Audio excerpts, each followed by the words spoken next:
What is good, people? It's Revival of Wisdom. Today we're going to be talking about Saturn. I've done this video in the past. However, this video is going to contain a lot more in-depth explanation of Saturn. So the 33rd degree Mason, Manly P. Hall, said, Saturn is the key to crystallization, physical matter. Light is matter, matter is light. They are interchangeable. Low vibrating light turns into matter, high vibrating matter turns into light.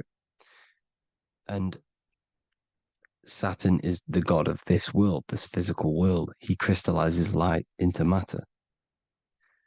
This is symbolized as the Masonic checkerboard, matter and spirit, matter and light, light and matter. He's also the god of time, destruction, justice. He creates and destroys, because all things in time die. He creates and destroys you. So, because we live in this physical world, which is the electric world, this is why we say electricity, because it comes from the root word of El, Saturn. They used to call Saturn El, E-L. This is why we used to say Elohim is God. The real God of this world is Saturn, but it's being hid. This is being hid. Jesus is Saturn. All of this is Saturn. It's all Saturn worship. It's the real God of this world, So, physical matter is a result of two opposing forces equalized on the plane of inertia, because everything is created out of electromagnetic toroidal fields. And these two poles equalize on the plane of inertia, which gives you planet Earth, plane of inertia. The plane of inertia is what Saturn is.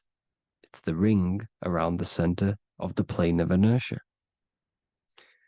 Thank you to Walter Russell saying, physical matter is a result of two opposing forces on the plane of inertia. This is what Walter Russell says, so please check out his work. He's got many books, many books on light and electromagnetism and stuff like that. So I advise you to check him out. So the torus field gives you the binary code 0 and 1, the female vagina and the male phallus. This is the code for this world. Saturn crystallizes physical matter.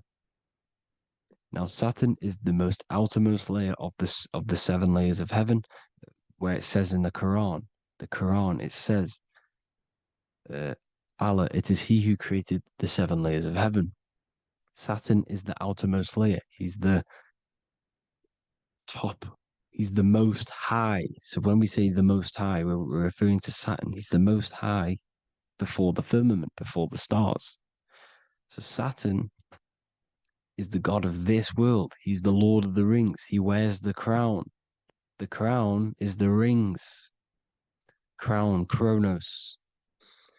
So the planets are luminaries. They are lights. They are beings. They are energy, conscious energy. And we're in the heart of the solar system. Saturn is the outermost layer. He is the one of this world. He's the god of this world. Now, on the North Pole of Saturn, you have the hexagon. Add up all the sides. It creates the 6-pointed star. Or it can be created as a cube. The cube is very important. The 6-pointed star is very important. 6 points, 6 triangles, 6 side, 6, 6, 6. Black cube adds up to 6 in gematria. Now, what did I say in the beginning? Saturn crystallizes the physical world. He creates physical things out of light. You are a light being. This is why we say human. Hue means the light spectrum. Hue, man, we are light manifested into physical forms. Human. And we are incarnated through Saturn. Satan, same thing. The number of the beast is 666, and the 666 comes from the 6.6 triangle, 6 sides of Saturn, 666. We are all known as carbon-based life forms.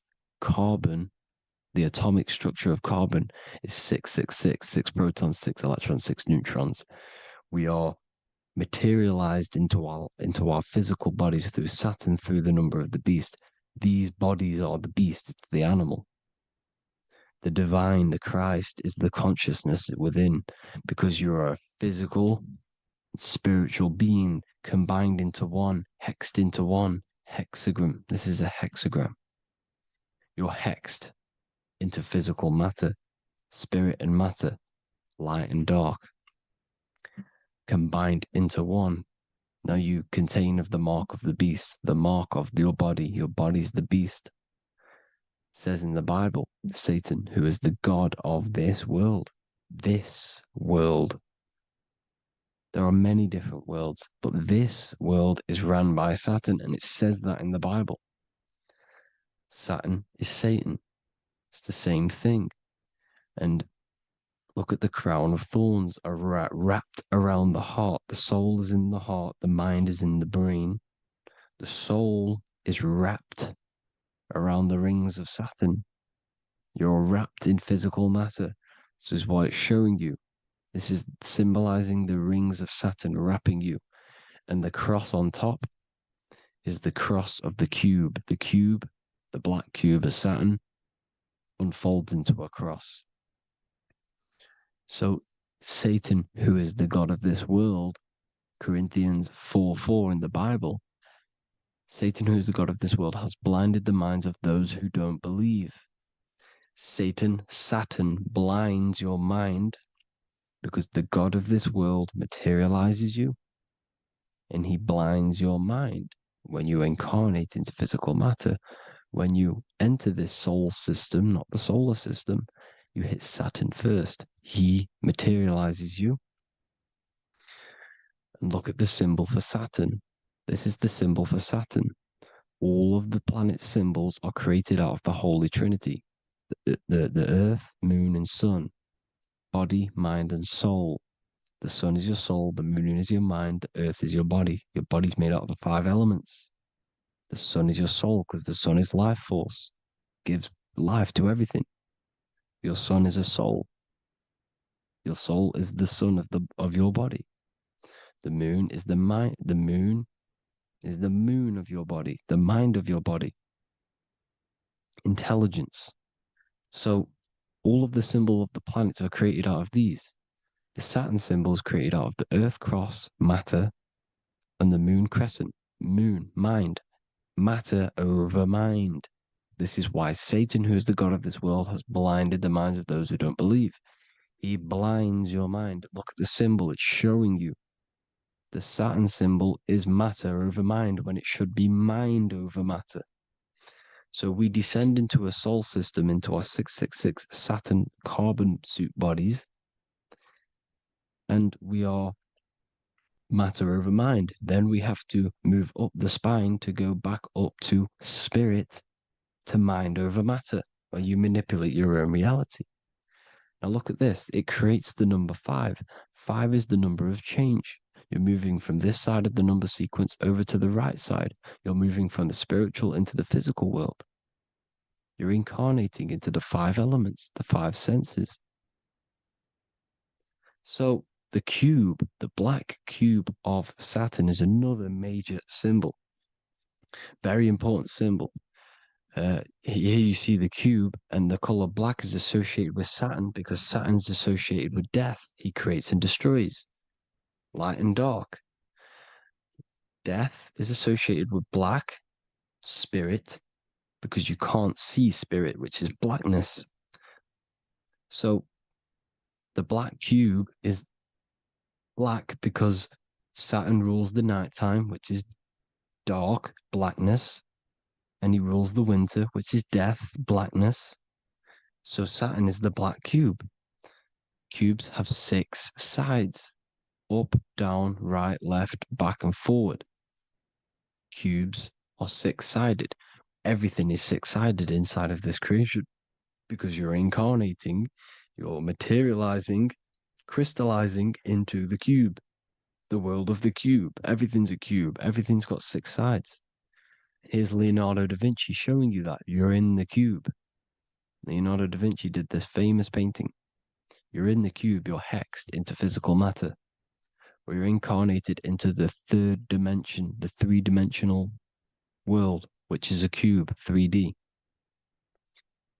And black cube adds up to six sides of the black cube. The Kabbalah means cube god in Arabic. And look at what they do. They worship the cube, the black cube, and they stand in rings like the rings of Saturn. Australia, Denmark, Manhattan, Santana all have these black cubes. You go to New York, you will see the black cube there as well. These black cubes are everywhere because it is the real God of this world, So look at the cross. The cross unfolds into the cube. Xbox, Nintendo GameCube, Sega Saturn, anything to do with a simulated gaming reality, they put Saturn in it because we're in the simulation of Saturn. This is a simulation. And this is why they reflect this through the Xbox, GameCube, Sega Saturn, anything to do with gaming, simulations, is all Saturn. Because we're in the cube of Saturn, the black cube. We're in the GameCube, the Xbox, the Sega Saturn. As above, so below. So they reflect it through the simulations that they create inside of this simulation. Cubes have 8 points for the 8 points of time and space. 8 is the number of time. Everything's cycling, infinity. So look at the cube. The cube is symbolized as in Judaism. The Judays have the black cube. They wrap themselves in a black band and they cover their eyes into blackness. The black cube, for the black cube of Saturn, they use the star of Saturn and they worship their god on Saturn Day because it's all Saturn worship. And look how the Saturn god is wrapped around with these thorns or leaves, just like Jesus is wrapped around his heart. And Jesus on the cross is us on the cross. We are in the cross. We are in the cube. The cross is the cube. And the cross is even in the Saturn symbol. This is another symbol for Saturn. There's two symbols. You got this one, the one I've just broke down. And there's this one. This is the cross of Saturn, the cube god, the simulation, the game cube. Now, Chronos is another word for Saturn. Chronos means time. When you clock into work, you go to the Chronos machine. Well, I did anyway. And I'd tap my card on the Chronos because Chronos is time. Anything to do with time is Saturn. He creates and destroys. Look at the artwork of Saturn with the sand, the time. Look at this, how he's cutting off the baby's wings. He's crystallizing the spirit into matter. He's cutting off your wings. Satan, in the Bible, he falls from heaven into earth and he loses his wings. He becomes a serpent. You see, it's all symbolic for us. We are the fallen angels, fallen angles of light. We're fallen angles of light. We are light beings. Now we're fallen into physical matter. Saturn's chopped off our wings. He's chopped off our spirit wings because when you astral project, you can fly. You will fly around. He's got the Reaper staff here, always depicted with the Reaper staff. Now look at the clock. Saturn Day is the 6th day, the number of the beast, 666.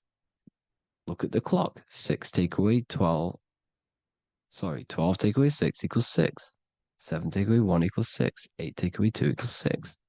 60 seconds in a minute, 60 minutes in an hour, 24 hours in a day, 2 plus 4 equals 6. That's 666. Everything's 666 because it's time. Saturn all goes to Saturn. He's the god of time. We're in time now.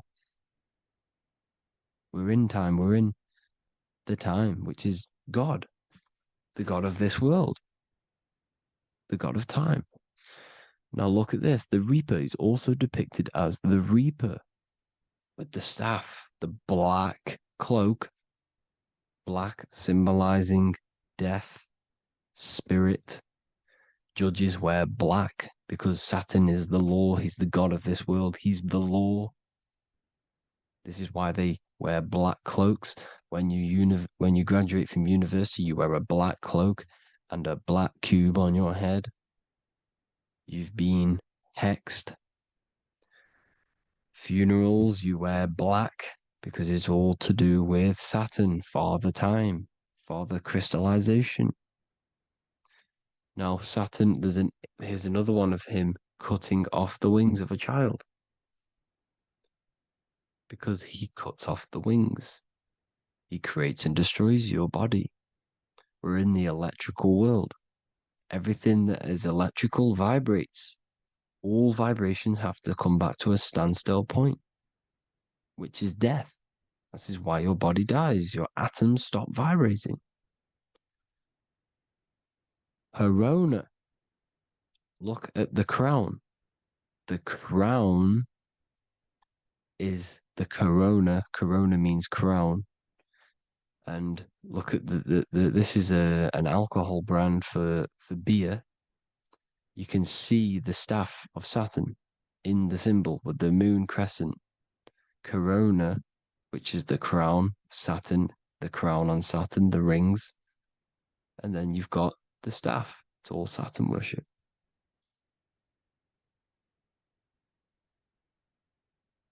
Is the black cubes of 9/11. Two black cubes. This was a ritual for Saturn. It's all ritualistic. And look at the Star of David, the Star of Saturn. It's not the Star of David. Creates IXXI, the sigil of Saturn. IXXI means 9/11 in Roman numerals. 9/11. It's all a ritual for Saturn, and they have the two black cubes of Saturn. Now look, XX, there's more symbolism of Saturn now. We're going deeper. XX is more symbolism for Saturn. The sigil of Saturn is XX, as above, so below. Same with the Star of David. You split it in the middle, as above, so below, as above, so below. XX, this is a Knights Templar Cross of Lorraine. XX, Knights Templar, High Order of Masonry. They all worship Saturn. Well, Saturn's the real god of this world. X Eon with the XX, XXL magazines, which is all to do with famous rappers and stuff like that. When you die, you put XX on the eyes because it's Saturn. He's the Reaper. Is Jesus with the XX crown with the thorns around his heart, around his soul, with the cube on the top, the cross cube. Lil Uzi Vert with the XX Cross of Lorraine. Jay-Z with his alcohol brand, XX Cross of Lorraine. The X Factor with the rings of Saturn.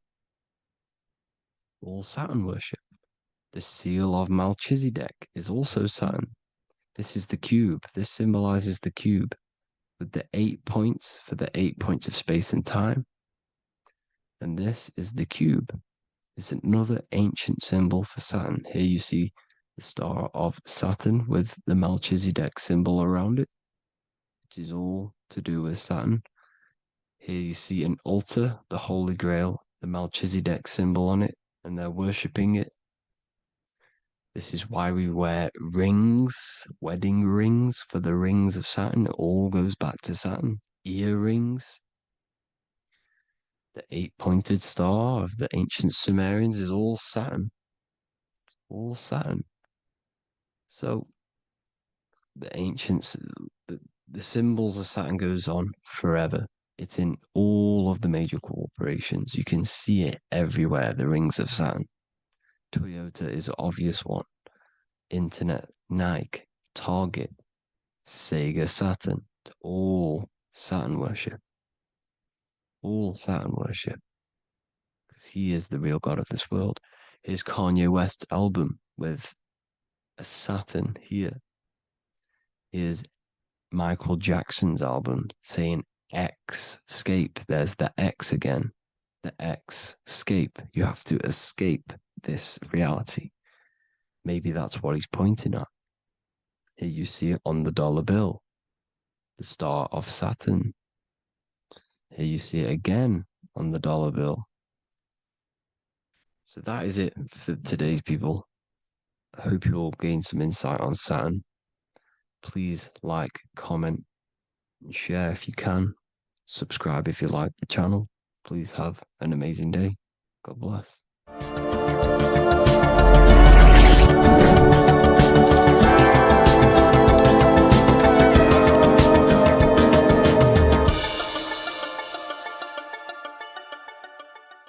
Welcome to Revival of Wisdom. Today we're going to be breaking down Saturn worship and how the occult are linked in with Saturn. Okay, so first of all, let's start with the celebrities. All these celebrities are doing 666. Okay, covering the one eye, which also symbolizes the all-seeing eye, which is another occult symbol. But we're focusing on the 666, the 6 with the 3 fingers. Also, we have CERN with the 666 within their logo. Also Disney, okay, as you can see here, 666 within their logo. Pepsi, Coca-Cola, and even Cadbury's. Monster Energy with the 666 in Hebrew numerals. Unleash the beast. So what is 666 to do with Saturn? Because on Saturn, on their north pole of Saturn, there is a 6-sided hexagon, okay?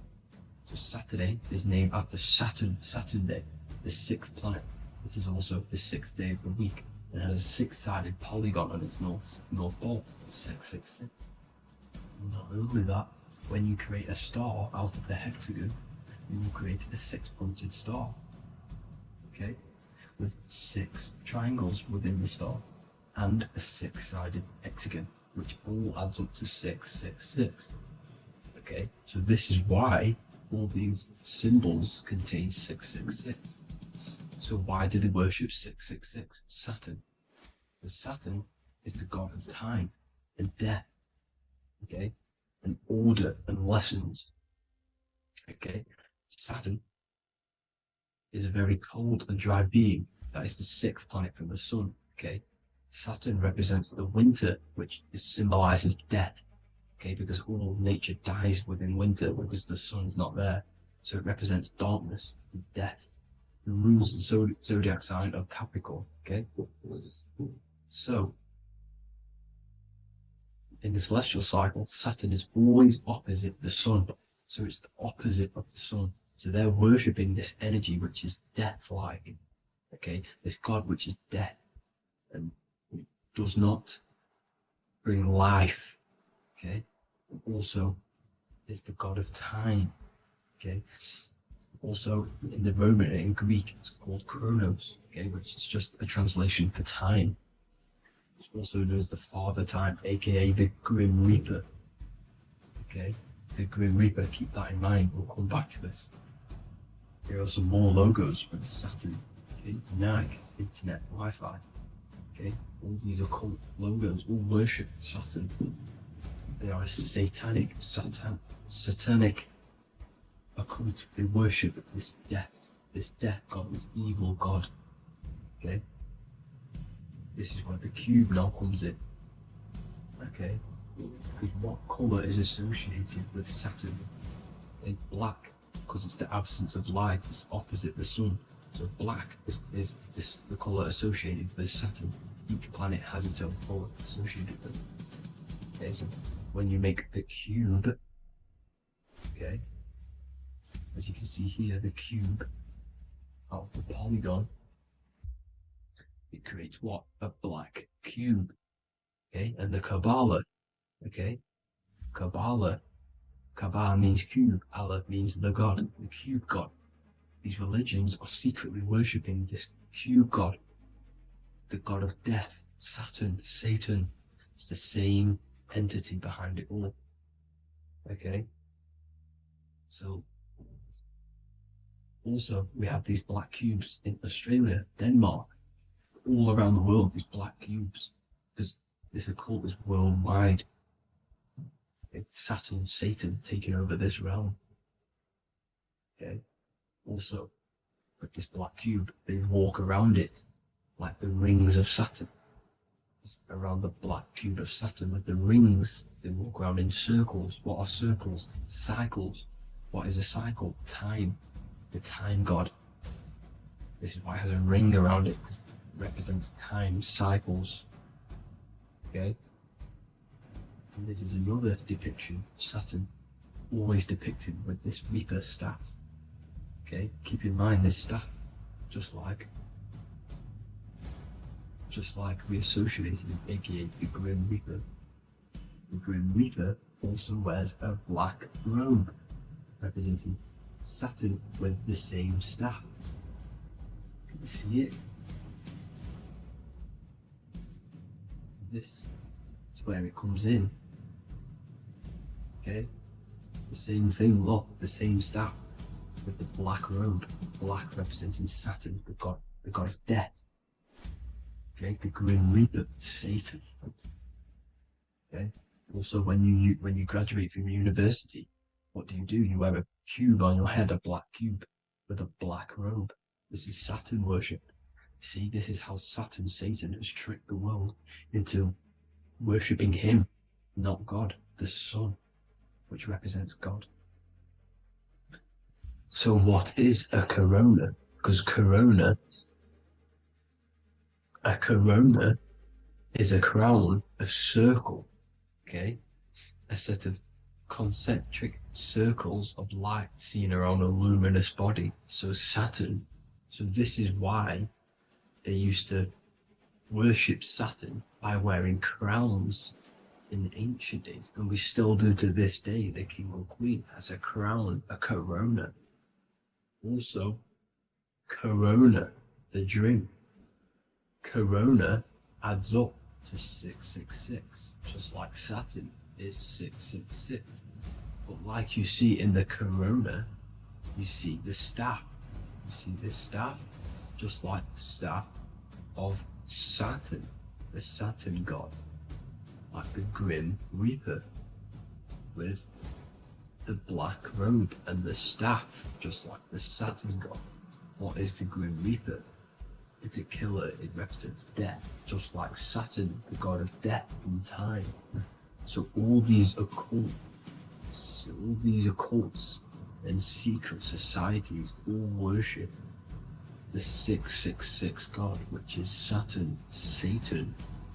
All of our energy is being put into Saturn. Okay, and Saturn, Satan, is harnessing all of this energy. So gradually, this is what the mark of the beast is. Like it says in the Bible, the mark of the beast, or the name of the beast. Here is wisdom, let it know that you have to understand and count the number of the beast, for it is 6. It is the number 6 of a man, and is 600, 3 score is 6, 666. So this is what the mark of the beast is. They are going to eventually put green chips, just like Neuralink, which is what Elon Musk is pushing. Okay, so this chip is the mark of the beast, and it's going to be implanted to our hands or brains. Okay, and they will manipulate our consciousness, and it will manipulate our DNA, and it will directly connect us to AI, and AI is linked in with Saturn, Satan, as the demons and the people who rule this world are in love with AI. They want to connect humans to AI. And this will control our consciousness completely and give all of our energy back to Saturn, Satan, this deity that they all worship. Just like when you get married, you wear a wedding ring, the rings of Saturn, over the finger, which represents the sun.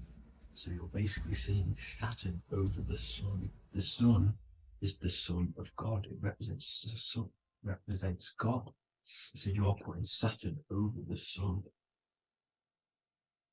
So thank you guys all for tuning in. I'm going to leave you guys here. Please leave a like, comment some topics that you want me to talk about. And please subscribe for more amazing content. God bless.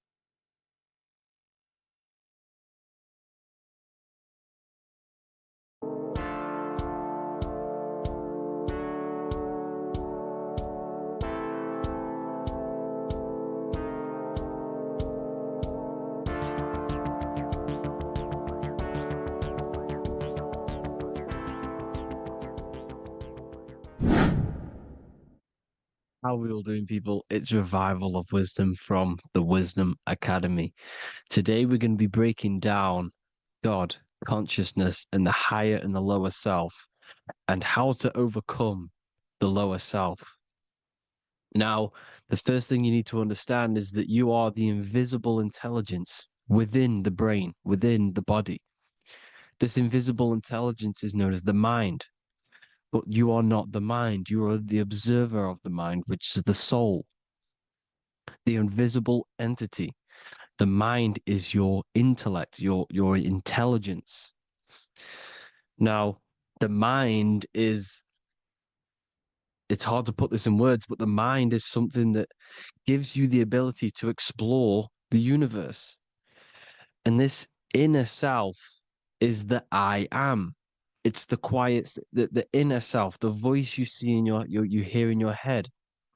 This is why within spells high twin, inside, internal. The I is also the number one, which is one line. Because the one and only, is the inner self, which is the I am. This is why you say, my name is Harry. You are not Harry, you are the I, the inner self, the intelligence. Okay, this is why Jesus in French is I am.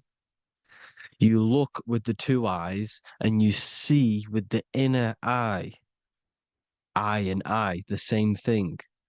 Okay, because the I inside is what gives you the perception of what you're looking at. So when someone's trying to explain something and then you catch on saying, I see now, it's because you're seeing with your inner eye, the one that gives you perception, gives you intelligence, gives you the the ability to understand things.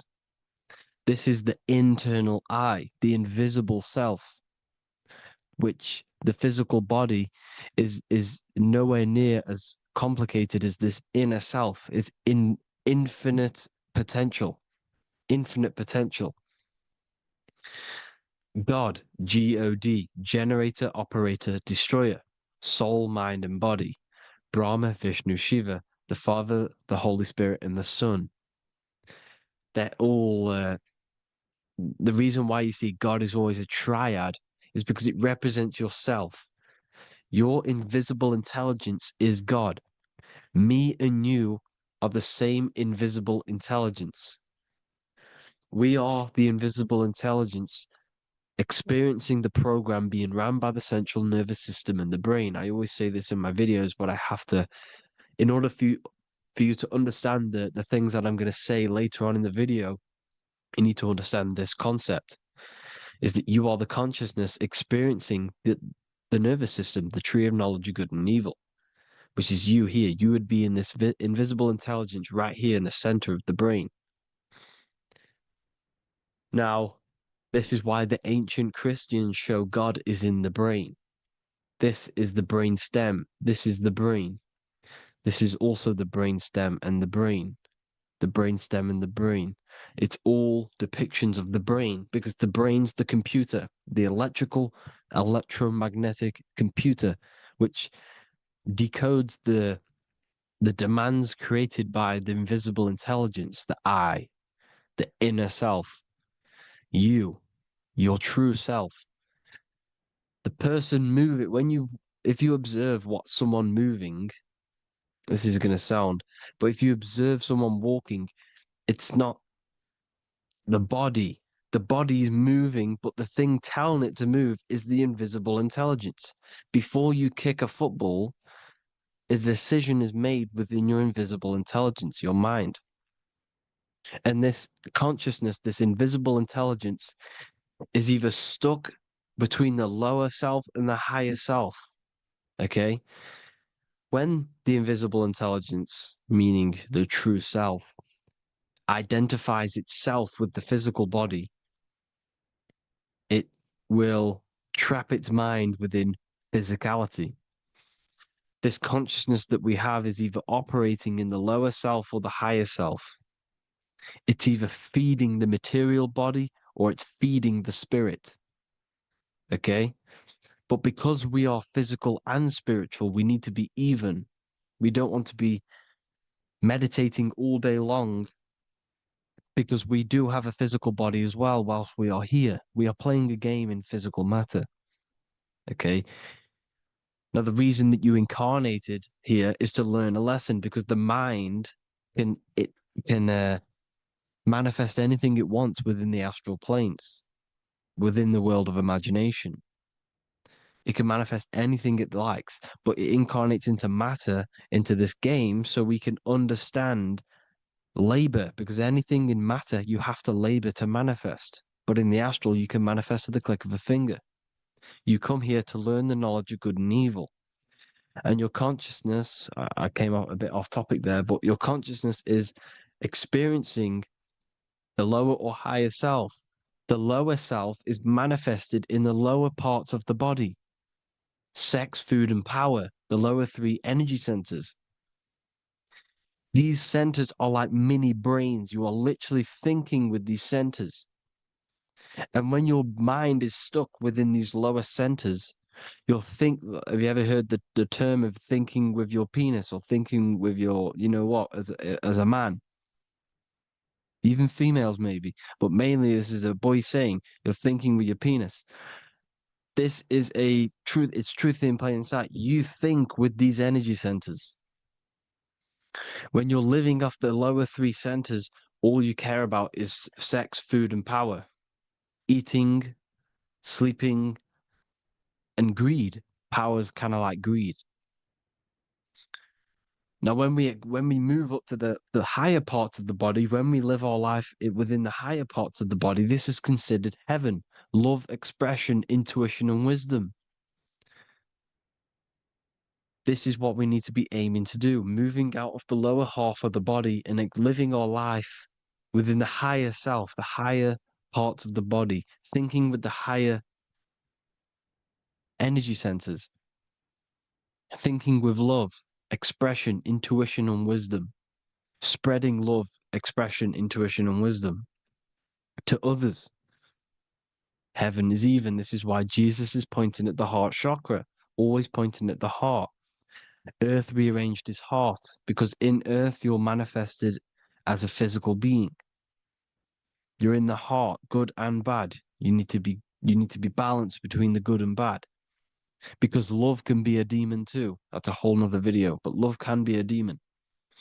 Now, the seven chakras are known as the seven seals in the Bible. When the Lamb opened the seventh seal, there was silence in the heaven for about half an hour. This is a verse from the Bible. The Lamb is Aries, which is the higher brain, the cerebrum, the cerebram. Ram, Aries. Because when the Ram opens the seven seals, you enter the kingdom of heaven. Because these chakras seal your invisible intelligence, they seal your true self. You are behind these seven seals, your true invisible self, your true consciousness. Because behind these seven seals, you do not think about anything materialistic. Your intelligence is not material. It's not physical. It's not from the physical world. It does not desire the physical world. The body is the beast. The body's the animal, the lower self, which can corrupt our intelligence. It can corrupt the intelligence. Okay? Now, we need to balance these chakras so that we gain a deeper connection between this intelligence and the brain.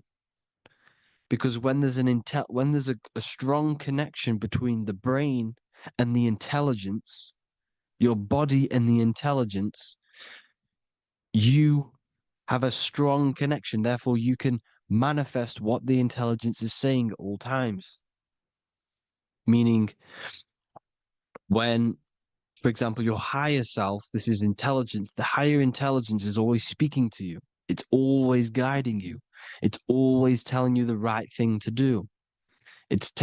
You can feel it when you're doing something wrong. You can feel that you're doing something wrong because this higher self, this intelligence knows what it needs to do here. And when there's no connection between the body and our intelligence, our true self, when we strip away, when you close your eyes for long periods of time, you will figure out you are this invisible, infinite, creative being. There's no words that I can't describe what it is, but it's the voice inside of your head that you can feel when you close your eyes. You are this being inside of the heaven, because this is heaven, this intelligence. And when there's a strong connection between the body, you can manifest everything it's saying. When everything is balanced, when you're no longer thinking with the lower centers, when they're all balanced, you're not thinking in particular with every center, you balance them all, you can manifest everything it says. Your body will act out what the intelligence is always saying. This is God in the brain, the intelligence, trying to touch Adam, representing the lower self. This is why they're not touching.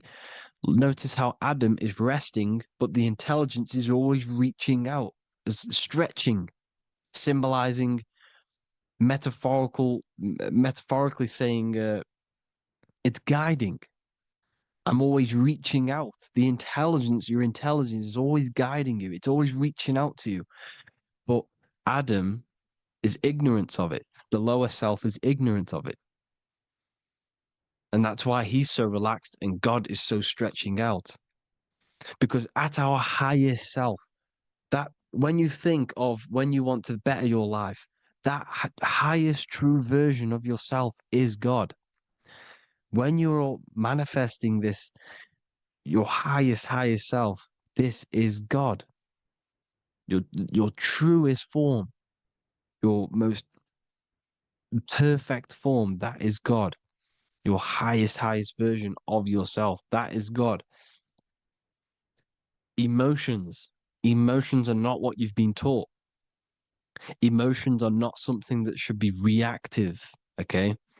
You should not let the emotion be you, except that you should experience them instead of letting them become you.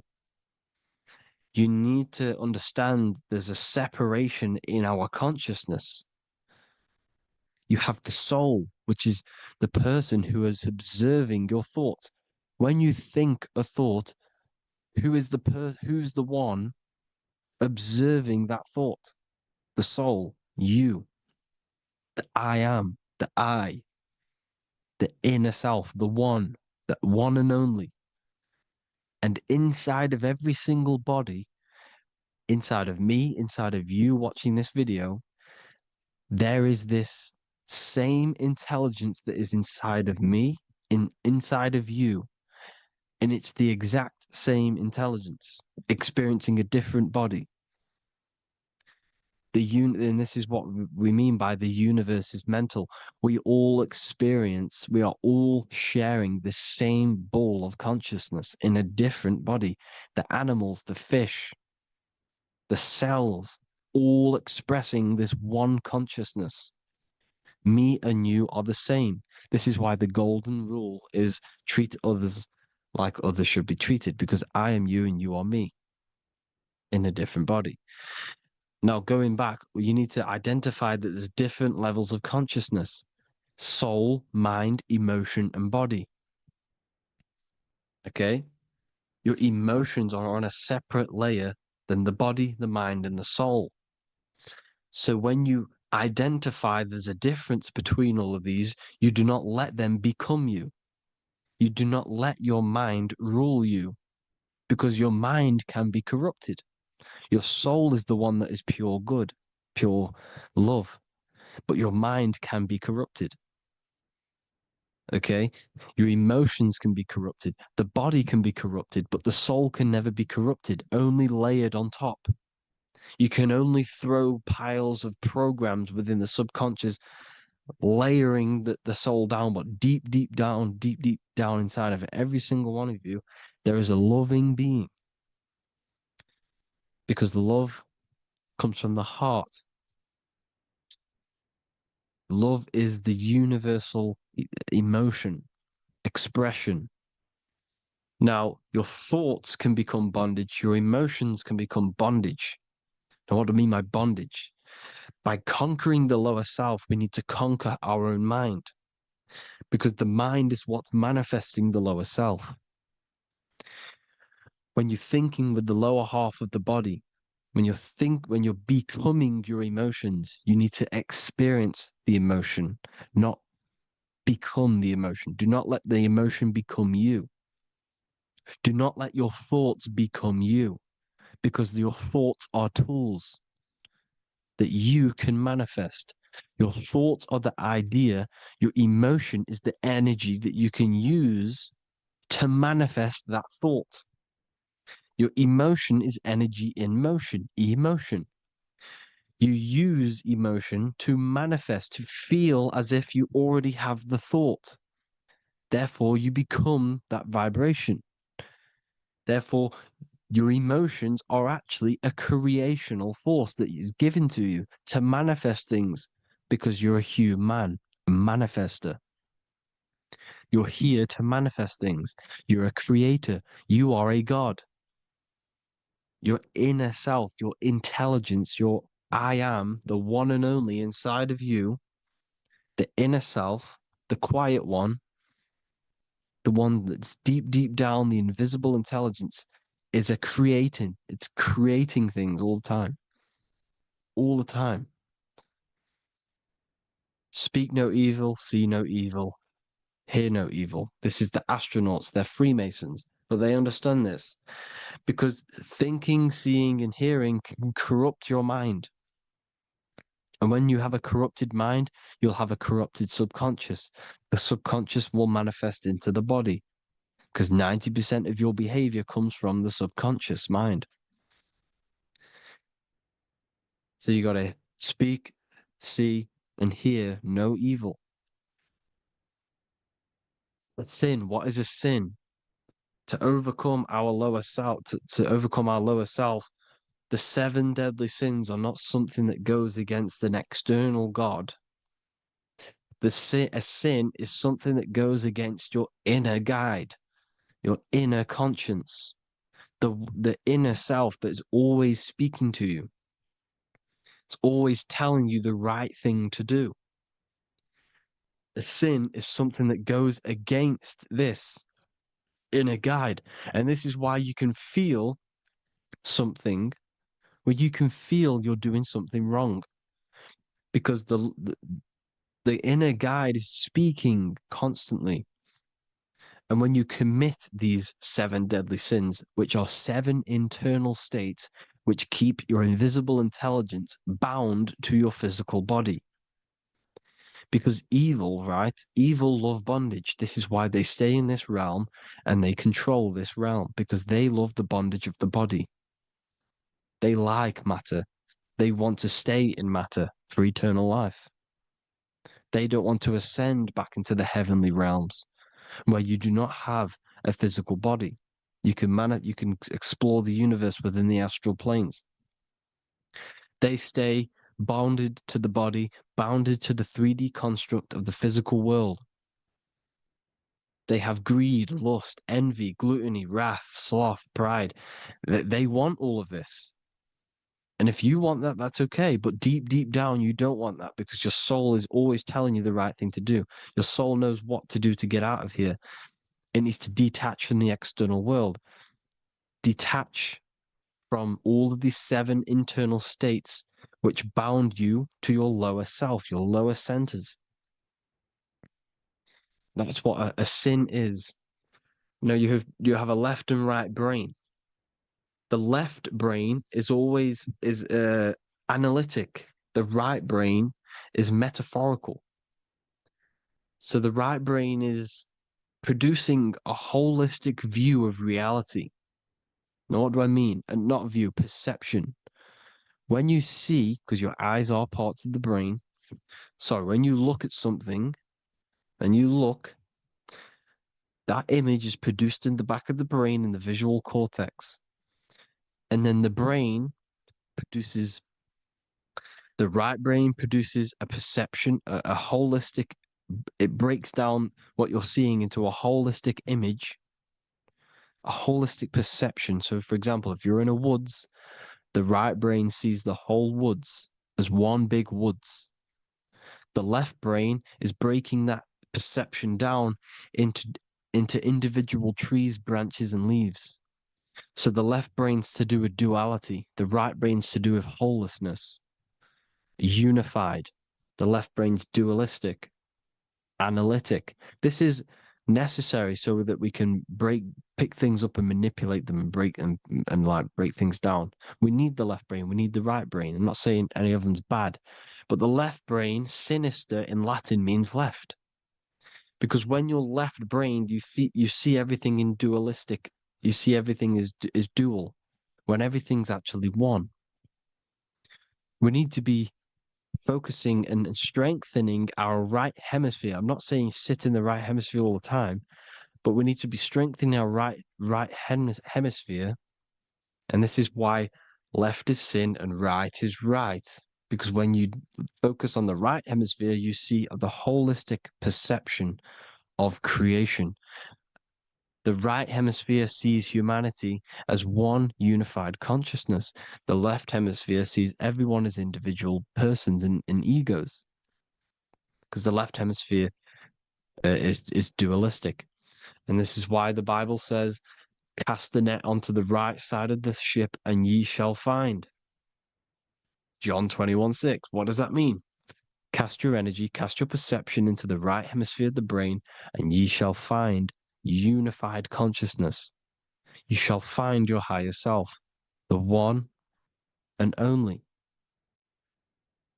If then you have been raised with Christ, seek the things that are above, where Christ is seated at the right hand of God. Wow, powerful. What does this mean? Seek the things that are above, where the Christ is seated at the right hand of God. God is your consciousness, your invisible intelligence between the two hemispheres. The right hand of God is the right hemisphere. Seek the things that are above the heart. Love, intuition, expression, and wisdom. Seek the things that are above the heart, the higher self, the higher part of the body. Because when you seek the things of love, expression, intuition, and wisdom, you create a strong aura. You attract the same frequency. And this frequency is heaven, God. This is the Sumerian artwork showing the lamb. This is a step symbolizing stepping upwards, raising up. He's stepping over the lamb up to the bird. His hand is going to the bird. The lamb symbolizes the lower self. Okay? The bird with the wings is in the sky. It represents the higher self. This is why angels always have wings, because it represents the higher self in the sky.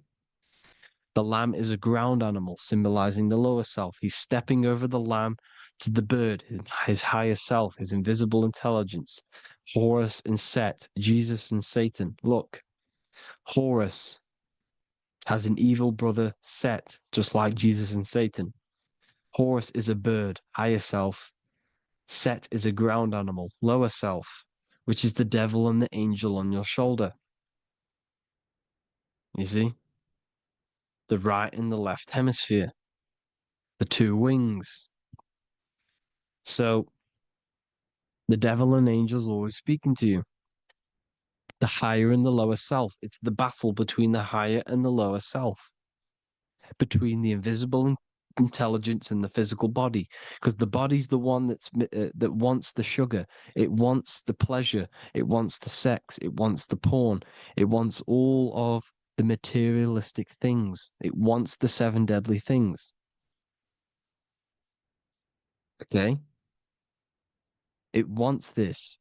There's a battle between the higher and the lower self, your intelligence and the body. This is why you need to become balanced, so that there's a deep connection between the body and the invisible intelligence that I am. You need to master your mind with discipline, and you gain a connection between the brain, the body and the intelligence. Resurrection, transmuting sexual energy. Okay, this is important. Res is resh, which is Hebrew. The early Hebrew resh symbol is the head. This is the head. Resh, erection. Erection is a sexual stimulation. Resurrection is rise erection. You got to raise your sexual energy up the base from the spine to the head. This is the Christ, the Christos. There's a psychophysical germ, psychophysical oil produced in the brain every month. Go and watch my other video on raising the chrism. Okay. And every month there's this fluid produced in the brain, which takes 2 trips, because one's produced by the pituitary, one's produced by the pineal, magnetic female, magnetic and electric charge. And it takes 2 trips down the spine to the solar plexus, the bread of life in the Bible, or Bethlehem in the Bible, because the River Jordan's your spine. Goes down to Bethlehem.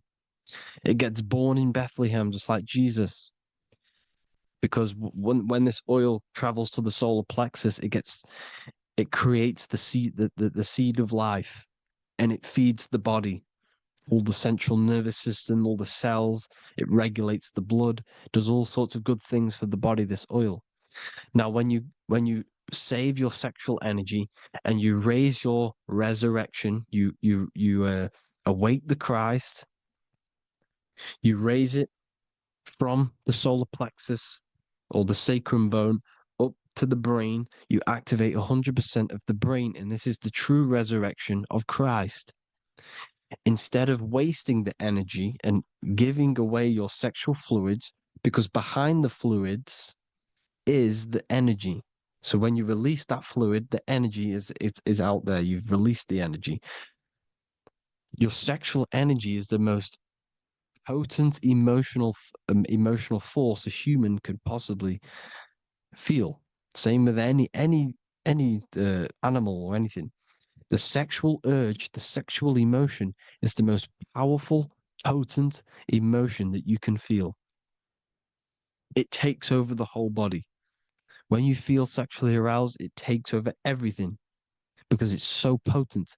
And when you fight the serpent, when you fight the sexual energy, which is shown here in the Egyptians, the cat cutting off the head of the serpent, or Hercules fighting the serpent, or in the Greek mythology fighting the 7-headed dragon, the 7 chakras. The serpent is your sexual energy because it symbolizes your kundalini.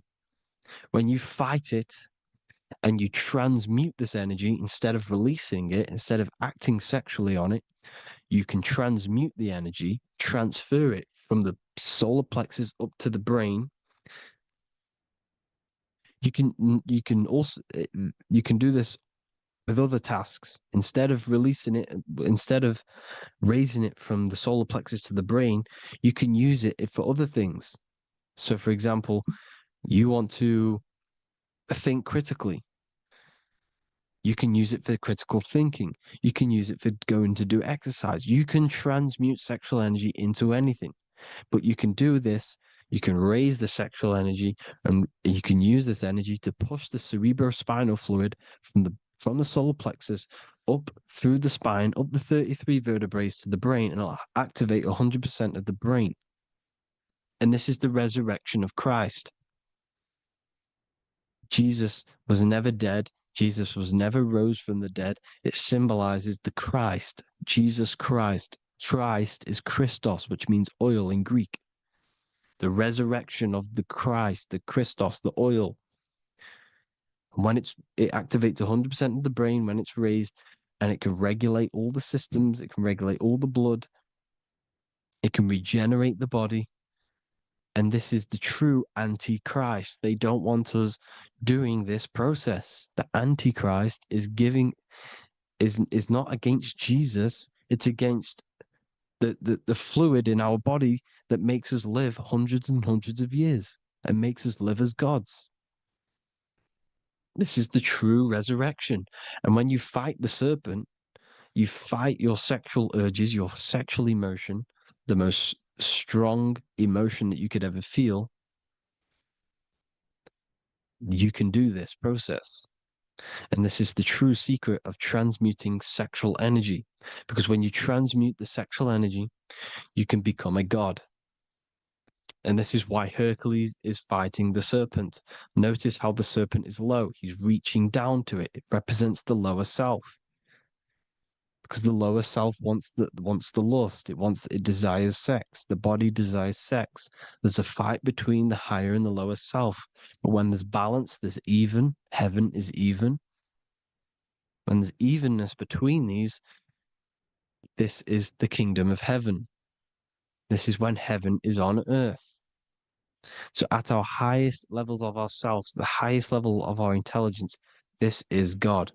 God is something that we manifest. We need to achieve Christ consciousness by battling the body. There is no battle outside of the physical body. It's an internal battle. Jesus and Satan have been externalized. Nothing exists outside of you, because I explained in the beginning how you are the consciousness experiencing the central nervous system. Therefore, there is nothing outside of you. It's all internal. Jesus and Satan have been externalized. Why? Because it's business. The church is a business. It's all a business. They've created these figures to be historical when they're not historical. The Bible's not historical. It's all externalized. It's called exoteric, when the truth is esoteric, internal teachings. So, anyways, people, balance the chakras, balance the two hemispheres of the brain, balance the conscious and the subconscious. Balance is perfect, the yin and yang. You are spiritual and physical. You live in day and night. You need to be balanced. Oneness. Seek oneness. And this is the true kingdom of heaven. And when we all realize that we are all the same intelligence, the same consciousness expressed in different bodies, when we all realize this, we all realize we're all one. Doesn't matter what race you are. It doesn't matter what race you are, where you're from, your nationality, because none of you are actually from here. None of you are from the physical world. You're manipulating the physical world through the physical body. You are the I am. We all have a soul. Every single one of you has a soul. We all have souls. The reason why they say some people don't have souls is because they're trying to suppress your mind. They don't want you to know that you have a mind. That sounds crazy, I know. But a lot of people haven't realized that they have an infinite intelligence called a mind. And behind that mind, if you can observe your thoughts, the person who is observing the thoughts, you have a soul. Everyone has a soul. Don't listen to all these people saying some people don't have a soul, some people do. We all have a soul. Every single one of us. So anyway, you need to break the lower nature of yourself. At our highest levels, we are gods. Our intelligence, our universal intelligence, the I am, the intelligence that's inside of the brain, is God. Our minds are being corrupted within believing that you are the body, and the result of this is a society like today, because everyone thinks they're the body. And everyone's living in the lower nature of self, where everyone only cares about themselves. But when we realize we're all one big consciousness ball, we're all the same consciousness expressed in different bodies, there will be peace. So thank you all, people. If you do want to learn more, if you do want to read my book, it's called The Book of Wisdom. I'll put it in the description. It's an amazing book, people. It's going to give you the best understanding possible about creation, yourself, and the world. It's amazing. The Bible, everything. I have just launched a new cymatic library. A friend of mine has just added this to the website. He creates beats and he creates the purest beats. So they are actually the frequency that it tells you. Most of the stuff on YouTube and Spotify and Apple Music is all, it says it's a certain frequency, but we know these major platforms are all playing with the frequencies of the app. So if you want a real binaural beats, solfeggio scale frequencies to meditate on or listen to throughout the day, join the Occult Library. You can get a 2-day free trial. I'll put the link in the description. Thank you all, people. Hope you all enjoyed this video. God bless you all.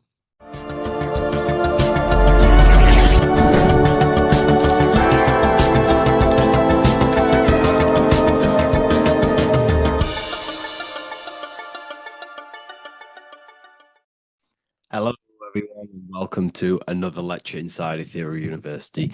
In this lecture, you will learn about the death process and how to prepare for it, and why that preparation is so important.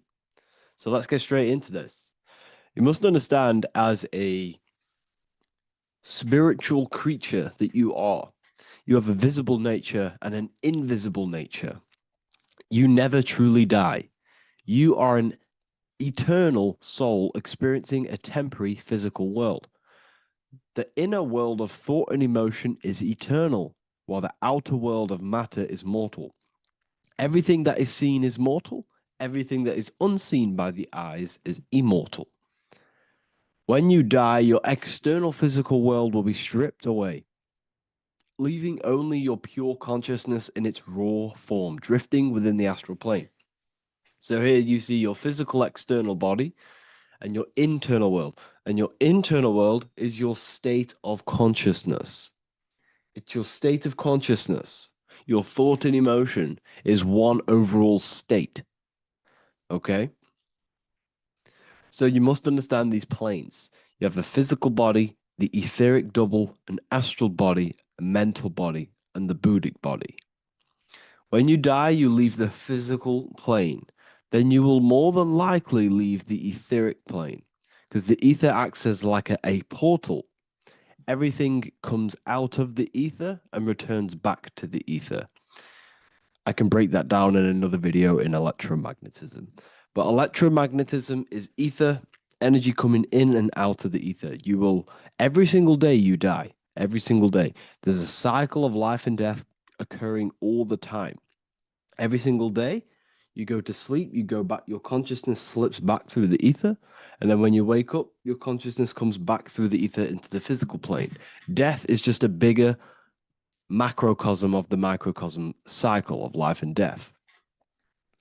So you will return back to the astral, which is the realm of imagination, infinite possibilities. And this is where thought forms start to manifest.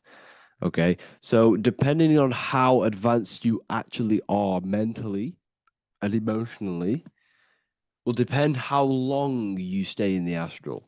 Now, what we must understand is that there is many different components to the astral. We have the higher astral, the middle astral, and the lower astral. These are all vibrational states. So if your mind and soul is operating in lust, lust, desire, hate, food, physical addiction, smoking addictions, then these are quite heavy.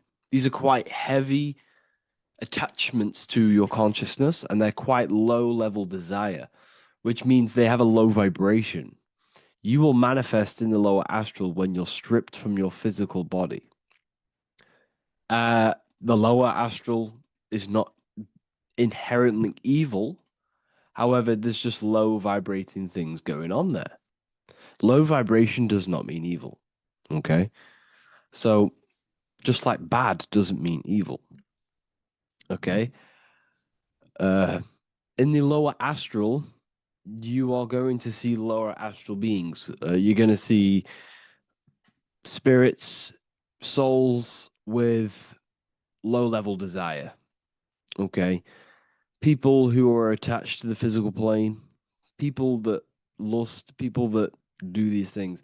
Technically, this is hell, but you can escape it by escaping yourself. Now we're gonna break all this down. I'll break all this down properly once you understand the full context. So depending on your level of desire, you will manifest in a corresponding layer of the astral plane. If your mind is still attached to the low physical desires, you will find yourself in the lower astral realms. But if you have few desires and have detached from the worldly attachments while you are encased in a body, then you will rise into a higher or middle astral plane, mainly the middle. Okay. The higher astral plane is very formless. So as I broke down here, this is the physical plane is the lowest dimension. This is the most form, the most matter. It's quite heavy. The higher you go, the lighter it becomes, the more fluid, the more formless it becomes. So you see here it says denser down and lucidic up. So this is more lucidic in these higher realms. This is more dense in the lower realms. So this is why the ancient Egyptians were always talking about, I'll show you this. This is showing you death. So first of all, we have Anubis, which represents death. Here you have the heart, which represents the soul. And here you have a feather. And this is a scale. You see how this is a balanced scale? So what this is symbolizing, this represents death. This represents your heart, and this is a feather. So when you die, your heart must be as light as a feather, which means your emotions, your soul, should have no attachments to the world. It should be light. It should be detached. This is why the word light and light are the same. Light is in heavy and light is in very bright. Because when you're less attached to the things, your soul shines, you're authentic, you're light, you're very bright soul, and you have no attachments. Your light is in not heavy. So you must detach from the worldly desires. We have to detach from the smoking, the food. This is why we should fast. Smoking, this is why we should detox. We should also meditate. We should also be able to sit with ourselves for long periods of times. Okay, I'm going to break all this down properly, but that's why the Egyptians show you the symbolism here. Okay, so you're stripped of your material body. So that state of consciousness you're in right now, your inside world, if you shut your eyes, that state you're in, that is what you're going to experience when you die. Okay, and you're going to be manifested into the astral. In the physical plane, you can mask or hide almost anything. But in the spiritual realm, you cannot. The astral body, your thoughts and emotions directly shape your spiritual body, your astral body, revealing your true inner state. So your desires that you can hide in the physical plane, your emotions, your thoughts, you can't hide any of that in the spiritual plane, in the astral plane. That will directly shape who you are, your color of your astral body, and your astral body as a whole. So here we have Kim Kardashian. If you could see this lady's astral body, you would run so far that you would be horrified for the rest of your life. If you could see their spirit, their astral form, it would be horrific because their mind is so attached to, physical things, so attached to desire, money, fame, worship, power, These people do not want to die. These billionaires and millionaires will never want to die. They will do whatever they can to stay alive because they understand what when they die, they have to face themselves. They have to face their inner world. And their astral body, their true authentic self on the inside, is horrible and horrific and so low vibration. So, this is where it comes in. You must be as light as a feather. This is what the Egyptians are showing you in their artwork. Your soul must be as light as a feather. In order for the soul to ascend to a higher plane and not look at that physical plane and say, I want to go back or I want to desire things down there, you must detach now and prepare for death. Hell is not a place, it's your own personal suffering born from within. If your mind and soul are deeply attached to mental fixations, emotional wounds, and physical addictions tied to the material world, that pain will follow you into the astral. This is your true judgment day. You judge yourself when you die. You see your authentic self. There's no hiding. Right. Imagine right now that you that everything you cling to was stripped away. No matrix, no electricity, no food, no TikTok, no phone, no possessions, no distractions, no one else. Could you sit alone with yourself for just 1 hour? Could you sit alone with your thought and emotion? That moment of truth is what you must begin to prepare for. Could you sit alone with yourself? Can you sit alone for long periods of time and just think? And if you cannot, then you're running from your internal world. You're running from your thoughts. You're distracting yourself from your thoughts. This is what we must address. Now, don't feel bad if this is you. We've all have problems. We all have internal problems. But this is what we have to face directly in order to prepare for life after death. We must meditate for long periods of time. Not even meditation. We should be able to sit with ourselves with no distractions and just think. This is what the people of the past used to do when we had no technology. People would sit and think for hours. This is what we need. Because if you cannot sit with yourself, imagine sitting with yourself with no physical body. That's the level that's going to happen. And we need to prepare for that. The soul and mind must become as light, as weightless, as radiant as a feather to ascend to a higher plane and move beyond the physical life. To rise, they must release heaviness, attachments, burdens, fears, and desires. The lighter and brighter your inner being becomes, the more freely it can rise into a higher state of existence. Ascension is not about going somewhere, it's about becoming something pure, clear, and luminous.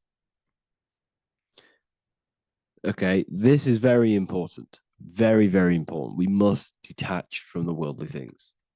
So, enough of that. How do we do it? How do we attach? How do we prepare? Number one, you must detach from the material things. Start loosening your grip on things, possessions, titles, even identities. They are temporary. Appreciate them, but don't let them define you. Let nothing outside of you define you. Nothing. Your name is not you. Your job is not you. Your reputation is not you. Your bad past is not you. Your good past is not you. Your business is not you. Everything outside of you is not you. Now, what I'm saying is, I'm not saying go full right hand path and never care about anything physical, never care about your family, don't love your family. I'm not saying that. What I am saying, love these things, love these outside things, but do not become attached and do not let them define you. You must be okay with losing anything that is outside of you. You must be okay with that because you must understand the physical plane it's promised that everything is temporary. Everything is temporary in this plane. So don't ever think it's going to be there forever because it's not. And you must remind yourself, not remind yourself, but I think about this sometimes when I start becoming a bit attached to work and stressed, I just remind myself that I'm gonna. This is temporary. I'm gonna leave this world one day, and I'm not gonna care. So you must have the balance. Okay, the balance is key. You can go down that right hand path and just fully cut off from the world like a monk and shave off your hair, disconnect from the physical world. You can do that. That's not wrong. There's different paths in life. You have the left hand path, purely physical. You have the middle path, which is balance between the physical and spiritual. Then you have the right hand path, which is monk mode, where you fully disconnect from the world. They shave their hair off to disconnect from the physicality. They meditate for long periods of time. This is what they're doing. They're preparing for death. Monks prepare for death. They understand this. They understand that you don't die. Your inner world is the true world. The inner world is the only world that exists. Everything outside of you is an extension of you. Number 2, cleanse the mind. Watch your thoughts. Are they rooted in fear, anger, regret, or craving? Meditation, mindfulness, and inner reflection help purify the mind. The cleaner your thoughts, the lighter your spirit. So your astral body is formed by your thoughts, it's formed by your emotions. If you sit around thinking about eating all day, you're going to have a very heavy astral body. It's going to manifest in the lower planes. But if your mind is thinking about good things with good intentions, love, knowledge, expansion, you're going to manifest even the middle or the higher. And there are ways to even ascend out of your astral body. Yes, you can ascend out of your astral body and out of the mental body, but that's all very advanced, and I'm not going to teach that yet. I'll make another video on that, but you can ascend from them bodies. The astral plane is not the end. You can keep ascending as a soul until you're left with just the pure essence of the soul. But we're going to, anyways, cleanse the mind, reprogram the limiting belief systems, let go of mental attachments. And the way you do this is by getting a piece of paper and writing down every single attachment that you have. And you're going to realize, dude, there's more than you think. Okay. We have to detach from these. We have to. 4, practice presence. Can you sit in silence with yourself? The more at ease you are with your own inner being, the less you'll feel death. The afterlife is just an extension of your inner world. It's so important. This is so, so important. Can you sit with yourself? If you cannot sit with yourself, you have some inner work to do. You have some thoughts to address, some beliefs to address, and some feelings to address. Okay, so practice sitting in the present, meditation, or just literally sit there and try and be okay with yourself. And if you can't be okay with yourself, then there's something you need to address, whether it's a belief system, whether it's an emotional trauma, or something. This is what we must reshape, refine, and let go of. Live truthfully, speak and act from your soul, not from fear or ego. The more authentic you are, the more aligned you become with your true self, which carries beyond this life. The ego is your mind's perception of itself while being incarnated in this world. It's been shaped by your experiences, your thoughts, your beliefs, and your emotions. So your ego is basically this false thought form that you've created. It's a false layer of yourself that sits on top of your true authentic self. It's basically your physical character. When you were young, you had no ego. You were pure. You had a pure consciousness. But then as you grew older, your ego started to grow, and it still is growing because it was shaped by experiences, things you've gone through, things you've said, things you believe, things you think. It's created by you, by your mind. And the ego is close to the word echo. The ego is the echo. It's an echo. It's a layer. It's a false identity. It's a false layer that sits on top of your soul. And if you don't get rid of that ego, if you don't know how, well, not get rid of it, but balance it. If you don't know how to rise above that ego and you die, It's that ego that's going to be pulling down when you die. It's that ego that's going to be your suffering. Okay. 7, connect with the divine, whether through prayer, meditation, tune into something greater than yourself. The connection is the soul's compass beyond this world. If you can meditate and rise above them clouds of thought, that's the soul, that's the observer. We must connect with that. Okay, this will definitely help with just allowing yourself to connect with your true self. Meditation's great because you can just fully detach from the world. And the more you meditate, the more you can prepare for death. A powerful way to cultivate detachment is through daily detachment meditation, done either at night or in the morning or the first breath upon waking. Or do this as many times as possible per day. Start by physically grounding yourself in the present moment. Say out loud, I am here right now, nothing else matters. Let that phrase draw your awareness into the now. Just keep saying it until you're present. Then begin to slowly list everything you identify yourself with, one by one. I am not your body. I am not my body. I am not my name. I am not my possessions. I'm not my house. I'm not my children. I'm not my everything. I am not my thoughts. Release each layer gently.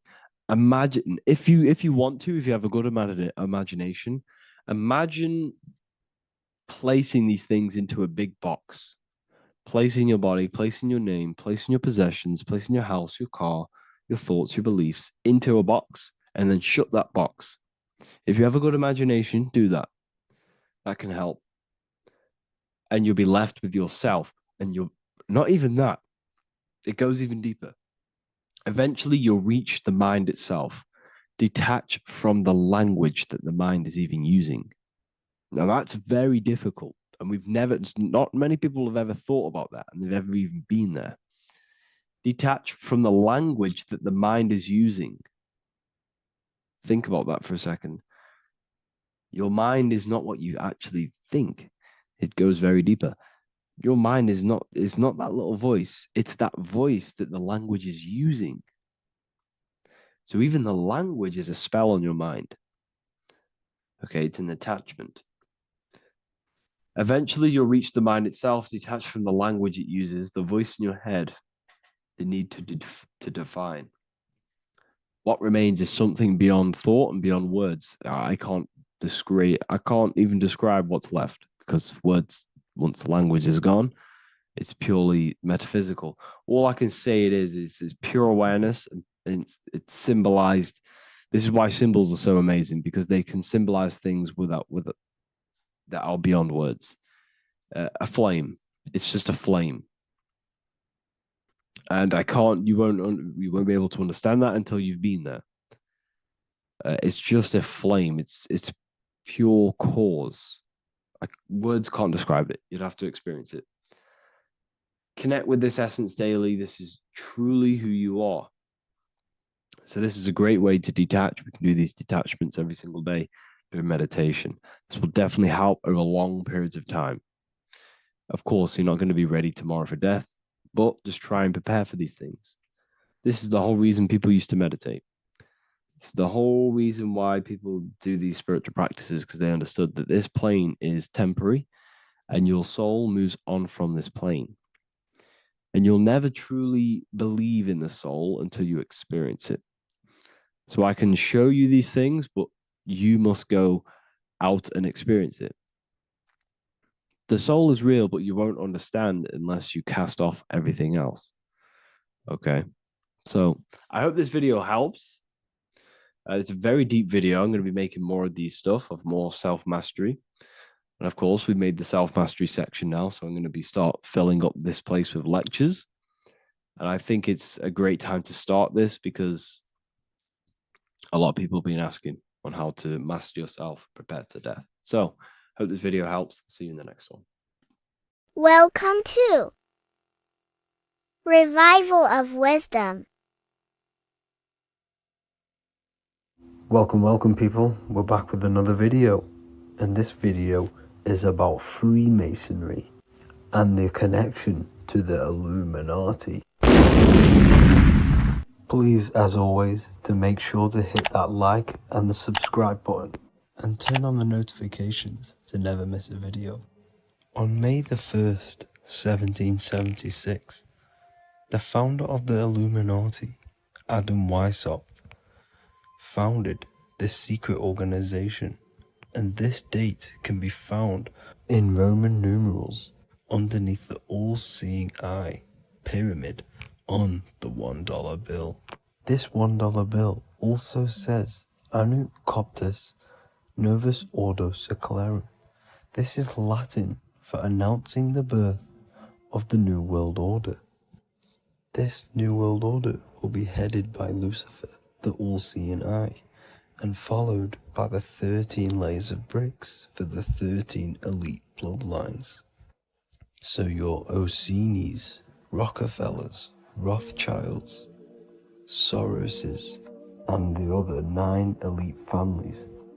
So when Adam Weishaupt created the Illuminati, he made it consisting of high-level degree Masons, French and Latin philosophers, and many more powerful people to all become one society. So this is why you see Masons using this same symbol of the all-seeing eye inside the pyramid. But not all Freemasons are part of this Illuminati secret society. As the 33rd degree Freemason Manly P. Hall said in his book The Secret Teachings of All Ages, Freemasonry is a fraternity within a fraternity, an outer organization concealing an inner brotherhood of the elect. So what he's saying here is that Freemasons have to go up the degrees of Freemasonry, and once they hit the top, they either get elected or not into these secret societies like the Illuminati, Skull and Bones, and Knights Templar. So when you see celebrities doing this one-eye symbolism, either covering one eye, doing the triangle, or doing 666 over one eye, this is showing and reflecting the symbolism of Freemasonry. They have taken the oath to never speak on anything they learn about Freemasonry. Duncan's Ritual of Freemasonry book states the oath they have to take. Quote, I ... of my own free will and accord, that I will hail, ever conceal, and never reveal any of the secrets, arts, points of Master Mason's degree to any person whomsoever. All this most solemnly, sincerely promise and swear. Now, this is what happens when they break the oath, stated in this book, quote, myself severed in two, my bowels taken from thence, and burnt to ashes. So this states that Freemasonry comes first, before any law of the land. It has the right to kill you if you break your oath. This is the hand gesture they have to do every time they enter the ritual room inside the Masonic lodge. This is the cutthroat symbol, showing you and reminding you of the oath and what will happen if you break it. Now in this book, Richardson's Monitor of Freemasonry, it states, if you break your oath, binding myself under no less penalty than to have my throat cut across, my tongue torn out by the roots, and my body buried in the rough sands of the sea. If they do not decide to kill you, this book states this by pointing him out to the world as an unworthy vagabond, by opposing his interest, by dearranging his business. In other words, they have the power to frame you and destroy your reputation to the world, and destroy your business if you break this oath. So yes, they do kill to keep this truth hidden, because this truth of this reality is what keeps them in power. They have the ability to manipulate people, because people do not know what manipulates them. This is why they call themselves the government. They govern the ment, which is the mentality, because the mind is the root cause of reality. They control what you perceive to control what you manifest. By knowing the truth, You are set free, and you no longer need no controller above you. So this is why they are willing to kill and do whatever it takes to keep the truth concealed within these high-level degrees of masonry and these secret societies. However, going back to Manly P. Hall's book, it states, part of the symbols are displayed here to the initiate, but he is intentionally misled by false interpretations. So this is saying even Freemasons are intentionally misled and told lies to conceal the truth, to make sure the truth is hidden in the high degrees of Masonry. So that's it for this video, guys. Thank you all for tapping in. Please leave a like and a subscribe. God bless.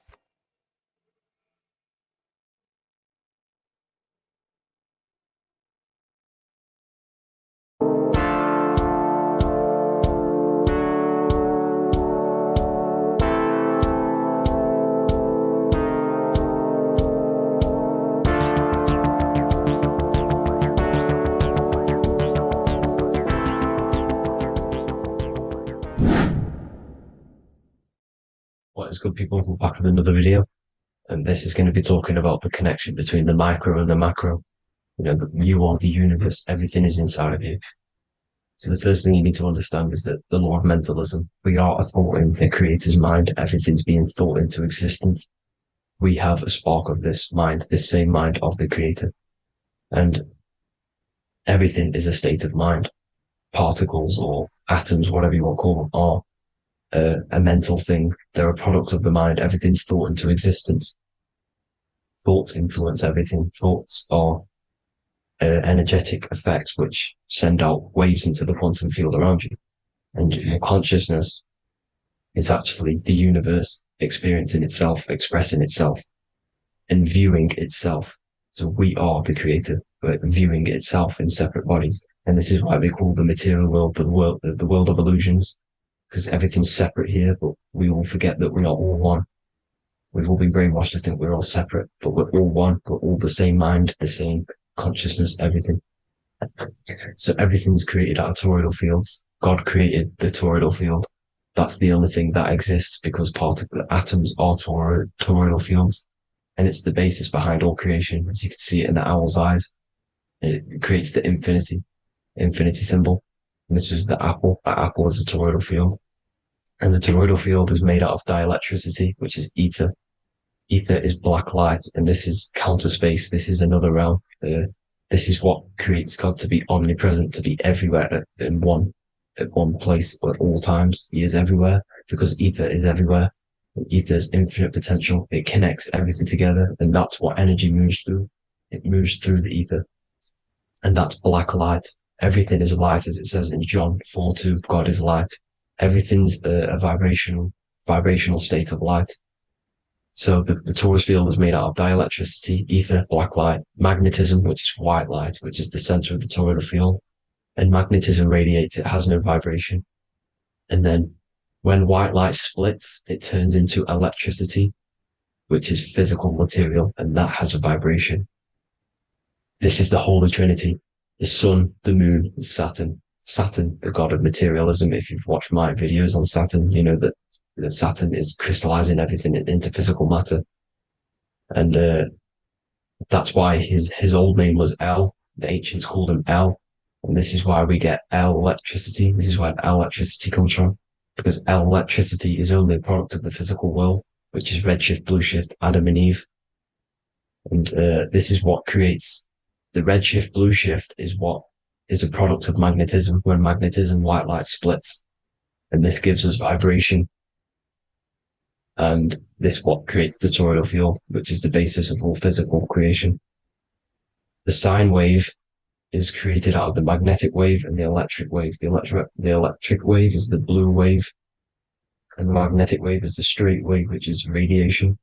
This is vibration frequency. So the magnetic wave is straight, and then you have longitude and amplitude, which is depth, which is dimension. You see how the electric wave has depth and a dimension. This is why you get the cross.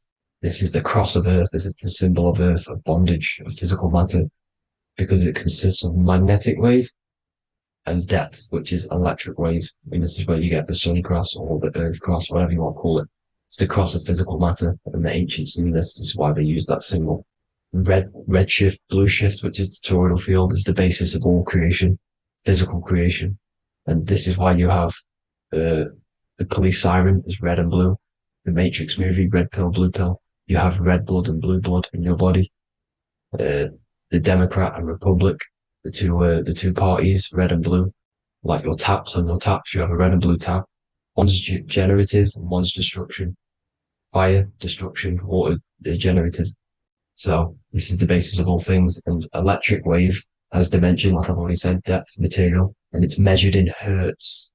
It's measured in hertz because it hurts you. It decays because the electric wave has a vibration, and vibration always has to go back to a standstill point.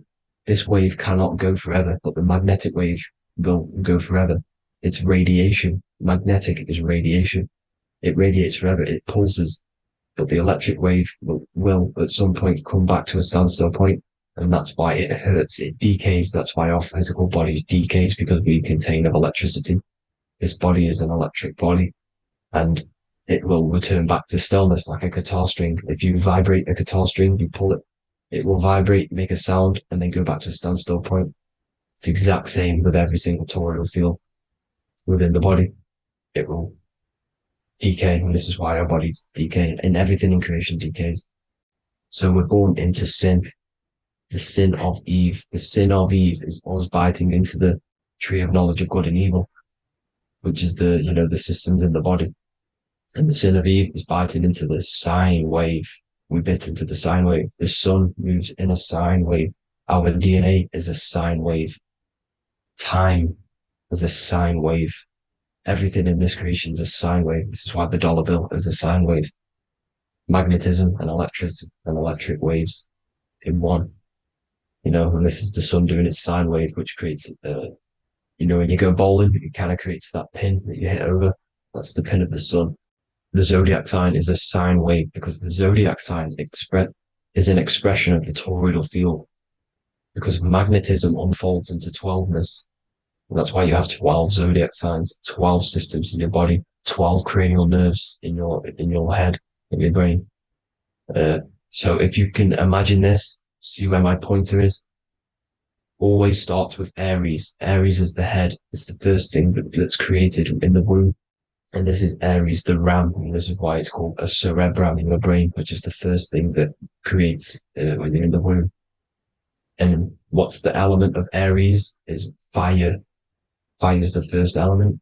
F-I-R, first, because it's the first thing on the wheel, the first expression of energy. As you can see here, my pointer, this is the center of the toroidal field. It would go Aries, Virgo, Capricorn, Pisces, Scorpio, Cancer.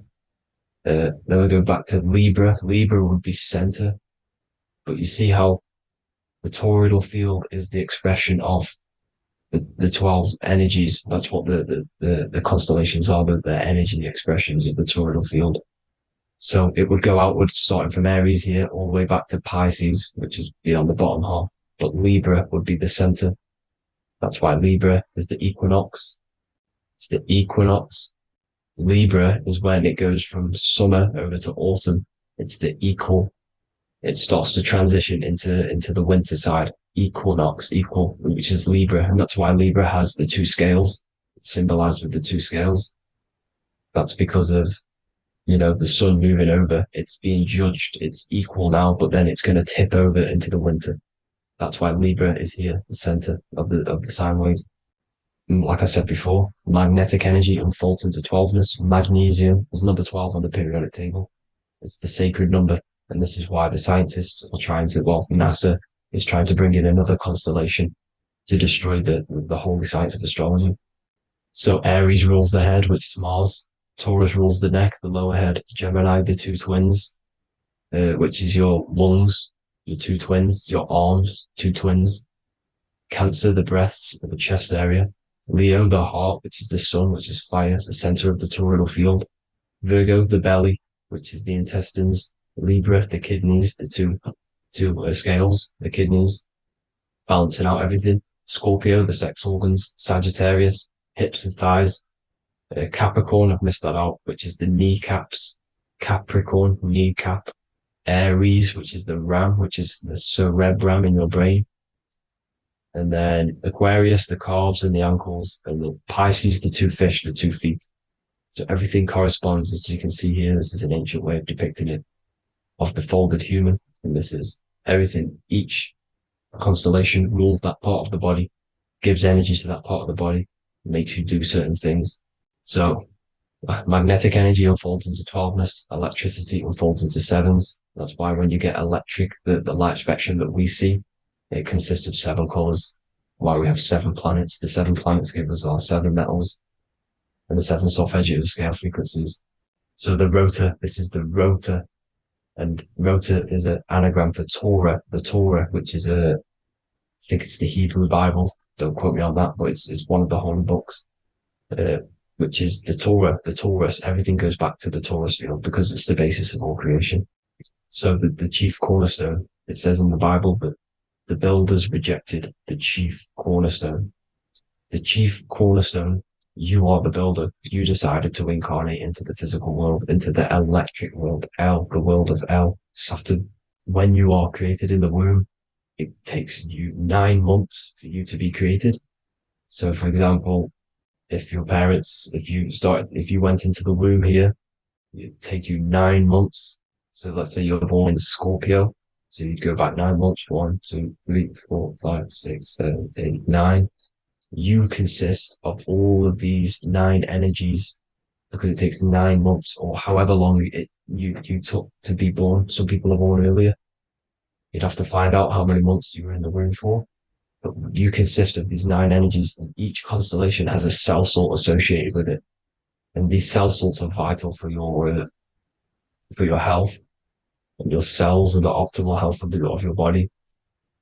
So the chief cornerstone that you rejected is these 3 cell salts, these 3 constellations. So you're mineral deficient in these 3 constellations. For example, fluoride, magnesium, phosphate, and potassium sulfate. So that's the chief cornerstone. And a cornerstone, people always get it rejected with the cornerstone. The cornerstone is not, it doesn't say the cornerstone in the Bible, it says the chief cornerstone. The cornerstone is a cornerstone of a building, but a chief cornerstone is the top of the pyramid. This is where we get the pyramid of the wheel. So you're mineral deficient in whatever 3 zodiac signs you're not.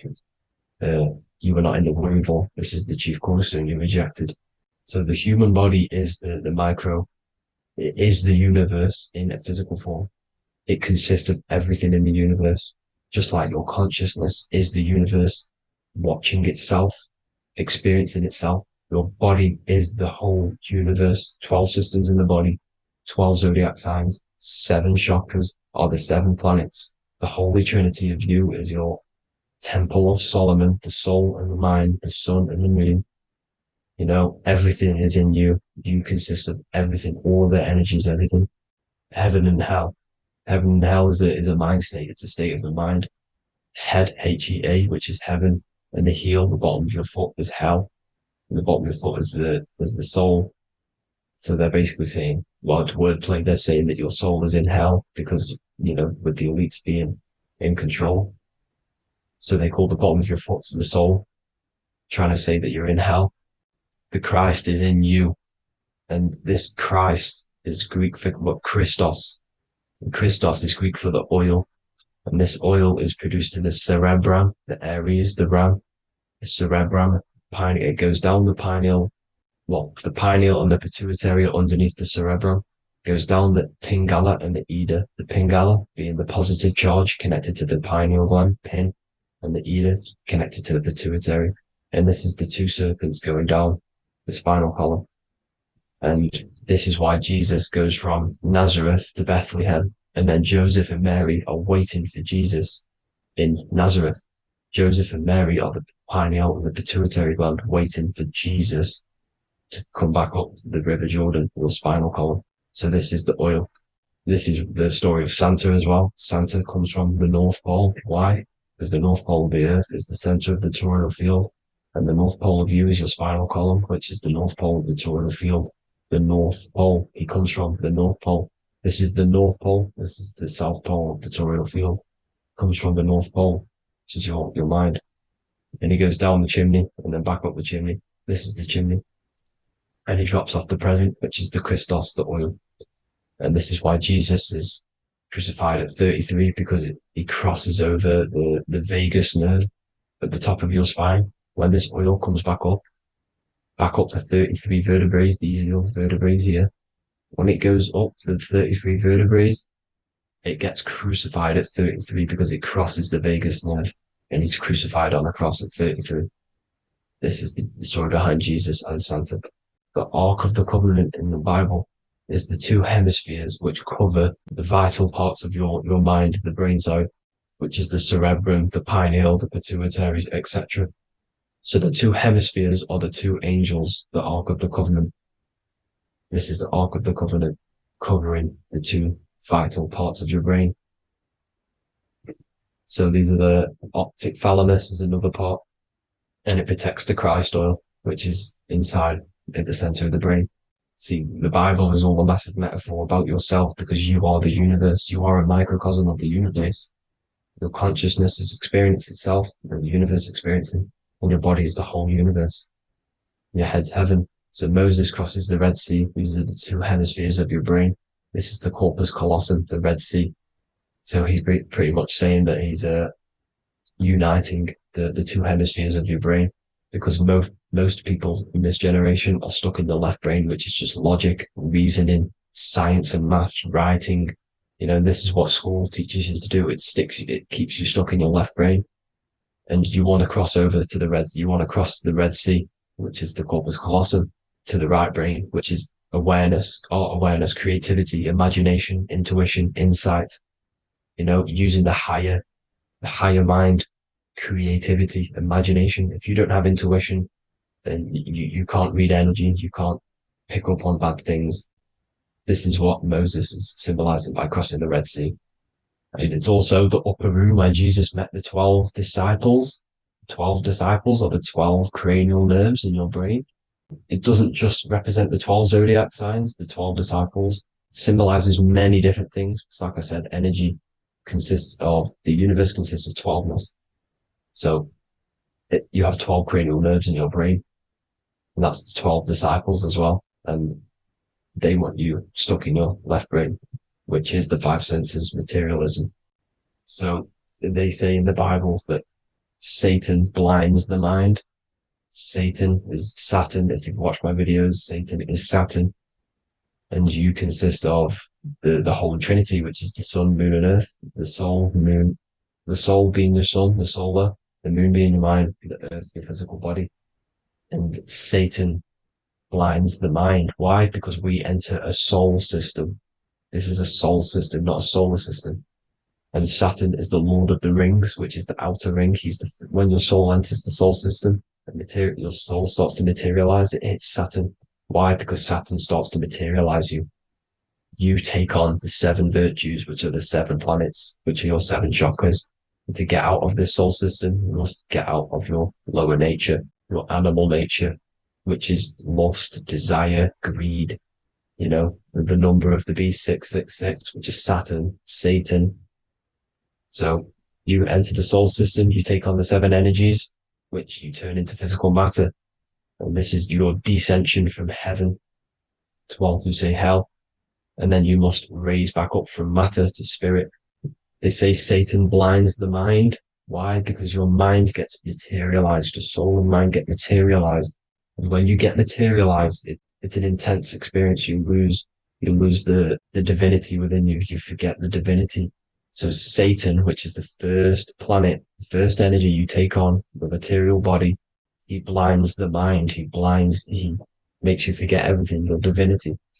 Then you must remember, ascend up Jacob's ladder, the 33 vertebrae, to heaven. And this is a microcosm of the macro, because you will ascend back up to heaven if you do this, when you leave your physical body, when your body decays. So when it talks about in the Bible, completely destroy them, the Hittites, the Amorites, the Canaanites, all the ites, this is what God says to the Israelites. It says completely destroy them. It's basically symbolizing saying destroy your lower nature. The Canaanites, cannibals. We're under a Canaanite system now, which is cannibalism. And this is flesh eating, lust, greed, all the demonic stuff, all the lower vibrational stuff, the lower nature, eating, sex, and survival, the lower three chakras. You must get out of these lower three chakras and return back to spirit, which is heaven, which is spirit, love, being holy, being truthful, being passionate, going back to Satan blinding the mind. All of the planets are made out of these three symbols. Satan blinds the mind. And that's why Satan's symbol, this is the symbol for Saturn, Satan, the symbol of Saturn is the cross, which is physical matter, the earth, over the moon. The moon is your mind. So the Saturn symbol saying matter over mind. He blinds the mind. Satan blinds the mind once you enter the soul system. And you must remember, in the Bible, it talks about the Genesis, which is Eve, the sin of Eve, which is biting of the tree of knowledge.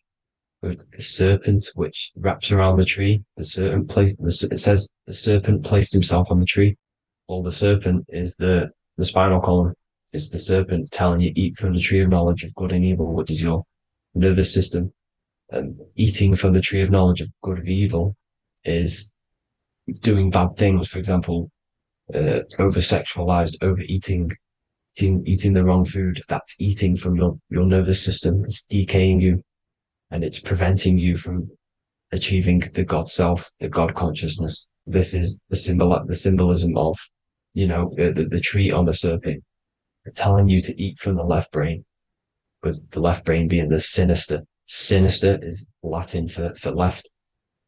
That's sin. Sin is left. And left is lefty Lucy, Lucifer, right, righteousness, right, God, godly. The tree of knowledge of good and evil, which is your nervous system, because it determines good or bad. That's the only thing you experience in this world is your nervous system. And then the tree of life is the cardiovascular system, and the Garden of Eden is your body. So that's it for this video, people. I hope you've got a greater understanding of how you are the universe and everything is inside of you. Just keep in mind you are the universe experience in itself, and your body is a reflection of everything. The 12 constellations, the 7 planets, everything's inside of you. This world is an expression from the inside outwards. You can't affect the outside world to manipulate reality. Everything's inside of you. I hope you got a greater understanding of this. God bless.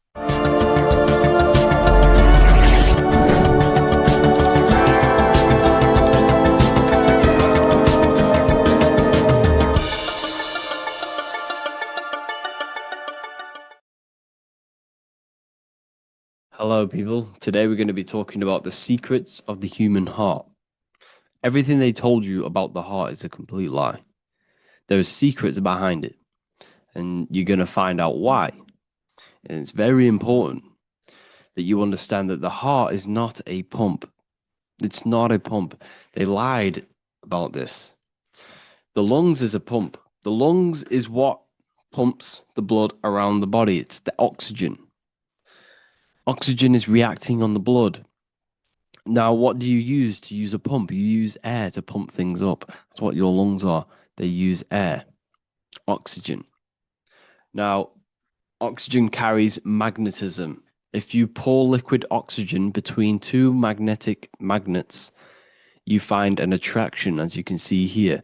So this attraction proves that there is magnetic principles within oxygen, liquid oxygen. So when we breathe, we are essentially breathing in magnetism. Magnetism is the force driving this world. So your heart is a chestahedron. It's a 7-sided shape in geometry, and each side is pretty much equal. It's a chestahedron. Look at the word chestahedron, chest, where your heart is. And it looks very, very similar. So this is the sacred geometry of the heart. And when a chestahedron is placed in an angle, when it's placed in a box, a cube, It sits at an angle of 36 degrees off center. This is the same angle which the heart sits within the chest. That's why it's called a chestahedron, because that's what the heart is. It's a chestahedron. And when you place a chestahedron into water, it causes a spiral. It causes a vortex motion, because your heart is essentially a vortex generator. So the heart is not a pump, it is a valve. This is where blood goes into. And when the blood goes into the heart, this is what causes it to vortex, because the heart is in a shape of a vortex. Look at the tissues, everything's wrapped around, everything's spiraled. See this here? This is the spiral of magnetism. So all of the valves and the cords and the fibers are all wrapped around each other. It's a vortex. And if you take off the tissue of the heart, you would see this. Kind of looks like the Holy Grail. And this is essentially the vortex spiraling of the heart tissues. And if you unraveled the heart, because your heart is one tissue, it's one muscle. Look at it here. This is a heart unfolded. And it's just spiraled together to create this. That's what the heart is. So the heart's tissues is spiraled here, and the heart itself is all wrapped around each other in a vortex, in a spiral. Because all spiraling is all to do with magnetism. So the heart is a vortex generator.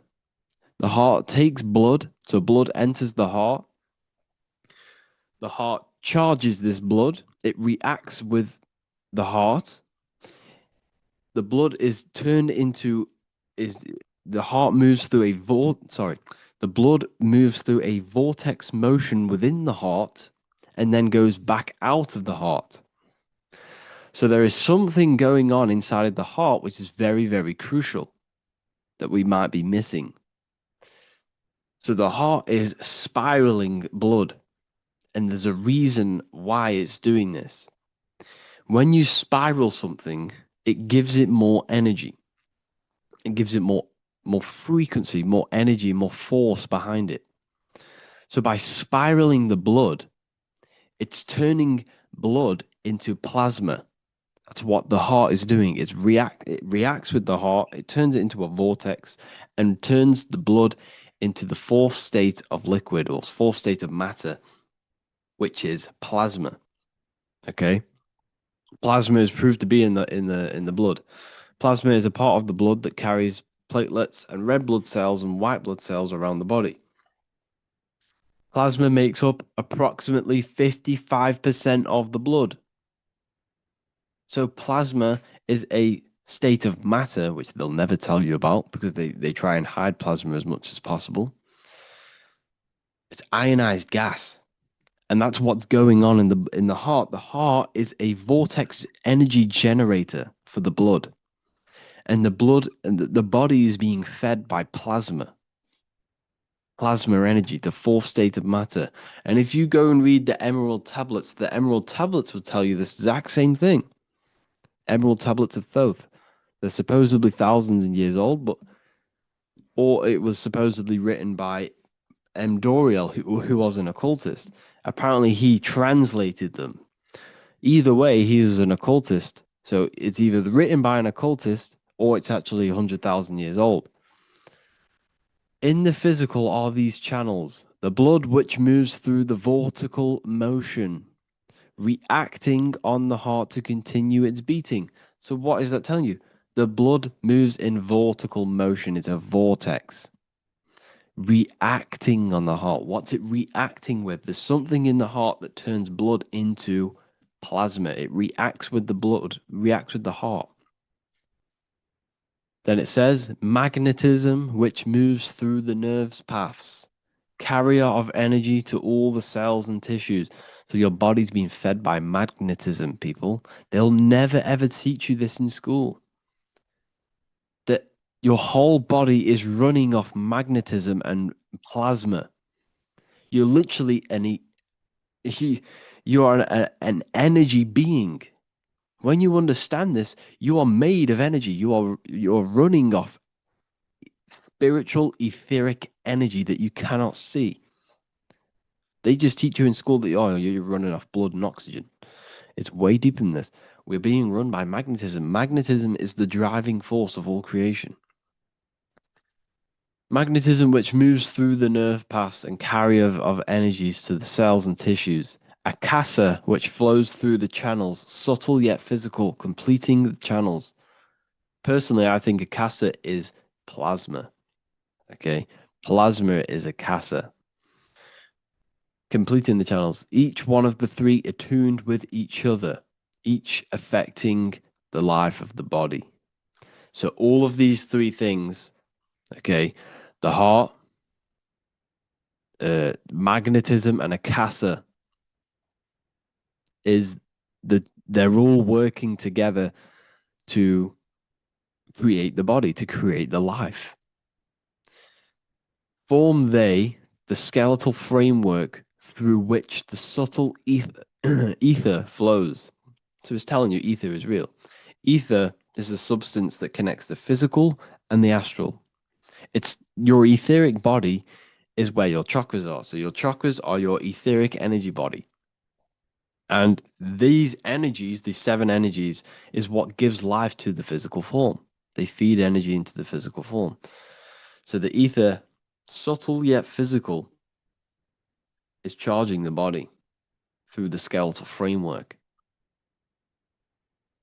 So it's telling you this, and even the word heart has ether within it if you just rearranged A and the E. Put the H on the beginning of, well, put the H on the end of heart and you get earth. Because what the heart is actually doing, it's taking the energy of the electromagnetic field around us, which is everywhere, that everything is filled with magnetism and electromagnetism. The Earth is a giant electromagnetic torus field, and all of this energy from the center is feeding directly into your heart. Because the center of this Earth is the heart of the Earth. The center of you is your heart. And the center of the aura borealis, whatever you want to call it, this energy that's emitted from the center of this Earth is feeding directly into you, and your heart is transmuting this energy from the earth to react with your blood, and your blood is then feeding your physical body through plasma. That's what's going on. You yourself and your heart is directly connected to the earth. That's why your heart rearranged its earth. You're directly connected to the cosmos. Everything they do to poison you and give you all this stuff is to keep you disconnected from the universe. You yourself are the universe. Your body is directly in correlation electromagnetically with the earth. So the heart is the balance. That's how you connect with things, through the heart. Okay. Here you see Jesus with the Sacred Heart, always pointing at the heart.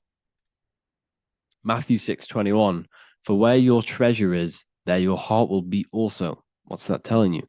What's your treasure, your goal, what you're doing in life? There your heart will be also, because your heart is a guide through this lifetime. Your heart has an intelligence. Every single organ in your body has consciousness, and you think with it. You can think with these different organs. You can think with the brain, you can think with the heart, you can think with, the reproductive area. That's why, everyone always says you're thinking with your penis. For if you're a man, you know about this. People say that. That's just a saying, but it's true. You think with these body parts, people, and your heart is a guide. It knows everything that's right. It knows the things that you need to do. So that's why your heart is called a chest, because your treasure chest is in the chest. Sorry, your treasure is in the chest. And what's the treasure? Your heart. All of the wisdom, all of the understanding, all of the guidance is inside of that heart. And you need to follow your heart. That's why we say follow your heart, to find your treasure in this life. Find your purpose. That's what your treasure is, your purpose in this life. So the heart is also producing your electromagnetic field around your body. And the heart is all to do with emotion. So thought happens in the mind, which is not the brain. Then the thought in the mind produces brain activity, electrical signals, and then these electrical signals are sent to the heart, which produces an emotion. So essentially, the brain and the heart are directly connected. You need to sync them. You need to sync the brain and the heart. Why? Because you need to be thinking with emotion behind it. If you think with lack of the heart thinking also, if you think without the heart, you are only thinking for yourself and not for the empathy of others. You have to think before you take action of the emotion of others and have thought of people's feelings behind. So you must sync the heart and the brain. The actions you must take must be in line with your heart. Your heart tells you everything. Before you do something, you can feel whether it's right or wrong. You can feel it deep down within you. When you quieten your mind, you can feel it. Where when you're doing something wrong, especially when you're a child, because as you get older and you constantly do negative things, then yes, you can block out the heart completely. But deep down within people, they know what they're doing and they know whether it's right or wrong. You feel horrible when you do something bad. You feel it inside of you. And Manly P. Hall said, every time you go against the heart, you are destroying your electromagnetic field. It kills the magnetism of your body every time you go against it. Obviously, I don't know if this is true, but I agree with this. Manly P. Hall was an enlightened individual who understands the anatomy of the body, understand all of the occult things. And essentially, every time you go against your heart, you are killing the magnetism of your body, your cells, and everything about you. Because your whole body is magnetic. You have magnetic attraction all over you. So there's a saying, well, obviously in Christianity, what happens in heaven happens on earth. Well, what happens in the brain happens in your heart. Heaven is the head, earth is the heart. Every thought you think produces an emotion in the heart. Every single thought triggers an emotion. When people say they got a broken heart, because all of that emotion is in the heart. Not in the heart, but in the invisible intelligence behind the heart. You must understand there's a consciousness, an invisible spiritual consciousness behind every physical thing. So your brain is dual, your heart is single. Your brain consists of two hemispheres. So when it comes to decision making in the brain, there can be confusion between the left and right hemispheres. This is why when people are confused. But the heart is a singular organ. And if you go onto Google and type in brain cells found in the heart, there are 40,000 neuron cells in the heart, the exact same cells which are found in the brain, in the cranial brain. This means that your heart is essentially a brain for your emotions, what it is. And your emotions tell you what is right and what is wrong. So every thought you think produces an emotion, and whether that emotion is good or bad will tell you whether something is right or wrong. So the heart is the guidance through this life, and your higher self resides in the heart. You have to follow the heart. You have to do what the heart tells you all the time. So I hope you enjoyed this video, people. Please feel free to contact me if you have any video ideas or anything like this. And welcome to the university. I look forward to connecting with you all. So depression doesn't actually exist, and in this video I'm going to show you how depression is actually a choice. And I'm going to give you some solutions on how to deal with it. And this is probably going to change your life forever just by doing this alone. Okay, so the first thing you need to understand about depression is that it exists in your conscious mind. It exists in your thinking mind. So what is inside your thinking mind? You have your body, your name, your reputation, your trauma, your memories, your family, your worries, your interests, your bills, your passion, dislikes, goals. right? Most people identify their lives with this. They identify their lives with their thinking mind. They think they're their name, their job, their reputation, their memories. But this is not who you actually are. Who you actually are is the observer of that. What happens if you stop thinking? What is left? You're left with unconditioned consciousness. You're left with the self, which is what we refer to as I. We are the consciousness, not the thinking consciousness. You are not these labels. You are not your thoughts. You are not your job, your name, your reputation. Okay? And the reason why I'm telling you this is because it's very important, is that we are something beyond this body, beyond this name, beyond our thoughts. We are the consciousness. So depression exists inside of the thinking mind, the conscious mind. Okay? So if you want to get rid of depression, you must learn how to escape the thinking mind. And not only just escape, but that's step one. In meditation, you do meditations, right? We sit still and we have to learn how to control the mind and turn off the thoughts. And when we turn off the thoughts, depression goes out the window because there's no thought present in your mental field of consciousness to be depressed. Okay? You must understand, who is the one suffering from the negative thoughts? Who is the one suffering? Your mind is not suffering because the mind is producing the thoughts. Your body's not suffering from the negative thoughts. You are suffering. And who is you? You are a soul. You are that feeling. You are that person beyond the thoughts, beyond the feelings, beyond that. You are the one experiencing. You are that. Meditation gives us the ability to turn off the thinking mind. This allows us to escape our thoughts. Okay? And it gives us, over a long period of time after meditation, you'll be able to turn this switch. And this switch will be able to turn off your thoughts. And by doing this, we will be able to control our conscious mind directly by the hand. So when you notice yourself gaining them negative thoughts, we can then turn off the switch of turning off the conscious mind and rising to our authentic self and knowing the thoughts are just illusions. Now, let me tell you something that's very powerful. Most of your thoughts are coming from beliefs. Most of your feelings are coming from beliefs. So if you have a feeling of lack, this is coming from a belief that you don't have much. If you are feeling alone, this is coming from a belief that you are alone. So what we must do is restructure ourselves. We must restructure the subconscious mind. And we do this in many different ways. We can do this with meditation. We can do this with visualization, visualizing our desired reality as if we are living it.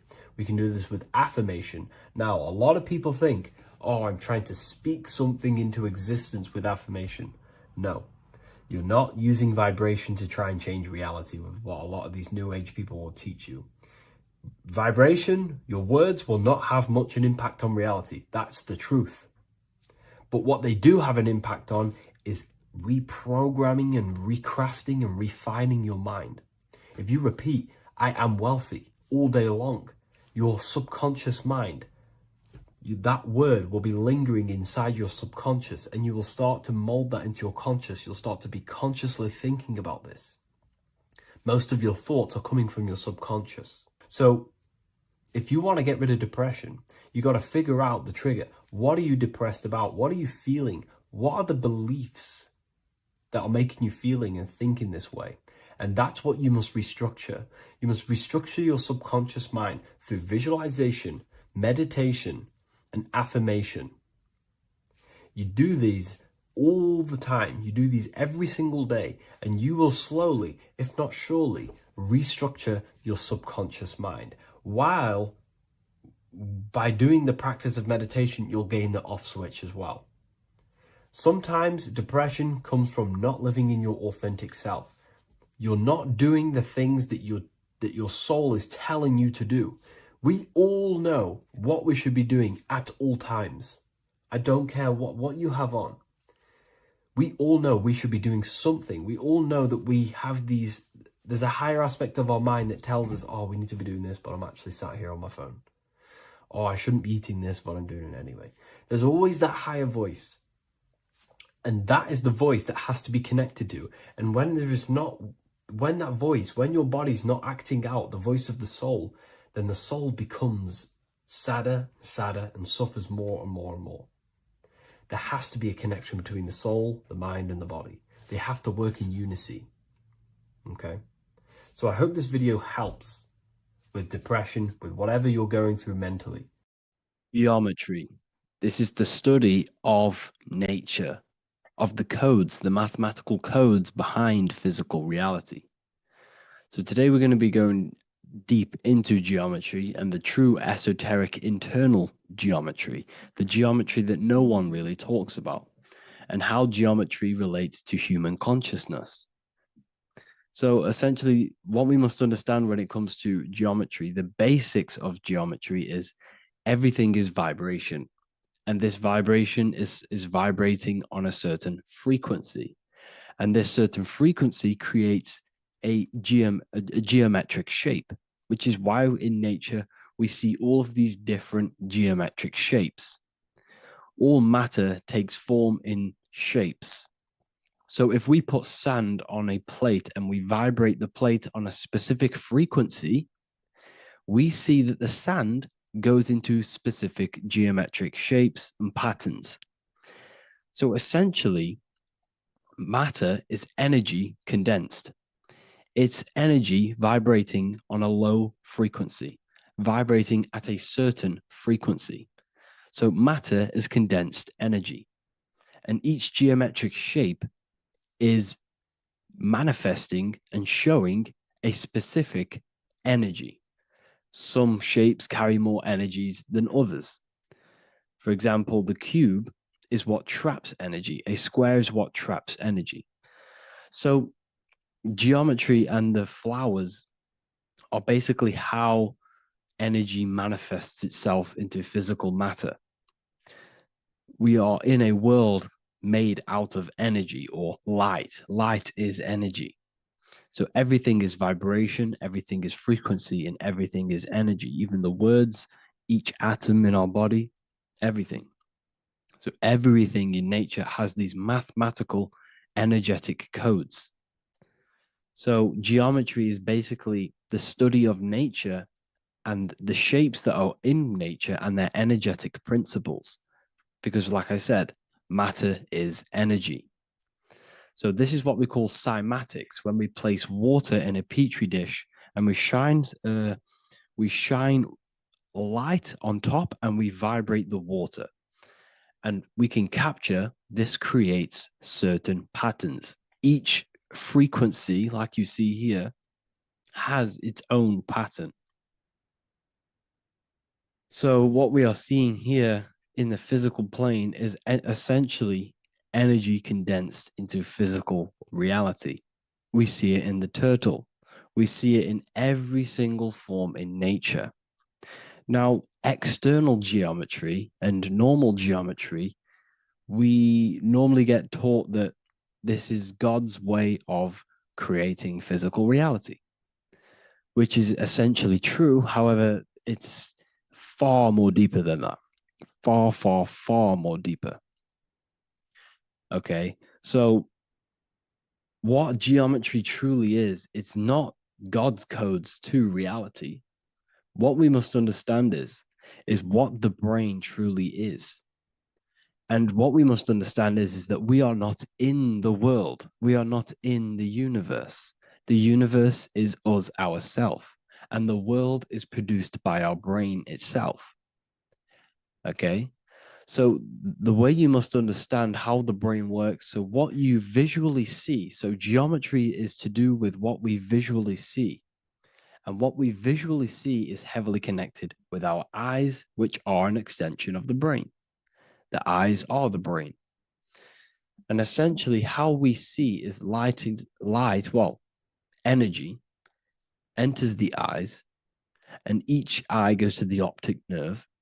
And this energy is transferred into electricity, which travels to the back of the brain to the visual cortex of our brain.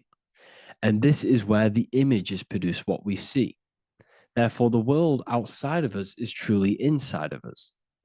It's a projection from within the brain. The brain is an energy condenser, a decelerator, an energy decelerator. Everything outside of us is basically formless energy. It is formless energy vibrating at a certain frequency. So what the brain is, it's sucking in this energy, this light, and turning that frequency, that code, that light code, into a physical reality. It's condensing the energy and turning it into a visual image inside of the brain. Therefore, everything outside of you is not what it looks like. Everything outside of you is basically energy, infinite energy. And our brain is condensing this into a physical reality and projecting it outwardly, which you experience your visual field. Okay? And the ancients knew this. So this is basically called the sigil of Lucifer.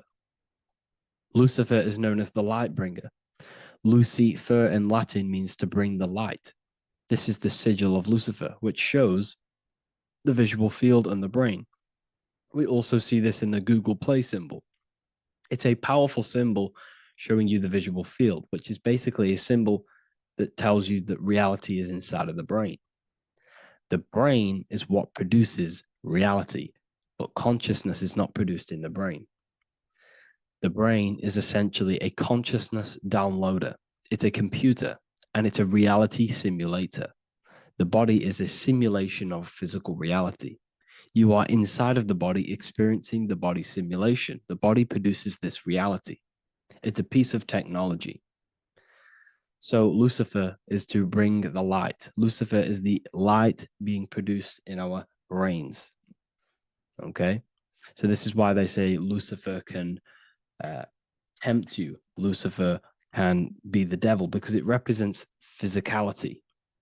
It represents the false light. Lucifer can trick you because it represents the physical world can trick who you truly are. So now that you understand how the brain is basically an energy decelerator and it creates and simulates a reality to your consciousness, you are no longer a person in a universe. You are the universe itself experiencing itself. Therefore, geometry is heavily linked in with the brain. Geometry is essentially how your brain and how your eyes decode energy. So what you are seeing is the mathematical codes of your brain creating reality. So what they teach you is the external is that geometry is God's way of creating this world, and these are the mathematical codes God's created. But now I'm telling you the internal. This is the truth. Geometry is how your brain mathematically condenses energy and light into a physical reality. So therefore, your brain is a computer program. So now geometry is nothing outside of you. Geometry is not something created by something else. It's created by your brain. Your brain produces these patterns through mathematical codes by breaking down energy into physical reality. And this is why you see geometry in everything around you. This completely changes your view on geometry. It's in your ear, it's in your face, it's in everything. Geometry is everything. Okay? So now that you understand this, now, as we were talking about the visual field earlier, the ancients knew about this. The ancient Egyptians knew about this. We can see this symbolism inside of the casket, the Egyptian casket. See, this crossover represents the visual field. This represents the back of the brain. This is the left hemisphere, the right hemisphere. And now some of the most simplest teachings in geometry is that straight lines are masculine and curved lines are feminine. And we even see this in the human body. The feminine human body is curvy and the masculine human body is liney. And even with the genital reproductive area, We have a line and a curve, 0 and 1, the binary code of all creation, 0 and 1, because that's basically all that exists. Nothingness and 1, nothingness and God, nothingness and consciousness. That's all that exists. Now that I've told you that, the basics of geometry and the line and the curve and the feminine and the masculine, what do we have here? You see this stick here? This is a curve. And what's the right hemisphere? The right hemisphere is the feminine, the feminine energy, the feminine aspect of our brain. Then we have a straight line. This is straight lines. Now this represents the left brain. So the Egyptians are showing you the left masculine brain and the right feminine brain because of the curve and the straight line. And this is the visual field, the crossover. So there's a crossover in the brain. The left eye is connected to the right brain. The right eye is connected to the left brain. Okay, so the left eye is connected to the right brain. The right eye is connected to the left brain. The solar and the lunar. So, like I said, everything outside of you is basically energy.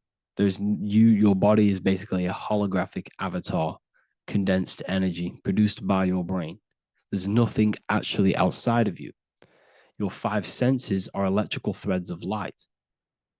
And when you touch something, this is basically electrical signals in your nervous system, which are reporting back to the brain. Therefore, what you touch is actually, you're not touching. The feeling that you feel when you touch something is not the true feeling. That's your nervous system you're feeling. You're feeling your nervous system in the brain. It's electrical signals to your brain. So the 5 senses do not decode, well, what you're experiencing as the 5 senses is not outside of you. This is your brain interpreting electrical signals.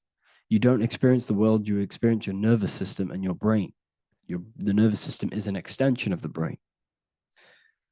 So this is the truth. This is not woo-woo spirituality. This is true consciousness science that I'm teaching you here.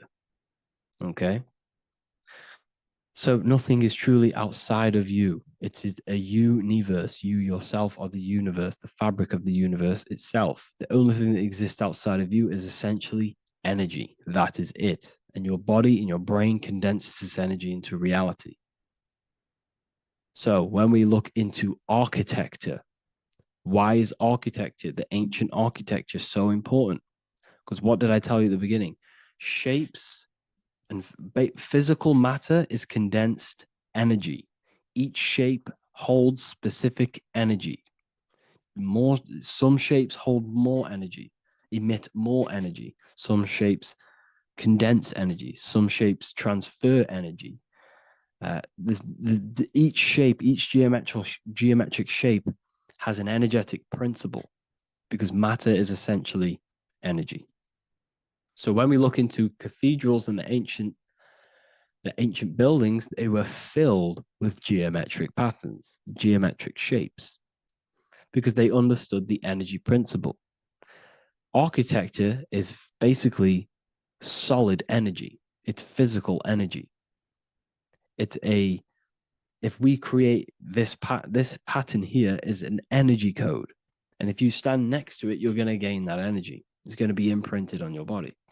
So essentially, they filled their buildings with high energy geometric shapes. Points, triangles, pyramids are very, very energetic. This is why you have crystal pyramids made, organite pyramids. They're always in pyramid shapes. That's why the Egyptians built in pyramids, because pyramids hold high energy. They emit high energy. So this is why you see all these different geometric patterns. Okay.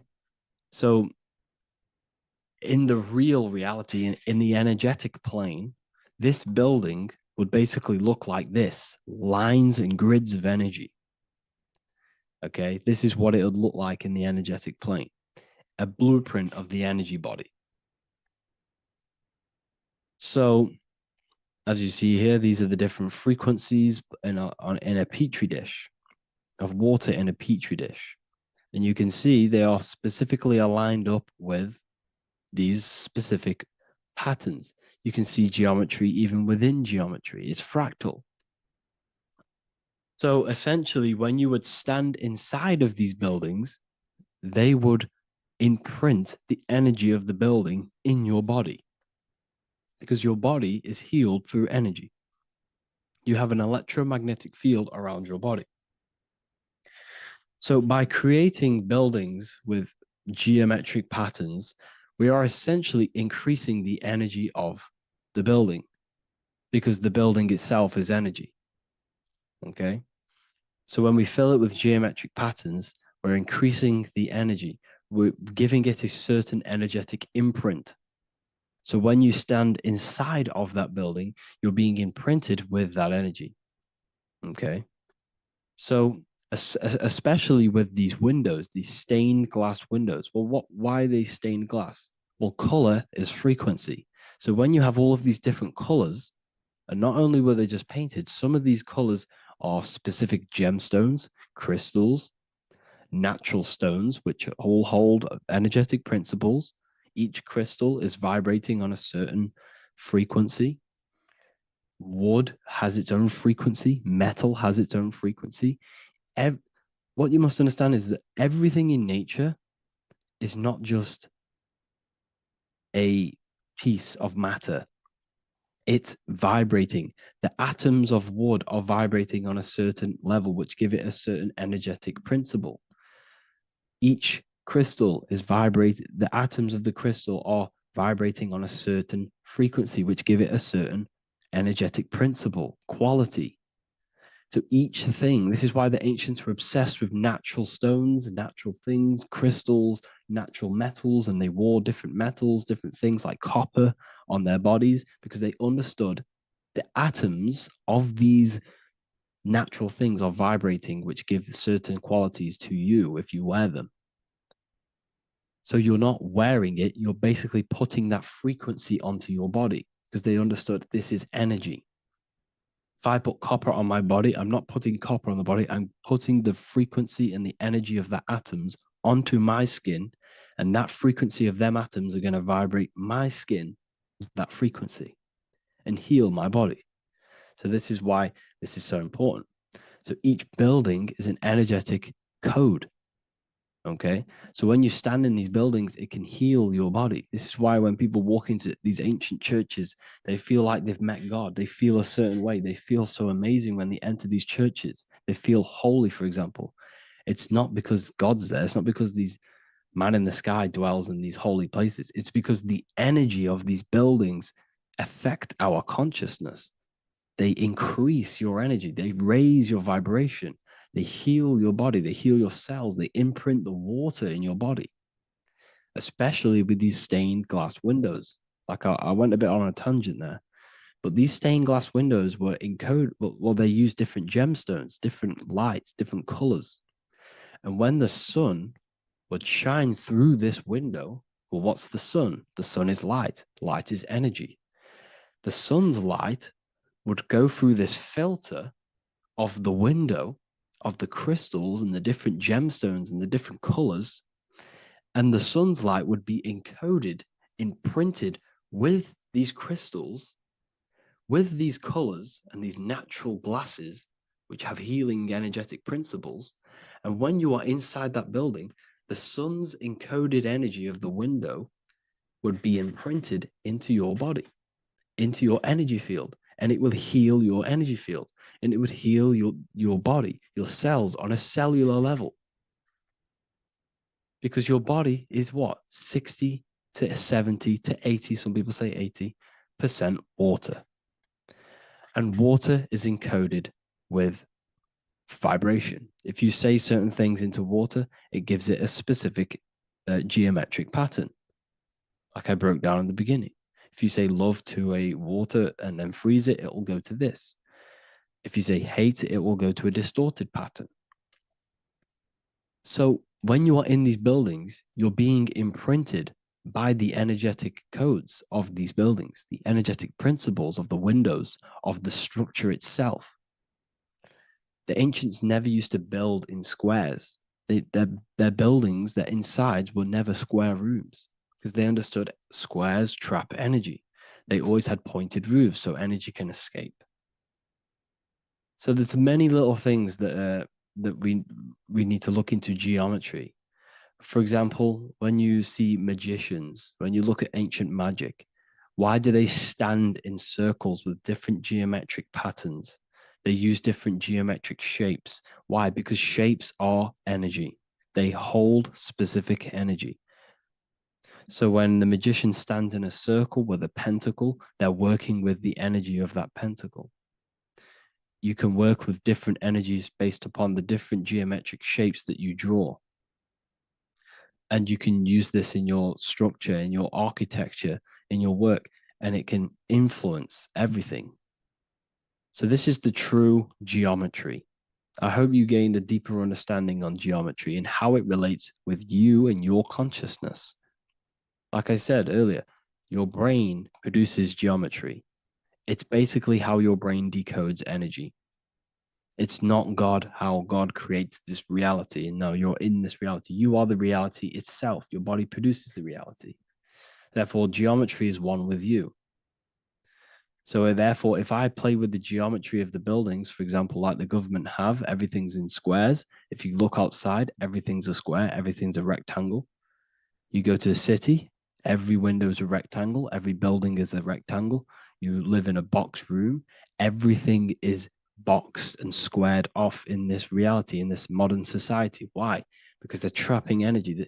The box is the cube is the most simple geometric shape, which basically condenses energy and it traps energy.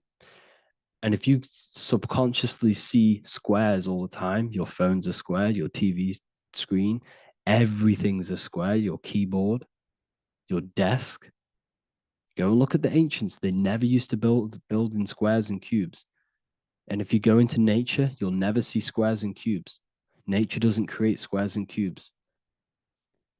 Everything in the modern society is squares and cubes to simple your consciousness down, to dumb your brain down.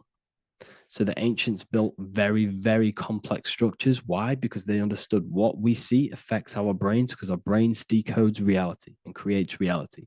If you see a sophisticated building, this is going to give you a sophisticated mind and raise your IQ levels over time, subconsciously. I'm not saying if you look at this building, you're going to become smart. I'm saying if every single building in your environment, ment is mind, mental, every single building in your environment was this complex and complicated, it would increase your IQ on a subconscious level. It'd make you more complex, make you more intelligent. So they've dumbed everything down. They've dulled everything down. Look at everything. Everything is being dulled down. So anyways, I hope you all gained a better understanding on this. If you want to gain more occult knowledge and esoteric knowledge, make sure to read the Book of Wisdom, Volume 2. If you're inside the university, you can get this book for free. Go to the general chat area and follow the instructions and you can order yours for free. Truly life-changing stuff. Because the issue is with the world is that no one really understands who they are, what they are, and why we are here.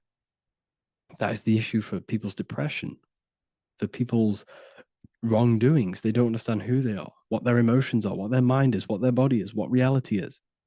This book gives you that. This book gives you the sense of understanding, the sense of well-being that will give you a better life because you understand life and what life is. And if you truly want to take your studies to the next level, we have the Ethereal University. This is the place for truth seekers where you can connect with like-minded people so you don't have to feel insane, because not many people think this way.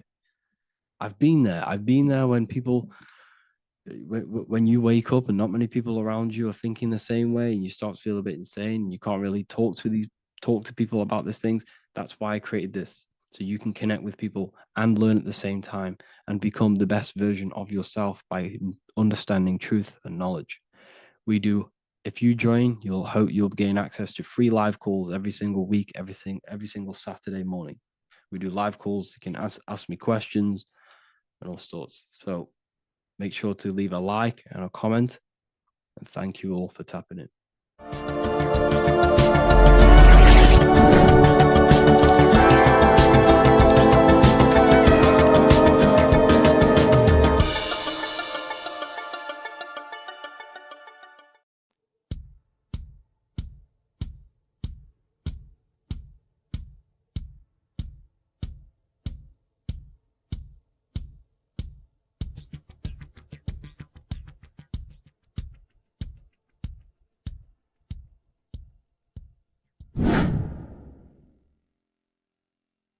What is good, people? How are we all doing? Today we're going to be talking about the different planes of existence, the occult side of the world, the things they don't teach you in school.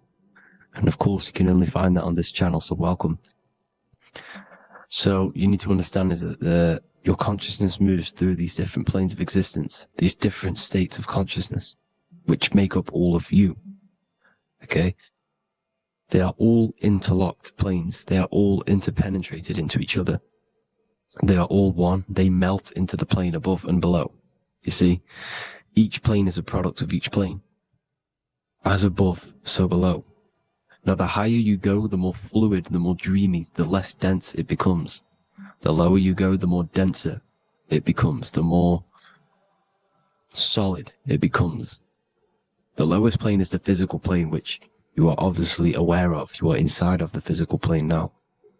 But while you are in this inside of this physical plane, you are indeed inside of all these other bodies which you have not awakened yet.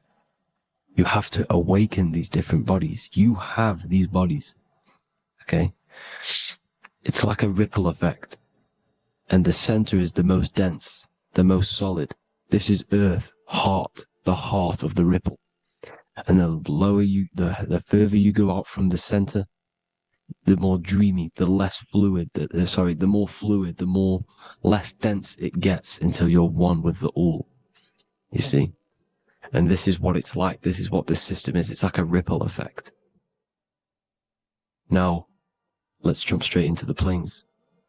First, you have the physical plane, made out of 4 elements. Five elements. The ether is the mother of the elements. It's the womb of the elements. It's the 5th element. And it gives birth to the 4 other elements. 4 is stability. Tables have 4 legs, and this is why the ether gives birth to 4, because it's the foundation of the physical world. Fire, earth, water, air. They are not pure. Each one of the elements melts into the other one. For example, earth and water both share cold. Water and air both share wet. You see, they compose of each other. They melt, they mold into each other based off the vibrational state of the ether. That's what it is. The 4 elements are the vibrational states of the ether. Okay? So you have the 4 physical elements making this, physical world. It's the lowest world. It's the world of effect. This world, whatever you see, whatever you experience, it's the effect. You can't change anything by manipulating this world. You got to manipulate the higher worlds to affect this world, you see? As above, so below. This is the lowest plane. It has 3-dimensional. It's the 3rd dimension. Space, height, and thickness. That's all it is. Front, backwards, upwards. You see, it's 3-dimensional. We cannot perceive the hidden side, which is the interior of this existence. We cannot perceive the interior from our exterior view. We are looking into this world. Okay? This is the exterior view. We can't see what's inside of that. That's the 4th dimension, which is the next one. It's the most gross and dense plane. 4 states of matter, the most slowest vibrational molecules exist in this plane. Above this plane, you have the ether. Okay? The word ether and either are the same thing, because either connects 2 scenarios in languages. I either support Manchester United or Liverpool. Either is connecting them 2 scenarios. The ether is doing the exact same, as you can see here on the planes of existence. It connects the astral world, which is very important, to the physical world. It's connecting these 2 worlds. So it's the ether. It's the ether. The ether is pure potential. Energy flows through the ether. It is pure energy, pure potential. Okay? The physical body is an exact copy of the etheric counterpart body. So every physical object has an etheric energy double. It's like a blueprint of that object. Every single object has an energy double, and that's the etheric double. Okay? The etheric body determines the shape of our physical body through its lines of force. All through life, it rebuilds and restores the physical body. Physical problems show up first in the etheric body, because as above, so below. You manipulate the higher planes, it will manipulate this plane.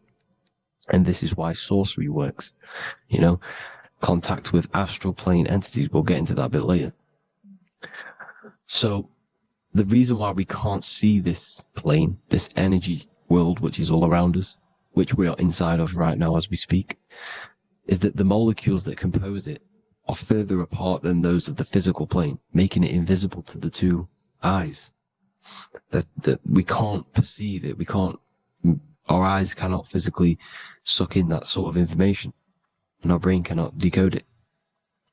This is why, they brainwash us with all these programs to keep us asleep, to keep these other bodies we have asleep, so we don't find out about these other bodies, and is to make you believe that everything's just a material. Only the material world exists. They don't want you to know is that everything that you see is a result of something you cannot see. As above, so below. There are realities within this reality. This is what I'm breaking down now, these different planes, on how this reality works. So your etheric double is your energy body. You can see here the physical, etheric, astral. Astral is your spirit. The ether is a part of the physical plane. It's like just above the physical plane, but it's still part. But then the astral plane is completely separate. It's another plane, but they're all interlocked. Don't think they're apart. They're all interlocked. They're all one. They all melt into each other. The chakras that we have are inside of our etheric body. They are our sense of organs which tune us to the fourth dimension. These 7 chakras connect us to the astral world, the fourth dimension. Okay? They are points for the flow of energy from the universe / 7 planets, because the 7 chakras are your 7 planets, and the 7 planets are connected to the astral world. They are feeding these 7 centers in our body. They connect us to the universe, to our etheric counterpart, and then to us, supplying the physical body. Because the energy comes from above. As above, so below. These 7 centers, these 7 etheric chakras, are being supplied with energy from the universe, the 7 planets, the solar system. Then it supplies the physical body. You see? So the ether is very important. And this is, that the ancients understood the science of the ether, and they could, harness free electricity from it, because it's all around us. The ether is all around us. And this is what they were doing. They were harnessing free energy using the ether. The astral plane, the fourth dimension, very important plane. Very, very important. We've all been there. Every single one of you has been there. Okay? The fourth dimension is unseen of what we see. It's the interior of the exterior that we see. We see the third dimension, but we cannot see beyond what's making this third dimension. This is the fourth dimension. Okay? It's the dream world. This is where you go when you dream. Okay? This is where you go when you dream. It's the place of disembodied spirits or ghosts, entities, whatever you want to call them. When you hear ringing in your ears, that is not tinnitus. That is an entity around you. Okay? That is an entity around you. The fourth dimension is where thought forms exist. Mental images. Thought forms as in what you see in your mind when you think of an image, because the mind is the highest plane of existence. Mind is the highest plane of existence. And it manipulates all of the planes below. So it goes the mental plane, then the astral plane. So the thought is in the mind, the mental plane. That just the thought alone, no image, but then the form depiction, the thought form exists. It manifests in the astral plane as a sort of image, an entity, a living conscious being. So this is why thoughts are things. You see, thought forms exist within the fourth dimension. So when you imagine something, when you are, for example, right now, look into your hand and imagine there's an apple in your hand. If you can see that, you are seeing into this fourth dimension. You can only see into this fourth dimension using the mind's eye, not the 2 eyes, the mind's eye. When you shut off the 2 eyes into darkness, the third eye opens. The mind's eye is open.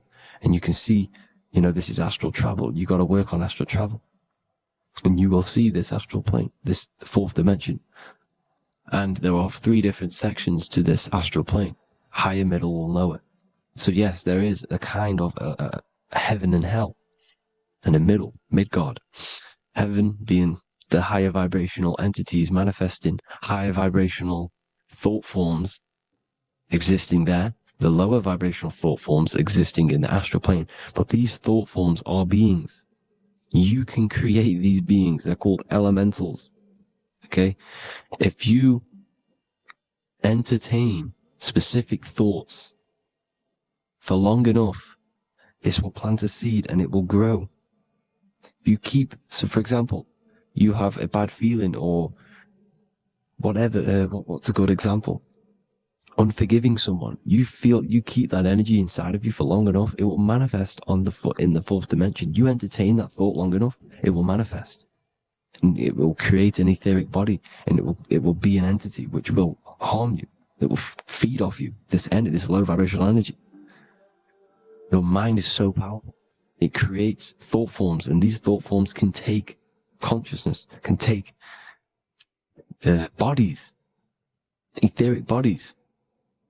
Now, that's why it's very important that you master your mind, master your thought patterns. So this fourth dimension is the astral world. So when you have a nightmare, this is the lower astral plane. You're in the lower astral plane. Whilst this physical body rests at night, your consciousness, while you awaken this other body, your consciousness goes inside of this other body, whilst the physical body lays asleep. You see? So it's all inside of you. This is what you need to understand. You just haven't awakened these bodies yet. You can awaken them. You just got to awaken them. Okay? The next is the mental plane. This is the mind, the source, pure cause, pure motion, the most less dense, the most fluid. No form. There's no form to the mind. Astral plane is the first plane where a form takes existence, pretty much. The mental world has no form. It's pure mind, pure intelligence. Thoughts alone exist here without any images or manifestation. The most fluid, the most dreamy, the most causal plane. All of the rest take the effects of this plane. That's why it's mind over matter. Your thoughts they create vibrations. Each vibration is vibrating on a specific frequency, which creates mental images, creates effects down here on this physical plane. This is why it's so important to master your mind. Master what you think. Master your mind. It's the hardest thing to master. You could conquer the world, but it's probably harder to conquer your own mind than to conquer the whole world. I can promise you that, because the mind can play tricks on you. You got to listen to that inner guide within you that will constantly manifest the good things. So anyways, people, hope you learned a lot from this. Please work on trying to activate these other bodies. I will maybe do another video on trying to activate these bodies if you wish. Please comment down below if you would like to see that. And have an amazing day. Please like, subscribe, comment down below any video ideas you want me to do, any information you want me to spit. Thank you all. Have an amazing day.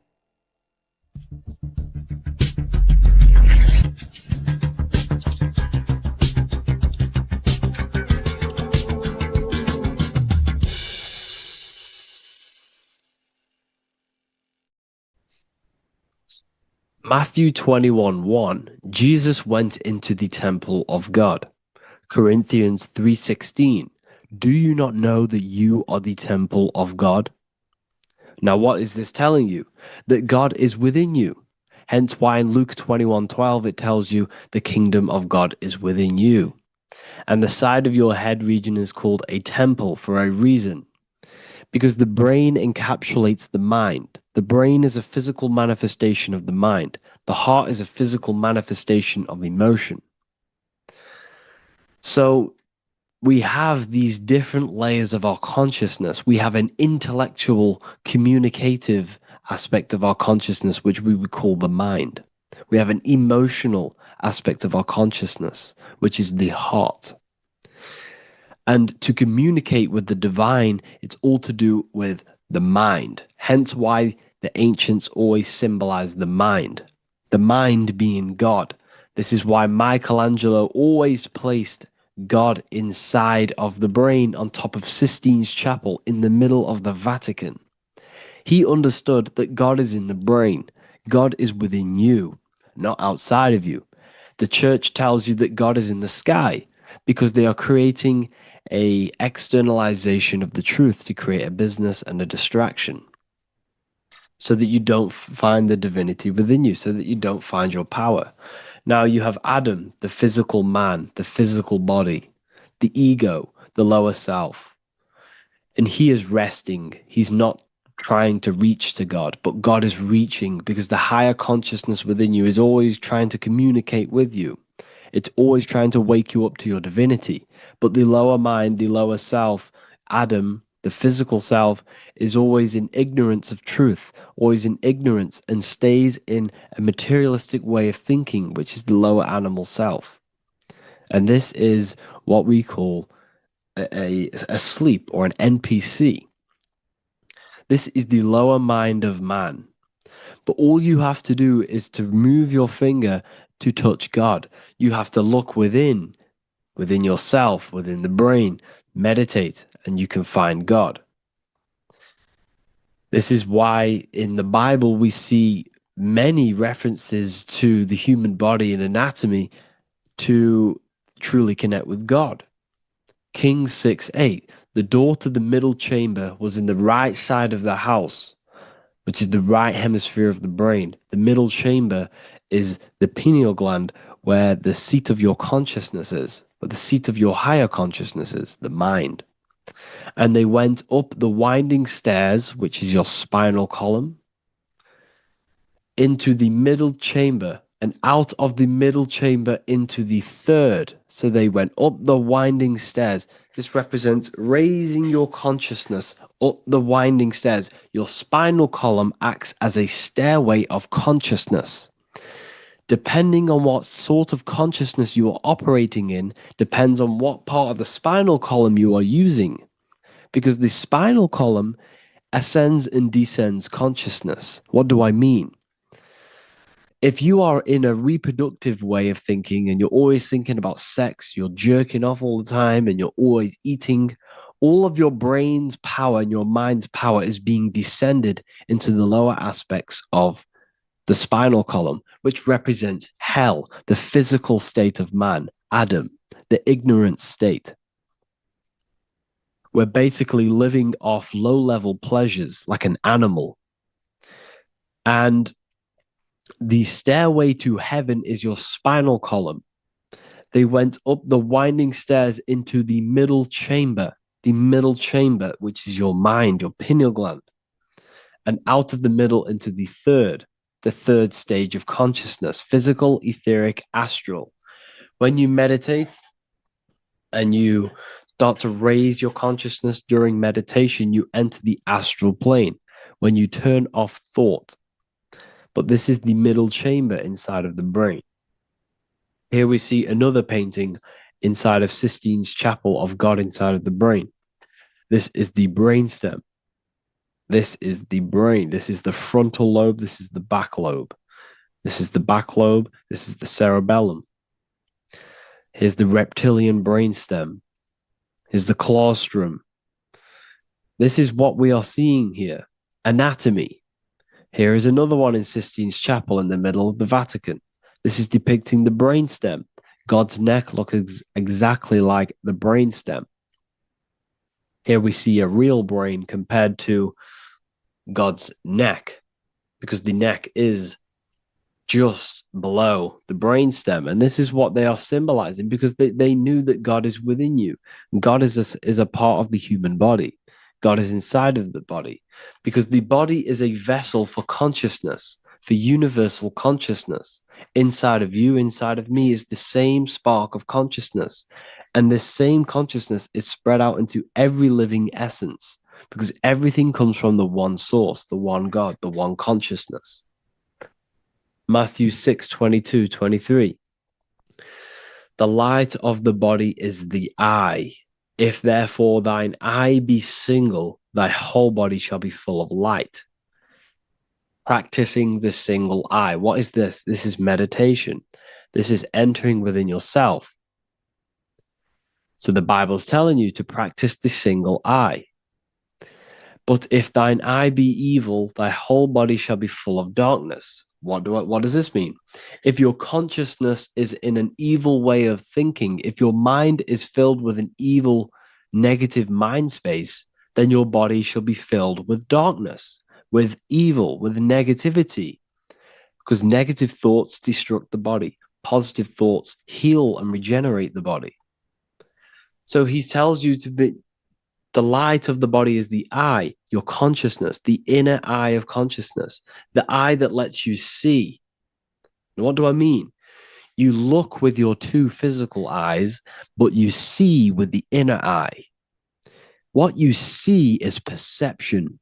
You look with the two eyes, and what you see is perception. You are seeing, you are understanding, and that's what consciousness, the mind, gives you. Consciousness, or the mind, is the force that allows you to be a human being, that allows you to understand things and interact with things and make decisions. It's an infinite intelligence. See, the mind is not the brain. This is a big confusion with people. Hence why the eye on top of the pyramid is separate from the bottom half of the pyramid, because the consciousness is separate from the body, the eye, the all-seeing eye. It represents the observer, the eye that sees into this body, into this world, into this. You are the perceiver. You are the invisible spirit within the body. Theologians 4:17. After that, we are still alive, and our left will be caught up together with them in the clouds to meet the Lord in the air. You don't meet the Lord in the physical air. Okay? This symbolism of the ancient Christian artwork is showing you this is symbolic. These things never happened. There's no man in the sky. Moses didn't go on a mountain to meet with God. The air represents the mind. This is why you say you're an airhead when someone's very stupid. Earth is your body. Water is your emotions. Fire is your spirit. Air is your mind, the invisible mind. So Anton Mengs, an ancient Christian art worker, is showing you anatomy of God in the clouds. But this is the anatomy of the human body, raising yourself to the mind and turning the mind inwards on itself during meditation. And that's how you meet the Lord in the air. You meet the Lord in an elevated state of consciousness. The air represents an elevated state of consciousness because the air is up. You have to raise your consciousness to meet the Lord in the air. This is why Moses went on a mountain to meet with God. The mountain represents elevation of consciousness, raising the mind up the spinal column, taking all of the mind's attention away from the reproduction and the physical aspects of self and raising it to the brain and turning off the brain and going inward into the air. It's talking about raising consciousness. It's allegorical. It's a spiritual, metaphorical text. The side of your head's called a temple because inside that where that temple is, right in the middle of where you call the temple, is the inner chamber, the open room, the holies of holies in the Bible, or the land flowing with milk and honey, or Mount Zion. There's so many different names for the brain, or the upper room where Jesus meets his 12 disciples, the 12 cranial nerves in your brain. This is the temple of God. Your body is a temple of consciousness. It encapsulates the consciousness. It encapsulates the mind and soul. John 10:30, Jesus states, I and the Father are one. Psalms 46:10, be still and know that I am God. He's talking about the I am within you, not within Jesus. Everyone refers to ourselves as I. I am God. When you say I, you're referring to the highest aspect of yourself. The aspect that is above all thought, above all emotion, and above all things. when you say I, you're referring to your pure awareness, your pure consciousness, the highest aspect of yourself. And anything after I is egotistical. I is God. The letter I is the Roman numerals for one, because there is one God, one consciousness. The letter I is one line, just like the number one. Matthew 6:3-4, take no thought. Therefore, take no thought. Take no thought. He says this 5 times because you must turn off the 5 senses and take no thought to connect with God. Be still. This is telling you to meditate and know that I am God. The I am within you. I and the Father are one. I and God are one. You, who you think you are, is a completely wrong. The body is matter. Your name isn't you. Your job isn't you. Your reputation, your trauma, your memories, your friends, family, worries, bills, interests, dislikes, goals, passions, anything to do with the thinking mind is not you. Who you think you are is a part of your thinking aspect of consciousness. But once you remove thought, you are no longer your name. You are no longer your body. You're no longer your reputation.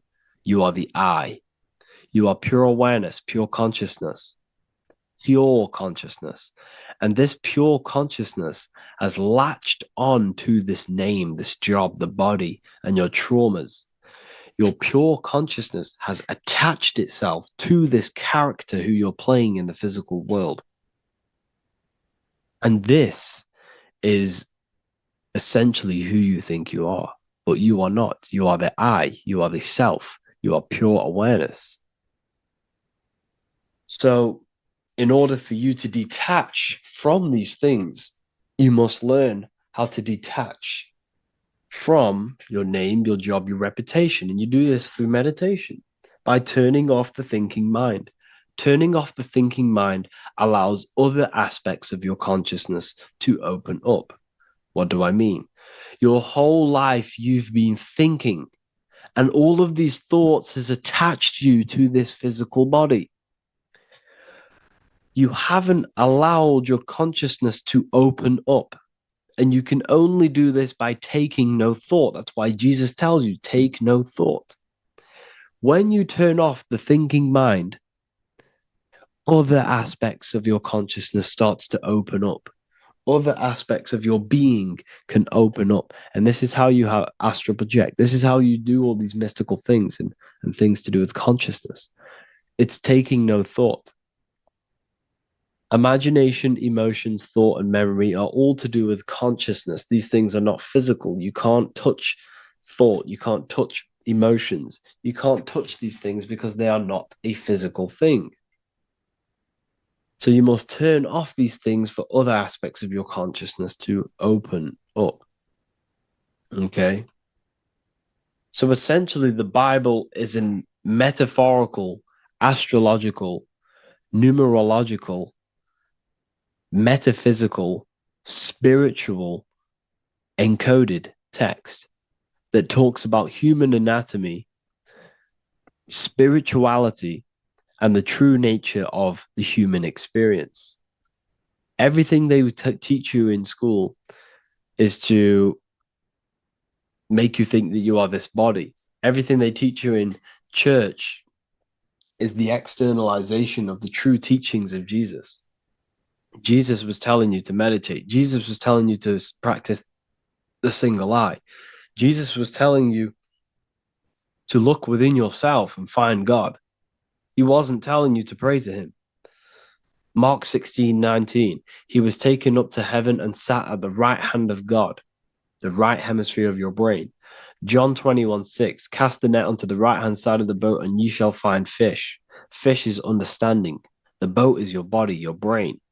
Cast your awareness into the right side of your brain and you will find understanding, because the right side of your brain is all to do with the creative aspect and the intuition and the spiritual sides of your consciousness. This is why God is here. This is why Michelangelo depicted God in the right hemisphere of your brain, because this is all human anatomy. And I speak about all of this in the brand new Book of Wisdom, Volume 2, which is now available. The start of the revolution has begun. This book is truly going to change the way people see the world. It's got so many more topics than the last one. It's truly a revolution. It's written in so much detail. It's very practical. I cannot wait to share this one with you. I just want to say thank you for the opportunity for me to create this book, because without you, I couldn't have created this. And I just love sharing my work with you. And I thank every single one of you for the support, the watch, like the views and the likes, everything, especially the people who have joined the university and stuff like that. And for people who have joined the university, you do get a free Book of Wisdom paperback if you just go to the general chat and follow the description, follow what the instructions that I gave you in the chat, and you'll be able to order a free Book of Wisdom if you are inside of the university. Plus, you get all of my other books, 2 books, and over 45 occult books on occult and esoteric things. You get lectures, live calls, a community, a manifestation mastery course, and a whole library and reoccurring updates every month, every week. So yeah, I hope you all enjoyed this video. Thank you all. Please leave a comment to help the algorithm, and leave a comment on what videos I should make. And yeah, I'll get to uploading on the YouTube a lot more now the second book is now released. I have a lot more time on my hands. No longer using my energy to create the book. I am now going to redirect this mental energy into the YouTube. So there will be a lot more content coming. So I need some content ideas. So feel free to comment some ideas, some YouTube videos that I can create. Thank you all, people. Have an amazing day. Welcome to Revival of Wisdom. This video is going to be about the flat earth and the breakdown of the whole cosmology. I'm going to be digging very deep. I've got a lot of pictures and images to show you, and a lot of dots to connect. So let's start with the Freemasonry art. So this artwork we have here is the Freemasonic cosmology as they know and believe. So what is it symbolizing? We obviously have to start off with the 4 pillars representing the 4 corners of the earth. The 4 corners with duality.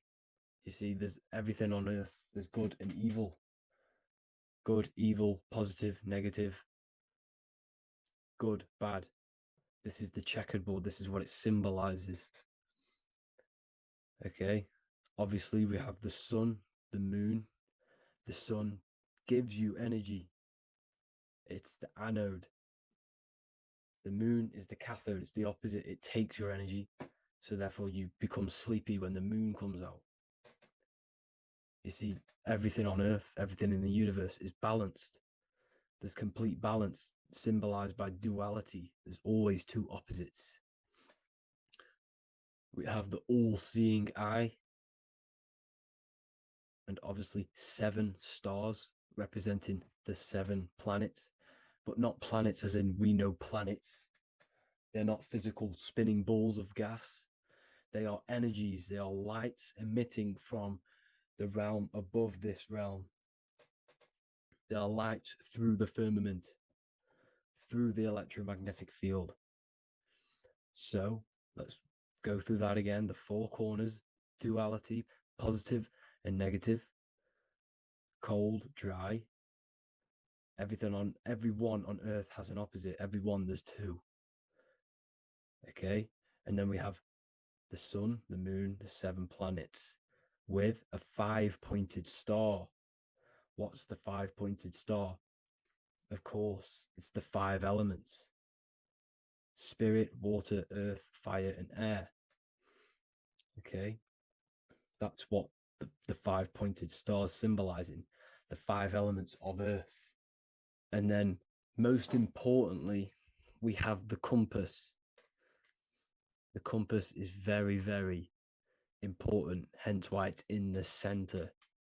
The compass is symbolizing many, many things. And one of the most important things, but we'll get into that after. We have a boat with water outside of the earth. So we have a boat on water, symbolizing the waters separated by the firmament, the waters above, separated by the firmament from the waters within the firmament, the earth. So this is what it's symbolizing. So the compass, what's the compass? This is where the compass comes from. The Polaris, the most important star there is, because it's in the center of Earth, the sun, the moon, and the black hole, black sun. Because all creation comes from center, the seed center. Okay, but we'll get into this after. But also, this is a very important Masonic symbol because they use this symbol a lot. This is one of their main symbols, hence why Neil Armstrong has the Masonic ring with the compass on it. The people who supposedly went to the moon, which obviously they faked to push this globe model, because the globe model is based upon fear.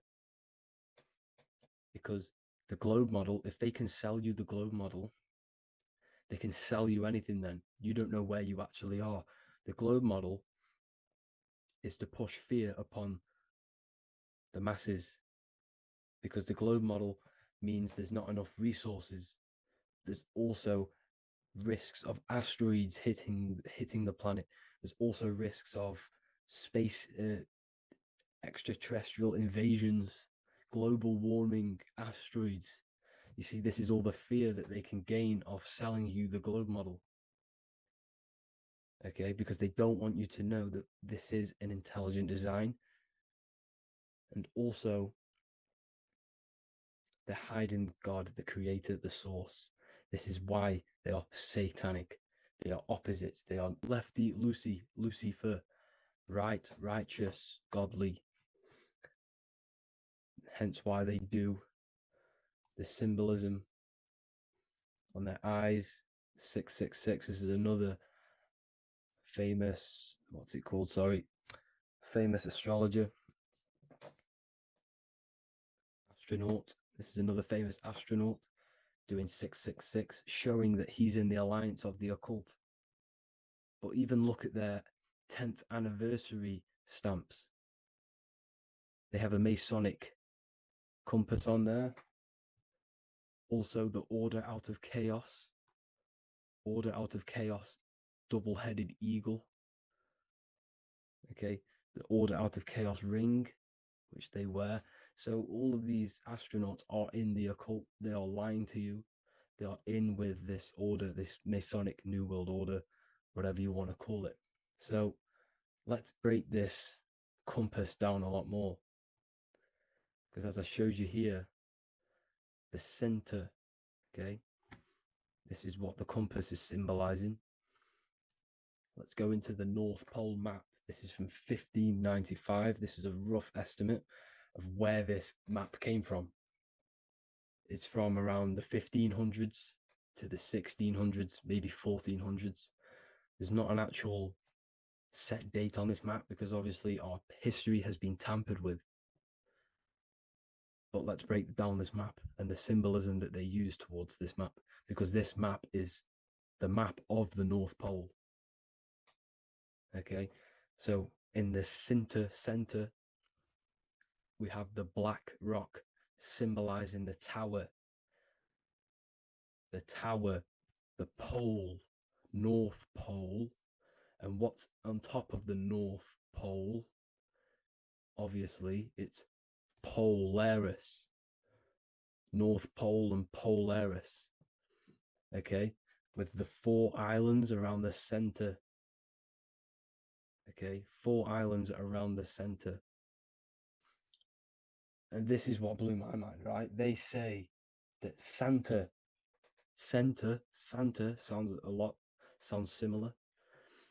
And if you look at this pole that's pointing to the North Pole. You see this line here?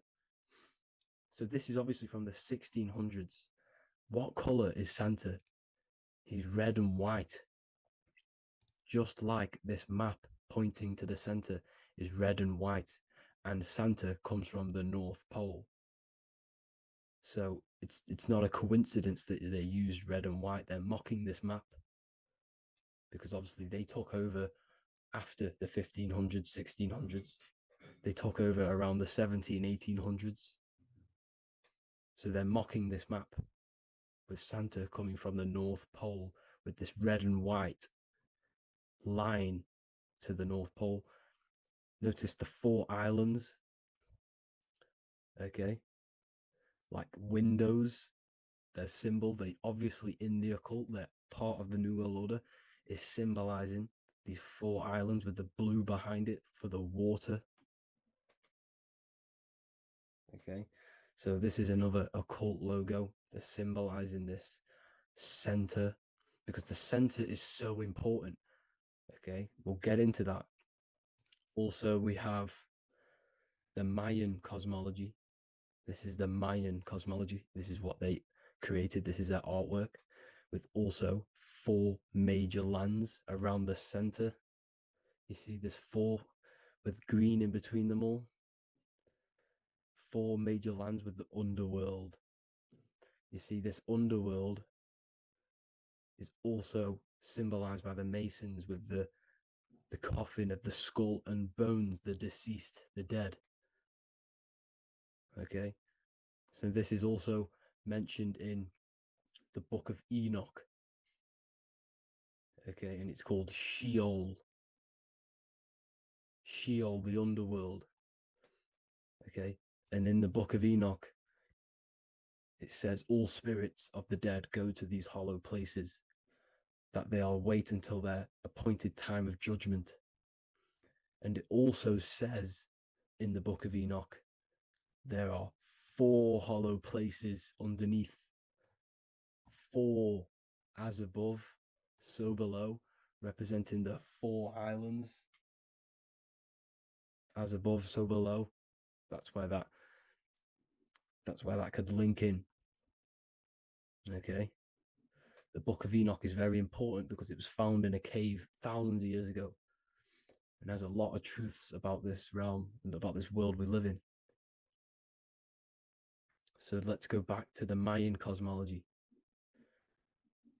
So the ancient cosmology, they all must have had some sort of communication. They must all be at peace with each other, because all of their cosmologies link together. See, the Greek, Babylonian, Indian, the Celtic. Okay, they're all linked in together. They all knew that they were in an enclosed system with an underworld and obviously a firmament. Okay, so this is what they all knew. They all must have had some sort of communication. They were a lot more advanced than us. They knew the center of the realm. Okay, and obviously the United Nations flag also symbolizes their center. You see how it has like a grid with a circle around the center. It's symbolizing that center of the realm, because that center of Earth is so important. The United Nations flag, all have it. See, some different ones will have that circle around the center. Because the center is the seed. All things come from a center. So the torus field is so important because it is the spark of life. It's the building blocks of the universe, this creation. Because all things have a torus field. Just like an apple with what's in the center of an apple, a seed.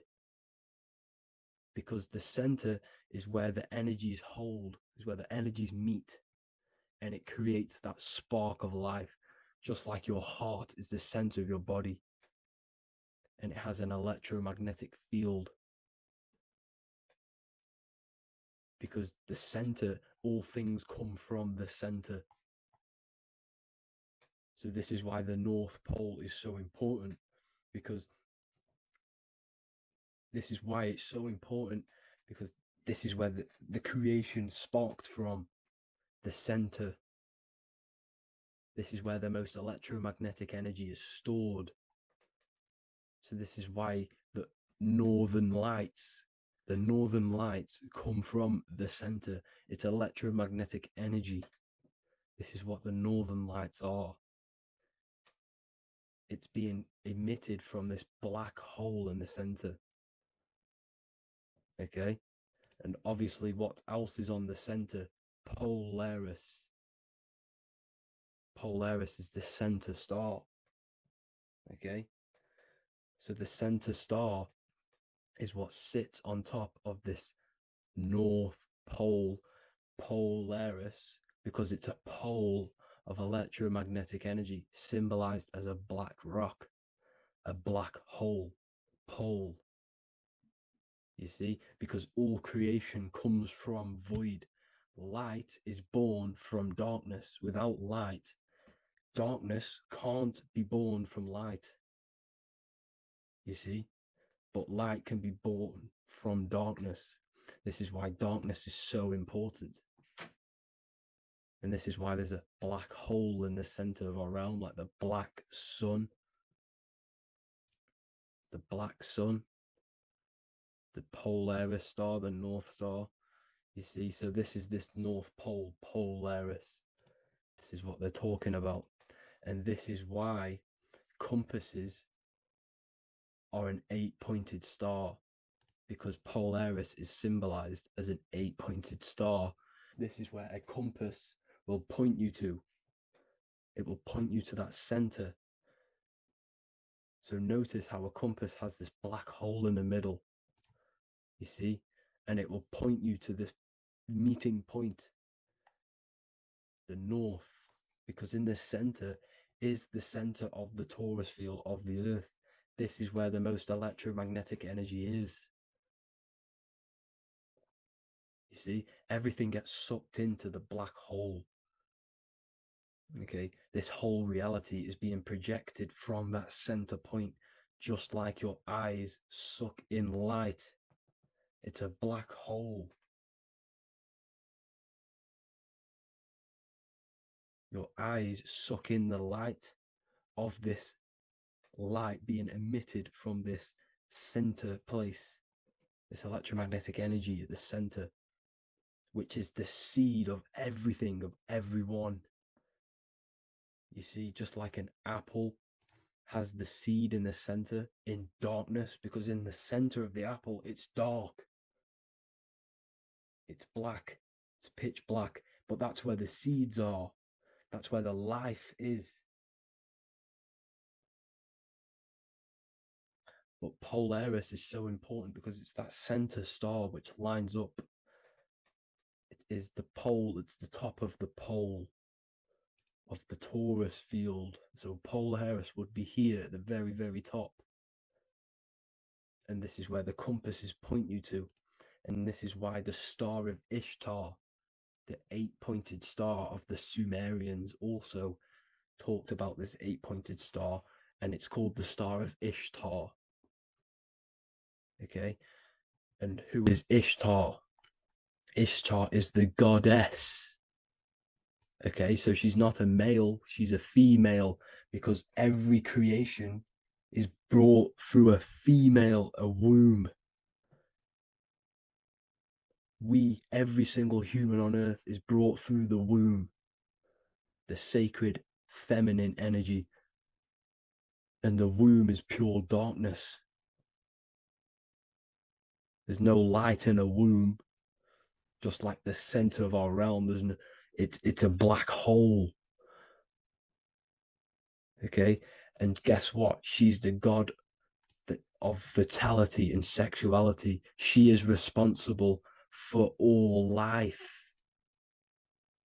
Okay, so the star of Ishtar is the star of Polaris, which is symbolizing the responsibility for all life, the center.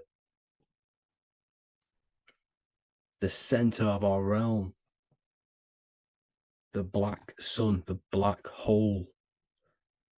Okay, so this is what that god of Ishtar of the Sumerians is talking about, the goddess, the womb, the seed of creation. So this would be the portal, more than likely the portal in and out of our realm, because it's the top of the Taurus field. And what's above this realm is the heavens. So this is where you get sucked in from the heavens. Your soul gets sucked in and brought onto this plane of existence called Earth. These are some space NASA symbols. Look how much Polaris symbolism there is. And notice how it's at the center. You see this circle? This is like a half circle. And at the center is an 8-pointed star of Ishtar. It's the same thing. It's Polaris. It's at the center. And notice on some of these, look, this one is a bear holding the key and an arrow pointing to the Polaris star, so that they hold the key to Polaris. Another one with like a demon holding a key to the what? Polaris on top of him. Also an eagle, which is a Masonic symbol. The eagle holding a key on top of the center. You see, and notice how there's an arrow going up to the Polaris and an arrow down, as above, so below, to Earth. So you can go out to Earth, out of Earth, and into Earth through Polaris. And the eagle holds the key. You see? The eagle holds the key, just like this. This demon dragon holds the key to Polaris. And look at this one, Earth, with an arrow up to Polaris, an 8-pointed star. So Polaris is more than likely that portal which the Anunnaki used, the Sumerian gods used, because the Anunnaki symbol is also an 8-pointed star. Okay, and like I said, that center is the seed of creation. The center is the black hole. Okay, just like your pineal gland is at the center of your brain. The pineal gland is at the center of your brain, and that's what connects you to that spirit realm, to the source. That's it for this video, guys. Thank you all for tuning in. I hope you all learned something today.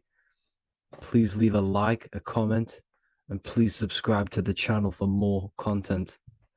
God bless you all.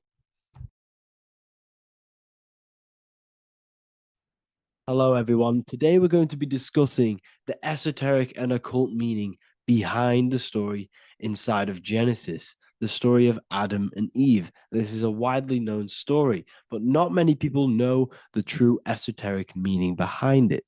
Okay, so today we're going to be breaking this symbolism down. Before we get into this, please leave a like and a subscribe on the channel. I would greatly appreciate it. And please comment below any lectures or anything you wish to know, and I could maybe make it in the future. The first thing we must understand about the Bible is that it is an esoteric and occult book. It is written in allegory. It is written in such a way that we understand the book compared to our level of perception. Now, what do I mean?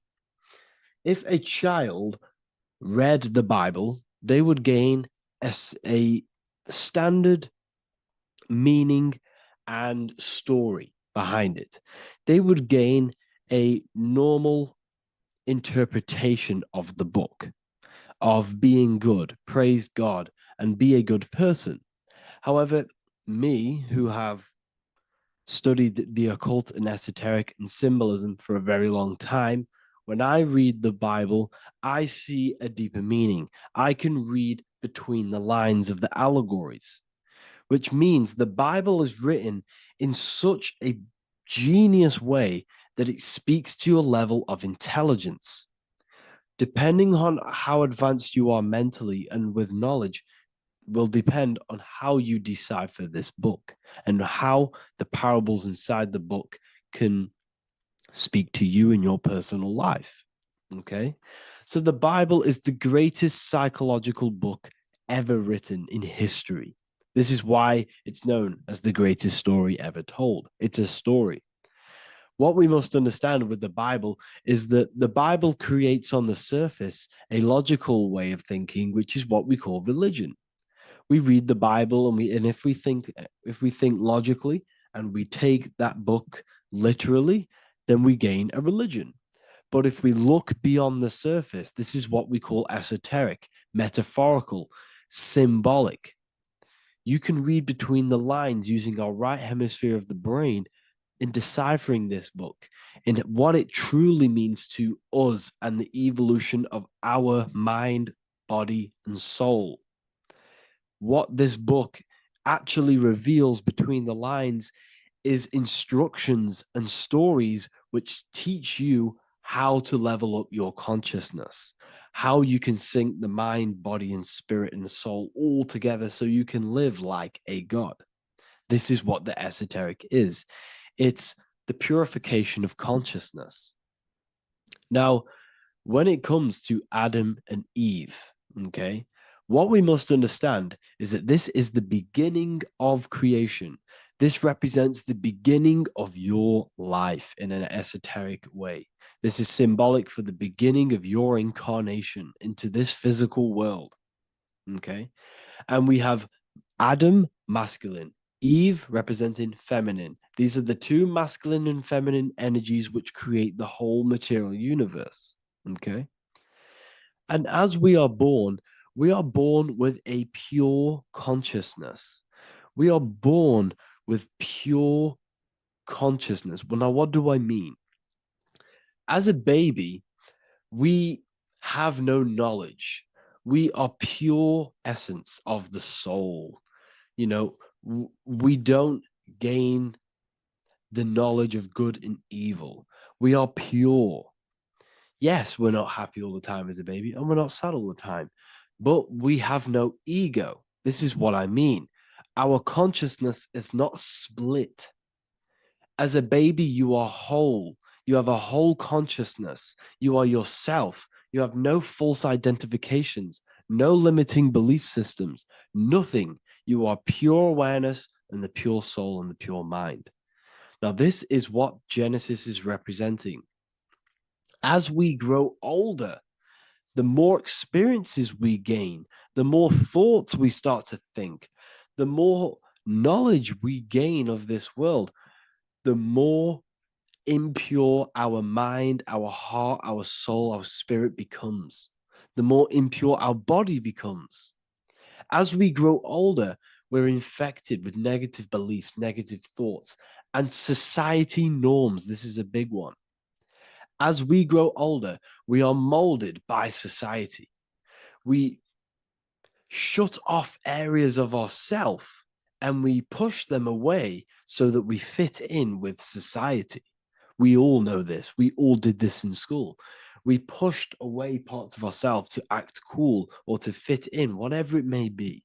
Whatever type of person you were in school, we all went through this because society and culture is programmed. So as we grow older, our consciousness splits. We gain a persona, an ego, and we gain a shadow self, the subconscious, and we gain an ego. Now, the ego is what you show to people. It's that character that you show, that you put on to your culture, to your family, to your friends. This is a false identification. And we also gain a shadow self. The shadow self is gained through experience. This is the subconscious. Our ego is created through experience. And so is the subconscious and the shadow self. Okay. So as we gain age in this material body, we fall from the Garden of Eden. We gain the knowledge of good and evil.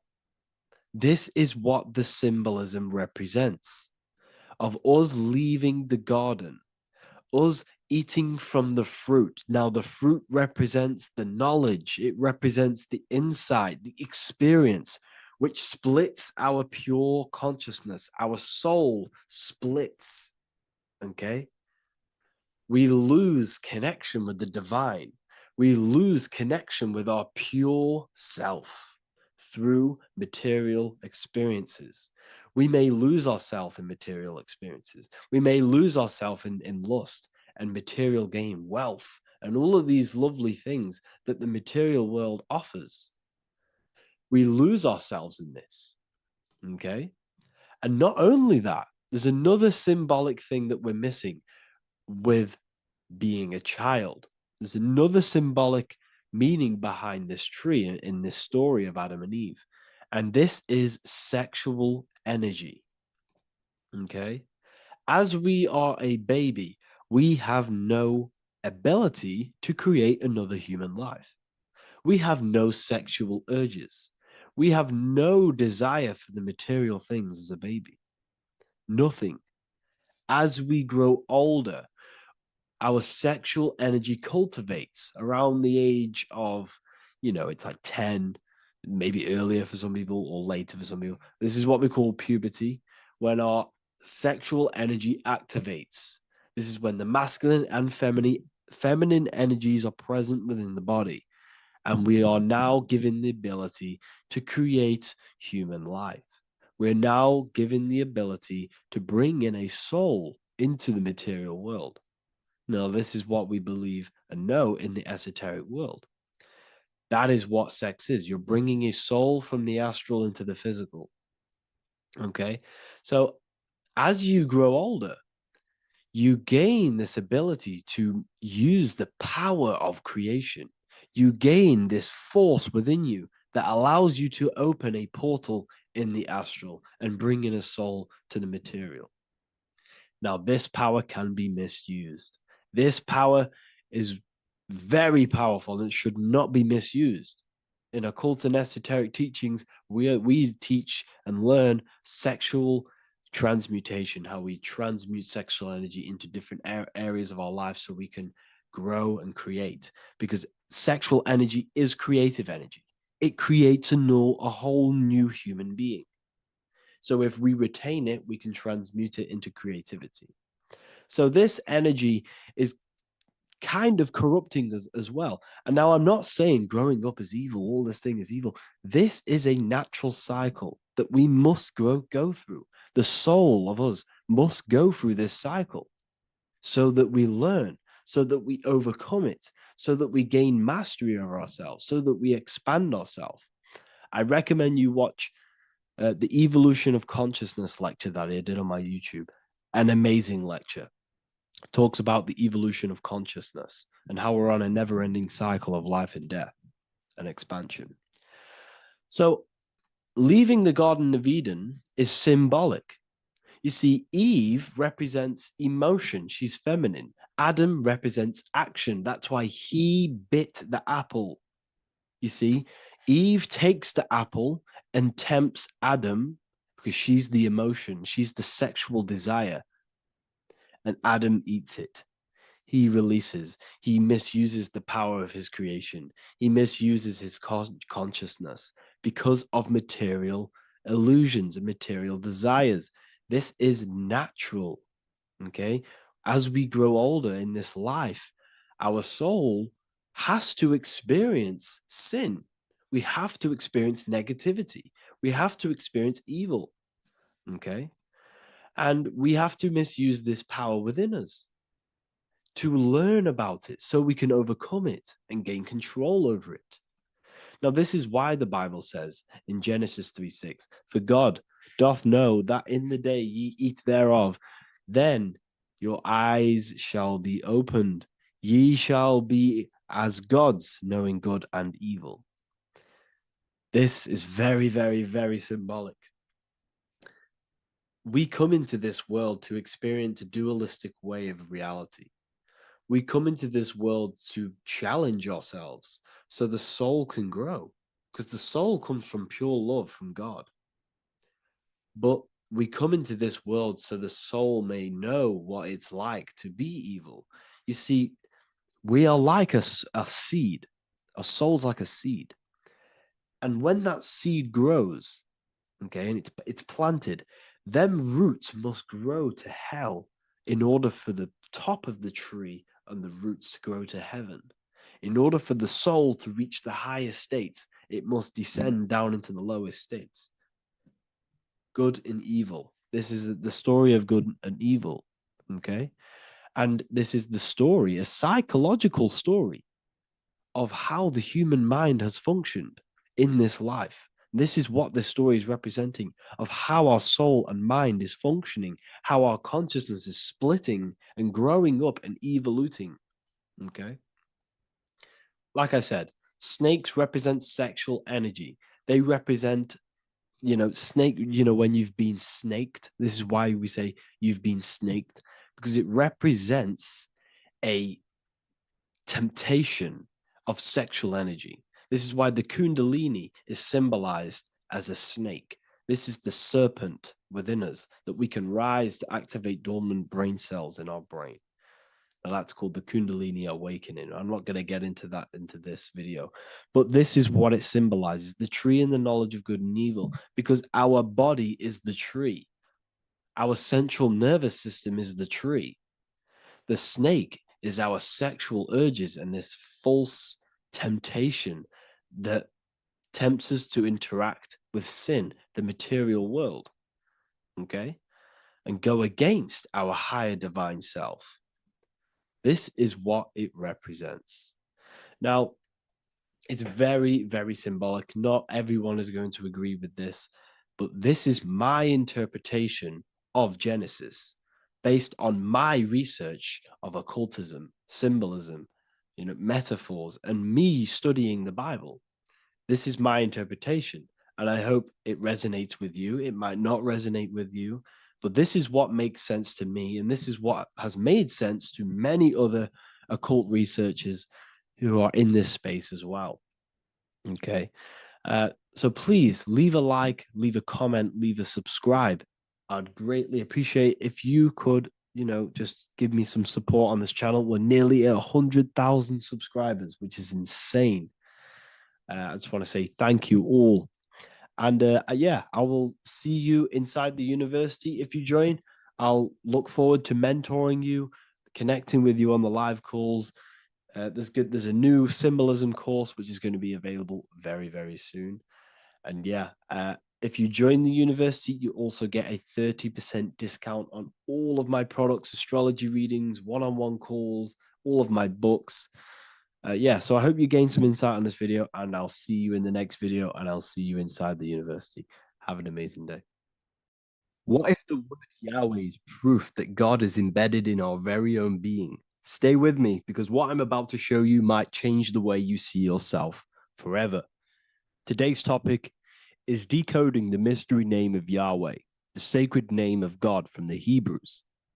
By the end of this video, you'll uncover the true meaning of the word Yahweh and how your connection to it unlocks your own personal power. When we look at the word Yahweh in Hebrew, we flip it on its side. We're actually looking at the human body. These are the legs, this is the torso, here are the arms, and here's the head. So if we actually switch this on its side, we see the human body. The Hebrew name Yahweh often translates to I am. The I am. Now, what is the I am? The I am, when you say I, you're referring to your highest self. Everything with the letter I in the beginning, most of them words are referring to our inner self, inside, intelligence, internal, in. The I represents the inside self, the invisible self. You cannot see the I am because this is the spirit, this is our consciousness. It's the intelligence controlling the human body. When you say I, you're not referring to your name, your job, your reputation, your ego, or your thoughts. You're referring to the observer who is beyond the thoughts, the one who's observing the thoughts. That's the soul. Look at the word Yahweh, Yahweh. The sacred name of God, Yahweh, can be observed in the natural rhythm of the human breath. When inhaling, we subtly hear Yah. When exhaling, we hear Wei. Do this yourself. Breathe in through your nose, you'll hear Yah. Breathe out, you'll hear Wei. And in fact, the letter H, H, when it's pronounced, it carries the soft sound of wind or breath, a gentle exhale that mirrors the very essence of life, giving air. Breath is the spirit of life. It's what connects us with consciousness. If we stop breathing, we lose consciousness. The body shuts down. We're breathing the spirit of breath. We're breathing in the spirit of life. It's the very essence that gives us physical existence, and we're constantly staying connected to this breath at all times. Now let's look at Yahweh. 1, 2, 3, 4. There are 4 letters. The tetragrammaton is the 4-letter Hebrew name for God. Okay? Tetra meaning 4. We have 4 gospels of Jesus. Jesus is depicted with a cross with 4 sections. Jesus has the 4 sacred animals around the side of him, always depicted with these 4. A bull or an ox, an eagle, a man, and a lion. These are the 4 fixed signs of the zodiac. Aquarius, the man, Scorpio, the eagle, Leo, the lion, Taurus, the bull or the ox, which are related to the elements. Leo is a fire sign. Aquarius is an air sign. Taurus is an earth sign. Scorpio is a water sign. These are the 4 elements. And the 4 elements correspond to the 4 bodies of consciousness, as we see here. This is fire. This is air. This is water. This is earth. So we are made out of the 4 elements, which represent the 4 bodies of consciousness: mind, emotion, spirit, and body. The soul is incarnated into 4 sections. Hence why Jesus has 4 gospels. Hence why Yahweh is a 4-named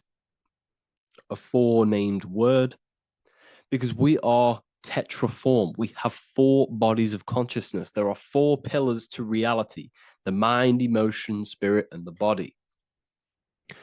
So what we're actually looking at here is the name of the very essence of the self. Yahweh represents the universal consciousness that we're all tapped into, because the body is like a radio.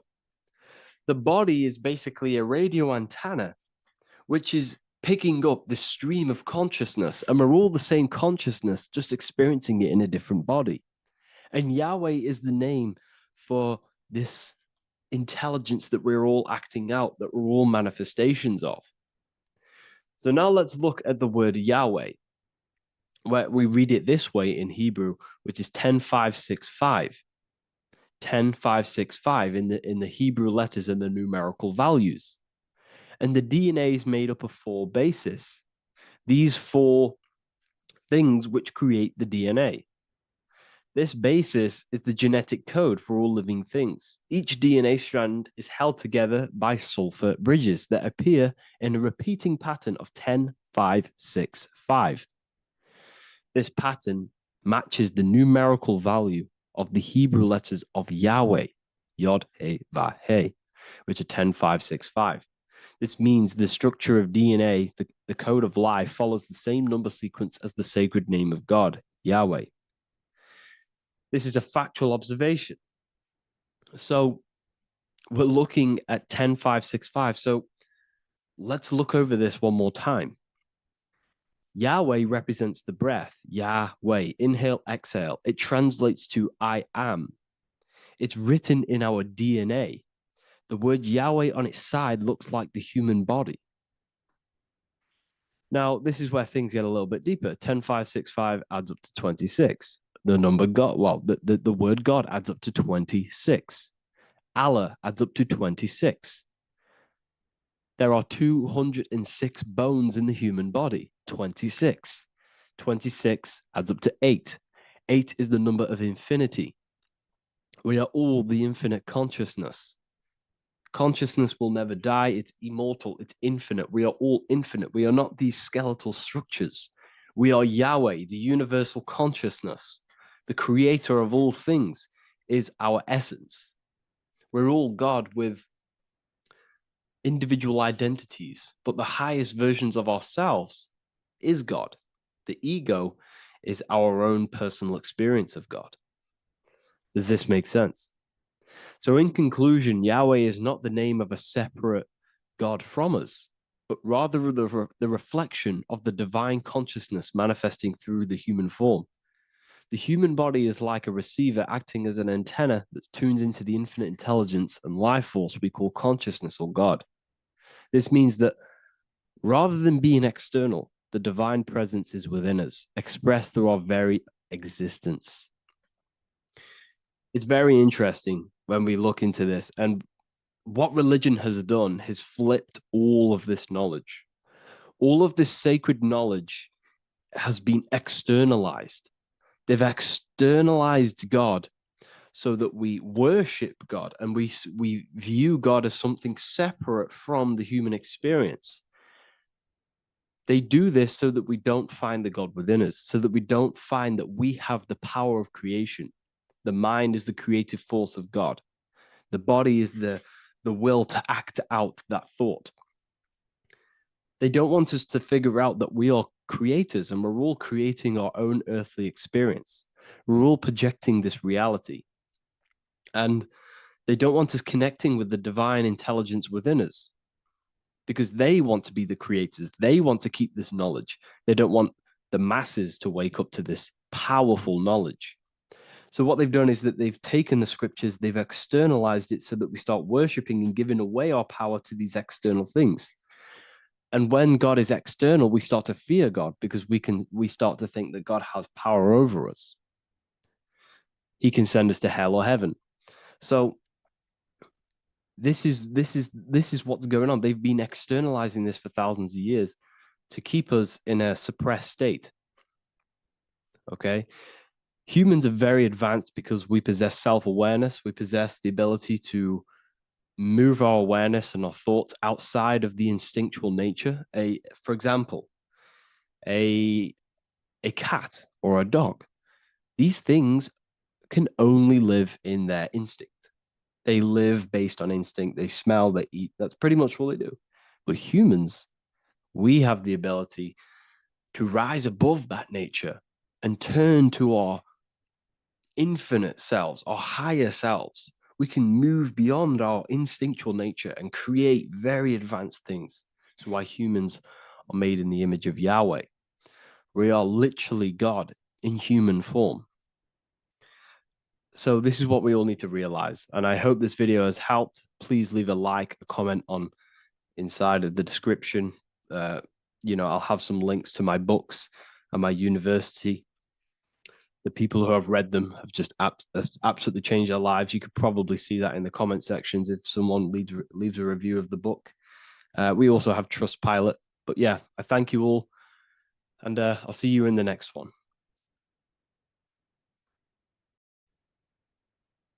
Hello and welcome to another video and another lecture from Ethereum University. Today we're going to be breaking down in detail the Freemasonic 33rd degree symbol. Now, of course, this is a complex symbol and it's composed of many symbols put together to create a greater meaning.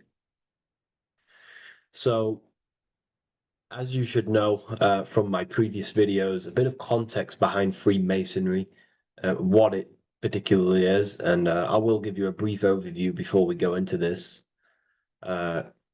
It's definitely important to know what Freemasonry is before we break down this symbol, okay? Because without the knowledge of Masonry and what it is, it's difficult to understand what the symbol truly means. So Freemasonry is all about building.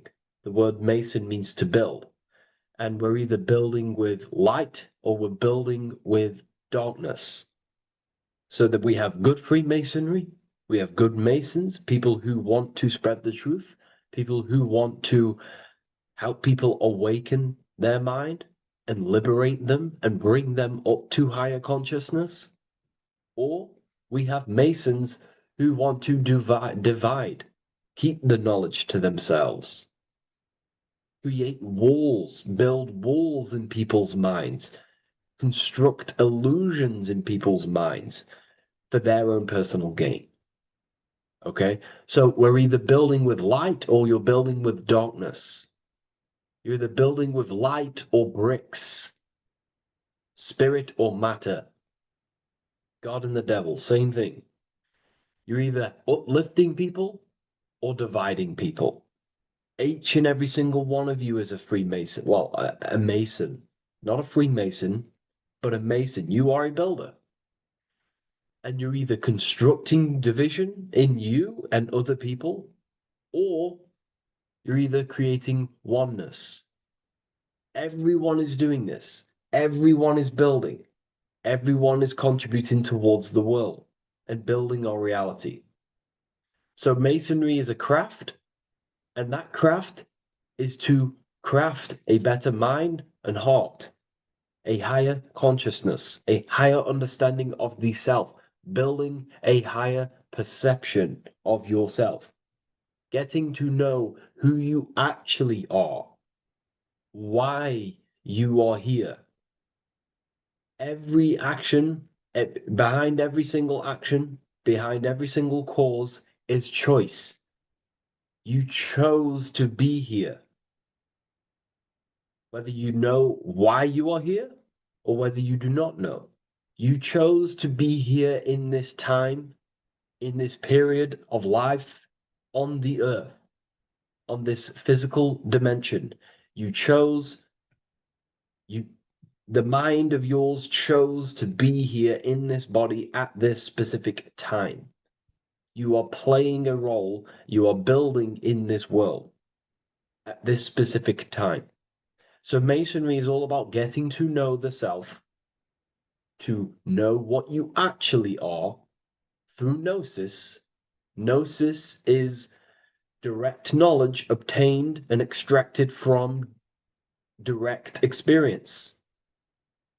Knowledge extracted from direct experience. Knowingness. You know you have hands. You don't believe you have hands.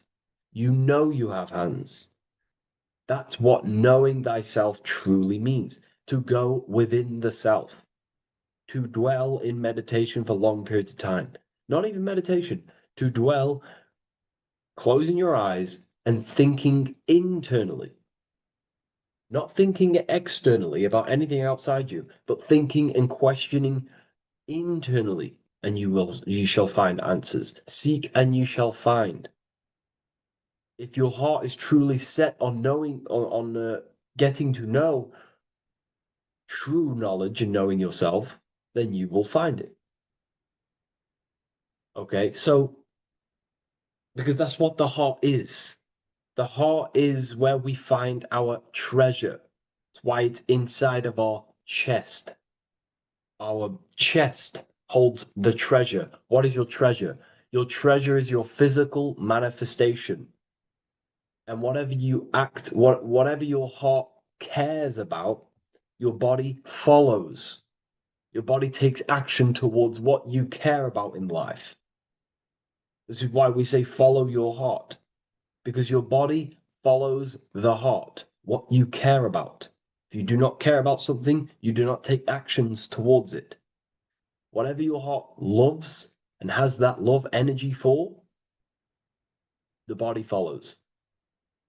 If you truly want to become enlightened and truly want to reach higher consciousness, then you will. You truly care for that, then you will find it. You have to go within. Okay, so this is what Masonry is about. It's about going within and finding out your true nature and constructing a higher consciousness by dissolving walls and blockages inside your mind and heart, purifying the self. Because you can care about sick and twisted things. Okay? We can see that in society. People like killing people. It's psychotic, but I know. So we can be corrupted. Okay, so going into this symbol, what does this symbol mean? What is it trying to portray? Okay? Before we go into this symbol particularly, we're looking at the Scottish Rite Freemasonry. So we have the first degree all the way up to the third degree is Blue Lodge Masonry. Then from the fourth degree of Freemasonry to the 32nd degree is what we call Red Lodge Freemasonry, the Red Lodge degrees. So again, that is that symbolism of that red and blue, the left and right, masculine, feminine, water, fire. It's that symbolism again of the two polar opposites of reality, of masculine and feminine qualities, solar and lunar, the left and right hemispheres of the brain, the inner and out world, inner and outer world, the brain and the heart. These are all polarities, okay? Spirit and matter. We have to unify these. But we're looking at the 33rd degree. This is the end of the Scottish Rite of Freemasonry, and it's considered the illuminated degrees. Illuminated. This is when one gets to know the true self, the true knowledge, when one has gone within, mastered the self, got rid of mental blockages, blockages in the heart, purified the self, and they know who they are. They have higher consciousness. And in this breakdown today, I'm going to show you how they have higher consciousness through this symbolism. Okay, so I was going to say something, but I totally forgot what it was. But anyways, we'll move forward with this symbol. Oh, that's what it was. Water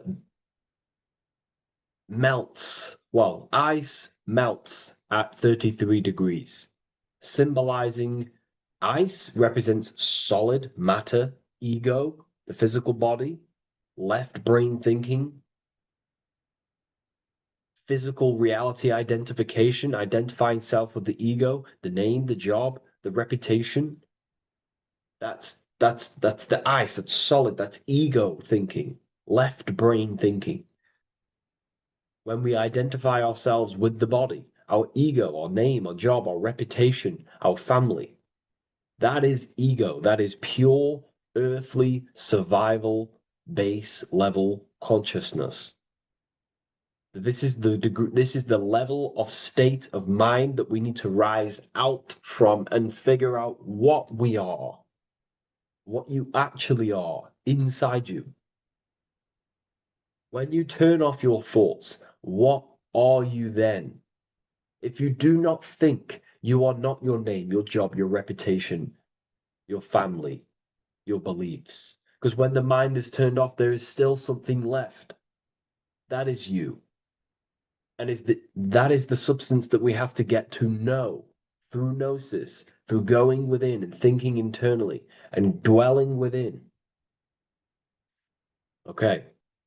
So Freemasonry is all about learning about the psyche, the true nature of consciousness, how it functions, the mechanics of consciousness, how we can integrate universal law with consciousness. We're going to be going into that. Natural law, how we can become one with God's law. We can become one with the universe and integrate universal consciousness into yourself. Okay, so the first thing I'm going to say about this symbol, straight away, the first thing you probably notice about the symbol is the eagle. The eagle is a bird. Okay, what do birds do? They are high in the air. They are above the earth, which represents rising, rising consciousness, rising the mind out of the lower mind, earth-based survival, impulsive, reactive, egotistical mind. And we're pulling us out, we're rising from that. The earth represents that lower base survival consciousness, ego-driven thoughts. And we're rising up. The bird is free. It's free from the earth. Okay? It's free. It's elevated. It looks down upon the earth. So the eagle is a bird which represents higher view of self, a higher understanding of the self. It's elevated. We have a higher view of myself when I reach the 33rd degree. That is what it's showing you. That is what it's symbolizing. Okay? It's above the earth. It is free. It looks down. When you have higher consciousness, you become enlightened. It's impossible not to look down. You do look down on people, but not in a bad way. Not in a bad way. That sounds bad. I understand if that sounds bad, but that's not a bad way. I don't mean that in a bad way or a bad-hearted way. I mean that as when you have higher consciousness, you can see people who are living and dwelling in zombie mode, low level earth based consciousness. They think they're the body, they think they're their name, their job, their reputation, their family. So it represents looking down because I have higher awareness of myself. I know what I truly am. The water is flowing at the 33rd degree. The water melts at the 33rd degree, representing the flowing of consciousness, the flowing of the mind, flowing of light energy entering the body. Because when we reach higher consciousness, when you raise your consciousness, which is just an easier way of saying mastering thoughts, mastering yourself, we no longer give attention to negative thoughts because we understand what thoughts are and why would you let your own mind take away your own power? So again, Freemasonry is about gaining personal power, not in a bad way. Well, it can be used for bad. Gaining mental power, a strong mind. Most people have very, very, very weak minds in this world. Very weak minds. This world is a mental world. We have to gain strength in the mind. It's a mental universe. The stronger the mind, the better your reality. The less affected you are by external things. Nothing external should ever bother you. Okay? uh, so it's about gaining mental strength, mental clarity. So again, the bird is elevated, it looks down, it has a higher awareness, it sees things from above, it sees the world for what it truly is. That's the eagle. Okay? It's the higher view. This is the illuminated degrees. So we're looking at now the sword. The bird, the eagle, the double-headed eagle is standing on the sword. Very symbolic. The sword is not above the eagle. The sword is below the eagle. The sword moves through the air. On a basic breakdown of the sword, it represents power. Power. Because if I have a sword, I hold the power over you.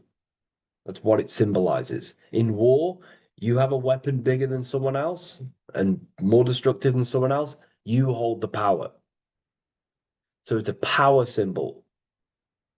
To go even deeper on this, on its true meaning, the sword, I've already broke this down plenty of times. It moves through the air. It cuts the air. It's the mind. Air represents the mind. Water is emotion. Fire is the spirit. Earth is the body. So we're looking at the mind, the power of the mind. And the eagle is standing on top of this, representing, I am conquering my own mind. I am conquering my mind. My mind does not conquer me. My mind is truly mine. I hold the power over it. I stand on top of my mind. The mind does not rule me. Thoughts do not enter my mind that take away my power. I think it, I feel it, I act towards it. It's unity. My mind is the monarch. It is the command center. It is mine. I'm above the mind. That's what it's showing here. I hold full control over this mind. I hold the power. Okay? And I have an elevated view of the mind. The eagle is elevated. It looks at the earth from above. It's the higher perception of the mind. The mind has a higher view of the self. It is conscious. Most people are not conscious. Okay? Most people walk around, they act unknowingly, they don't even know they exist. They don't realize they have consciousness. They think they grew from a monkey. They're born on a spinning ball in the middle of space, and they think they're the body. That is the level of earth-based consciousness. And it's saying, I hold the power. I hold my mind to what I want to direct the mind's forces to. I create with my mind. I carve reality. I shape my reality with my mind and thoughts and my intellect, my communication. Okay? That is what we're looking at here with the sword. It's on top, meaning I control it. When you stand on top of something, you are the top. You are on top of it. You hold the power. You rule over it. When you are the boss of your business, you rule the business. That's what we're looking at here. The sword needs sharpening. It always needs sharpening. You can't use a sword forever. You need to sharpen it. The mind will not stay powerful and strong and and aligned with what you actually want unless you continuously refine the sword. The mind needs to be refined or reminded. If you stop doing affirmations, the mind will fall back to old ways of thinking. If you constantly meditate, you constantly implant the messages into your subconscious mind, you constantly visualize, you are keeping the mind sharpened with what you want in life, what you are trying to create. And the mind will continue to think with that power, with them words, with them visualizations. If you fall off, if you stop meditating, you will lose control of your own mind. Okay? This is symbolizing you have to keep on top of the mind. You have to keep control. This is what the world is. The world is like Minecraft. You ever played Minecraft? You're a builder. Okay? What do? You control the man in the world. That's what you are. You need to control this body in the world. It's all about control. You are in a game. It's like Grand Theft Auto. You don't know how to use the buttons. You're going to create chaos, and you're not going to have that much fun in the world in GTA if you don't know how to work the buttons. Same with this world. You are in a world, and you need to learn the buttons of the body, the mind, the soul, the heart. How will these things function so you can actually live a better life and create what you want in the world? Aligned with natural law, of course, unless you want to walk down the path of Satanism. So this is what we're looking at with the sword. Now, moving on, we're looking at this little banner here. This says "God and my right" in Latin. God and my right. What is your right? Natural law is your right. What is natural law? You already know the natural laws. We all intuitively know the natural law. What is natural law? Do good. We all subconsciously On a soul level, we know to do good. We know to do right. It is wrong to hurt people. It is wrong to control people. What is your natural law? What are the forces that you hold power over, that you have full control over? You have full control over what you think, what you feel, what you act. Thought, emotion, action. If you start to try and control things outside of them three forces, that is now you breaking natural law. If I try to control and manipulate someone else, that is now breaking natural law. I'm going against my inner law. My soul tells me what is right and wrong through emotion. So it's about aligning the self, my actions, my thoughts with my emotion, my intuition, my natural law. These are your rights. Your rights is to think, feel, and act with the law, with good, with God, with love, with care for one another. Am I building with light to bring good things to the collective? You see, most people are stuck in their left brain, and the left brain only sees me, me, ego-driven thinking. That's why they trap us in our left brain. They train us to be left brain. They tell us to write with our right hand to strengthen the left brain. They call it writing. Everything in this matrix is to activate your your left brain. Why? They need you in ego consciousness so you can be controlled and manipulated. So you do not recognize patterns. That's the right brain. The right brain recognizes patterns, symbolism, metaphors. They don't want you reading between the lines. They want you logical. They want you divided because the right brain sees the whole. The right brain sees the woods. The left brain sees the trees. And that tree is your ego. And the woods is the collective consciousness. They want you only thinking about you. Because that way you are divided from the collective consciousness. And we're all one consciousness family. We're all God. We're all God experiencing himself. And we are all building this world. So it's about aligning the self with my right, with God, with natural law. This is what Freemasonry is about. True Freemasonry, light Freemasonry, not dark Masonry or evil Freemasonry, whatever you want to call it. The crown, royalty.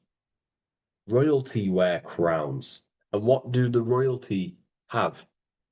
Again, this is another power symbol.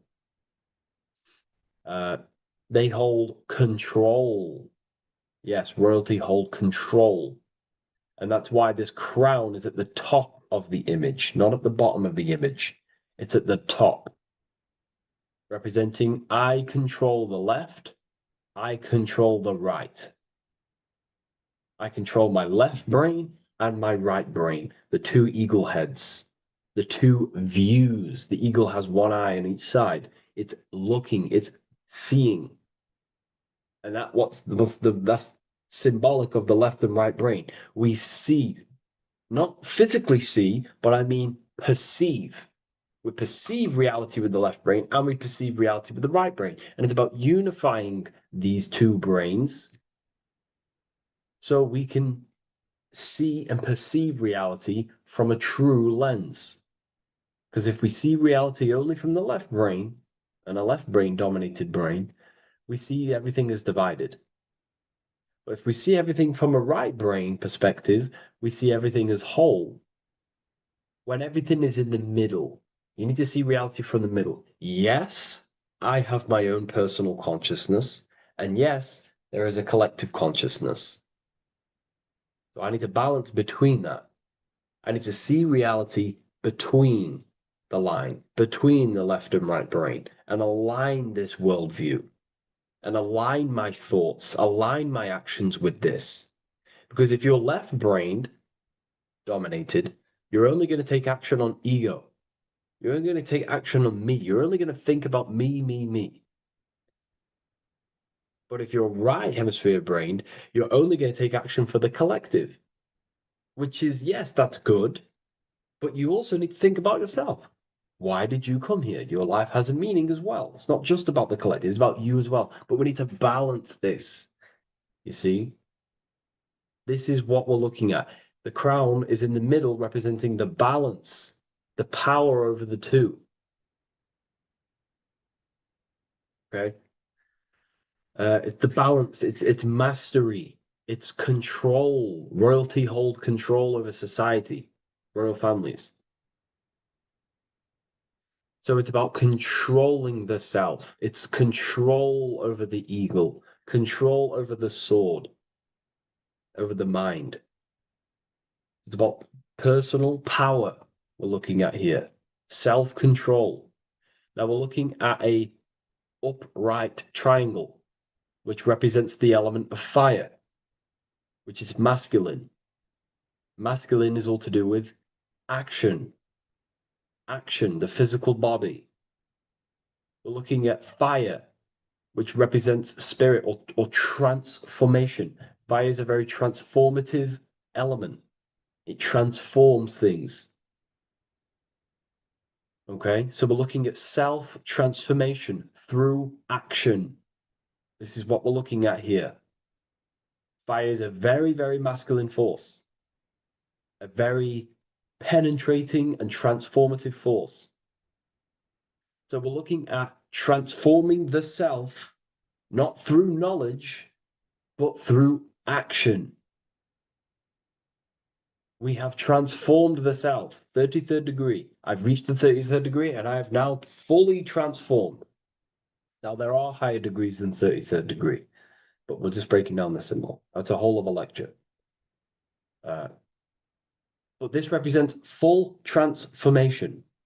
3, another, if you watch my video on numerology, you know 3 is all about what? Transformation.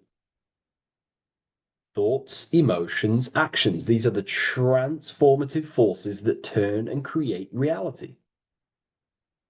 Jesus dies and dies and resurrects after 3 days. Transformation from dead to the awakened.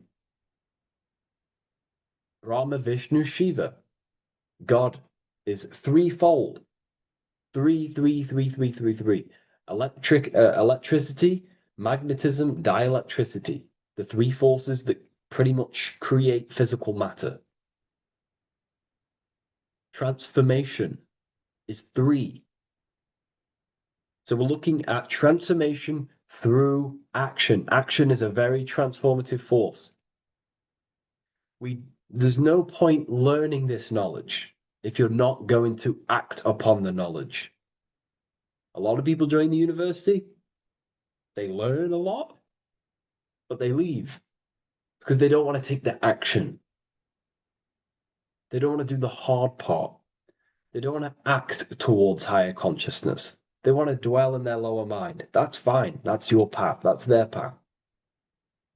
But if you truly want to raise your consciousness, you have to act upon it. You have to actively not take the action. It's about what you do and do not do, because not doing something is also an action.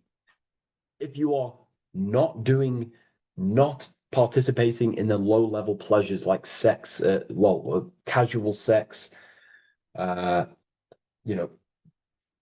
masturbation, going out and getting blind drunk. These are low level pleasures. It's going to keep you on a low level frequency and a low level consciousness. That is also an action, not doing that. It's about what you not do as well, which is very important. You have to act upon it to reach this degree. You will not reach this degree if you have not taken a lot of action towards reaching higher consciousness, reaching self-mastery over the mind, controlling the mind. This is what, again, it's about taking action on actually controlling the mind, controlling the self, gaining your power. Okay? Okay, this is another fascinating part about the eagle head and wings. It also represents the past, present, and future. Uh, the crown is again symbolic of the crown chakra. This is all to do with knowledge. So we're looking at knowledge of the past, the eagle on the left looking behind, and the eagle on the right looking forward. So we're looking at the crown, knowledge of the past and the future. Looking at your past is very powerful. What has got you, what has led you to this very point in your life? What actions have taken you to this point? And not only you, remember, there is a collective. Remember, you always have to keep that in mind. Every action you take, you have to always align it with the collective consciousness. It's not just you in the world. We have a collective.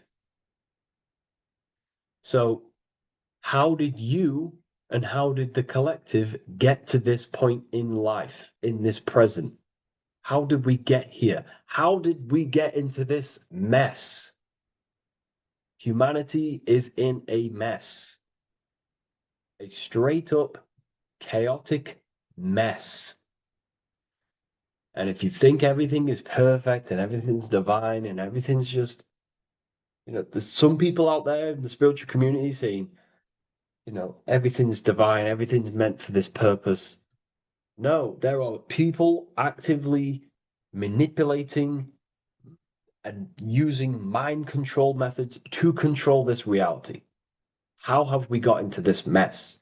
So we have to look into the past to analyze patterns so we can take action now in the present to change the future of the collective and your personal life. That's what we're looking at here. So the eagle looking left is looking in the past, representing analyzing the past, analyzing the actions in my life and the collective life. The actions that led to this mess now, to this state now. And what can I do now with my knowledge to change the future to a better future aligned with, again, natural law, aligned with goodness, aligned with God, aligned with care and love for one another and the self. So it's all about knowledge of the past and knowledge of the future. And what I can do now to take action, the triangle pointing at the middle, which is the present, what can I do now to change the future? To create a better future, to transform the world. 33, transformation. To transform the future. Okay, this is what we're looking at here with the two double-headed eagles as well. Again, this is more art. This is a lot more complex symbolism here. But again, we have the Earth hemisphere here. And what? The eagle above. It is raised above the earth, above material pleasures, above the material thinking self, above the ego. Not to say we get rid of the ego. We need the ego, but balancing, control, power over the ego, power over the two hemispheres of the brain, power over my past and my future, power over time. What am I using my time towards? Time is your spiritual currency. Okay? It's elevated. It sees things from a higher perspective. It is higher consciousness. We're also looking at the astral body. Birds on a deeper level represent the astral body. So symbols have layers of meaning. The deeper you get into the occult.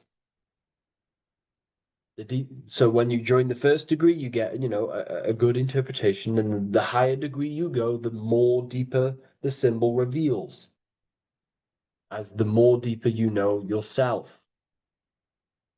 So we're looking also at the astral body, the light. What is the light? Light is a massive symbol in Freemasonry. It's knowledge, gnosis. When you're very intelligent, you call someone, they're a bright child. They have enlightenment, light in the mind. Looking at light, a lot of knowledge, a lot of self-knowledge of the self, of the psyche, how I function, what I am, knowledge of the astral body, rising above the earth, astral projection, exploring your true nature, exploring consciousness. This is what we're looking at here. And in order to explore your astral body and explore the astral realm, you have to control the sword, the mind. And you can then explore. You are free like a bird to fly. This is all symbolic of rising consciousness. All symbolic. So I hope this video has gained a bit more clarity on this symbol and giving you some insights. And I will see you in the next one. Thank you for tuning in today.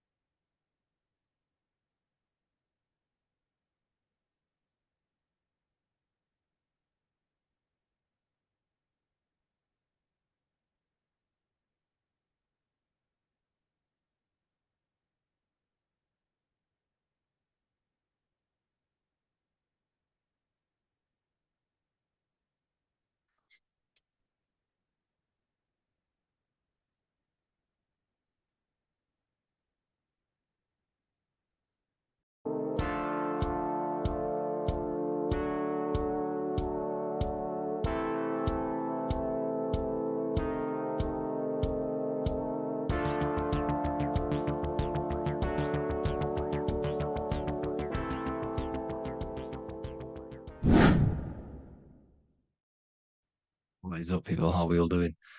Today, we're talking about the flat earth cosmology. So let's jump straight into this. Please drop a follow and leave a like to help the algorithm. So we live in a torus field. Everything's made out of torus fields. And every torus field has motion. It's what it is. It's the motion of energy. And every torus field has a center, which is the black hole. It's a womb of creation. It's counter space. Now, this is why the North Pole is magnetic, because the center of this torus field is the most magnetic part, the strongest part of the field. So this is why all compasses will point you to the center. And the Earth's magnetic field is spread across the whole of the Earth. And it's spinning, as you can see here, it's like a tornado at the center. And this tornado is the force which is spinning the sun and the moon around us. You got the sun, the moon, Polaris, just like in the Masonic cosmos here. The sun, the moon, Polaris, the all-seeing eye. Now we'll get into Polaris a bit later, but the sun is the magnetic force. Sorry, is the electric force, because every field is electromagnetic. Now, the sun is electric. It's positively charged. It's gonna give you energy. It's feeding energy. The moon is more magnetic energy, which is taking your energy away from you. And this is why you become sleepy when the moon comes out, because it's taking away your energy. So these two forces is the balance. It's the yin and yang. It's the balance. Everything in this creation is balanced, because the torus field is the Earth is the plane of inertia, the 0 point within the field, because physical matter is a result of two opposing forces equalized on the plane of inertia. And that is where matter crystallizes into physical results. And this physical plane is the plane of inertia, planet Earth. And at the center of this plane is the black hole, the womb of creation.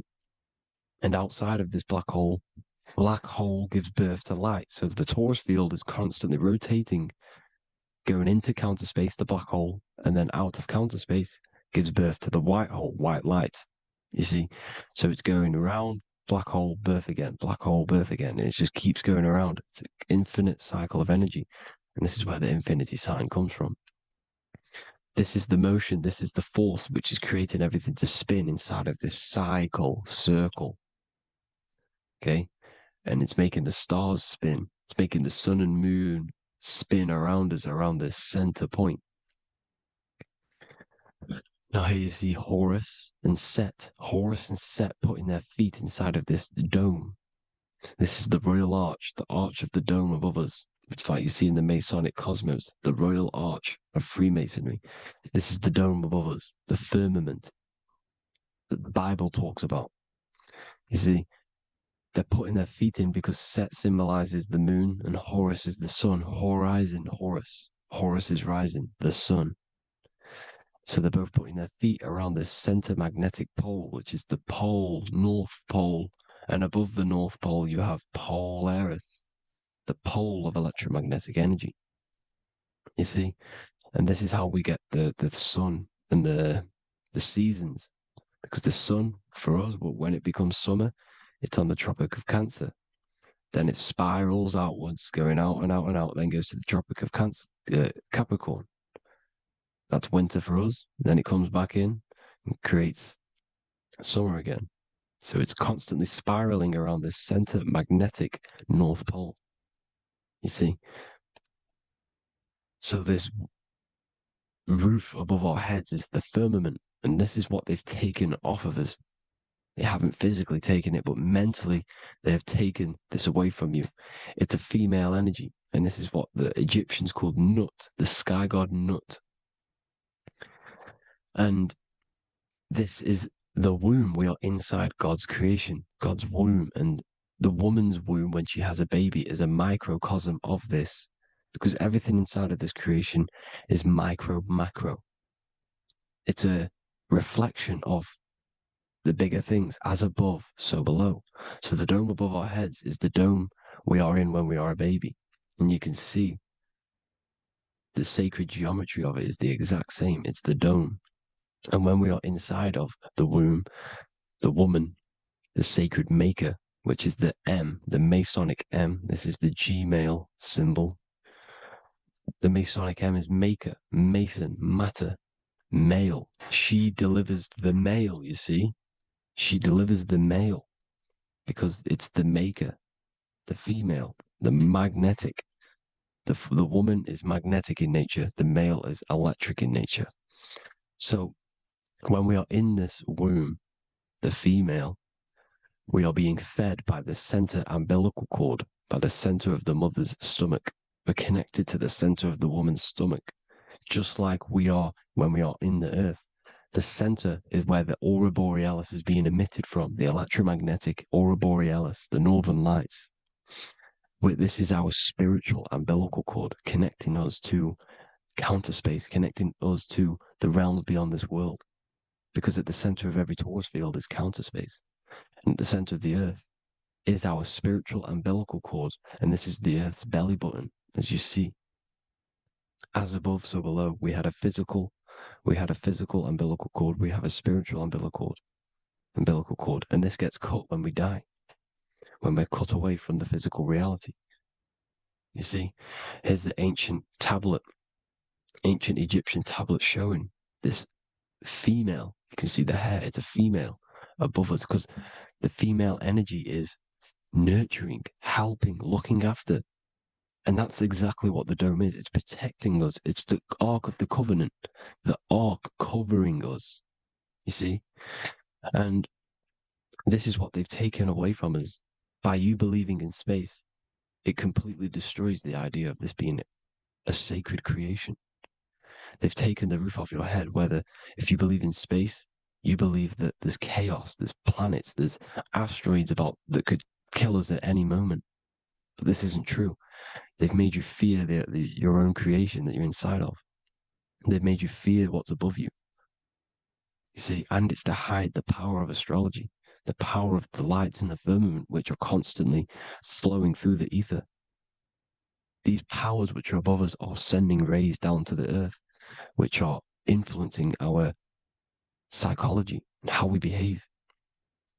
And this is what astrology is. It affects human consciousness. It interacts with our consciousness. And there's a different energy every day because the planets are in different houses, different alignments. And this is, we'll go into this a bit deeper later on. So the world tree, this magnetic north pole, the pole of electromagnetic energy, was symbolized as a tree, the great tree at the center of the earth. You see? And this tree is symbolized everywhere. You can see here how the center person, this Egyptian person, is holding up the sky. This is the North Pole, the hyperboloid, at the center of every torus field. And this tree was in the Mayan cosmology. This is an ancient depiction. This is the torus field. Here's the plane of inertia. Here's the center tree. Here's the tree in the center, the magnetic North Pole, the woman holding the stars.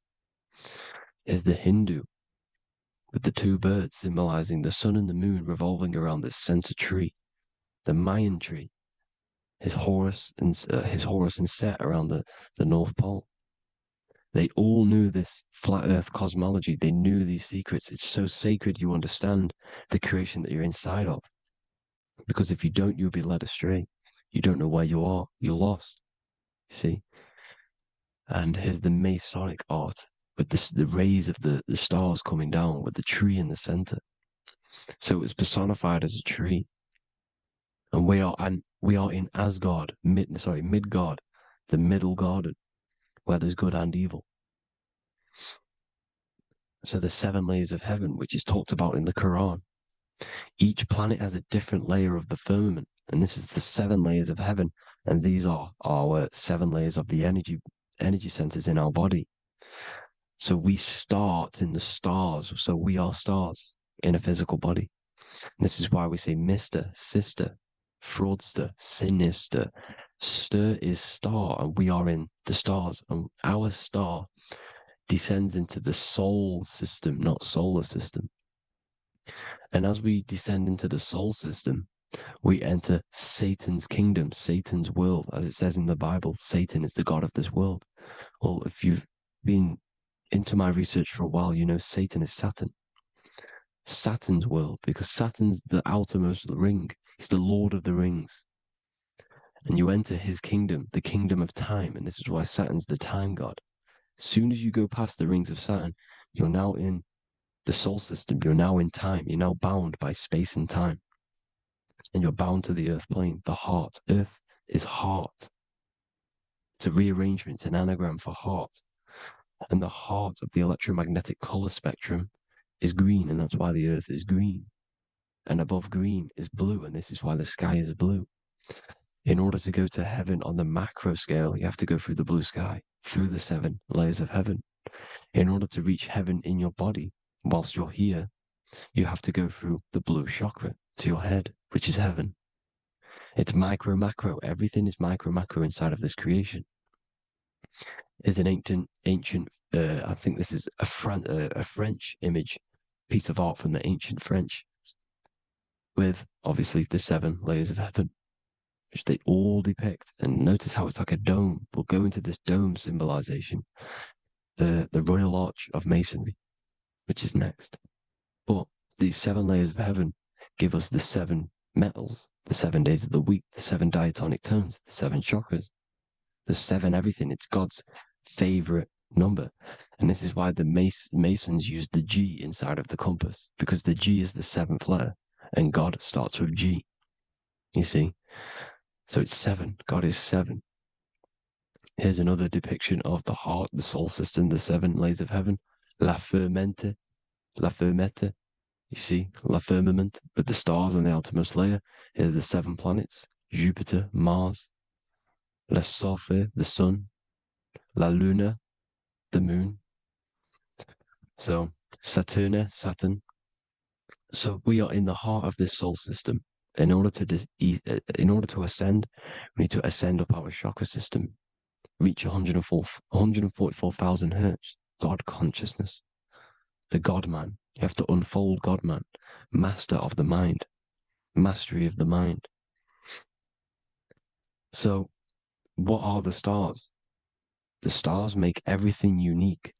The stars are constantly rotating around the center, magnetic North Pole, the tornado at the center, which is stirring everything. It's stirring the ether.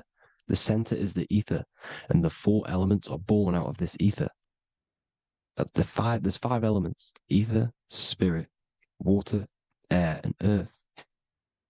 The ether gives birth to the four other physical elements, which the whole of creation are made out of. About them four elements. Four is the number of stability. You know, a chair, a table has four legs. It stables things. It's a foundation, and these four elements are the foundation of this creation.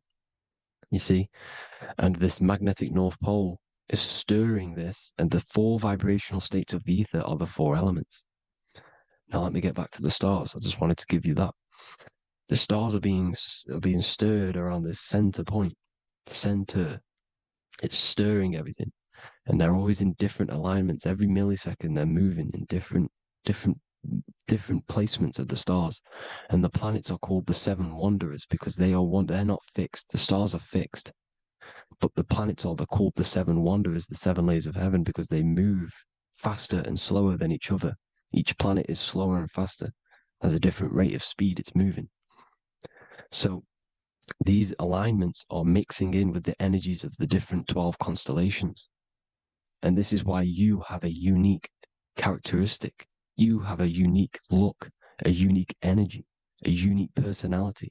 This is because when you were born and you took your first breath, that energy which was in the ether, because the ether is all around you, and energy travels through the ether. The energy that the stars were casting down and the energy that the planets was mixing in with the 12 constellations was in the ether. So when you came out of the womb and your first breath, because breath is spirit, okay? So that first breath you took, that is the energy that is imprinted within your DNA, your soul. And you reflect that energy, you emit that energy. That's the energy that is with you forever until you die, till this physical body dies off.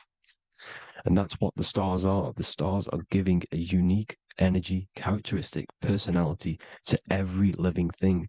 Every dog, every cat, every animal has a unique personality because it was born at a different time and place in the sky. Okay, the stars are your destiny. Now, the stars are constantly changing as well.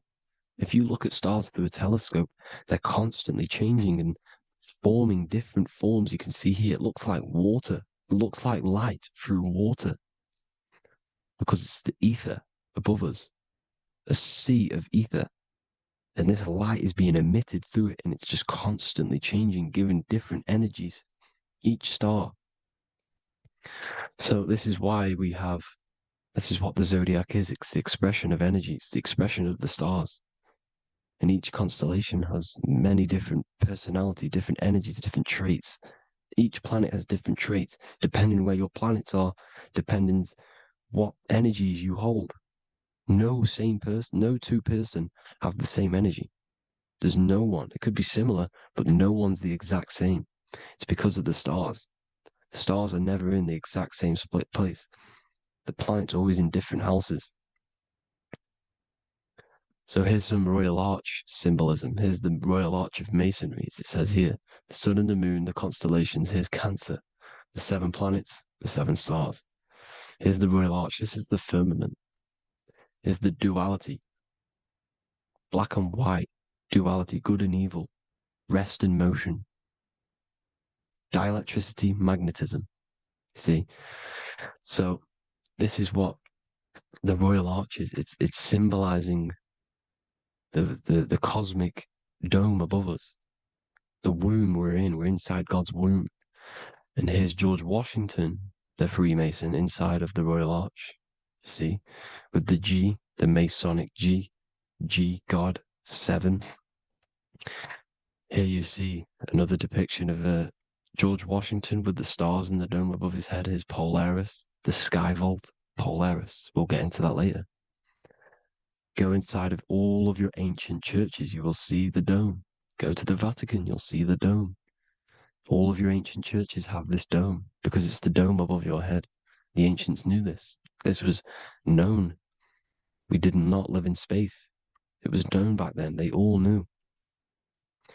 This is Crown Court, which is one of the most important courts in the UK. You can see it's clearly so much Masonic symbolism. You've got the 4 pillars of Masonry. The Royal Arch is like an arrow pointing upwards to Polaris. His Disney World is under a dome.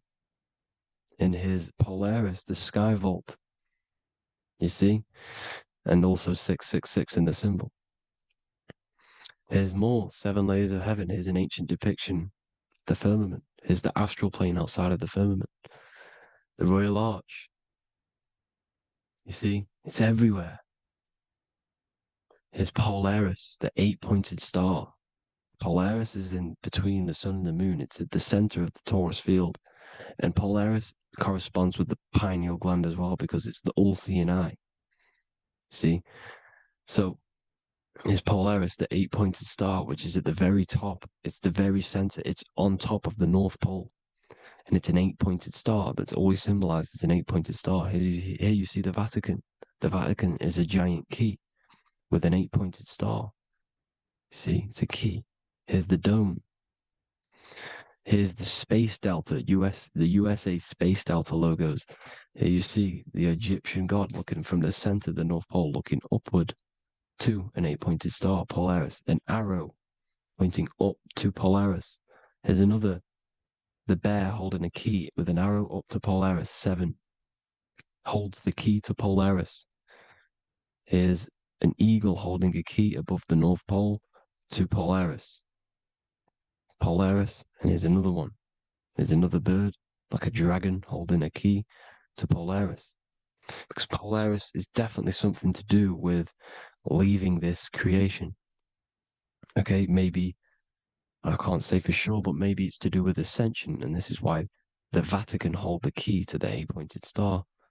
And this is why the space, well, we all know space is a lie, but they're showing Polaris and its sacred symbology.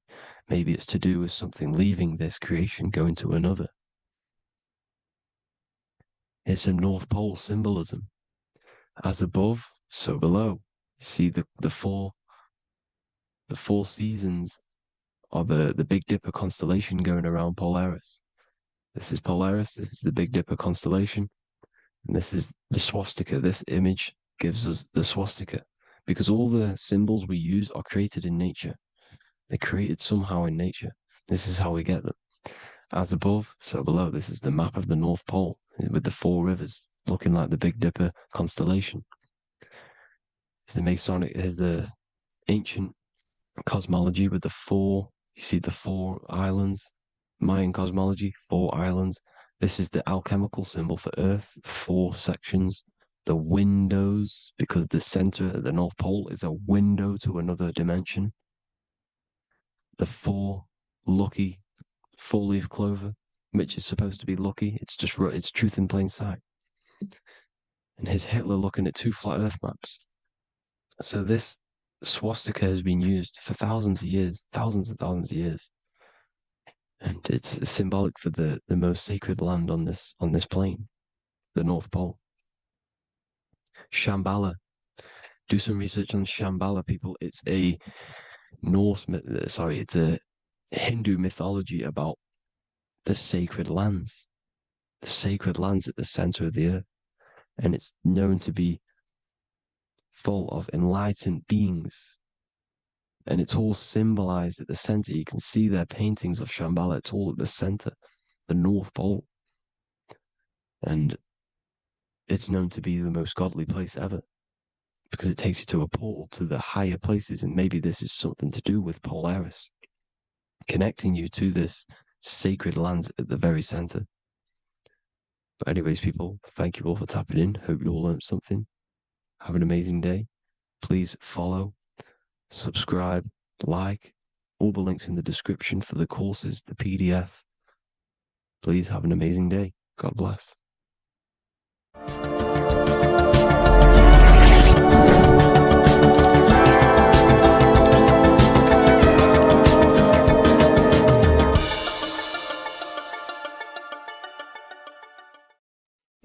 video, we're going to be talking about the evolution of consciousness. You are born human, however, you possess consciousness, which is the awareness behind your being, the awareness behind your thoughts, the experiencer behind your five senses, the experiencer, the observer behind your thought, emotions, and senses. You are an eye, an invisible consciousness looking through a lens, which is your body. Your body produces this physical world that you experience. Your brain produces this world. Your brain and body is a technological computer. However, you are an infinite, ever-expanding consciousness behind this physical body. And there is an evolution of consciousness, a cosmic journey of expansion. And this is why we see so much pyramid symbolism in the occult and esoteric world, and especially within Freemasonry. Because the pyramid represents climbing, an evolution, a raising state of consciousness, a journey. Steps symbolize a journey upwards. This is the raising and the evolution of consciousness, our inner world. The transmutation of our inner selves, of our souls and consciousness and our minds. So when we see this pyramid, we're seeing a evolution, a way up to source consciousness. And the eye in the pyramid represents your source consciousness. It represents illumination. It represents divine guidance through this evolution of consciousness. This is why we see the ladder. Consciousness is ever expanding on an infinite journey of evolution. Each individual is a part of this cosmic process, contributing towards the ongoing expansion of both mind and awareness. As we evolve, we collectively explore deeper levels of existence, expanding the boundaries of thought and consciousness. The mind has the ability to expand infinitely into new realms of thought, into new dimensions of mind. The mind cannot be filled up. It is not a physical substance. The body can be filled up because it is a physical thing, but you cannot fill the mind. Therefore, the mind is constantly expanding, ever expanding into new fields of thought.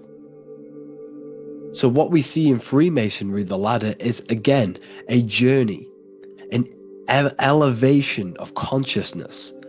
When we are born with an infant consciousness, and as we gain older, we gain an adult consciousness. Our inner world, our inner mind, and our emotional intellect changes and evolves. We are significantly different from when we were very young as an infant. It's because our consciousness evolutes, it changes, it alters like water. So, just like this evolution of your own consciousness as growing up, there is consciousness of beings existing in cycles beyond our own. And their consciousness is unimaginably different from ours. They operate on a higher level of understanding and knowing, experiencing reality in ways that transcend our current comprehension. Our minds right now cannot comprehend the highest states of consciousness. There are entities, there are beings beyond our own, existing in higher dimensions of consciousness that we cannot comprehend because they have expanded. They are on a further way up the ladder of consciousness. However, we are all on the same journey. None of us can take the same journey. There is one ultimate goal, reaching source consciousness. However, this is always ever expanding. However, we are all on a different journey. There is one truth, one source, one goal. However, there are billions in different ways of reaching it, and we are all on these different paths to source consciousness, to this ladder, this evolution of universal evolution. Okay? Their awareness is attuned to new dimensions of existence, reflecting a more advanced stage in the cosmic journey of consciousness evolution. So when you take DMT, you are shot into these higher realms of consciousness where you meet these beings who look similar to these images. They are not speaking to you physically. They don't speak to you three-dimensionally through vibration and words. They speak to you mentally. If you have done DMT, then you know this. And if you have met these beings, then you know this. You might have even met some of these types of beings on mushrooms or any psychedelic drugs. Because ultimately, when you take these mind-altering substances, it's altering your consciousness.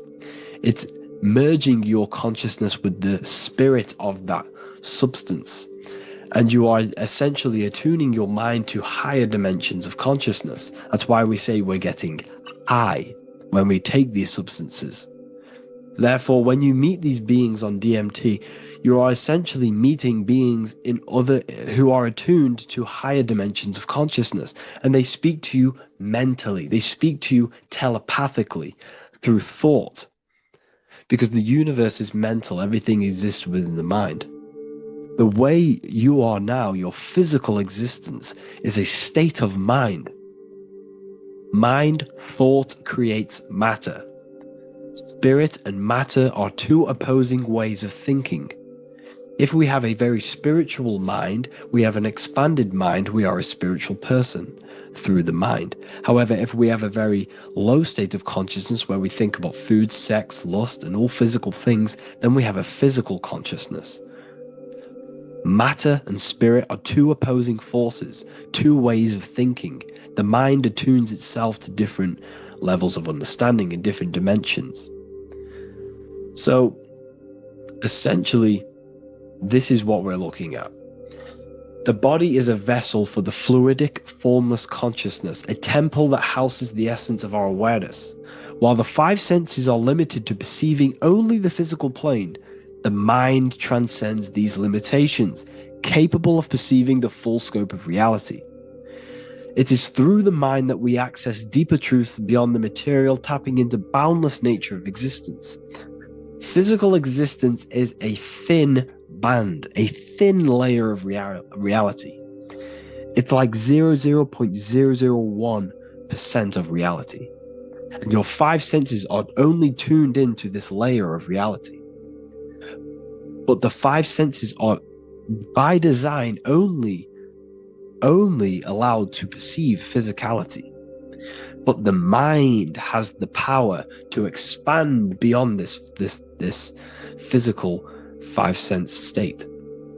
The mind has the power to expand and evolute. It is a conscious decision whether you want to take this path or not. You can stay in a three-dimensional way of thinking, or you can expand your consciousness from within. It's not an external journey. There is no God going to save you. You must save yourself. Therefore, behind every single one of these eyes is the same source consciousness. However, we are all different cells in a different journey. The organs in your body, the cells in your body are all alive. They all possess same consciousness, universal consciousness. However, we are all on a different journey of evolution. As above, so below. As the baby is in the mother's womb, when the baby becomes conscious, there is a world outside of its mother. What does it do? It presses and seeks a way out to be born in the other world outside of its mother. It is the same with your consciousness, your mind. When your mind becomes aware that there is realities beyond the immediate surroundings, it seeks a way out. And this is exactly what I'm doing to you now. I am now expanding your mind and telling you there is other ways of reality. There is other dimensions of consciousness which you can access through inner transmutation, through different ways of thinking, spiritualism, and meditating and connecting with yourself and detaching from external things. We can upgrade our consciousness. Your body is a womb. Why Jesus says you must be born again to see the kingdom of God, because you are born physically and then you must be born again spiritually, awakening your inner consciousness. So like I said, as the baby is in the womb, It's the same principle. As above, so below. You were a baby. You were in your mother's womb, and you figured out there is a world outside of your mother. So you seek to weigh out your mother to be born in another world. It's the same now. You must do this now. This is your spiritual evolution. This is the evolution of consciousness. It's ever expanding. When you die, this is a transition. You must learn to not fear death. This is another part of your spiritual journey. You must master death. Therefore, like I said before, the mind has limitless capacity to expand into new realms of thought, continuously exploring uncharted ideas and concepts without boundaries. The mind can ever expand. It can never be filled. It can never ever know everything. There is infinite fields of knowledge, infinite fields of thought. Your current state is just one stage on an infinite pathway. You won't remain human forever. The human experience is a crucial phase where we learn to balance polarities, master the fundamental laws of the cosmos. It is a period of growth and transformation, preparing us for the next stages in our cosmic evolution. The goal is to strive for perfection, yet the true perfection is unattainable. It's like a tunnel, and there is a light at the end of the tunnel. And as you walk through this tunnel, the light is ever moving backwards. You should forever seek to meet that light, but you will never meet that light because consciousness is ever expanding.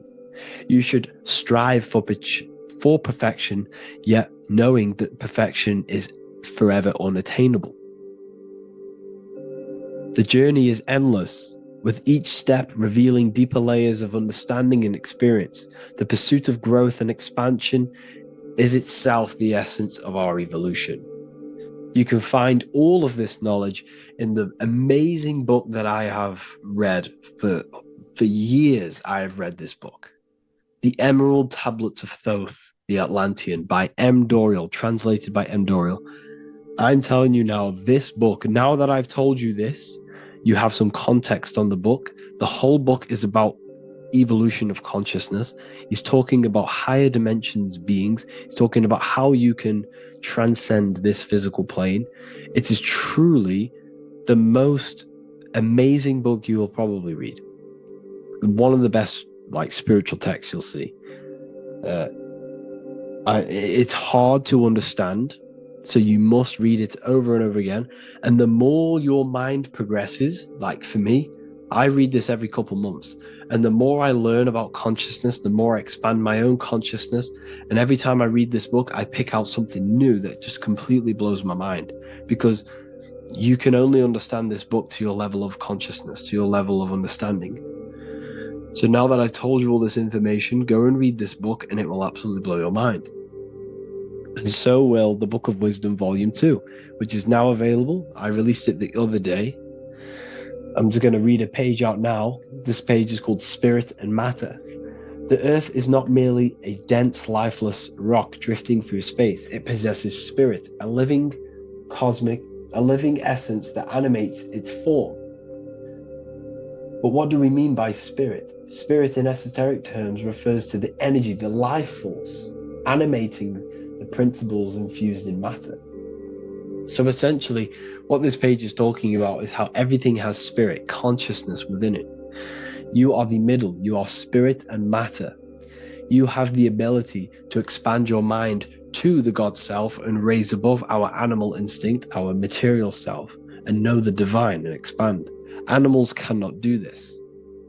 Animals are not self-aware. Humans possess self-awareness. We can observe our consciousness. We can say, why do I exist? We can look in the mirror and know that we need growth. And this is what Anunnaki means. Anu means above. Anu was the supreme god of the sky, which is a metaphor. He represents spirit above, heaven. Anu came down to earth and married Ki, the goddess of the earth, which represents matter. It's a myth, it's an allegory. Anu married Ki and gave birth to the Anunnaki. Spirit came down and infused with matter and gave birth to the human, which is you. You are spirit infused in matter, Anu and Ki, Anunnaki. You are the Anunnaki. And this is just one of the teachings in my book. I honestly, this book is absolutely amazing. If you truly, truly want to expand your consciousness, give this book a read. And obviously, if you're inside the university, I give you this book for free. A paperback version. If you join the university, follow the steps inside of the general chat, you'll be able to download this book. Or, sorry, not download it. Order a paperback for free. All you have to do is pay for the shipping. You'll also gain amazing knowledge inside of my library, where your mind will just be overblown with the amount of esoteric books. There's over 45 rare occult books, plus you get a PDF of the Volume 1 and Human Health Guide. You get reoccurring updates where I expand on symbolism, occultism, where you will just feel absolutely amazing once you understand esotericism in yourself. You'll also learn how to create the dream reality that you want with the Manifestation Mastery course, where I teach you how your consciousness creates reality. You'll have a real lectures where I post lectures on symbolism, occultism, esotericism. There's a conscious community and live calls and Q&A where you can ask me questions and I'll answer your questions. I just want to say thank you to everyone who has joined the university. Thank you for even liking and watching this video. Any support I just appreciate every single one of you. Please, if you can, leave a comment and a like on this video and let me know any videos you want me to make in the future. And I will start uploading a lot more to the YouTube. So yeah, thank you all for tuning in today. Have an amazing day.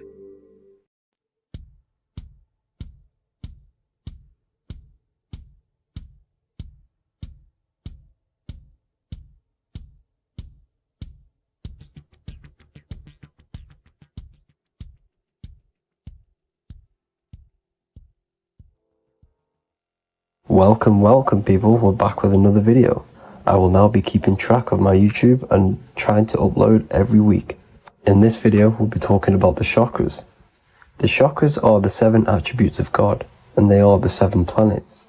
These are literally vortex portals within us that connect us to these vices and characteristics of God.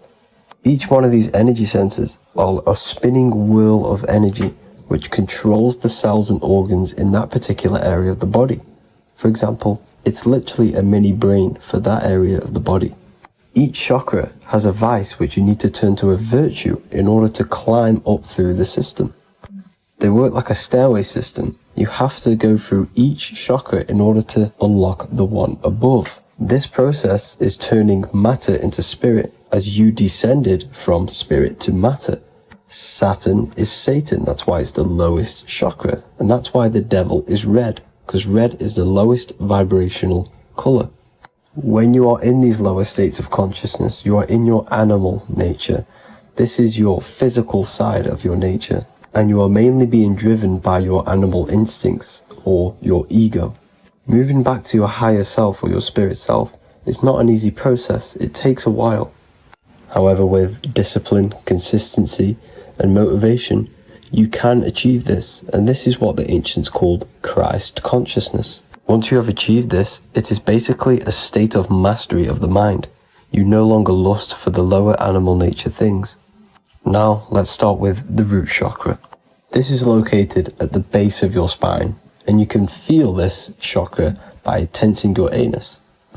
This energy center is in control of your survival needs, your vitality, stability and security. Now, if this chakra is unbalanced, you will feel insecure, fear, anxiety, unstable, low self-esteem, anemia, over or underweight, and constipation. In order to balance this chakra, you need to feel grounded, embodied, stable, calm, centered, a sense of safety and trust in yourself and the world around you. The next chakra is the sacral chakra, which is located around the belly button area. You can feel this chakra just by sucking in your belly. This chakra is to do with relationships, self-worth, creativity, empathy, and most importantly, sexuality. This is the most important one in order to start to raise your vibration overall, is giving up the over-sexualized nature. In order to balance this chakra, you need to come into harmony with all the toxic relationships that you have. Get rid of the fear, the anxiety, the isolation, and 100% get rid of the over-sexualized nature. Lust is one of the most lowest vibrations you could possibly feel. It is literally manifesting hell. In order to work on this chakra, you need to feel self-worth. You need to do creative things, empathy, healthy relationships, and 100% being confident. The next chakra is the solar plexus. This is to do with personal power, will, metabolism, eating, happiness, and your self-esteem and self-identification. You can feel this chakra just above your belly, below your ribs, and you can suck in this area. If this chakra is blocked, you will feel lack of confidence, difficulty in manifesting your desires, low self-esteem, misuse of power, misuse of dominance, weak will, and shame in yourself. Biggest one for this chakra is overeating, as it's to do with metabolism. If you are overeating, you are literally unbalancing a lot of your lower chakras, not just the solar plexus. In order to work on this chakra and balance it, you want to have a positive self-identification. You want to feel happy, a happy self-esteem, effectiveness to people, not overeating, and a strong willpower. Now for the heart chakra, one of the most important chakras. Chakra is to do with love, understanding, trust, hope, openness, compassion, balance, and forgiveness. The most important because your heart is the tree of life in the body. It is the center of the toroidal field. It is the most powerful chakra. Your heart is 5,000 times stronger magnetically than your brain.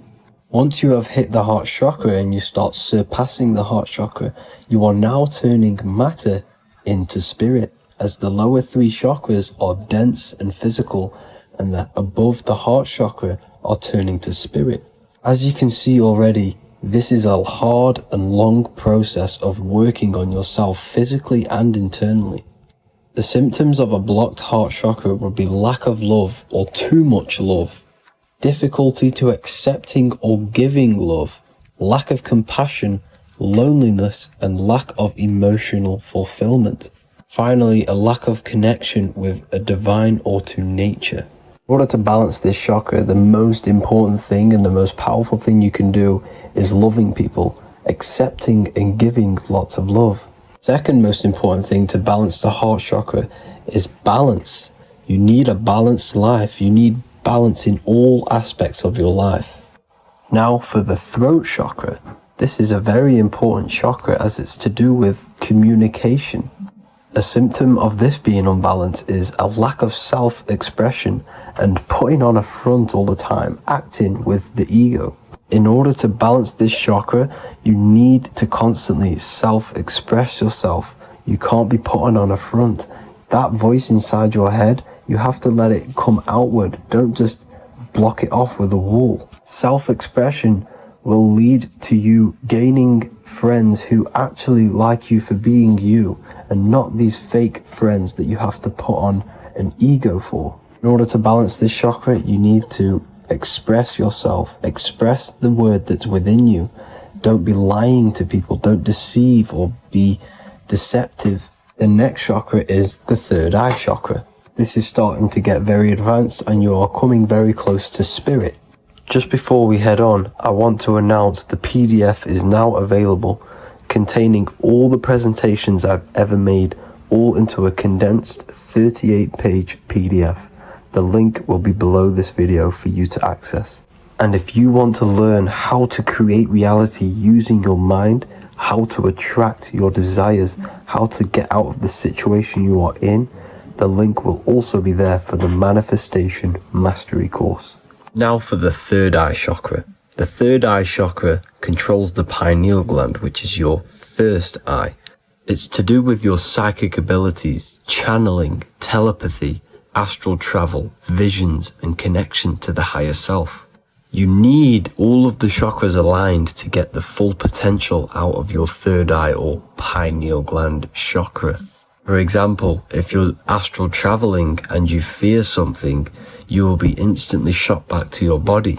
So you need to master all of the chakras before you go on and try and do these higher spiritual activities. Symptoms of the third eye chakra being blocked is lack of imagination, lack of vision, lack of concentration, blocked or clouded intuition, can't see the big picture, and especially overly reliant on logic and intellectual thinking. A good way to work on this chakra is imagining things, vision things, trust your intuition at all times, always follow that inner voice. Cut out the tap water which contains fluoride. Fluoride blocks the pineal gland. And cut out all junk food because all of this is affecting your pineal gland. When in meditation, you want to focus your eyes and your attention to the center of your head between the two eyebrows. This is where the pineal gland is located. This will help and awaken the pineal gland over time when you keep doing these meditations. Finally, for the crown chakra, this is to do with universal consciousness, all-knowing, enlightenment, cosmic connections, the God source. This chakra is blocked by being cut off from spirituality, plagued by the senses, being tricked into the five senses and being tricked into thinking you are the body. In order to work on this chakra, you need to feel grounded. You need to know yourself, your real self, the voice within you. Have common sense, have specific decisions that you're making, be very direct. Now we've got out of the way all of the chakras, I can now introduce methods and meditations which will help you unblock them spiritually.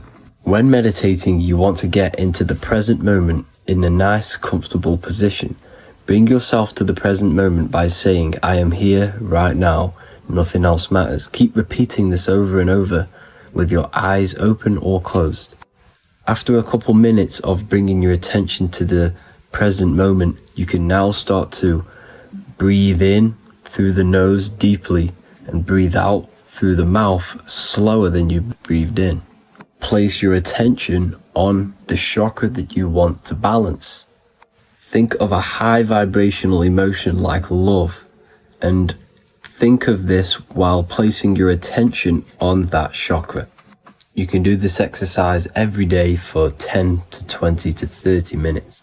The longer the better. Another practice you can do is by chanting the Bijis for each chakra. They are here starting from the root chakra all the way to the crown chakra. Or you can chant the 7 vowels. There are not 5, there are actually 7. A, I, A, O, U, M.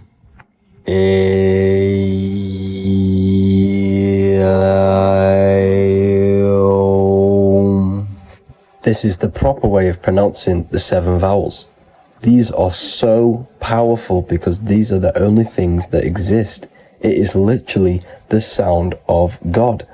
By pronouncing them right, you can actually create a lot of power within you and align your chakras. That's it for this video, people. I'd appreciate a comment and a like to help the algorithm. I appreciate you all. Love and light.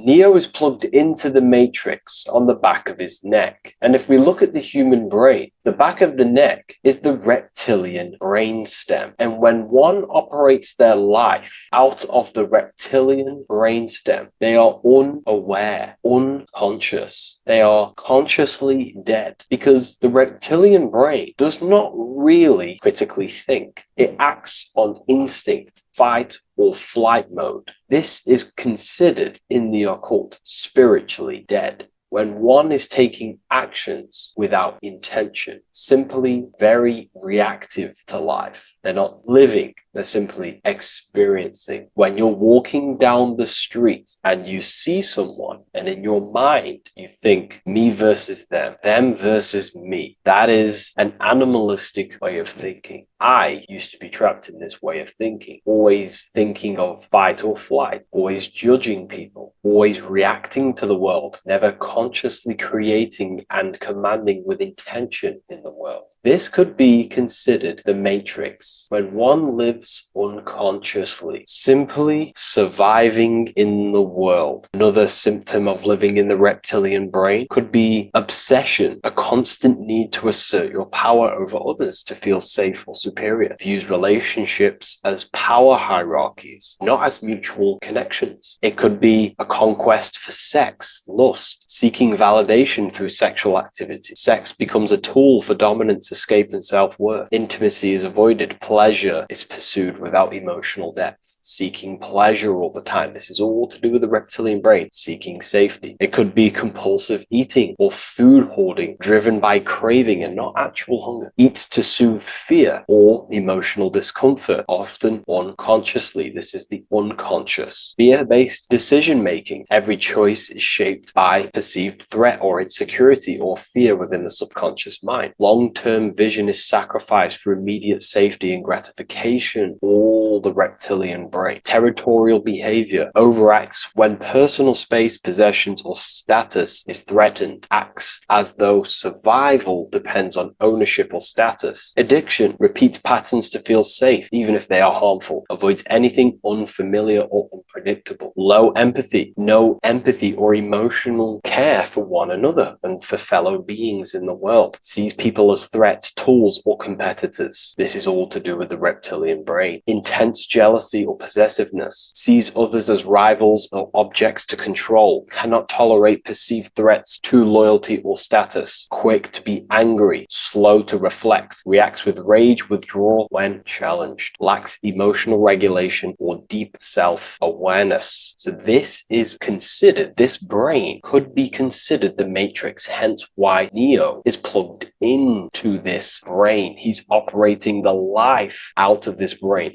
unconscious, simply navigating life like an animal. I was in this state, and you can only really realize this when you come out of this brain and you start to function from the higher regions of the brain, which we will discuss very soon. And my life was chaos because there was chaos operating internally. I was never thinking about the future. I was always operating life out of fear, out of lack. Never had care for another person. When you operate life out of this brain, the matrix, things outside you, can easily control you. This is why they keep us in a constant state of fear. So we operate life out of this. So we never gain full control over our reality, over our actions, over our thoughts. So Neo is called Neo, and he works at a place called meta cortex, very symbolic of the neocortex, the higher region of the brain. Now, this brain makes you human. It ultimately allows you to hold control over the animal urges, okay? The neocortex is the brain that allows you to have self-mastery, that allows you to control your urges, your instinctual survival urges. So humans can overcome their reptilian animalistic state and start to operate their life in a conscious mastery state. And Neo is plugged out of the reptilian brain, and he starts to use his neocortex, the human brain. This allows one to learn to have self-control, allows one to create, allows one to think about others. It allows one to critically think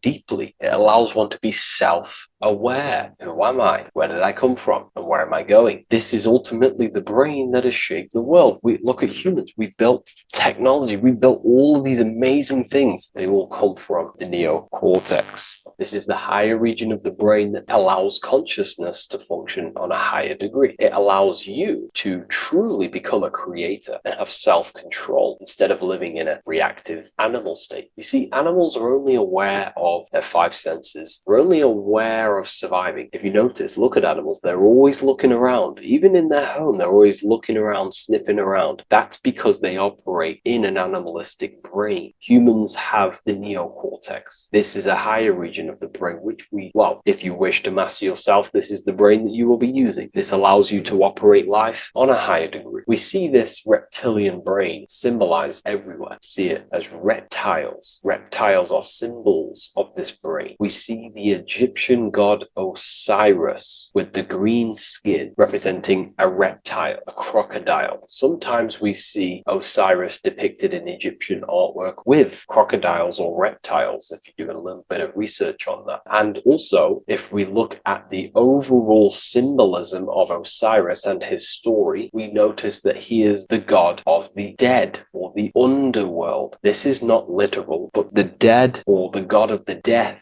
the god of the death of self, the dead of consciousness, because you are a divine being with limitless potential to create. And ultimately, to create, we have to master our reptilian brain. But when we function from this reptilian brain, we are dead to our higher powers of creation, of imagination, of actually gaining control and operating life from the higher mind, operating life as the divine being as you are. But if you operate life in Osiris, he is the god of dead. You are spiritually and consciously dead. You act unconsciously. You are dead, not physically, but mentally and spiritually. So what we're looking at here in the Egyptian artwork is the reptilian brainstem. We have the left hemisphere and the right hemisphere of the brain. Notice a curve. The feminine body is very curvy. This represents feminine. The masculine body is very liney. So if we study geometry, we know that lines are masculine, hence why the word masculine,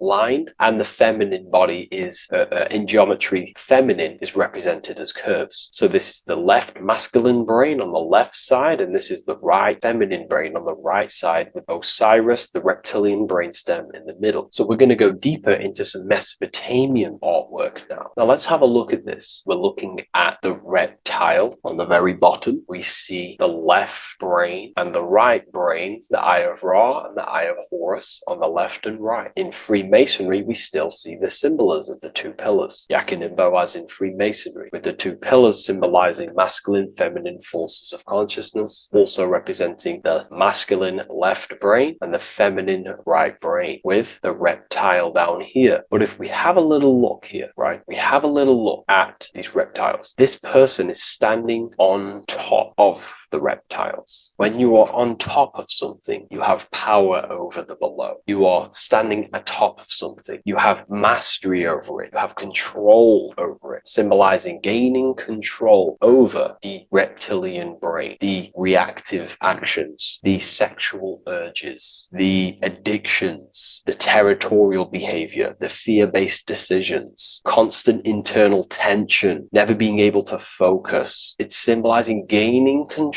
over these internal qualities that happen within us, in our mind, because the universe is mental. And if we do not gain control over this brain, it will dominate our mind, which will ultimately dominate our actions and destroy our life and live in an unconscious state. So this is basically instructions in this ancient Mesopotamian artwork of becoming self-mastery, to operate on a God consciousness level. So we have a person symbolizing your awareness, the internal you, having mastery over the reptilian urges, the reptilian brain, the reptile thinking. We have a person, a face in between, and it's standing in between these pillars, symbolizing balance of the brain hemispheres. Because the face, we see the eyes in the middle, we see the person is you, your consciousness, standing in the middle pillar. So representing seeing reality as neutral. Everything in the world is neutral. It's the mind's perception that gives it a positive or negative charge. When we adapt this mindset, this view of reality, this knowingness of reality, we see the world for what it truly is. And if you see things as neutral, it allows one to transform the situations in your life accordingly, instead of simply choosing a side.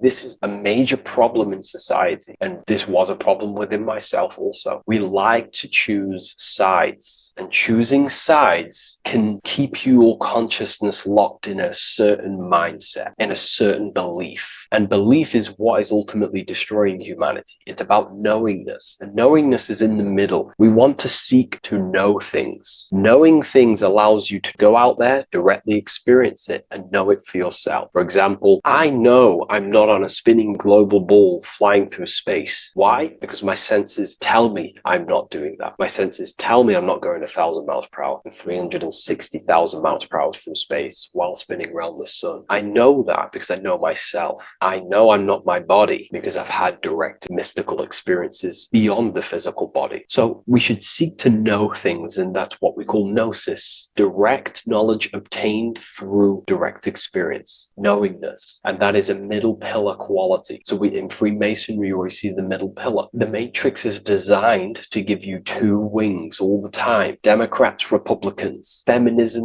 and then there's another side. There's always two sides that they're giving you because they want you locked in either way, which is seek the middle pillar, seeing things as neutral, seeing things as the middle pillar, seeking direct experience, gnosis. And this aligns with the brain because the brain gives us these two perceptions also. The right brain sees the woods, the whole woods, but the left brain sees the individual trees and branches and leaves. If we're too left hemisphered, we're going to see everything as divided. If you're too left hemisphered, you're only going to see yourself. You're only going to think about me, myself, my ego, my consciousness, my life. And I'm only going to operate in the world, take actions only towards me without considering the collective, which is the right hemisphere quality. The right hemisphere allows you to see the bigger picture, how we're all connected, we're all one family of consciousness, we're all one being separated in different bodies, one consciousness operating in different bodies. So it's about aligning these perceptions of the brain and standing in the middle and also conquering the reptilian brain. This allows us to operate in the world and see the world for what it truly is and operate from a place of balance. We also see some more symbolism in Egypt of the Ram Sphinx in Egypt. Ram Sphinx. Please leave a comment and please leave a like and a subscribe onto the YouTube if you like my content. Smash that like button and we'll get straight to this. So this is the Ram Sphinx in Egypt, also symbolizing the brain. This is my research. These are my conclusions. You can take this with a pinch of salt and go out and do your own research. This is what makes sense to me based off my information I've gained, my symbolism that I can read. So take what you can from it. I'm not here to obstruct anything. I'm not here to place anything in your mind. I'm simply here expressing my research. Never take anything off anyone as solid truth. I've never have said everything I say is solid truth. This is my research. If the research aligns with you, that's great. Maybe it doesn't with some people, that's fine. Simply take things with a pinch of salt, go out and collect as much research and information from many different sources and place together your own understanding of symbolism and your own perspective on reality. But like I say, seek to know and not believe. So this is the Ram Sphinx in Egypt. This is a more powerful symbolism of the brain. We have Osiris here, the god of the dead, which is the reptilian brain, and an Aries symbol here symbolizing the hippocampus in the brain. So this is the reptilian brain stem, heavily aligned with the reptilian brain stem here. We can see the connections if we look closely. So this represents the dead of consciousness. This is the dead of self, living in impulsive animalistic state, the symptoms that I listed earlier. I'm not going to go over the symptoms again. And Aries symbolizes the hippocampus in the middle of the brain. It's the hippocampus. And Aries is a symbol of a state of being. Why? You see, ancients and the ancient Egyptians, according to my research, Freemasons still use this symbolism today. So what they do is they use the path of the sun to symbolize a state of consciousness or a journey in consciousness. So what do I mean? So Aries here is the transition from the winter arc. So this is the winter arc from Libra, Scorpio, Sagittarius, Capricorn, Aquarius, Pisces. This is when the sun is dead. This is when the electromagnetic waves of the sun are not very present. This is the winter. This is when there's more darkness in the world. However, from Aries, Taurus, Gemini, Cancer, Leo, Virgo, and to Libra, this is when the sun is giving more electromagnetic rays. Everything grows. Everything is reborn again. Everything's growing. There's more light. There's more warmth. You can grow crops. So this is very symbolic as a state of consciousness. Aries is used heavily to represent the rebirth of the sun, but internally as an esoteric interpretation of Aries, it symbolizes the resurrection of awakening of the self. It is the rebirth of the sun, of the soul, the rebirth of becoming aware out of the darkness into the light, living in the reptilian unconscious state, the unconscious, not being aware that I possess consciousness, not being aware of my thought, emotion, actions. And Aries is that symbol, is of the rebirth of the spirit, the rebirth of the self, becoming self self-aware. So that's what we're looking at here with the Ram Sphinx. We're looking at Osiris, dead, the reptilian brain, operating life in an unconscious state, not really thinking, not self-aware of thought, emotion, actions, not aware of the soul, not aware of good and evil, not aware of the laws that are in the heart of love, not aware that there's always an intelligence in the heart telling us what's the right thing to do at all times, not aware of anything, just simply reacting to the world. But then we have a symbol of Aries above, which is the resurrection of self. So again, this is symbolizing by the Egyptians to me and my research going from darkness to light. This is the resurrection of consciousness when we start to deepen our self-awareness, which is ultimately what I'm doing to you in these videos. Hopefully I can awaken some people's minds and make people think deeper. And that process of internally what's happening within you that's what Aries represents when you're starting to say, wow, my mind's going deeper and deeper into the self, and I'm realizing more. That is what Aries symbolizes. When the sun returns, it's also a symbol of a sacrifice, because obviously when the sun returns back to Aries, we're sacrificing the winter, when we're transitioning, and all transitions require sacrifice. So in Aries, the Jews celebrate the Passover. It's the Passover of the sun, and what do? They eat lambs in the Passover Aries, because it's all symbolic of this internal process. In Aries, Christians celebrate with the Easter, which is the resurrection of Jesus, the resurrection of the sun. Remember, it goes deeper. There's deeper layers to this. It's the resurrection of the self and the mind deepening into a deeper awakening. So again, we're going from the lower regions of the brain, and when we start to critically think and become self-aware, we're starting to use the mid part of the brain, and the mid part of the brain then expands into the neocortex, which is the resurrection of the self. The mind is no longer functioning in just the reptilian brain, but then it's going into the light of the higher brain, the neocortex, and this is the reptilian brain. This is the midbrain, what we're looking at here with the Ram Sphinx. Yeah. So this is the resurrection. It's the transition point of going from the reptilian brain into the midbrain, into the neocortex. We're now resurrecting ourselves. Now, this is not putting anything negative on the reptilian brain. Without the reptilian brain, we wouldn't be able to live. We need the reptilian brain, but it's an abuse of the reptilian brain that can keep us in a very low state. It keeps us stuck in an unconscious state. But the reptilian brain is what's allowing you to breathe, to eat, to scan the environment for any threats. If there are threats, we do need the reptilian brain. That's not to say it's evil, but what I'm saying is an abuse of this brain, which is what most people are stuck in. They're operating their life out of this brain. And this is what the Egyptians, I think, are symbolizing, trying to tell us to resurrect ourselves, to become self-mastered, to become the highest version of yourself, to actively create in the world. Because when we are only operating from this brain, we're unconscious, well, then other people can use you as a vessel to create their reality. This is how the world is at the moment. The ones who know how to use the mind are controlling the other ones who do not know how to control the mind. So I hope this makes sense to you. Let me know if you have any video recommendations, and I'll see you inside Ethereum University. If you wish to take your research to the next level, I have things inside of there that are very powerful. We happily invite you. I'll see you inside of Join. If not, I'll see you in the next YouTube video. This isn't just spiritual fluff. Your words are vibrational commands that teach your subconscious what to believe and what to create in your reality. Now, I'm not going to sit here and tell you how words are these vibrational things that create reality. In fact, they are. However, the power of words does not hold in the vibration of the word. Yes, it has a little effect on plants. Yes, every word is a vibration that speaks to every cell in your body. However, this is not the main power of words. The main power of words is restructuring your consciousness and invoking energy inside of your own consciousness. I'm going to go over these two in detail for you. Your life is an externalization of your consciousness. Your belief system, your internal world, are building blocks to create your external world. What you believe in is how you see reality. It is the filter that you see to see reality. If you want to change reality, you have to change your consciousness first. There's no point trying to create a change, a manipulation in the external world, because it won't last very long. You have to restructure your inner temple, your inside world of thought and emotion. For example, your external reality is an externalization of every thought you thought in the past. Your life circumstances are just a result of every thought you thought in the past. You become what you think about. So if we can control what we think about, we will control who we become.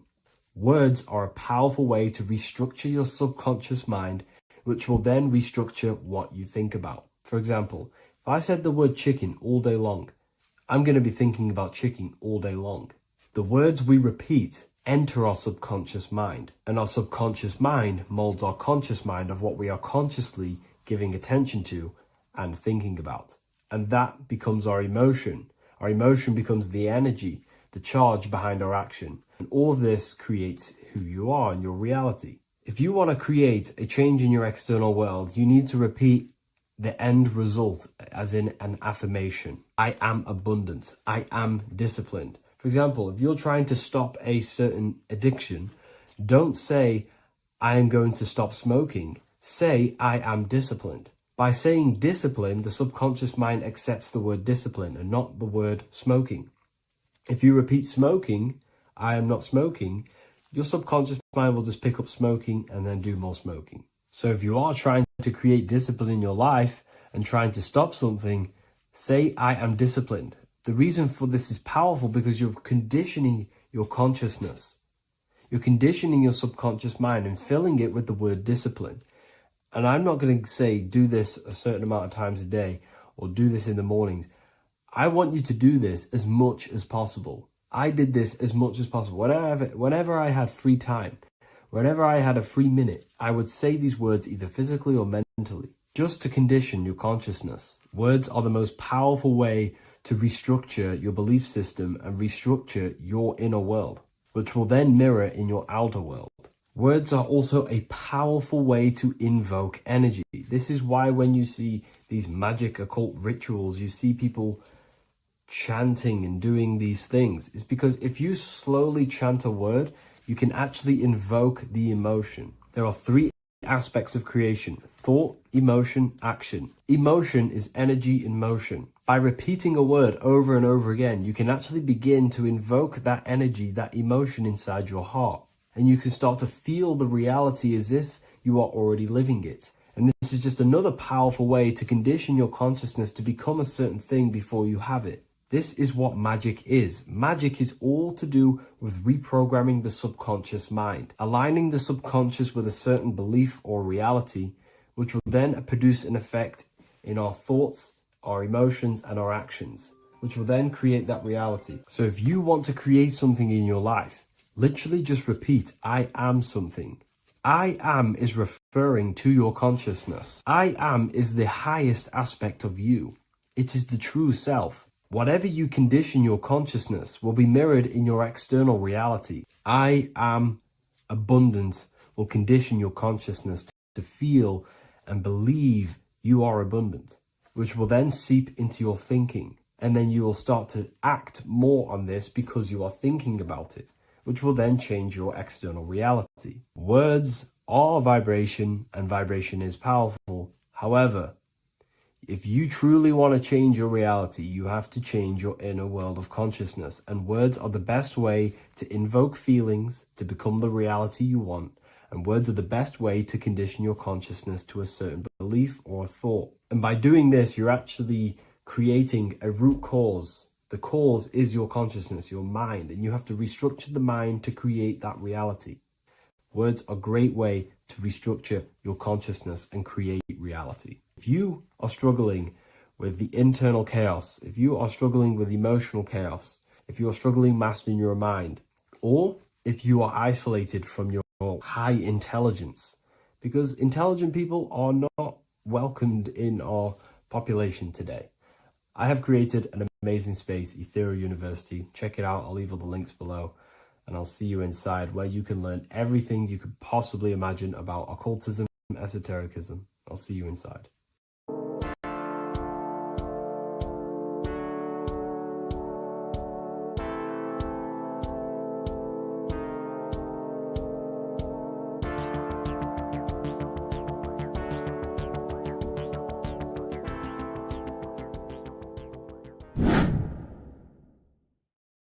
How are we doing, people? It's Revival of Wisdom. We're back today talking about sun worship. Okay? And please enjoy. Sit back and enjoy the video. First thing we need to understand is that the sun is the risen Savior. It's the light of the world. Without the sun, we have nothing. Now, the sun is the Son of God. We didn't make the sun. No one owns the sun. But who created the sun? Obviously, the Creator created the sun. Therefore, it is the Son of God. And that is what Jesus is symbolizing in the Bible. The Bible is a metaphorical story. That's why it's called the greatest story ever told, because it is a story about the sun, the zodiac. It's about you, the systems in the body. It's about everything that is sacred in this creation. Now you can see the suns behind Jesus' head in all of the ancient portraits, even the ones that are more modern. You still see a sun on the back of his head because he is the sun. He's the light of the world, our risen Savior. And this is what Christians are lost because they don't realize it's a symbolic story and they think Jesus was a historical person. He's not a historical person. Okay, this is what we need to get out of our mind.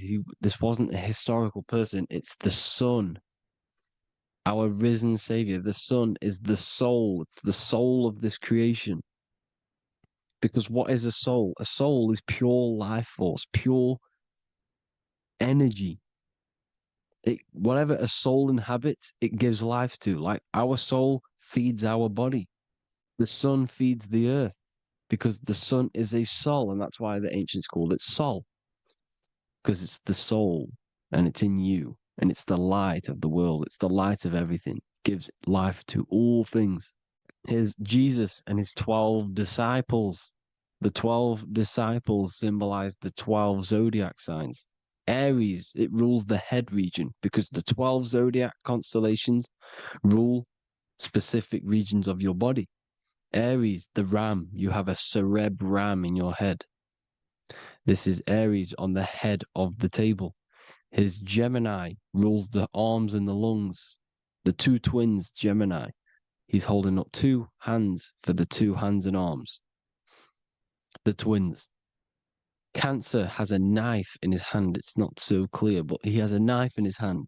Cancer is the crab. Crabs have claws. And he's pointing at Virgo's Adam's apple, saying there's no Adam's apple there. It's a woman. Who's the sixth sign? The sixth sign is Virgo, the Virgin, the only woman in the painting.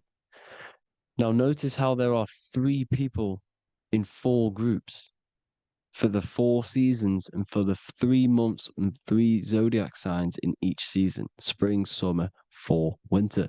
Matthew, Mark, Luke, and John with the suns on the back of their heads, because it's the 4 states of the sun. The 4 states of the sun. Now, 6th sign, Virgo, the Virgin, the only woman in the painting with no Adam's apple. Then we have the sun, Jesus, red and blue, red shift, blue shift. Electromagnetism. The ancients knew this.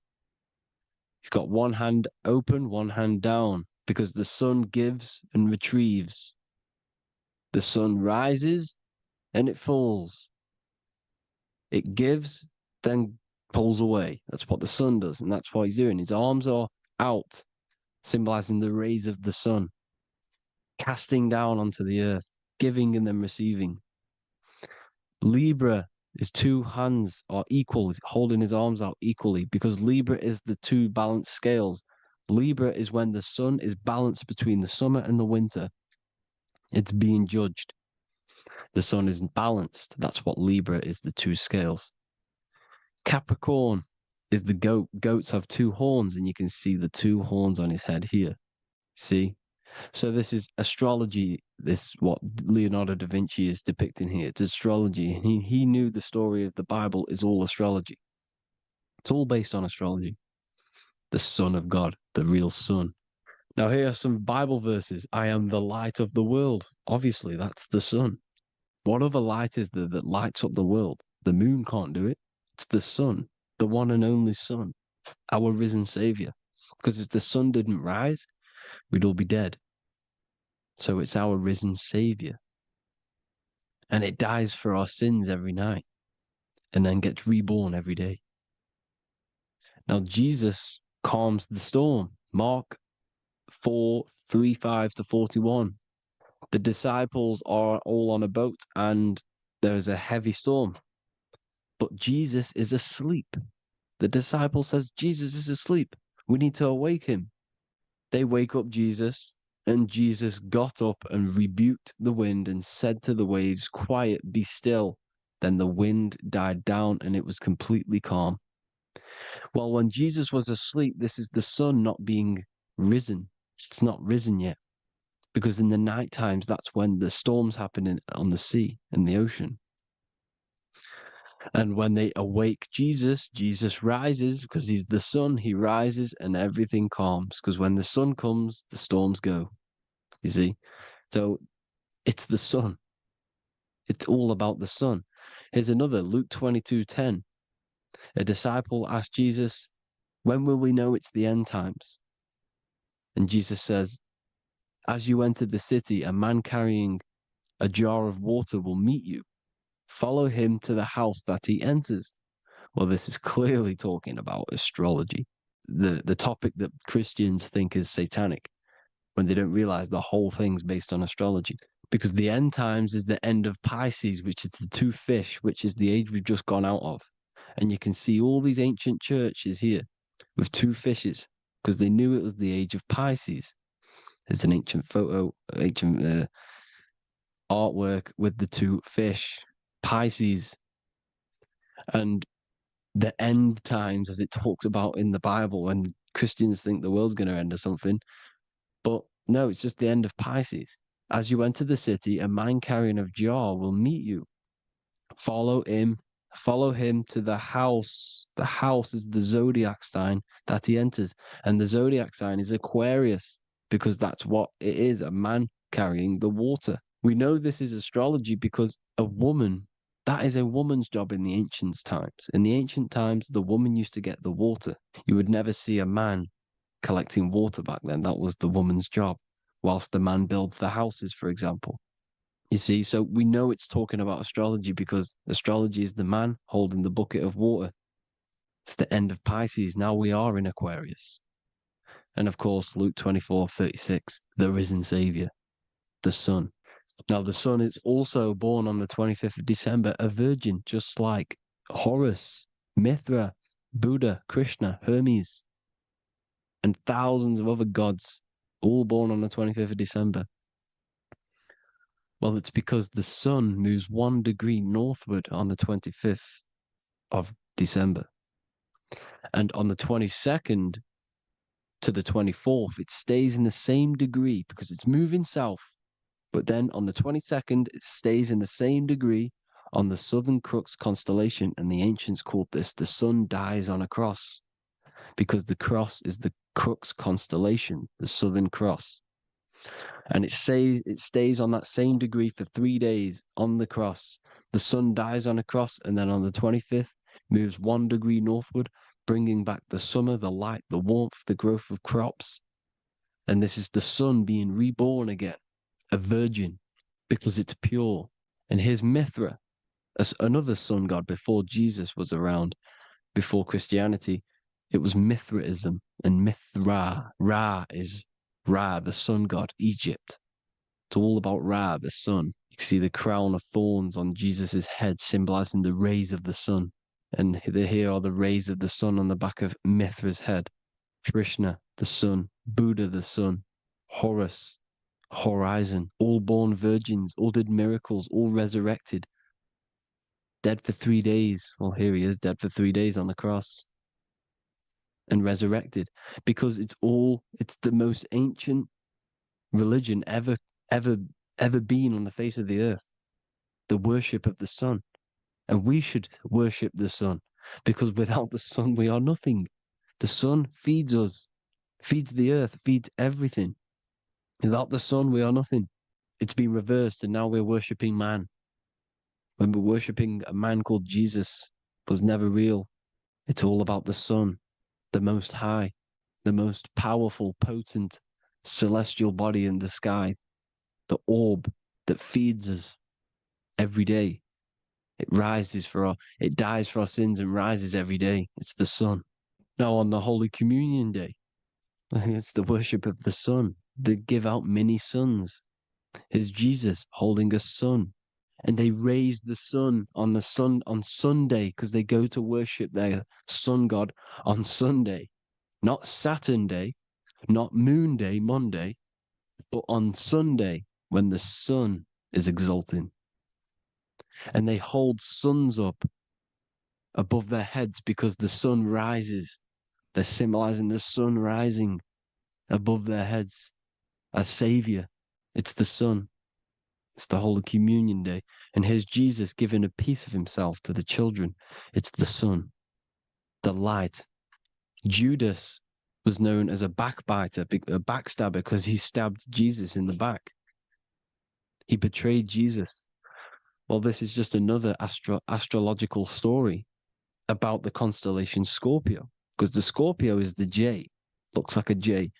J for Judas, the scorpion, the backbiter. Scorpions backbite. They bite with their back. And what does Judas do? He betrays Jesus by kissing him to let the warriors know who they need to get. So he kisses Jesus and Jesus gets stabbed in the back. Well, when you get stung or bit by a scorpion, they leave like a kiss. So Judas kisses him and gets betrayed. Well, this is because the sun, when it hits Libra, it's balanced. The sun is balanced because it comes through summer. Now the sun's starting to die. The sun's starting to die. It hits Libra. And then as soon as it hits the scorpion, the Scorpio, it gets betrayed because now the sun has to fall to winter and Saturn is there waiting to take over the darkness of the winter. So he gets stabbed in the back by Scorpio, Judas, the scorpion, the backstabber. You see, it's an astrological story. Here's Mary. Mary means marry, which means pure. The sun is pure. No one gave birth to the sun but the God. And it's born every day. It's born every day on every year. It's born pure. There was no controversy. There was no, activity for the sun to be born. It's pure. Now, the 7 metals come from the 7 planets. The sun gives you gold, and this is why the sun is golden. It looks gold. And this is why the banks are backed by gold, because gold is the most valuable metal, because it's the sun, the most valuable celestial orb in the sky, in the heavens. Well, here's Jesus, another ancient symbol of him being crucified on the cross with the big sun, the Southern Cross constellation. The sun dies on the cross constellation. And if you go to the old etymology dictionaries, you will see sun and son is the same word. They come from the same etymology roots. You can use them for no matter what, but they've been confused today. But if you go back to the old dictionaries of etymology, they are interchangeable. You can use them. Son, sun, sol, it's all the same thing. The 12 disciples, 12 brothers of Joseph, 12 tribes of Israel, 12 breastplates on the stones, because it's all the 12 astrological signs. They could have used any other number, but there's 12. Because 12 is the mind, which is God. 7 is the number of matter, which is man. 7 energy centers in the body. 12 cranial nerves in the brain, because it's the mind. 12 is the 12ness. The zodiac is literally the mind of God, the signs of God. Now here we see here, Job 38, 31 to 33. Can you lead forth a constellation in the season? He's asking you, can you read the sky? Can you read the heavens? Canst thou bring forth the Mazzaroth in its season? Mazzaroth means 12 signs, the zodiac. Why did they translated every single Hebrew word in the Bible into English, but they decided to leave out Mazzaroth? Why? It's because if that said zodiac, Christians would have a different view on the Bible, but they leave that out. But Mazzaroth actually means the 12 signs, the zodiac, and the stars means sign. The word stars means sign because the stars are signs, things to come, which is off in Hebrew, which means sign, things to come. You see a sign on the road, it's something coming. But God is saying, no, what does he say? To qualify as a director, a judge of man's life on earth, one must be able to govern the heavenly bodies that rule the earth. It's telling you to read the heavens. We need to read the heavens. Astrology, the 12 zodiac signs, the mind of God. It's telling you, read the Mazzaroth, read the zodiac, because they are things to come in your life. They are signs. It's not satanic, it's made by God. God said, let there be lights in the firmament of the heavens to divide the day from the night, and let them be for signs. Signs are things to come. The 12 zodiac signs. It's all about astrology. Here's Mary holding the sun. His son, her son. It's the sun in the sky. The one and only, the most high. The soul, the solo because it's on its own. The most powerful, Ra, radiance. Here's the Pope holding the sun. All three popes holding the sun because they're sun worshippers and they know the true meaning and origins behind Christianity. Sun worship. Here's the Vatican is a sundial. Yes, this is literally a clock. Your clock, your watch is a sundial. It's got 12 sections on it for the 12 zodiac signs. 12 hours, 12 Horuses. Now here you see Jesus walking on water. Well, it's the sun, and here's the beard of the sun. Here's the pyramid of the sun, the illuminated one, the all-seeing eye, the sun. Here's the Ankh. The sun creates these symbols. The ancients knew this. Now, when you see these headdresses, these are actually the days of precession of the sun. Aries, Cancer, Libra. It's all about the sun. Here's some more sun worship going back to Egypt. Ra, Horus, Osiris, and Set. Jesus and Satan is Horus and Set. The sun and Saturn. Saturn rules the winter, Satan. Jesus, the sun, the light of the world, rules the summer, rules the day. Satan's the night, Saturn's the night, the sun is the day. The evil brother, Satan. Well, Horus comes, this is where we get the word hours from. There are 12 Horuses. The sun moves in 12 Horuses, 12 hours. Where's Horus? What hour is it? Where's Horus? His Ra, 12 noon, Ra, radiates, powerful, the most high sun. That's why he has a sun on the top of his head. These are the 4 states of the sun. Set, sunset. This is why we say sunset, because the sun is setting. His sunset, his Horus, horizon, the Horus is rising, Ra radiating, and the sunset. Then midnight is Osiris. Here's another ancient symbol for the sun, the scarab. Ra, the sun, scarab. It's got the word Ra in it because it's the sun. And here's the sun on top of the scarab with the wings. Because scarabs roll dung up hills and then they'll let it fall down the hill to gain more matter. To gain more bigger, like a snowball effect. And the ancients saw this as a process of the sun because the sun climbs up the hill and then it falls. So they used the scarab to symbolize the process of the sun. The sun climbs and falls. Here's an ancient Egyptian cat cutting off the head of the serpent. Well, the cat is cutting off the head of the serpent, symbolizes the sun cutting off the nighttime.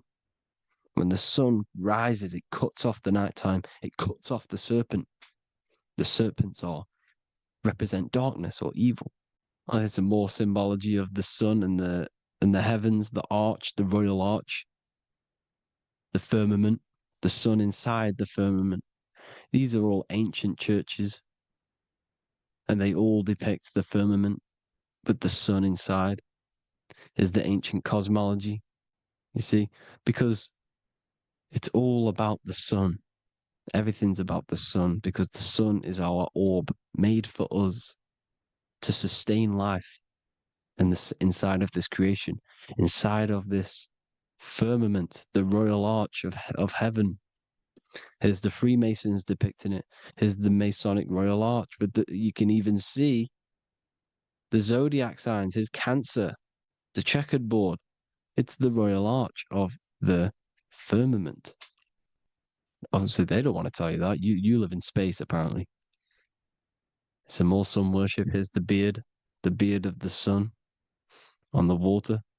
They all have this long beard.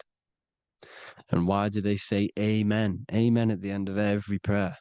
Amen is a sun god, a creator god.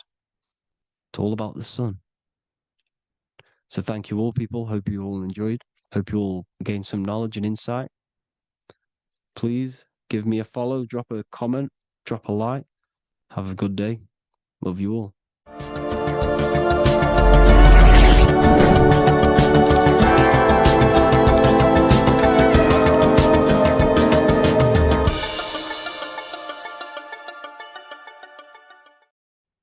What if I told you many people around you have probably sold their souls? It's more popular than you think, and it's very easy to do. Selling your soul is not something that you can just go and meet the devil and do it. It doesn't work like that. But before I tell you exactly how you can sell your soul and how not to sell your soul, what is the soul? So looking at Jesus, we always see two lights surrounding his head, one surrounding the heart. And as of course, if you've been watching my channel, you know Jesus represents you. He represents the divine essence of the universe made in human form. Each one of us possess a fractal of God's infinite consciousness. We are all God. We are all God experiencing himself in a three-dimensional divided form, separated from his oneness. God wanted to experience himself, so he made this world. So each one of us possess a soul, and the soul is the spark of God's infinite loving consciousness, filled with God's loving moral law. So the reason why Jesus is always have a light above his head and a light on his heart is because this represents the brain and the heart. The brain is not the mind. The heart is not the soul. The brain is the physical manifestation of the mind. It is the physical mechanical computer for the spiritual mind. The heart is the physical manifestation of the soul. The heart is a brain. In fact, it contains 40,000 specialized cells, which are the exact same cells found in your cranial brain. Yes, your heart is an emotional brain. Your cranial brain is a thought brain. It's a computer. Okay? Everything that exists physically exists non-physically. This is what the ancients called spirit. Just means invisible force. The mind, the thoughts are not made of atoms. You can't touch, you can't find tangible thoughts, imaginations. These things exist spiritually in metaphysical counterspace. It's the same with your emotions. The emotions are spiritual. They are not physical. You can't touch them. So thoughts are the language of the mind. Emotions are the language of the soul. Sometimes we can become eluded by thought and we can become eluded by emotion. If we are led purely by emotion, we can create illusions in our perception. The same if we rely only on thought. We must balance these two. Okay? So the mind is the creator. The soul is the operator. Every thought we think is being judged by our soul. The soul is the judge. The soul tells you what is right, what is wrong.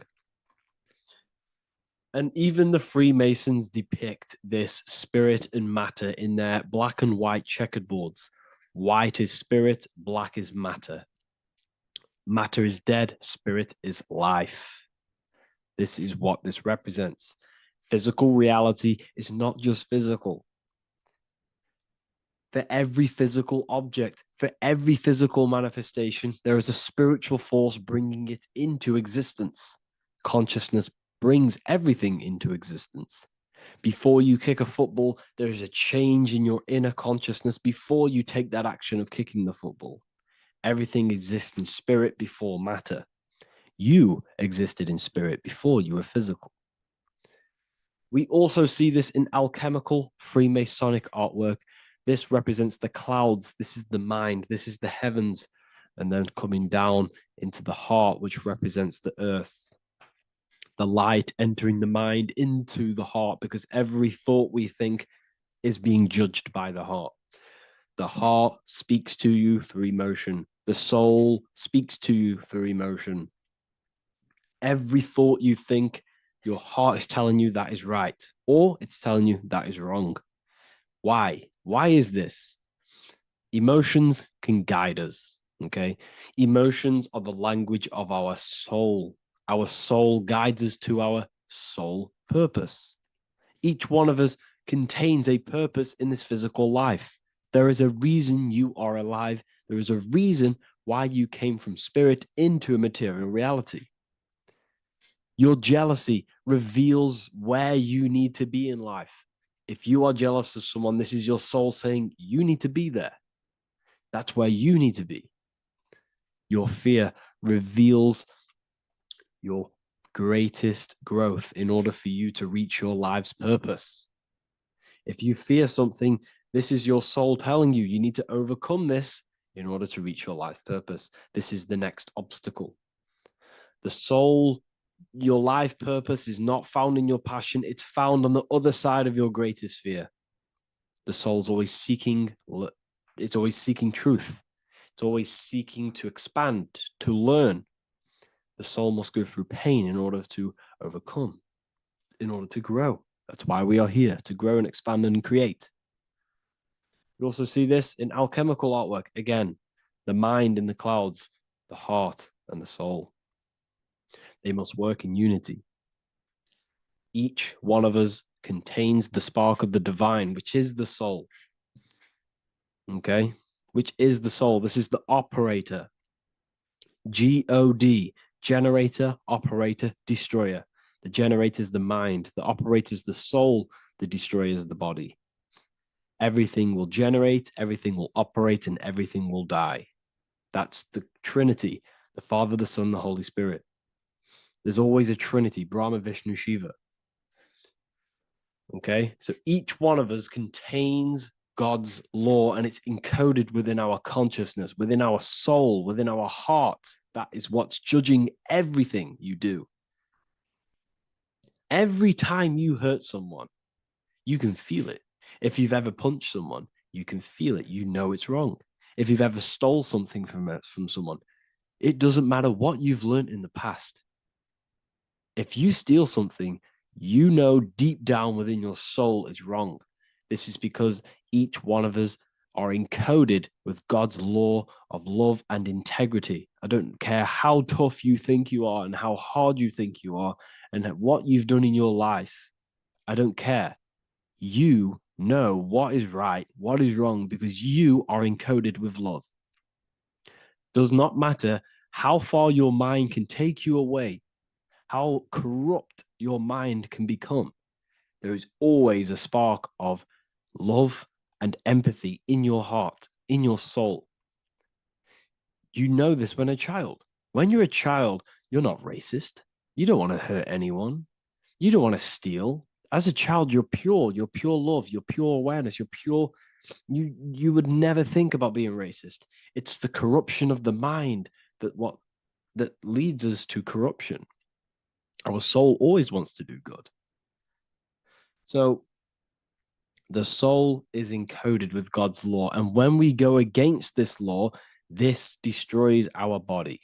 Yes, because your body is electromagnetic, and that's being casted from your heart. So every time you go against the heart's guidance, moral law, we weaken our electromagnetic field, which weakens our body.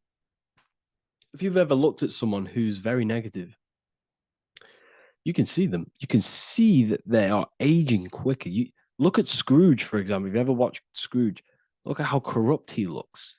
That's his heart. You can see the people's hearts on their face. People who do negative things and have negative thoughts, negative emotions, you can see it in their eyes and their face. It's because it corrupts you. It corrupts the body. It ages the body. Goodness is life. Okay. So can you sell your soul? You cannot sell your soul physically. But what you can sell is your conscience. What you can go against is that moral law.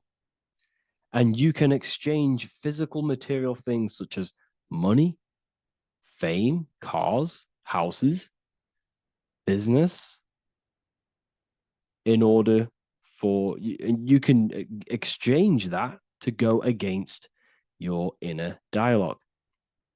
For example, these rappers, celebrities, what are they doing? They're not selling their soul. You can't sell your soul to some entity on the astral plane. But what you can do, you can take money to say, I'm going to go against my heart. I'm going to go against my inner moral law. I'm going to take that money and I'm going to do something wrong. It's basically going against your soul. It's selling your soul's guidance of moral law. That's what selling your soul is. And that's what these rappers are doing. That's why they're so sad. You know, this is why all these rappers are on drugs, doing all sorts of things to escape, to short-term escape what they've done. They're going against their inner guidance for money. And yes, short-term pleasure may be happy for now, but in the long run, it will leave you feeling voidless because nothing material can ever satisfy your soul. Nothing. You could gain £1 million tomorrow, guaranteed within 2 weeks, you'd be back to the exact same position mentally, emotionally as before, because nothing physical can ever satisfy you. Guaranteed, if you received $1 million in, yes, if you received $1 million now, in a week's time, you'd be hunting for the next million because it does not satisfy you. There's a reason why these billionaires don't stop working, because they're so addicted to earning and earning and earning. It doesn't satisfy you. The only way you can satisfy yourself is through Christ consciousness, is through self-love, is through loving thyself, knowing thyself, and becoming balanced internally in consciousness instead of seeking external validation through material things, which end up leaving you feeling voidless, empty inside, and sad and depressed and anxiety. Everyone's looking outside of themselves for validation, when true validation comes from within. True satisfaction, true happiness comes from within, reaching Christ. Christ is a state of being, a state of consciousness that we must cultivate within ourselves so we can live a happy, balanced life. You can have all these material things when you're satisfied inside, but don't rely on them. Me, I enjoy material things, but I don't desire them. I don't chase them. I don't rely on them for happiness, for validation. You can have big cars. You could have your favorite watches. You could have Lamborghinis. Yes, it's fun, but don't let it give you your happiness. As long as you're happy on the inside, it's okay to have these things. You should seek balance with your inner world and outer world. Okay, so this is what they are doing. Rappers, celebrities, actors, Hollywood, this is what they've done. They've exchanged their inner integrity, their inner law, their inner moral compass for exchange for material wealth, fame, money, and cars. That's what they've done. And power. It corrupts you. They slowly corrupt you. So yes, you cannot sell your soul. And if you wish to learn more, I'll see you inside Ethereal University with my community, where we are learning every day to master ourselves, to expand our consciousness. If you want to lucid dream, astral project, master yourself, create the desired reality you want, learn about human consciousness and your full potential, then Ethereal University is for you, and I'll see you inside. The link will be in the description. Thank you for watching. As above, so below. This is one of the most crucial teachings within esotericism, occultism, or what we like to call it today, spirituality. I don't like calling it spirituality because it's not spirituality. I teach human consciousness. I teach the science of you and your consciousness alone and your being. And in order to fully understand you and this world around you, you must understand this number one principle of as above, so below. There is many misconceptions of this, and there is many simple teachings of this, but I'm going to break it down today from the most simplest to the most complex, and you will see the connections between all things. This is the most important lesson you could ever learn, and I'm going to teach it you today. So what you must understand is with the term as above, so below, it applies with everything you see in this world and about yourself. We have something called the macro, which means the bigger scale. On the bigger scale, we have the whole earth. If we look down from the sky on top of rivers, this is what we see. We see this tree pattern. Then on a smaller scale, we see trees have the same pattern. Then we look even closer. We're going smaller and smaller into the leaves of the tree. We see the same pattern. Then we go even more micro into the human brain and look at the human brain cells, and we see the same pattern. This is proof this is a fractal universe, and everything is in the micro is reflected in the macro. As above, so below. As within, so without. On the macro is a reflection of the micro. So now that you understand this, we can go a bit further. A yearly cycle of spring, summer, fall, winter is a macro. A micro is a daily cycle. So a day is a mini year. The summer is the midday. Autumn is the evening. Night is the winter. And spring is the morning. This is a macro, a reflection. We have a miniature cycle of the zodiac every single day. And this cycle is also reflecting the cycle of life and death. We live, we are born, which is the spring. We live, which is the summer. We then age, which is the autumn. And then we die, which is the winter. And then we are reborn again. This is the cycle of life and death. And you do this every single day. You see, death is a macrocosm of sleep. This is why we say sleep is the cousin of death. Because you die every single night. You do this process of life and death every single day. As above, so below. What's in the micro is in the macro. So when you go to sleep, you are essentially dying. And then in the morning when you wake up, you are then born again. This is a fractal cycle that we live in. Everything in this whole world is fractal. Everything applies to as above, so below. We have the sun, we have the moon, we have the day, we have the night. We have the life, we have the death. We have the conscious, we have sleep. As above, so below. We have the conscious mind, because now we're diving into as within, so without. As above, so below more refers to the external world. As within, so without is referring to your inner world and the outer world. What you must understand is about yourself. You exist in two realms. You're an individual. The dual nature of you. You exist in two realms at once. You have an inner world of your thought, emotion. This is the inner world that no one else can see but yourself. And you have an outer world, with a physical body which everyone can see. So you exist in two worlds. You have the inner voice, you have the outer physical voice, which I'm speaking to you with now. But I also have an inner voice, which no one can hear, only but me. So you exist in the light and you exist in the darkness. The sun represents your external self, your physical conscious mind.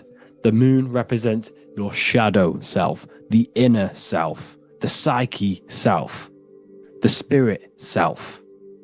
There is an as above, so below. The sun is within you. The moon is within you. Everything is within you.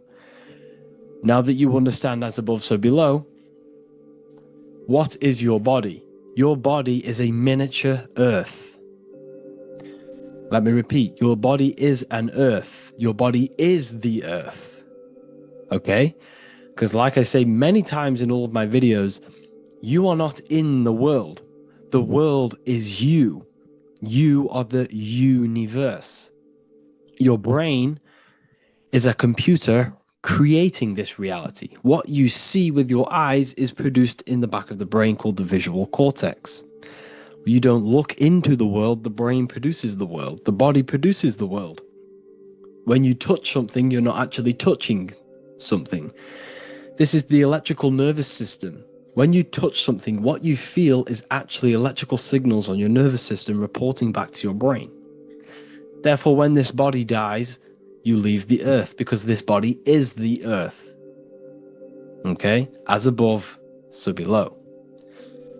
You have the mental plane, the astral plane, the etheric plane, and the physical plane. This is essential for understanding reality and the teaching of as above, so below. Everything in this material plane began in the thinking mind. For example, the microphone I'm speaking into, the phone you're watching this video off, or the laptop or iPad. Where did this begin? It didn't begin in the factory. The first ever place this item begun was in the mind of an individual. The invisible realms of mind is where all physical things and physical items begun. Essentially, this physical plane is the effect of the thinking mind. This world is the world of effect. It's the world of outcomes.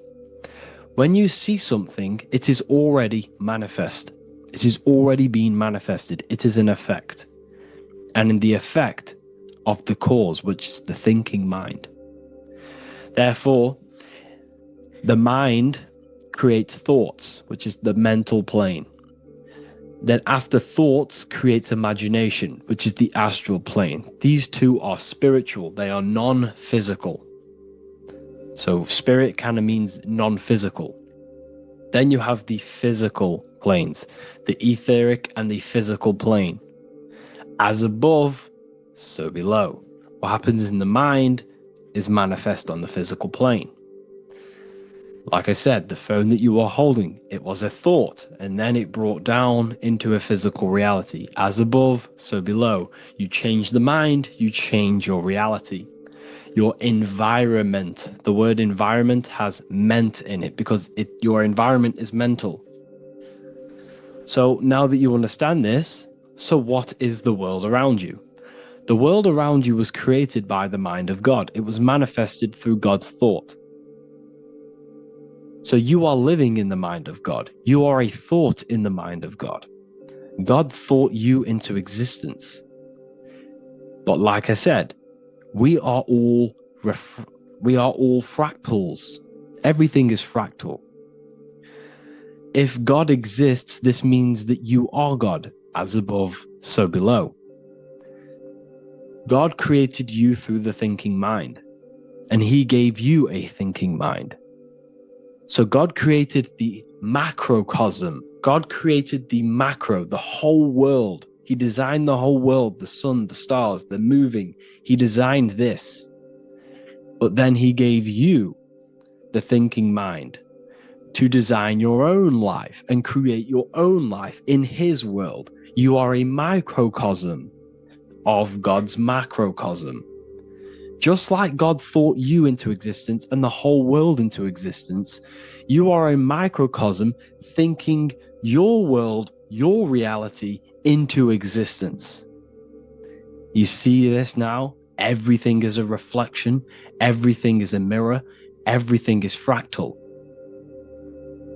So in order for you to change your reality, you must change these higher planes. Your thought and imagination are the two key aspects of creating physical reality.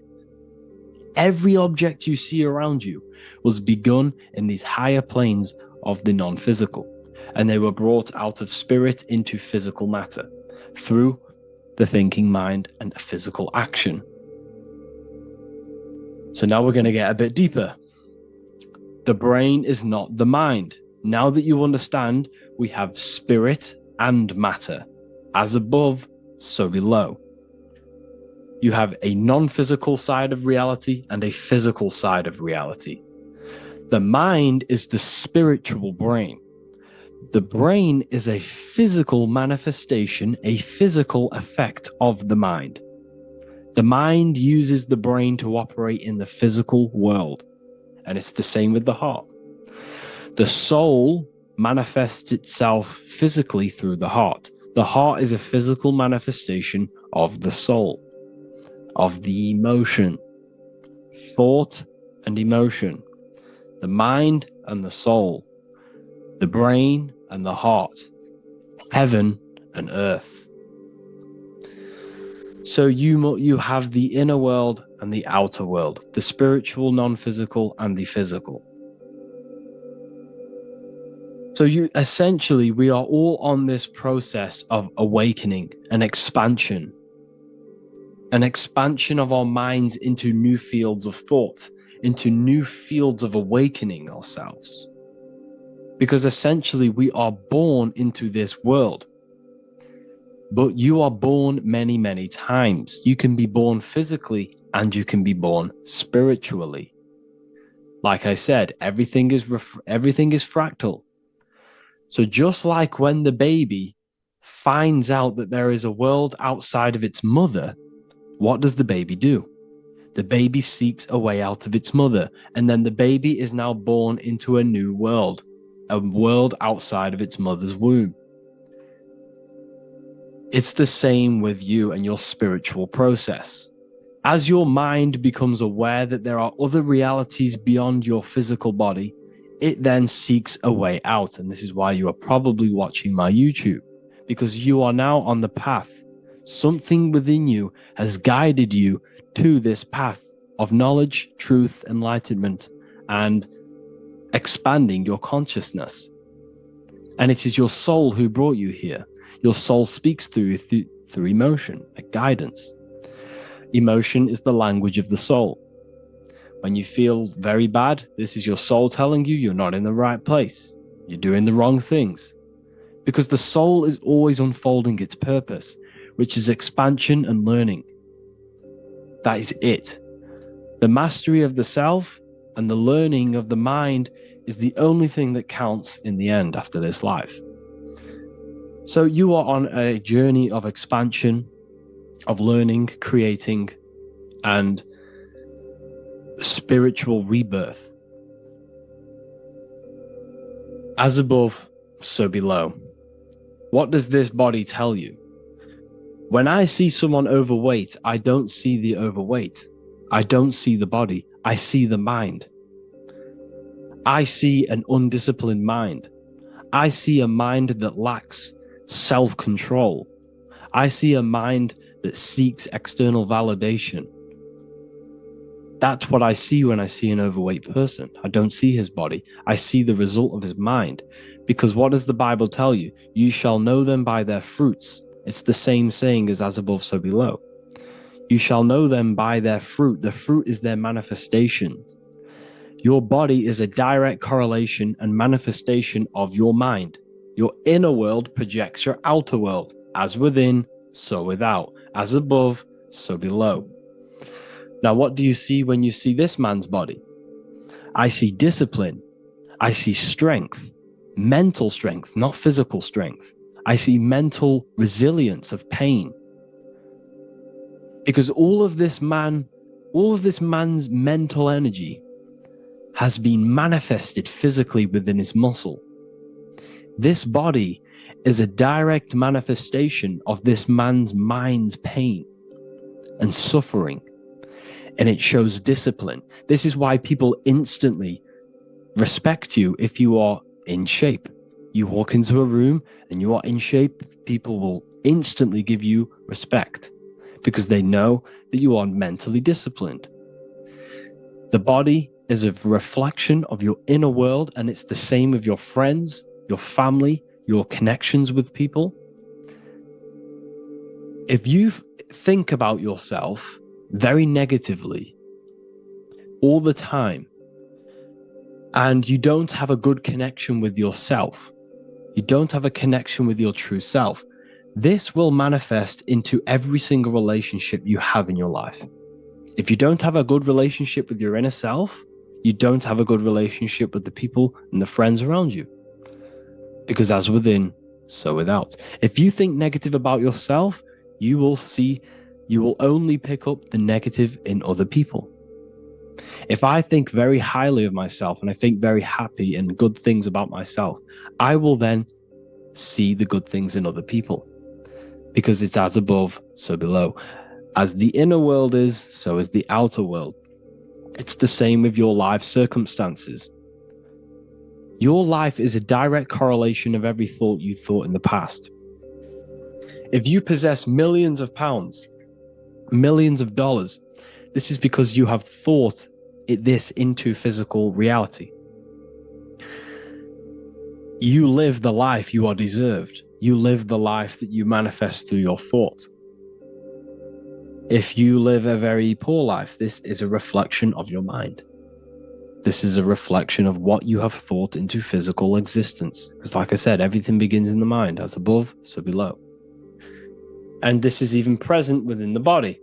So where is the head? The head is at the very top of the body. And where does all manifestation begin? In the mind. That's where the mind is, in the head. And then the thoughts we think travel down the body into the heart, which is the emotion. Every thought we think is in the emotion. Every thought we think creates an emotion. This emotion then drives the action. Where does the action come from? The feet, because the feet move our body. We move with our feet to take action. Our hands. You see, so the body is even a micro reflection. I can't even say it. Reflection of the order of manifestation. This blew my mind when I figured this out. You see, the head, the thoughts begin here. This is the beginning of all manifestation. Then it comes down to the heart. This is the emotion. Then you take the action. The thought and emotion then sparks the action, which is taken with the hands and the feet. And where's the lowest point on the body? The feet, and that's touching the physical earth. So the head is where the thought is, the non-physical, and the lowest point on the body, which is touching the physical earth. So the head represents spirit, the feet represent matter, spirit and matter. Your room, if I walk into your room and I see a messy room, I don't see the room, I see a messy mind. The room is a reflection of the mind. If you have a messy room, this is your mind. It's an externalization of your unsorted mind, undisciplined mind. So like I said, we are all God, and we must find the God self within us. And I teach all of this inside the Book of Wisdom, Volume 2. This is not just a book, this is a revolution. This is the beginning of a new age with this book. If you have read it, I congratulate you. You should feel very proud of yourself if you have an open mind. You should feel proud of yourself for watching these videos, because not many people have an open mind. Remember this, people. You are special if you're watching these videos. You have the mind. You have the ability to see through the illusion. And I take my hat off to you. You want to take this to the next step? Read the book. Or if you want to take it to the serious levels, Join the university. The university, you gain access to every piece of my material that I've ever done, all of my books, all of my lectures that are hidden from YouTube, that are hidden from everywhere else, the lectures that give you real power. And if you feel alone on this journey, we have a conscious community where you can connect with like-minded individuals, because I've been there. I've been there when you feel lonely, because you feel like no one else is thinking the way you are feeling. You can't talk to people about these things because people just think you're crazy. That's why I put together this, so we can connect, so we can unite, so you can connect with people, so you don't feel crazy about thinking about this stuff, learning about this stuff. And if you truly, truly want to level up your life, people, and take your studies serious, this is for you. We do live calls, we do lectures. There's a whole library filled with books you can read. It's the perfect place for the truth seeker. I thank you all for joining. Please leave a like, a comment, a subscribe.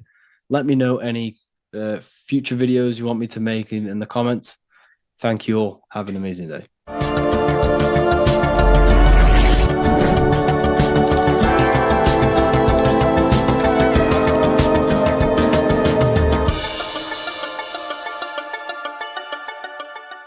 Welcome to Revival of Wisdom. Today, we're going to be talking about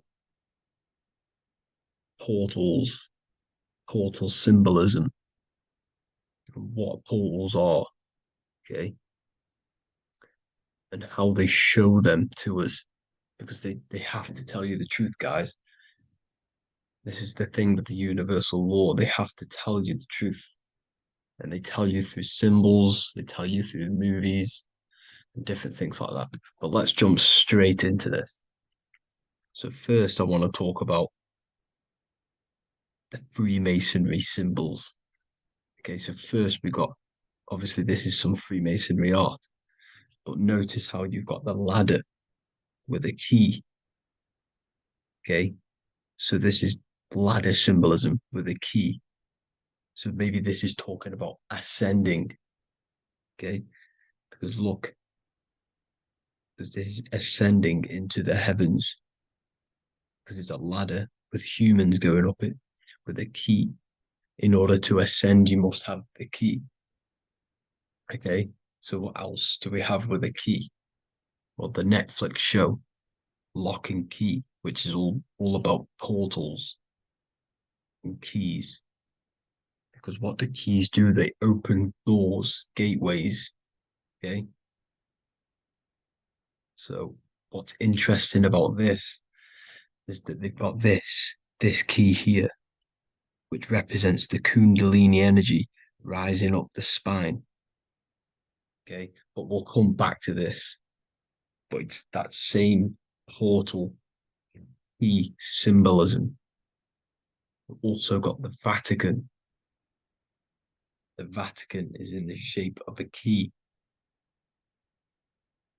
Okay, so you can see the start of it here and the end. So this is key symbolisms. Keys open doors. And notice how it's got the 8-pointed star. Okay, what is the 8-pointed star? Okay, we'll come back to this. This all ties in, guys. I'll break it all down for you. But then you've also got the god Janus. Janus, okay, is known as the god of the doorways. He's an ancient god of Rome, and they worshipped him. However, he's not a god, he's more like a high-level ranked demon. Because he is the god of the doorways. And notice how he's got two faces. Because doorways always have two sides. You're going into somewhere, there's always two sides of a door. And he's always depicted with two sides of a face and a key, because he holds the key to the doorways, to the portals, to other worlds and realms. Okay, as you can see, he's always got two faces and a key. Okay, so So now we have the Sumerians, the Anunnaki, and they are always depicted with the two faces. Why do they have the two faces? Because they're symbolizing doorways, and the Anunnaki come to Earth through doorways and portals. So these are what these gods are symbolizing in their artwork. But they always have the 8-pointed star. Okay, what is the 8-pointed star? You see how they always have. Look, let me try to find another one. It's the 8-pointed star. This 8-pointed star is Polaris. Okay, Polaris, just like the Vatican has the 8-pointed star with a key. Polaris is the center star. Polaris is a fixed star, it doesn't move. Okay, so the Anunnaki's symbol is also the 8-pointed star. So this is symbolizing the portals and doorways that they come through in order to get to the Earth. But Polaris is that center star which does not move. It's always symbolized with the 8-pointed star, just like a compass. Why is a compass the 8-pointed star? Because at the center of our realm is where the most electromagnetic energy is stored. As you can see, we have an aura field, an electromagnetic aura field. So does the Earth. And in the center, so like our heart, for example, is where the most energy is stored. And like the center of the Earth, this is why all compasses point to the center, because this is where the most electromagnetic energy is stored. It's at the center of our realm. Okay. So like I was saying with the lock and key series, see this here? The Kundalini energy rising up the spine, just like your Kundalini energy rising up the spine. Let me try. I can't zoom in, but you know what I'm trying to say here. Let's go back to Polaris, because at the center is where pole. Can you see the pole of electromagnetic energy? Polaris, the North Pole. It's symbolized. The truth is in the words. It's like a pole of electromagnetic energy. And this is where the aurora borealis comes from. Notice how it's got the word aura in it, because it's the Earth's aura, electromagnetic field. Just like you have an aura, also known as the northern lights, because it's coming out of this center hole in the center of our realm, where the black sun is. And this is where the electromagnetic energy is coming up from. And this is what the aurora borealis is, or the northern lights. It's just electromagnetic energy. And it's symbolized through our symbols, the original O. Okay, because it's like a pole through the middle. Polaris. So this Polaris is the sky vault. It's the portal into this realm, because this is what the Anunnaki are always talking about, always symbolize it with the 8-pointed star. And just like a compass, it's the 8-pointed star pointed to the center, to Polaris. Okay. See here on the Sumerian tablets with the 8-pointed star again. And how we know it's talking about portals with this 8-pointed star is because CERN 666 are opening up portals to the underworld, letting in demonic entities into this realm. How do we know it's a portal? Because their Hydro Collider has 8 points, just like the 8-pointed star. So they are creating synthetic portals to the underworld to let these demonic entities into our realm. But what is the key? Because if we're talking about ascending through Polaris, notice how here on the masonry art, this luminary here, so this is the sun, that's the moon. This is Polaris because it's a luminary with what? 1, 2, 3, 4, 5, 6, 7, 8 beams coming off the luminary, just like the 8-pointed star.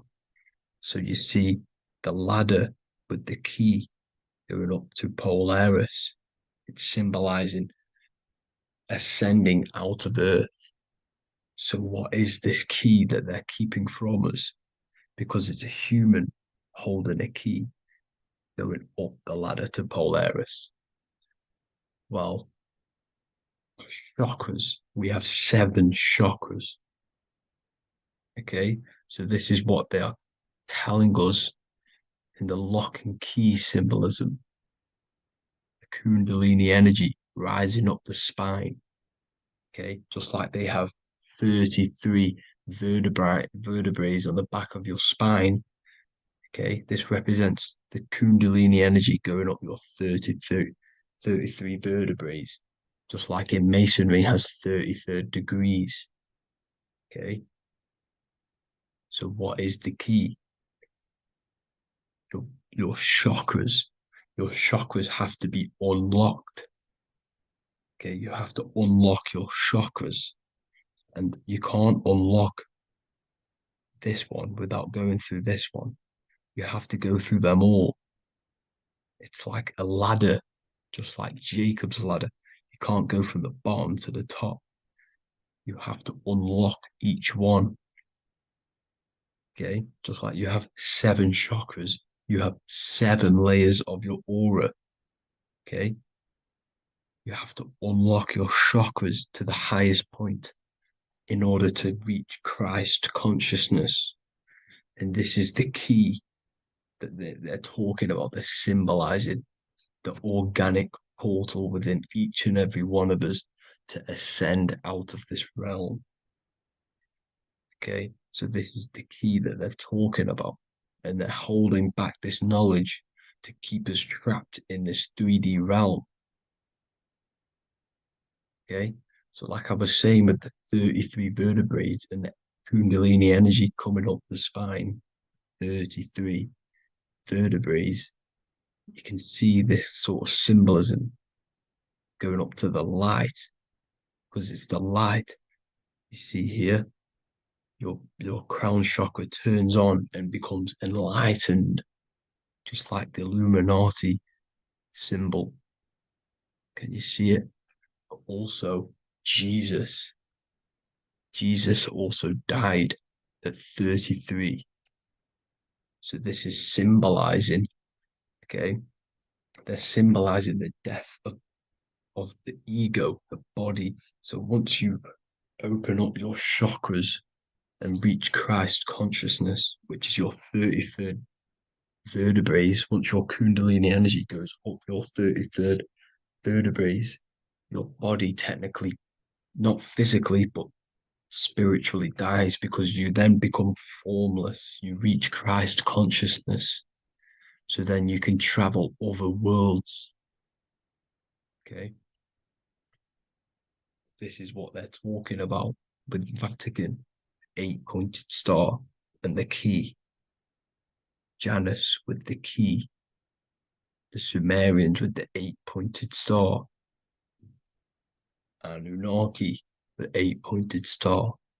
Polaris, 8-pointed star. So Polaris is the way out of this realm, which is at the center. Pole, North Pole. Okay, so the key is that they're hiding from us is the knowledge to unlock our chakras. Okay, and without this knowledge that they keep from us is trapping our souls in this reality to keep reincarnating. Okay, But thank you all for tuning in. I'm going to leave you all there. Make sure to leave a like and a comment in the comment section. Let me know some topics to talk about so I can break it down for you. God bless you all.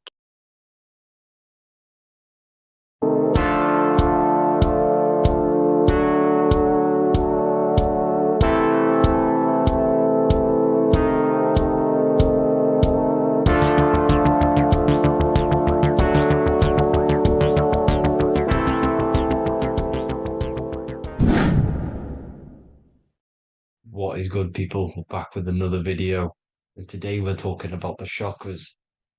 Let's jump straight into this because I know there's been a lot of requests for this video. So let's jump straight into this.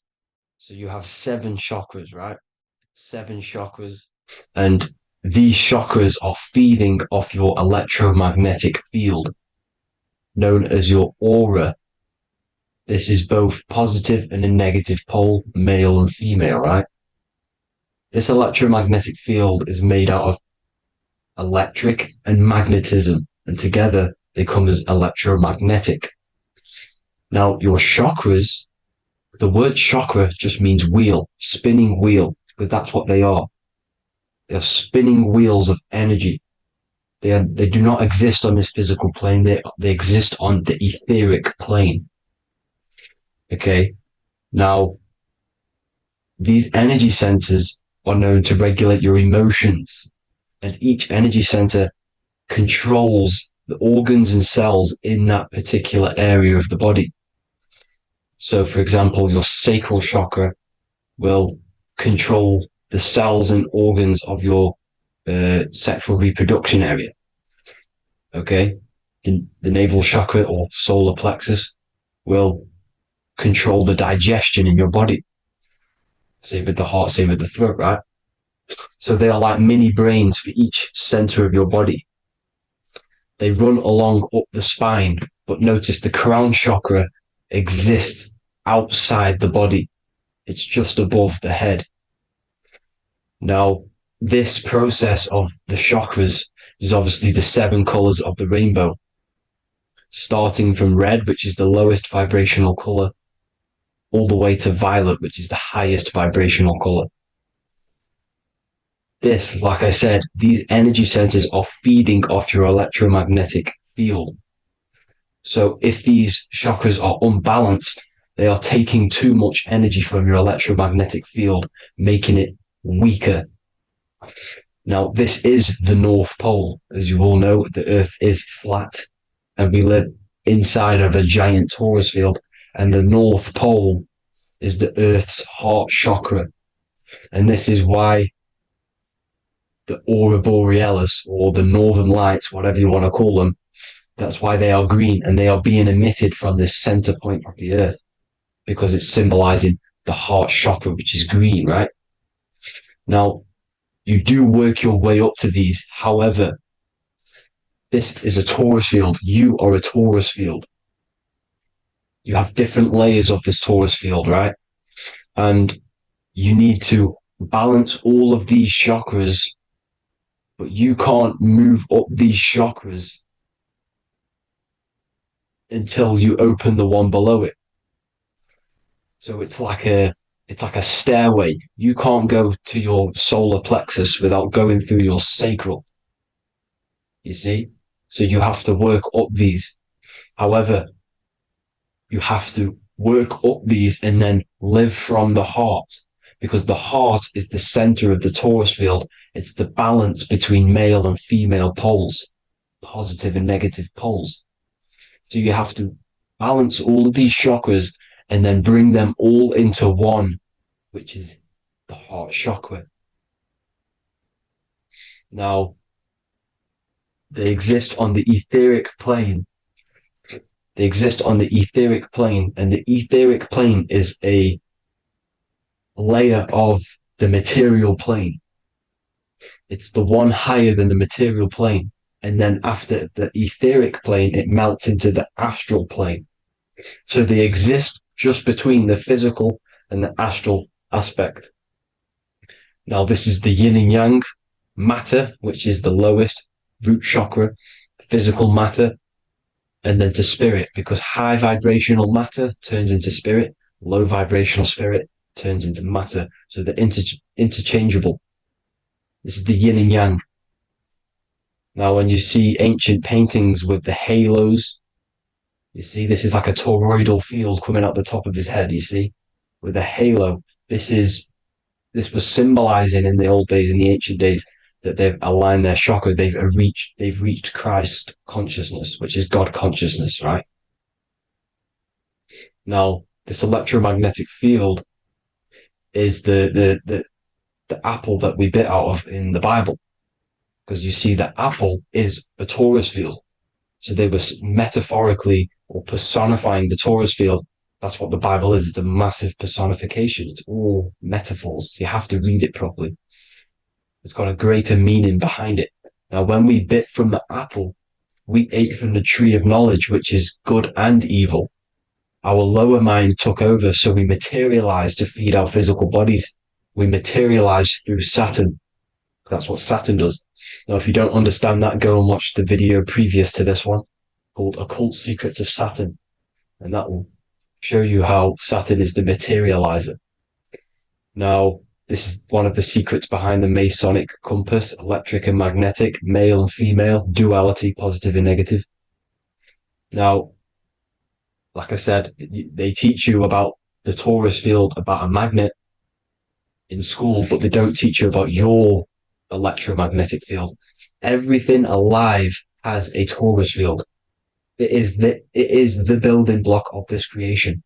Absolutely everything has a torus field. There's not one thing without it. And as you can see here at the center of the apple, that's where the seed is. That's where the life is. The reproduction of that organism. As you see, this is where the most electromagnetic energy is stored, in the center, because this is where the two duality, this is where the field meets, at the very center. This is why the seed is at the very center. Now, your spine is a elongation of the brain. The brain is heaven, and the bottom of the spine is hell. So this is Saturn, which is the root chakra. The 7 planets are associated with each chakra. Moon equals mind. Okay. Now, Saturn is physical matter, as I've just explained. This is the lowest vibrational color. And they want you trapped down here, which is your hell state, your animal nature, your physical nature. They want you to identify as the physical body. They don't want you to reach these higher states of consciousness. Okay? Now, in the brain, you have 12 convolutions. Now, this is what they were symbolizing in the Bible with the 12 disciples. And obviously in the Bible, it says the upper room where Jesus met with his disciples. This is heaven, the brain, the higher states of consciousness. Now, this is your North Pole. This is Jacob's ladder. Okay. This is why you have 33 levels of Freemasonry, because it's symbolizing the 33 vertebrae, which are these little things here on the back of your spine. Because once the Kundalini energy from the bottom of your spine rises to the top, this is when you get enlightenment and opens your third eye. Spiritual enlightenment. As you can see here, this is Jacob's ladder. This is the Kundalini symbol, right? And they're even showing you this in the medical symbol. They're putting it in your face. The serpents are wrapped around the spine. Now, the serpents symbolize how the energy moves around the spine, because it's a torus field, you see? At the center of the torus field, it wraps around the center pole. It wraps around it, and this is how the energy moves up. So they're symbolizing it with the serpents. Okay? Now, every religion has a sacred river. For the Egyptians, it's the River Nile. For Christianity, it's the Jordan River, right? This river is the canal, the energy canal at the center of your spine. all the way leading to heaven, to the Holy Land. This is the chamber which the energy rises up, right? Now, they used to say the gods descended from heaven to man. This is just heaven. This is the mind state. And they said the gods were connected by a rainbow bridge. That's the chakra system, the rainbow bridge. Okay, now the ancients called this place Midgard, Earth, where both evil and good live, right? Midgard. But you can go to heaven, which is a pure mind state, because once you're in heaven, nothing negative can ever bother you. That's completeness, pure Christ consciousness. Now, this is why Jesus dies at 33. He didn't actually die, but it's symbolizing the death of the physical body. Not the death of the physical body, but his consciousness rising above the physical body to, as I said here, matter to spirit. Matter died off and he came spirit consciousness. This is symbolized by the 33 vertebrae, which is obviously the 33 levels of Freemasonry. And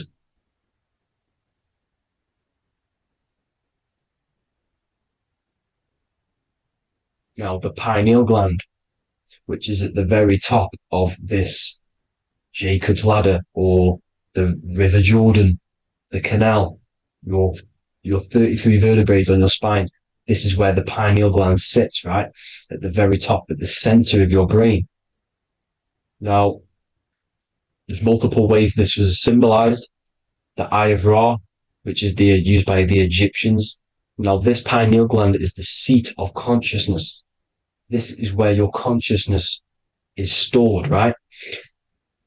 And the ancient Sumerians used the pine cone, hence why it's got the word pineal gland, the seat of the soul consciousness. It produces DMT, dimethyltryptamine, which is known as the spirit molecule. And the pineal gland is wrapped in microcrystals, and we all know crystals transfer frequency and energy. Now, radios use crystals. A radio is a frequency transmitter, turning a frequency into a frequency that we can hear with our ears, right? Because all the radios are actually playing right now in your ears. However, our ears can't pick it up, so the radio transmits it into a frequency that we can hear using crystals. So this is the power of crystals, and this is what our third eye is wrapped in, crystals. Now, this third eye is not actually your third eye, it's your first eye.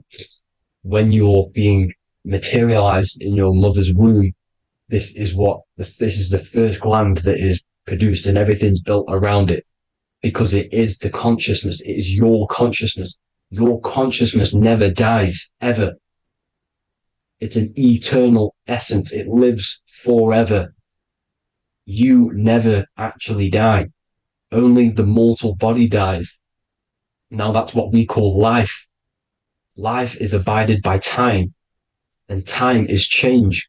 And change is what we call life, because everything's constantly moving and transforming into different things, right? Now let's not get off track. The pine cone is obviously, this is in the Vatican here. The pine cone is symbolized as the pineal gland, pine. And this is the opened pine cone. The opened pine cone means, or symbolizes, the awakened man, the awakened third eye. But the ones here, which the Sumerian gods are holding, these are shut pine cones, symbolizing the unawakened man. But let's not get confused, people. These gods were not gods. They are human beings just like you. They reached Christ consciousness. They are nothing more special than you. They just had the ability to reach Christ consciousness. And obviously their knowledge was far more intelligent than ours, far more advanced than ours. They knew the truth about this reality to the depths. Now, the ancient Hindus had a goddess called Kundalini, which is said that she descended by the means of a ladder or a cord from heaven, which is symbolizing the spinal cord. Now, This is what hickory hickory dock, the mouse went up the clock and came back down. This is all these stories, like Santa as well. Santa comes up and then down the chimney. This is symbolizing the Christ oil. There's an oil which is produced in your pineal gland, right? And this oil travels down the spine. And once it's down on the spine, you must have to raise your consciousness, just like I said with the chakras.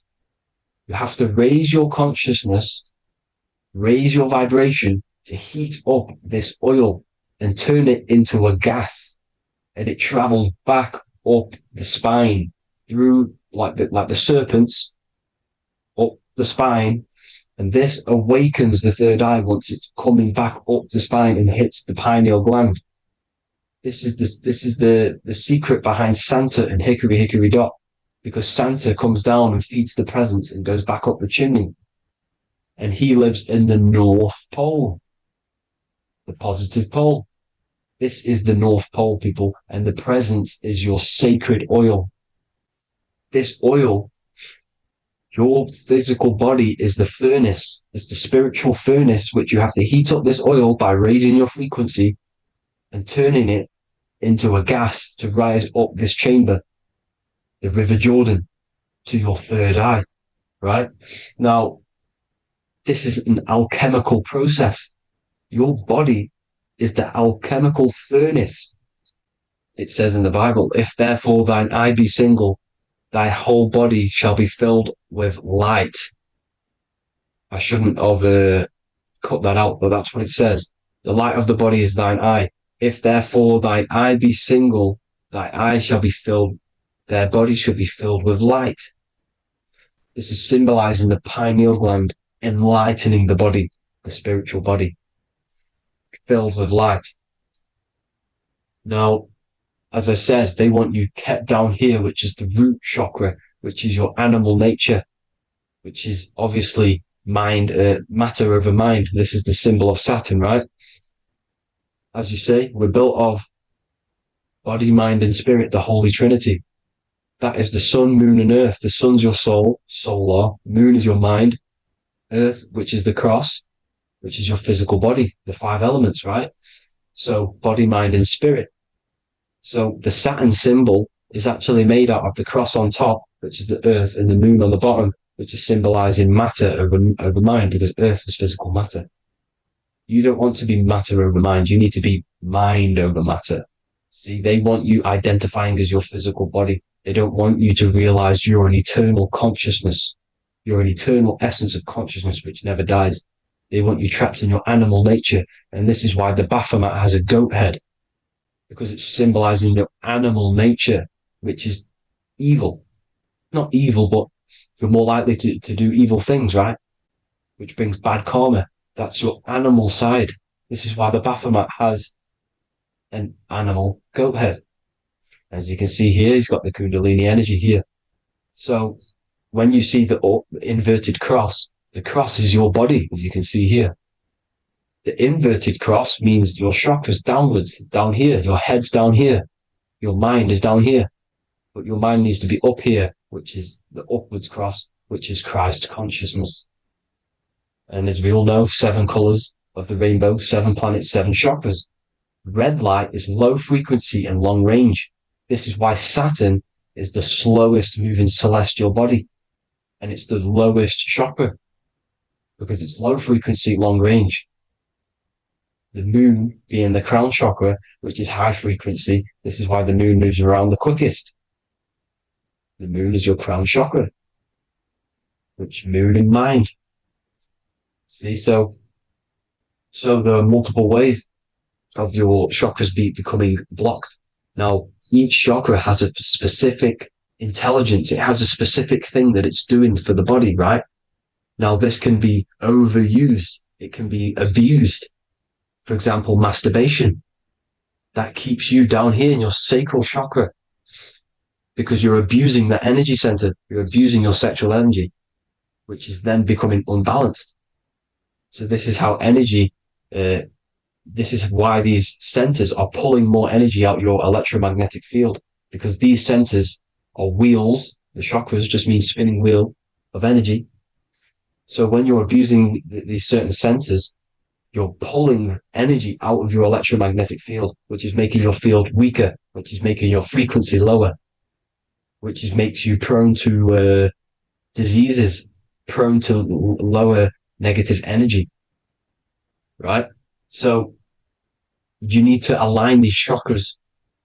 You need to unbalance them. And as you can see here, you can screenshot these to see how they're blocked. I'm not going to go over each one because it'll take me forever, but have a little read yourself. This is why they're blocked. Now, the ancients used to say Aum when they meditated. Now, these are the 7 vowels. There's not 5 vowels, there's actually 7. Now, when they say Aum, they're aligning all their chakras by saying this when meditated. This is where the Aum originated from. Now, emotion is energy in motion. So if you're feeling a certain way, that's the energy you've put in motion. It's a reflection. We live in a mirror reality. Everything's mirrored. Everything's mirrored. As within, so without, as above, so below. Everything's a reflection of some sort. So whatever you're feeling, you're doing something wrong. It's telling you you're doing something wrong from the root cause. Because your energies are the effect. You're feeling the effect of something you've caused. The law of cause and effect. Nothing escapes it. Now, the Jehovah's Witness believe that exactly 144,000 faithful Christians go to heaven or be resurrected, right? This is not true. This is symbolic. 144,000 go to heaven. Now, the petals on the chakras, this is the root chakra, this is the crown chakra. Now, if you add up the first 5 chakras, the petals, add up the petals on the first 5 chakras, you get 48. And then you get to the third eye, which has 2 petals. 48 times 2 equals 96. 96 plus 48, which you got from here, equals 144. The last chakra has 1,000 petals. Times 144 times 1,000, you get 144,000. This is a frequency. This frequency is the frequency of the ascension up your chakras. This frequency is a high frequency, which turns that oil into gas, which rises up the spine, activating your third eye. Right? So this is all the religions are all symbolic for this sacred secret of Christ consciousness. As it says in the Bible, the kingdom of God is within. It's not out there, people. You must look within yourself. You are God. You are a spark of his consciousness, infinite consciousness, right? So 144,000 is a frequency, and you must achieve this. Like I said, these people in the past, they're not gods, people. These were just humans. Nothing special. They just reach Christ consciousness. Now, they keep you in these lower vibrational states with the food, right? And as you can see here, all of these fast food restaurants are mainly are red and yellow, which are these lower states, these lower 2 chakras, lower vibrational colors, because they want you trapped down here in matter. And these foods are so low vibrational, they will keep you down here, because your gut produces, I think it's like 80% of melatonin. Melatonin is your feel-good hormone. These foods will not make you feel good. This is very low vibrational. Meat. It's not meat, it's raw flesh. These animals are stripped from their family, put on a conveyor belt, watch their friends be tortured, and then get slaughtered in a slaughterhouse. Think of all the fear that's running through their blood, all the hormones, all the fear, and you're going to go and eat that very low vibrational energy. As you can see here, this is the light photons within fruit. You can see the life force in this fruit. You must think, feel, and do positive to raise your vibration. As you can see, earth equals heart. If you rearrange it, everything in nature is green, right? The aurora borealis is green. You must align all these chakras and then live from the heart, because the heart's the center of the Taurus field. You must become the consciousness in the center. So that's it for this video, people. Thank you all. God bless.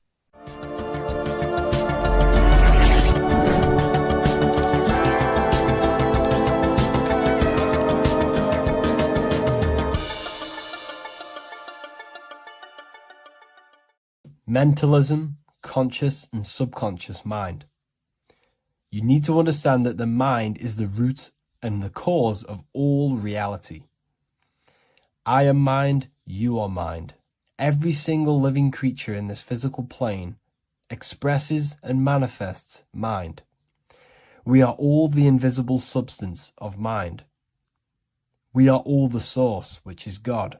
We are all consciousness, which is mind.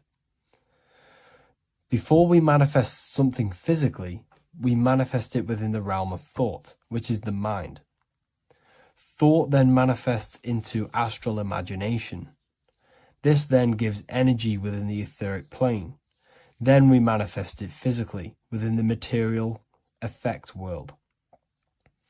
Everything begins in the mind, and this is why the government are called government. The word men comes from the Latin word mans, which is an English translation for mind. We see this word in entertainment, government, mentality. It means mind. Govern means control. They are controlling the mind through information. Information creates perception within our minds, and so do the words that we use and the language that we speak. It all creates perception within the mind. It is our perception that creates reality, and our reality is a level of realization. Your reality is realization. Everything begins in the mind. This is why they are controlling your mind through many different things. Okay? So essentially, they understand how the mind works. So this is why they manifest all things through mentally and not physically. Okay? You have a conscious and a subconscious mind. The conscious mind is what you are consciously aware of. It is the 10% of your mind. It is the mind that keeps you alert. A part of your conscious mind is for survival. A part of it is your visual field. A part of it is your five senses. It is basically what you are consciously aware of right now. Your subconscious mind is the 90% of your mind. The subconscious mind is what holds all of your memories, your programs, and all things that you have ever experienced is all stored within the subconscious mind. It is this part of you where you draw memories from, where you draw your words from. I am consciously speaking, but the words that are coming out of my mouth are not thought about consciously. They are coming straight from the subconscious mind, where all programs and memories are stored. It is essentially this part of the mind which is manifesting our daily basis behavior, because the subconscious mind stores the programs which we are operating our life off. For example, if you tie your laces, you do no longer have to consciously do them. Your hands literally just know exactly what to do because you've done it that many times. So essentially, you create these programs within your subconscious mind through repetition and emotion. These are the two main ways your subconscious mind is programmed and installs things that you do on autopilot. The subconscious mind, like I said before, manifests 90% of your daily basis actions and 90% of your daily basis thought patterns.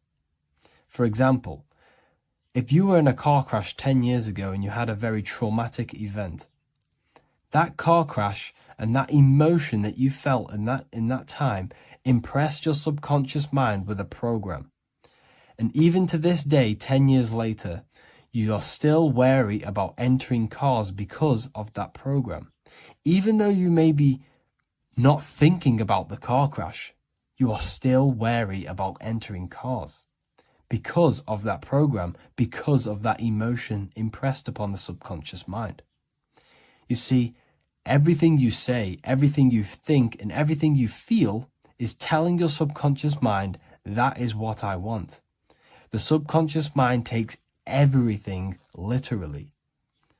Even if you are talking about someone else, your subconscious mind only knows you, and it only knows yes, and it only knows the now, the present moment. So this is why the golden rule back in the ancient days was treat others like you want to be treated. Because the way you treat others is telling your subconscious mind that is how you want to be treated. And this will create subconscious programs within you, affecting you. So, before you go to sleep every single night, what you want to do is to impress your subconscious mind with thinking and feeling of something that you want to become. Become that reality. Think and feel that reality. And by doing this, you are impressing your subconscious mind, and you will wake up in the morning with ideas.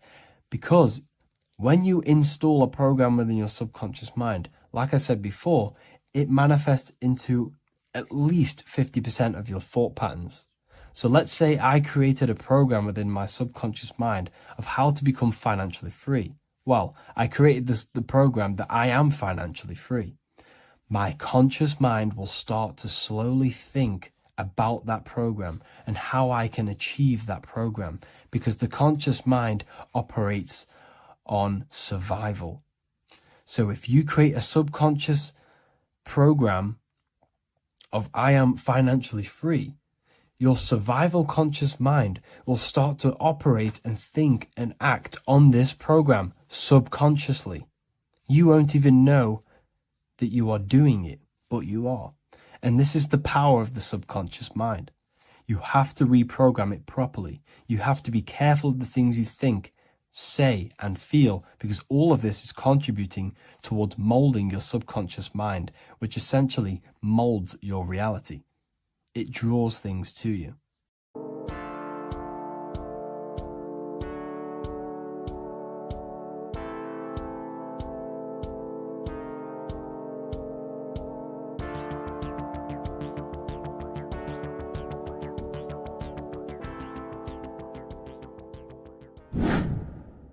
Hello and welcome to another video, people. Before we start, please like, comment, and subscribe if you wish to see more content. Today we're going to be talking about the mental universe and how everything is mental. This is the number one law on the Kabbalion. If you've never read that book, it's called The Kabbalion. A very good book. It's the first law, because this is the most important thing you need to understand, is how everything exists within the mind. Behind every single one of these eyes is the same consciousness expressed in different bodies. The mind is what gives perception to what you're experiencing. Behind every single one of these eyes is the exact same consciousness, but the brain that they inhabit is giving them a different perception, a different being, a different body. Now, this is the difference between humans and animals. Humans possess a advanced consciousness, an advanced mind that gives us the ability to be aware of ourselves mentally, physically, and spiritually. We can reflect on ourselves. When a dog looks in the mirror or an animal looks in the mirror, it doesn't know what it's looking at. It doesn't realize it has a consciousness. It can't reflect on itself. It can't say, I want to improve in this area. It doesn't have that consciousness. We have a divine consciousness. Take away the N for divine, and you get with a D, put it with a D, you get divide, because we have a divided two-way consciousness. An animal only has one. However, it's still the same mind. We're all mind. We're all mental. We all exist within the mental plane. Look at this person walking. The body, the brain, is sending electrical signals through the 12 cranial nerves, which the 12 disciples that spread the gospel of Jesus, right? You have 12 cranial nerves in your brain. There are 12 disciples which spread the gospel of Jesus. Jesus represents the mind, the intelligence, the invisible intelligence that we all are, the same intelligence, the same exact consciousness, which then sends a command into the brain. Then the brain sends these 12 these 12 electrical signals through the 12 cranial nerves to control the rest of the body through the nervous system. This person walking is not, the body is not walking. The mind is telling it to walk. And the brain is it's a supercomputer which is decoding these demands given to it by the mind. Because the pineal gland will have something to do with the ether, because the ether is physical and non-physical. The mind is sending the commands through the ether to the pineal gland, which is then getting broken down into electrical codes within the brain and sent throughout the nervous system to control the body. And this is why in the Sims simulation, because the body's the simulation, it's a false reality. It's the fake reality. It's not the real you. You are formless. There is no form, but the third dimension is a dimension within your mind. Matter, mind, light is all a product of your mind. It's all in the mind. Now, this is why The Sims has this green little diamond on top of the head. Because this is you. This is your invisible intelligence controlling the character. Okay? It's controlling the character. And this character is in the world. Your consciousness isn't in the world. The world exists within you, but the body is a vehicle for that realm that you land in. When you have a dream, your mind transcends this body into another body, duplicates your body into another unite. Unite is one. We're all one. It's all one universe, expressed in many different ways, infinitely. And the vehicle that you land in is the body to operate in that realm. This is the all-seeing eye, as you see here. The eye, this is all the intelligence. This is the ball of consciousness, God, expressed in different bodies.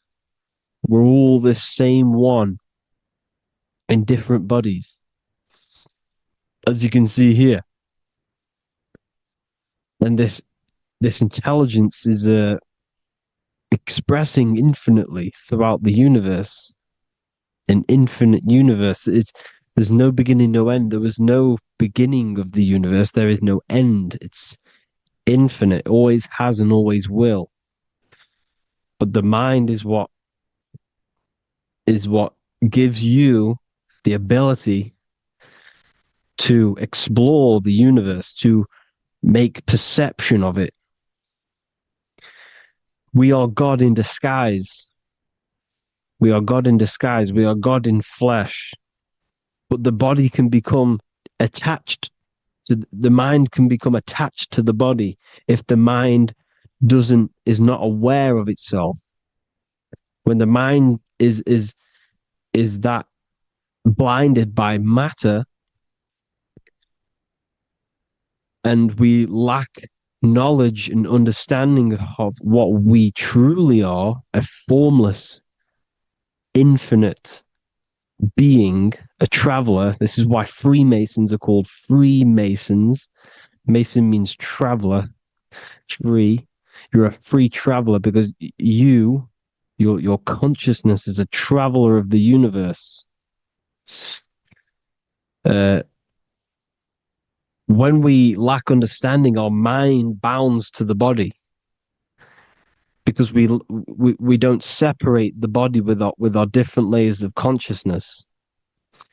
When we separate them and identify that we are mind, body, emotion, you then can apply this knowledge to when you want to astral travel and explore the different realms of your mind, because the mind is the universe. People, this is what we need to understand. The mind is the universe. I am you and you are me.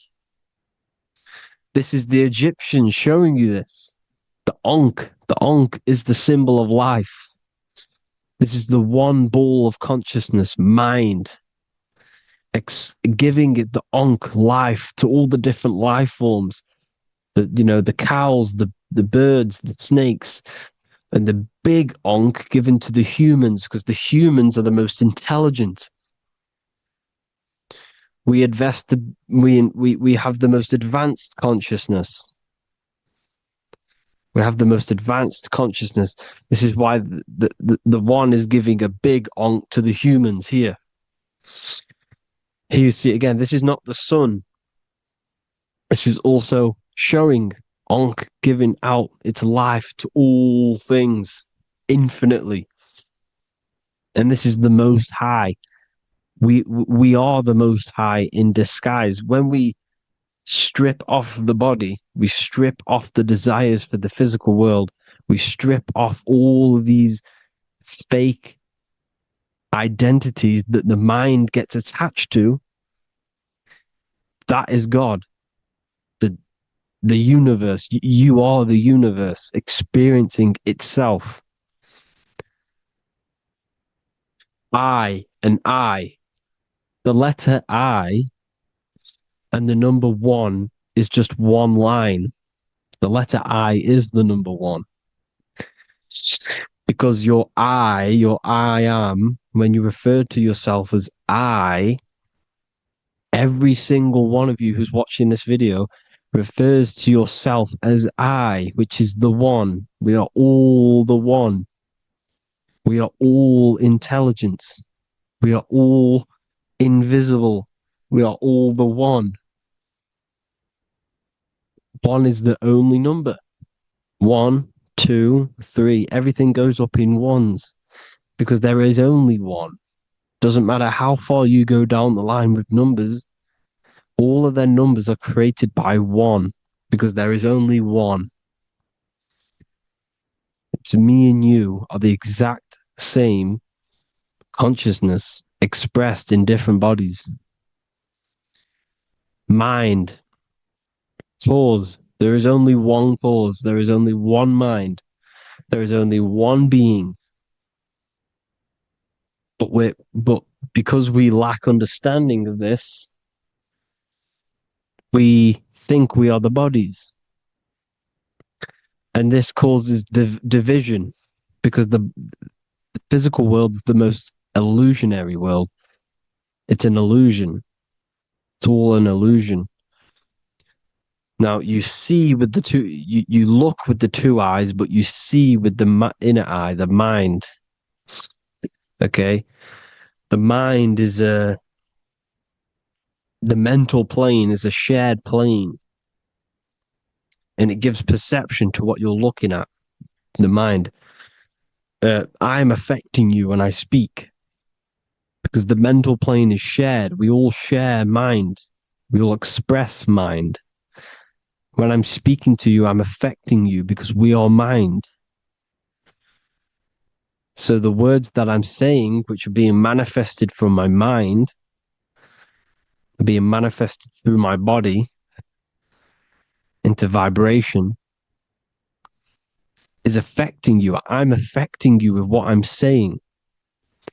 And these words are having an effect on your mind because we're all mind.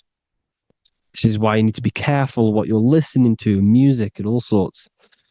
Because music can also create thought loops within your mind. Because the chorus, we shouldn't be listening to choruses. Choruses are loops. And what they're saying in the chorus is being looped. And this can create thought loops within your mind. Go and listen to an old song that you used to listen to about 5 years ago, 10 years ago, 20 years ago. Go and listen to an old song, and you guess what? You will get nostalgia. Why will you get nostalgia? Because that song will trigger the thoughts that you were thinking in that time of listening to that song. So songs with choruses create thought loops, and they reprogram your subconscious mind. It's important why music is very powerful. Mind and mind, same word. See, language is the truth, people. This is why I use language in all of my presentations, especially the English language. It's riddled with occult truth. I is my me, I, you, and me, or I, one. We are not the name, we are I. Every single one of you is I, because we are all the one, all mind. Now, the only thing that is truly mine is my mind. When you say something is mine, it's an illusion. It's not yours. The only thing that is mine is mind, my mind. Okay? It's my mind. It's the only thing. It's the same word, mind and mind. Like I said before, everything's one. Hot and cold is different degrees of the same thing, of the one substance, of degrees. The 7 colors are different frequencies of the one white light. Everything is one. There is only one. We are all one. Everything is one. Hot, cold, day, night. It's the same degree of one, which is mind. The mind's perception is what's giving it, labeling it hot or cold. The mind's perception of colors is what is giving it red or purple, hot or cold. There is only mind. The mind gives things perception. There is only one, that is mind. The conscious and the subconscious mind. The male and the female, these are married. The subconscious mind is your hidden part of the mind. Okay, it's hidden. You can access it through different meditations and Reiki teachings, and dreams are manifestations of your subconscious. This is how you know mind and matter are one, because your mind creates matter in dreams. Your subconscious manifests everything in a dream, in the astral realms. The conscious is what you're conscious of, what you're consciously thinking of. So me, I am conscious that I am speaking into this mic and creating this video. My subconscious mind is the hidden part of the mind, which is speaking to my heart, telling it to beat. It's telling my food to digest. It's regulating all my blood. It's doing everything in my body without me being conscious of it.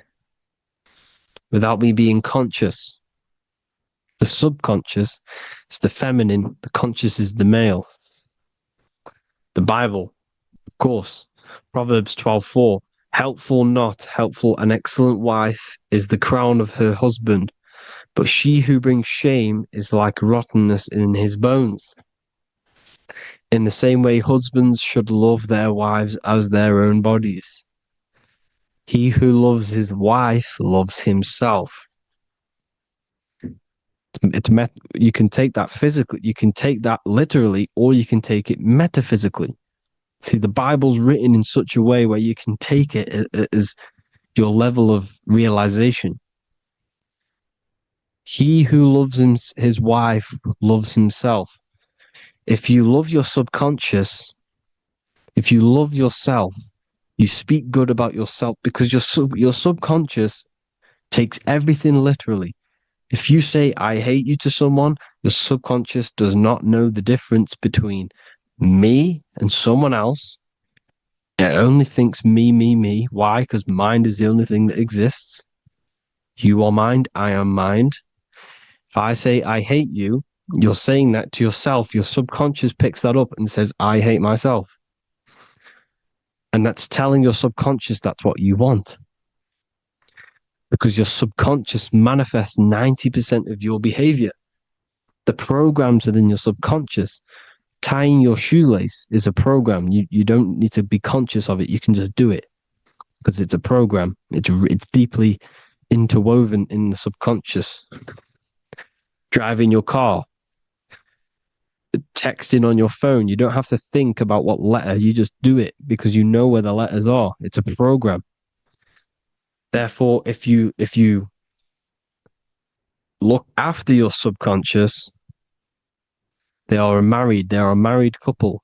It's your wife. Your subconscious is your wife.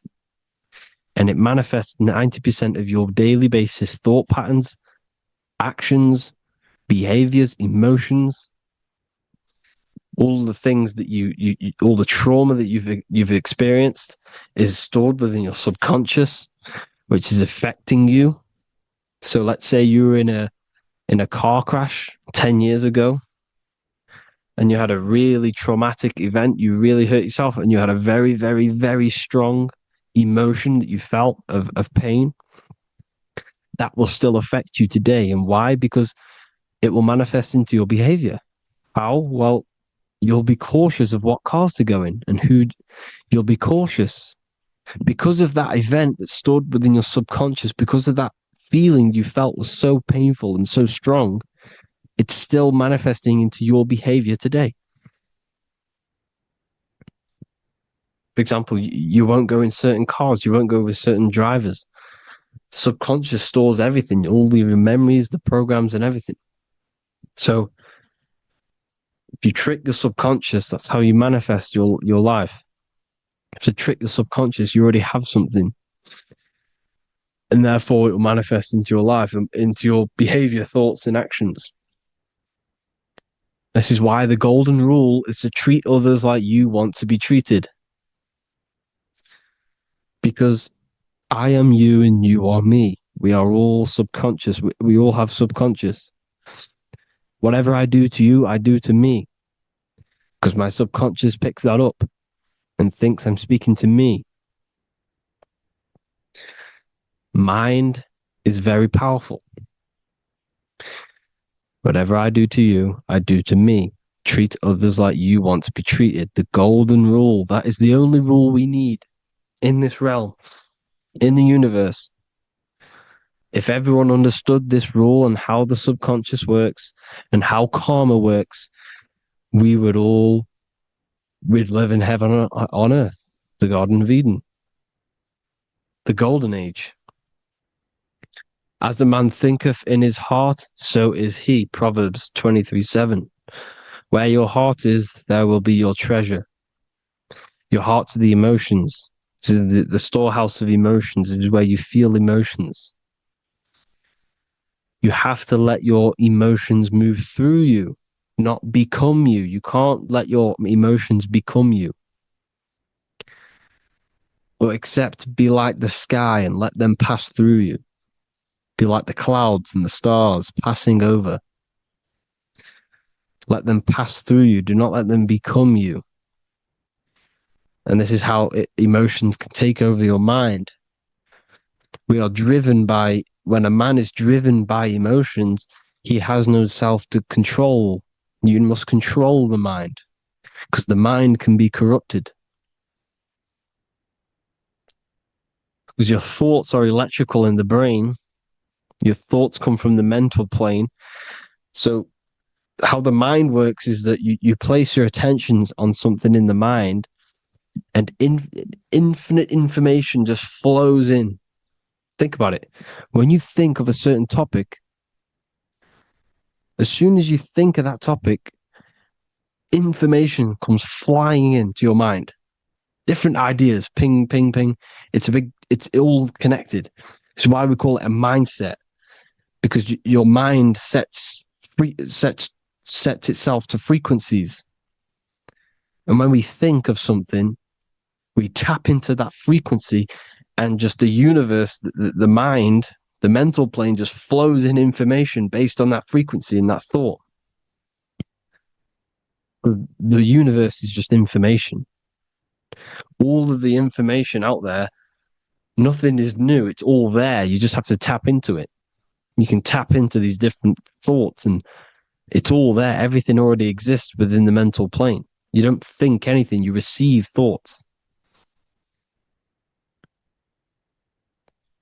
We all share the mental plane. We affect each other. I'm affecting you. Speaking, listening to me is affecting your mental plane, your mind. The physical plane is the lowest plane. It's the world of effect. Everything you see in the physical plane is the effect of mind. Like I said, the person walking is the effect of their mind telling the body to walk. The physical plane is the lowest dimension of your mind. Mother Earth, we are in a mother. We're in the womb still. The Earth is feminine. It looks after you. It provides you with food for free. It grows on trees with water. It's Mother Earth. It's the womb. The dome above your head is your mother's belly. Okay? Is your mother's belly. You're in the womb still. You're forever in the womb because your mind's constantly expanding. Because when the baby's mind figures out that there is a reality outside of its mother, starts to hear the people on outside of its mother, what does it do? It figures a way out of the mother, and it becomes born again in the water, in a hospital, into the other world. It's the same with our minds. When our minds figure out there is other worlds beyond this physical, we explore them. The astral plane, for example. You figure a way out of the body. Because when you're the firmament, look at the word firmament, meant at the end. Firm is firm, something strong, something like a rock is firm. If your mind is firm like a rock, you will be stuck under the firmament. So, for example, people who are very programmed and can't think outside the box, they have a firm mind and they'll be stuck under the firmament because your mind is the only thing that's keeping you under the firmament. It's the only thing. When you're doomed, doom is dome. This is the dome, which is your head. Your head is the dome. Above your head, above the earth is the dome, the ethereal barrier. But that's just an external manifestation of your head. You don't leave the earth, you leave your body to leave the earth. Because your body is the earth. It's a dimension within your mind. So when you're doomed, you're domed. Your reality is your level of realization. You realize something, or when you have an idea, the mind, in the EYE or I, same thing, mind, it's all mind. Reality is your level of realization. You realize there's other worlds. That's your reality. Your perception's your reality. Mind in Latin is mens. Jesus was known as the fisher of men, which is the fisher of minds. He was fishing minds worthy of knowing the higher truth, the deeper occult knowledge. Jesus figured out that we are all God. And he got killed for it because in that age they were trying to suppress this information. Jesus figured out he was God because we are all God, every single one of you, and they killed him because we're all mind. We are not the body. We're the invisible intelligence, which is God. But you are not God if your mind is attached to this physical world, to the worldly pleasures. If you master your mind and travel the depths of your mind, that is God. Mental and men. Look at the word mental. It has men in it. Men in the Bible means mind. Here you see Masonic, the Masonic symbol with the eye, the mind. Looking over, everything is the one. Everything comes from the one. All the lines coming off it, giving its life to all of the life forms. Down here on the bottom, you have duality, black and white. Up here, you have singularity. One and the two. Unification and division. The lower self is divided into the left and the right. So the Bible even says, I forgot what verse it is, but it says, it's better to go through life with one eye than to have two and be cast into the fiery abyss of hell. I'm not sure what verse it is, but you can research it yourself. It's better to go through life with one eye, to be unified. Unified consciousness. Dimension. No brainer. No brainer. The language tells you the truth, people. Dimension. The dimensions are in your mind. Entertainment. Entertain the mind. Disappointment. It's all in the mind. Environment. The environment that you are in is a product of your mind. Within, rearranged spells high twin. Within is your mind, and your external world is mirrored from the decisions you make in your mind. Advertisement, commitment, it's all meant, it's all mind, everything is mind. Everything.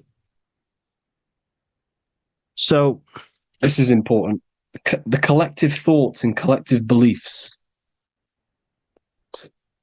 The collective, because we all share the mental plane. And because of this is why we are in a weakened state of consciousness at the moment. Because the collective thoughts and the collective minds overall are asleep. And they don't believe in anything. You see, everything is true within the mind. You think of something, it is there instantly. You think of a chair, it's there in your mind. You think of anything, it's there instantly. So everything's true within the mind. Anything can happen in the mind. Anything can happen on the physical plane if the collective consciousness, the collective minds, believe it to be true. This is why back in the days, in the ancient days, you look at all the old world stuff, you see all this crazy technology, and it's because as a collective, as humanity back then, they believed that they had much more open minds. Therefore, the things manifested in the physical world were a lot more out of the box, so to say, compared to today. For example, magic is not as powerful today because the masses don't believe in it. It's still powerful, don't get me wrong, but if the masses believed, or if everyone knew magic could be real, because it is, anything's real in the mind, it would be a lot more powerful. You see? So and what they're trying to do is create a hive mind worldwide. They're trying to make one religion, an external God. What happens when you worship something external? You give energy to it, because where attention goes, energy flows. Where your mind gives attention to, energy goes there. And when we all believe in external gods and give our worship and our power to these external things, we all give energy to it, which will manifest as a demon in the astral planes. It's a hive mind. They're trying to make a hive mind to summon our energy. Trying to summon our energy. And it through mind, through collective thoughts. The hive mind. They want one religion, one government, one currency, one belief system. And that will create a hive mind, which will limit our consciousness, which will limit what we can do in the physical world. Because if everyone doesn't believe in certain things, it cannot happen because it's all in mind. Mind is so powerful. I am you and you are me. I hope you all enjoyed this video, people. If you haven't already, join the Wisdom Academy. The Wisdom Academy, we have many occult lectures just like this one. Also, we have just launched Mindwave Hub. If you want genuine frequencies, genuine binaural beats, because the ones on YouTube, the ones on Spotify, Apple Music, they're all tuned to A440 hertz, which shuts down the right hemisphere of the brain. If you want to gain access to your true consciousness, your mind, you need to balance the two hemispheres and balance the chakras. You can do that externally by listening to binaural beats. If you want true frequencies, true binaural beats to hemisync the chakras, hemisync the brain, to gain access to the different dimensions of your mind, well, you can gain access anyway, but it's going to help you if you're trying to learn this. Join Mindwave Hub. The link will be in the description. Listen to the binaural beats, meditate to them, listen to when you go to sleep. They'll massively benefit you. Thank you all, people. Hope you had an amazing, lesson. Hope you learned a lot. And please subscribe. God bless you all.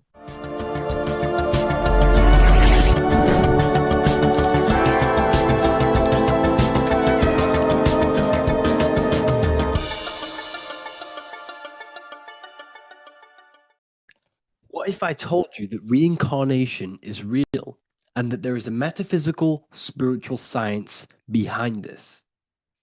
Most people leave this world just as lost when they entered it.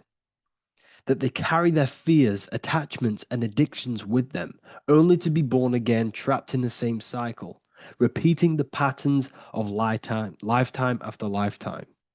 This lecture is not just about preparing for death. It's about mastering yourself before death, so you don't take them burdens with you. Because the truth is, whatever addictions, fears, and unresolved emotions you cling to in this life, you carry with you into the next. Unless you break free now. You must master yourself before death. Death is not the end. It is the great passage. But how we transition depends on our mastery of the self. This was symbolized by the Ouroboros, the snake biting its tail. Every ending is a new beginning. It's an infinite cycle of consciousness. Now, your human body is basically an antenna tapped in to a stream of consciousness. Just like a radio is tapped into a specific frequency to play that radio. Your body is basically an antenna, a crystal picking up the consciousness of God. You are on an ever-ending journey, a journey of learning and expansion of the mind into new fields of thought. This was symbolized as the Ouroboros. When you die, it is a new beginning. It's a transitioning, not an ending. Everything is eternal in this universe as consciousness is formless and constantly transforms into new forms of life. Let's break down the word death. Death contains the word ether.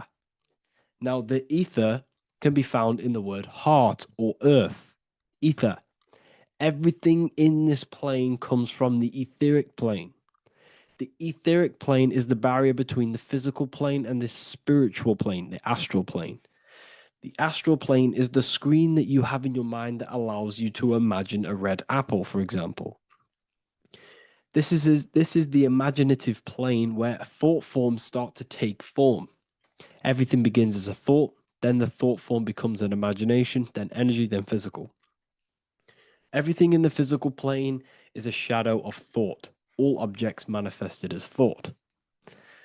You came from the astral. You came from the stars. This is why we say reach for the stars. Or this is why you say you are a star. Cis star, miss star, fraud star, stir is star. And when you become famous, you become a superstar and you gain a star on the Hollywood floor. You are a star. The ether. The ether is the infinite energy source which all things come out of and return back to. This is the cycle of life and death, summer and winter, day and night, sleep and awake. The ether is the infinite energy source which all things come from and will return back to. Okay, sorry about that little error.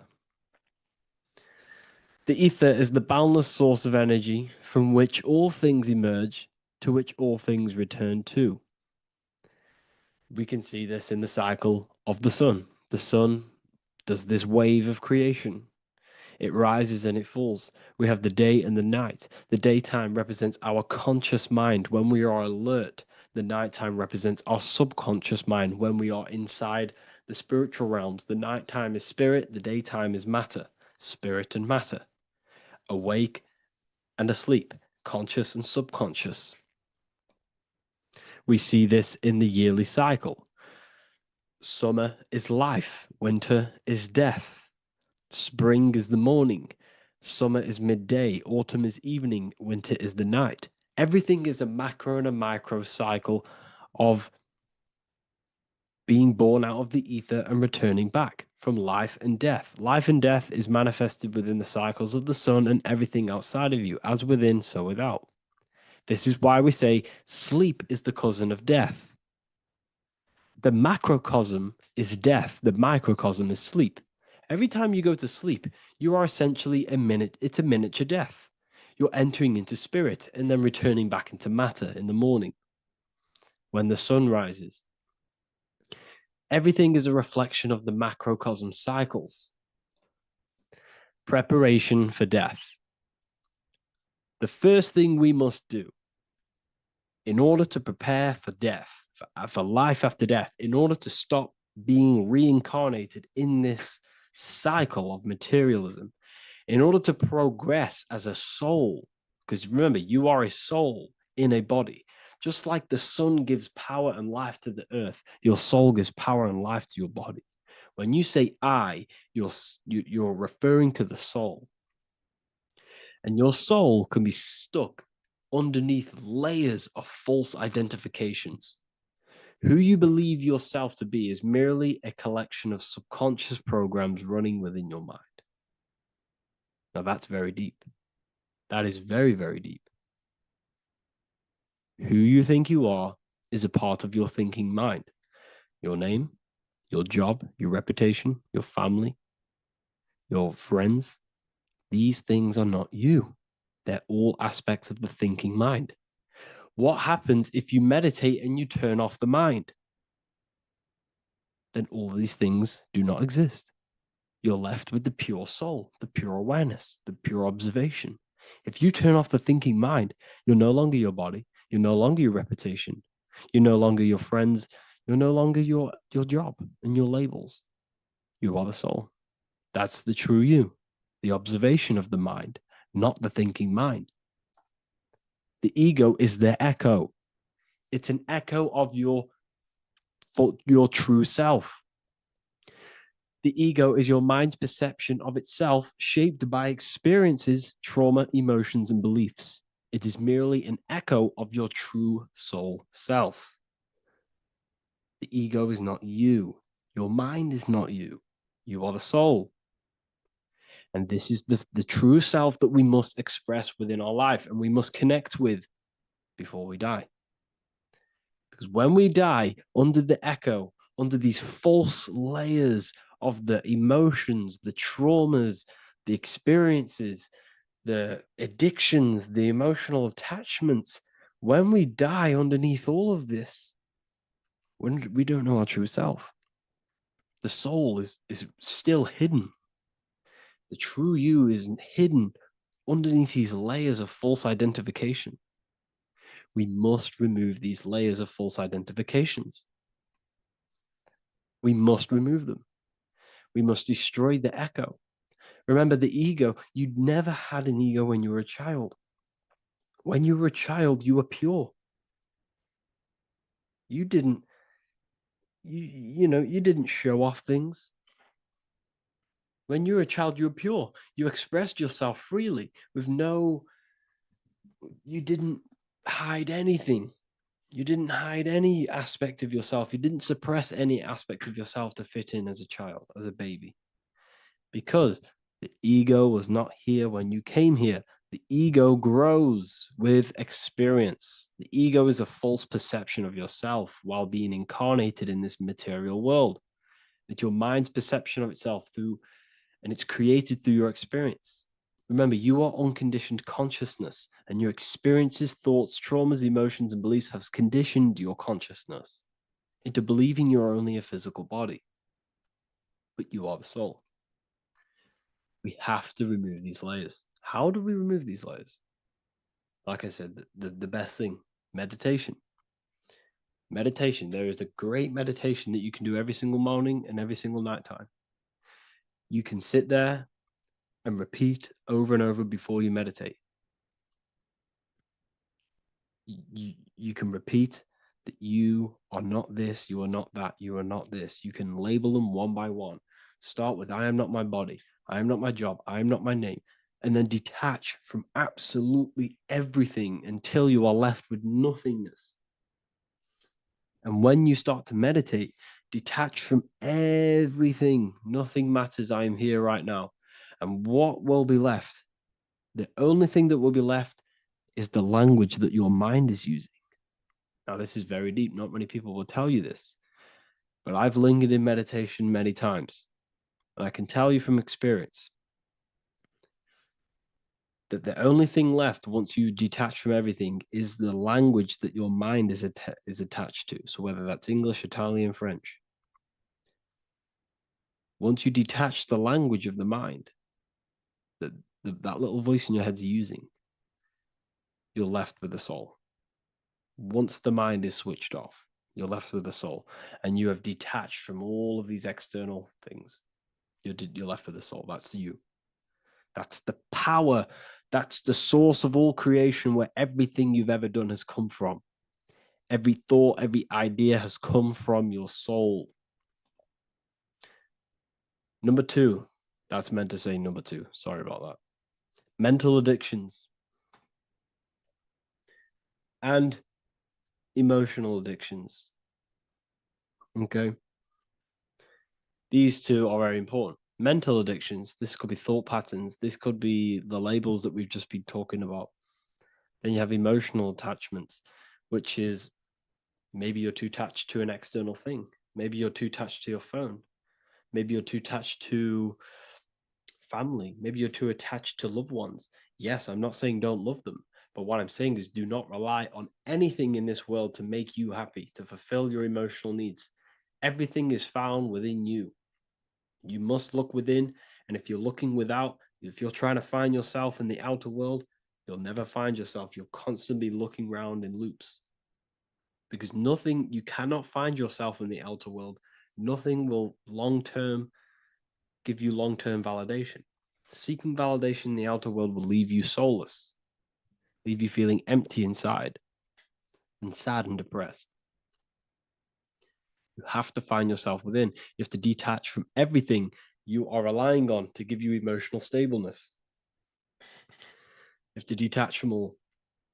Yes, love your children. Yes, love these people, but do not rely on them. Because everything in this world is temporary. Do not conform to this world. The Bible tells you this. Everything in modern society nurtures the body, but neglects the soul. They keep you addicted to as many things as possible. Smoking, you have to detach. Drugs, you have to detach. Alcohol, detach. You cannot rely on anything. This is why this path is very, very difficult to walk, but I'm showing you the way. These are the things you must do before death. You have to detach from absolutely everything. If you die and your mind and soul is still addicted to these worldly things, then you guess what? You're going to reincarnate. You're going to reincarnate because your mind is still thinking about these material earthly things.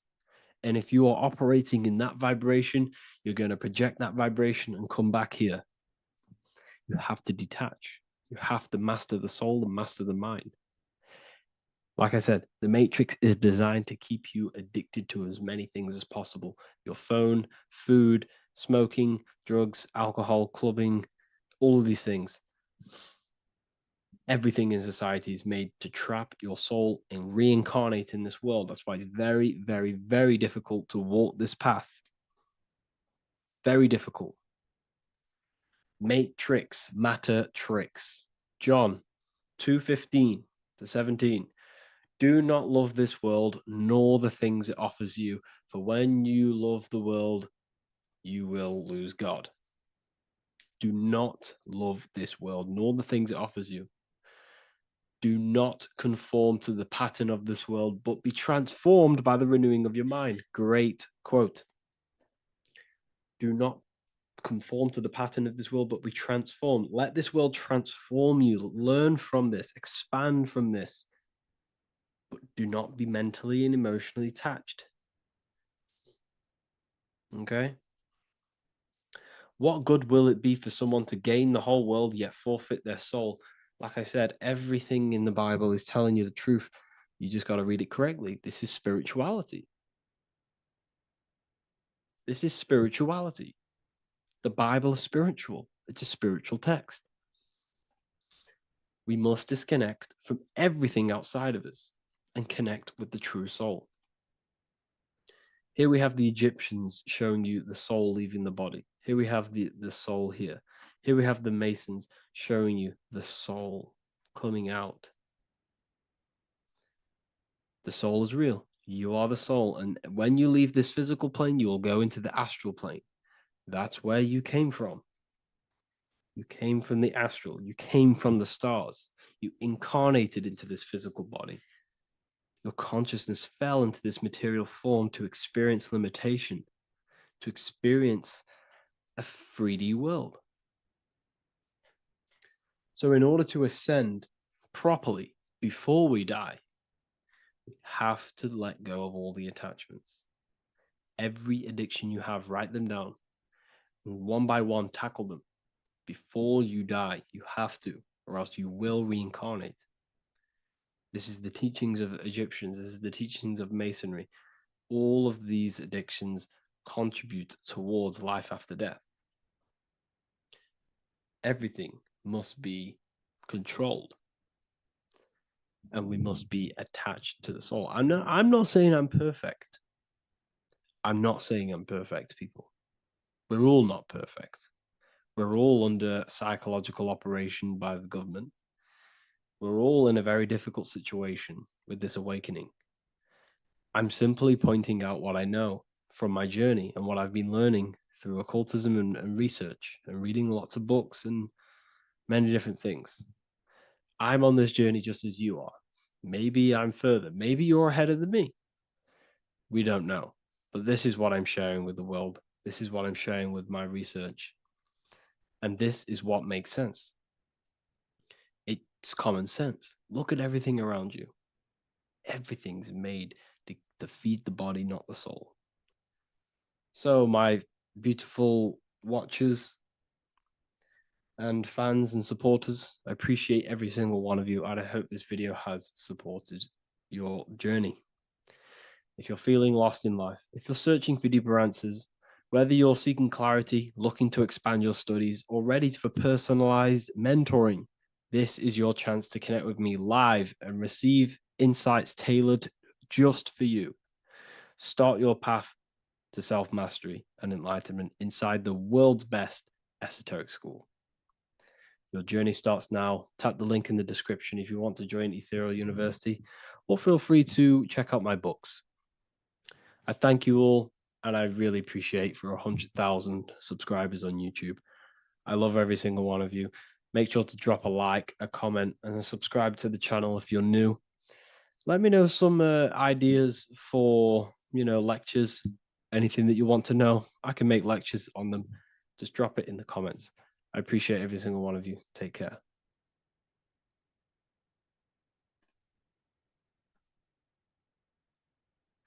Welcome to Revival of Wisdom. Welcome people, we're back with another video. Please make sure to hit that like button, subscribe, and turn on notifications to never miss a video. The Earth is a giant torus field consisting of a positive and a negative pole. The Sun being the cathode with positive charge and the Moon being the anode with a negative charge.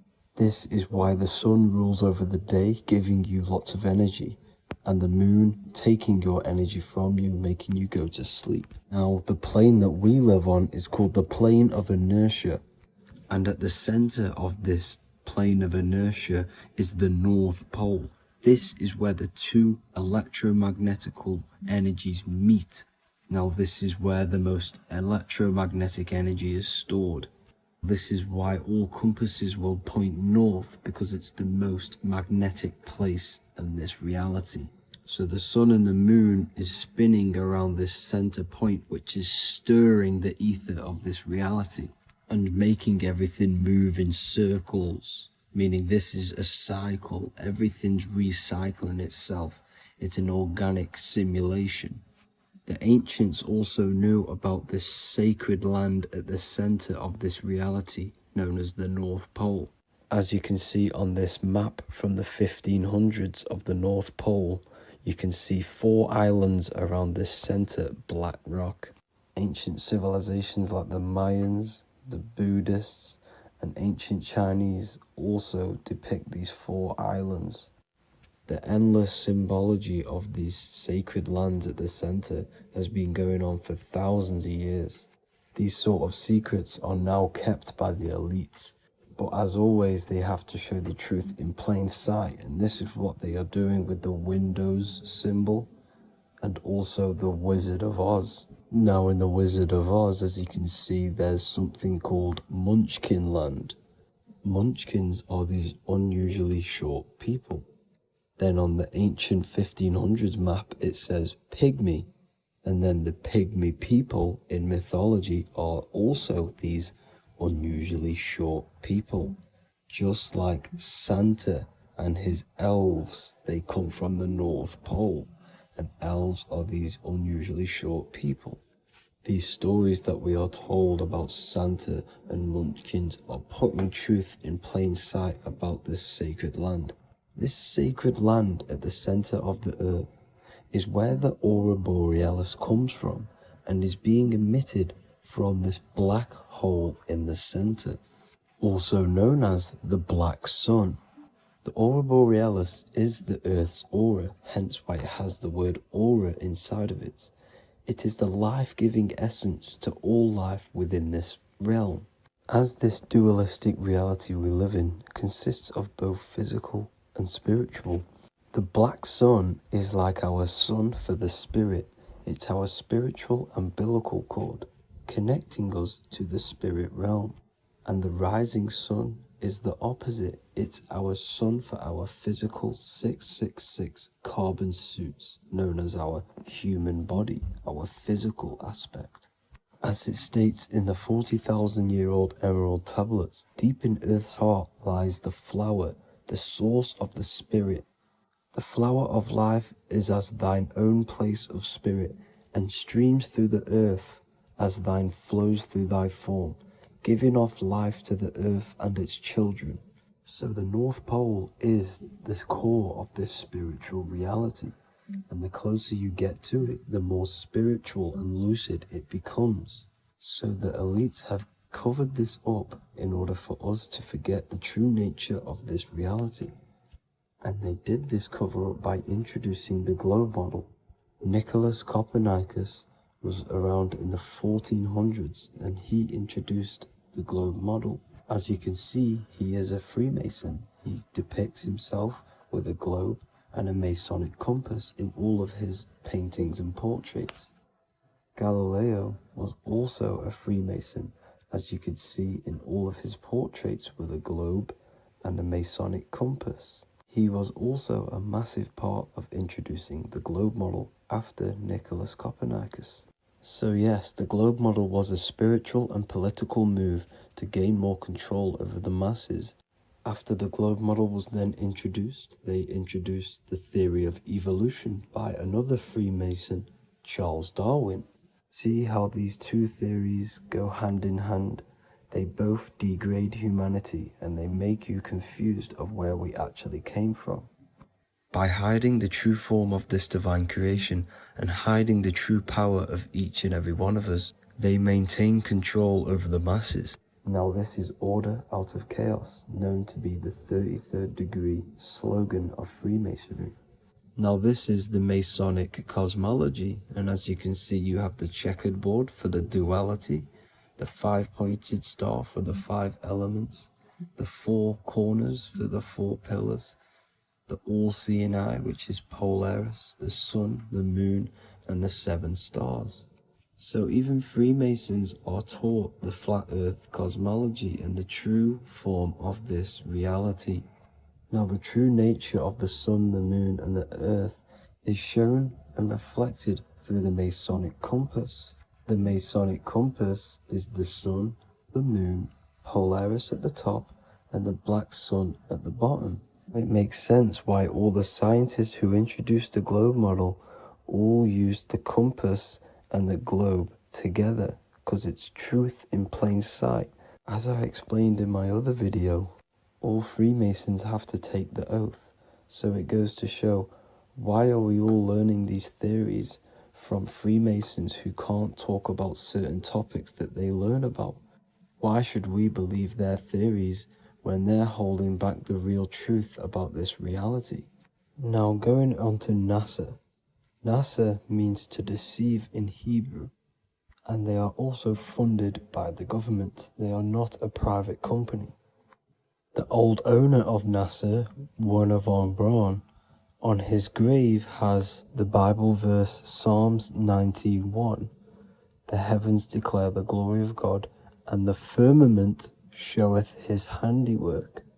Now why would the owner of NASA put this on his grave? Seems a bit suspicious to me, alongside with the NASA astronauts are all Freemasons. And not to mention the countless mistakes they've made on their live videos in space stations, the moon landing, and the CGI footage of the Earth, which is obviously photoshopped. Just by tricking the masses that they live on a spinning ball, the elites gain the perception of the masses. Not only does it hide the divine creation we're inside of, it hides the divine spark within you. It hides the creator, the source. And by believing in space and we live on a spinning ball, it makes people come to the interpretation of that we are a coincidence and we do not have any purpose. And of course this is false. When you come to realization that we are all a divine creation and we can create our own divine life in this reality, life becomes more sacred and you start to enjoy little things. The elites want you to believe everything exists only in the 5 senses. They want you constantly looking outside of yourself because they know that will keep you on lower states of consciousness. Now this brings me to our next point. By tricking the masses into the heliocentric model, the elites started to advertise aliens in the movies, in cartoons and magazines in the late 1940s. Now this is subconsciously programming us about aliens and extraterrestrial threats, which then they can use to their advantage. And this is something called Project Bluebeam. They are more than likely going to fake an alien invasion to push this 2040 agenda, which is for one government and one ruling currency. That's it for this video, guys and girls. Hope you all enjoyed. Please make sure to leave a like and a comment. God bless you all. You don't just have a physical body. You have a physical, mental, spiritual, and emotional body. Each one of these aspects are a body of its own. Body does not just refer to a physical substance. You have a mental body for thinking, an emotional body for your emotions, a spiritual body for your energy in your astral form, and a physical body to encapsulate all of these. Each four of these aspects are essential for the human experience and essential to balance. Now, today we're going to be syncing the four aspects of your consciousness with the four seasons and the four elements and how this ties into the Bible. So we have four physical elements. We have 5 elements in total, spirit being the most important, but spirit is pure invisible. We have 4 physical elements. We have air, fire, earth, water. Air and earth, earth and water are feminine. Air and fire are masculine. Air and fire are active. Water and earth are passive. The air corresponds with the mental body of consciousness. This is where your intellect, this is where your communication, this is where your thoughts, intuition all comes from. This is the mental body of consciousness that allows you to think, allows you to process, figure things out, and have intellect and gain knowledge. This is your intellectual aspect of your consciousness, located in the head region. We have a fire nature, a spiritual nature. This is our astral body. Our astral body is all to do with the subconscious realms, the higher realms of consciousness. This is the body that allows us to be free from the physical body. Our spirit is more of our energy. Water is our emotional body. This is what allows us to feel things, that allows us to gain intuitive feelings of conscience. So emotion allows us to understand what is right and what is wrong. When we feel something bad, we know that this is wrong. When we feel something good, we know that we are doing good. Emotions are a creational force that allows us to feel certain things to bring them into existence. Our emotional body is a creational force and should not be reactive, and they should be controlled. Most actions are stemmed from emotions. Actions bring thought into physical existence. Emotions are the driving power. They are what drives your actions. The thought, then the emotion, then the action. Earth is your physical body. This is your physical state that allows you to take mind and emotion into action, into fruition, into physical matter. This is what your physical body allows your consciousness, your soul, to interact with the physical world and bring things into physical existence. The physical body, the physical world, is an outcome and an effect of the thinking mind. All physical substance comes from the thinking mind. The pen, the phone you're holding, the microphone I'm speaking into, all began as a thought in the thinking mind, then it was brought into physical reality.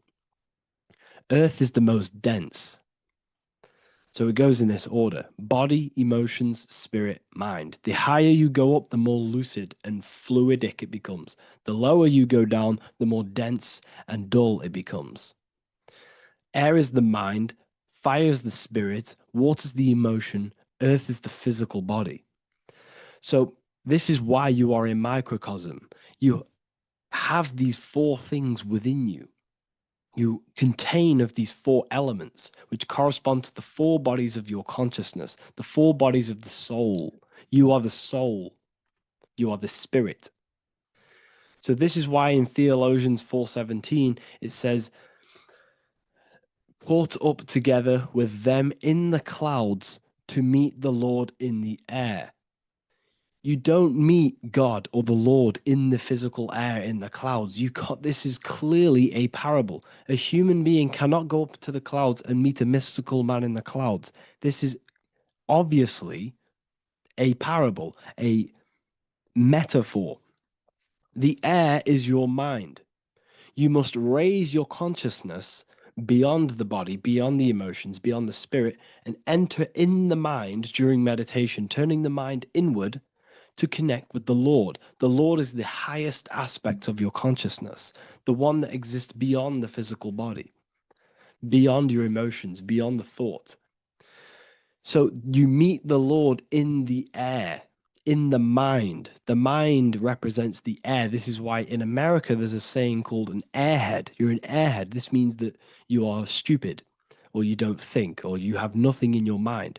You have nothing in your head. When someone's very stupid, you call them an airhead, because air represents the mind. The air is elevated. The air is invisible. The mind is totally invisible to the human eyes. It is a metaphysical substance. In fact, it's not a substance at all. It's so fluidic. It's everywhere. The mind can be everywhere at all times. It can be anything. Nothing is impossible within the mind. Now, this is synced with the 4 seasons. The 4 seasons represent the 4 aspects of human consciousness, the 4 bodies of your consciousness, the 4 bodies of your soul. The sun is your soul, okay? And the sun travels around 4 seasons. Summer, when the sun is the most hottest point. Autumn, when the sun starts to move away from the hottest point. Things start to die. Then it goes to winter. This is when everything dies. This is when things enter in within itself. This is when darkness occurs. Then spring. This is the reignition of the sun. This is when the sun starts to bring back the warmth back to the summer. You have 4 seasons, which correspond to the 4 bodies of consciousness. Fire is the spirit. This is when you are passionate. This is when you are taking action. This is when you are fiery. The sun is blazing. You're taking action. You're very passionate. You're very spirit. You're in the spirit. Autumn is water, emotion. This is when you start to become very reflecting. This is when you start to feel emotional. Because in autumn, there's lots of water. This represents the emotional body of consciousness. Winter is the mind. This is air. Winter, what happens in winter? Everything enters within itself. The leaves die, the trees die, everything dies and goes within. This is the mind. The mind is the darkness, remember. You close your eyes to enter within the mind. The winter represents meditation. In the winter, what do people do? They stay inside of their house.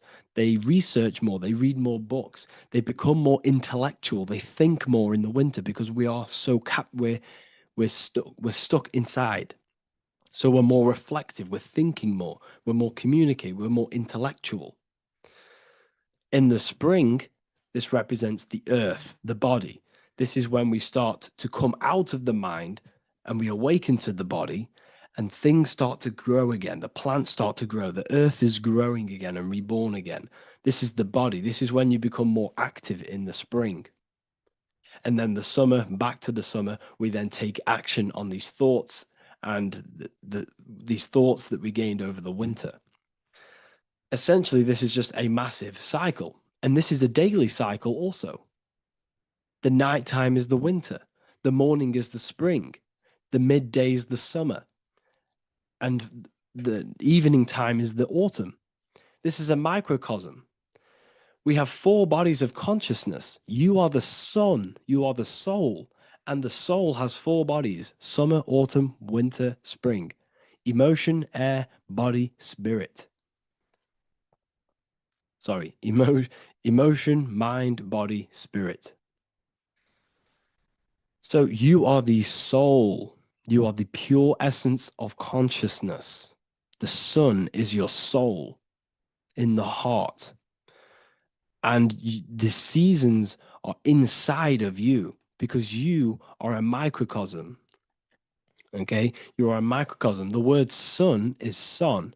The Latin word for sun is sol, which is soul or solo, because the sun is solo. It's on its own. You are the soul, and the soul has the 4 different bodies of consciousness.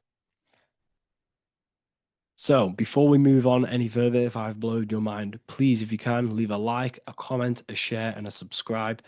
Let me know what videos you want me to make in the future. Please drop a like. It definitely will help me.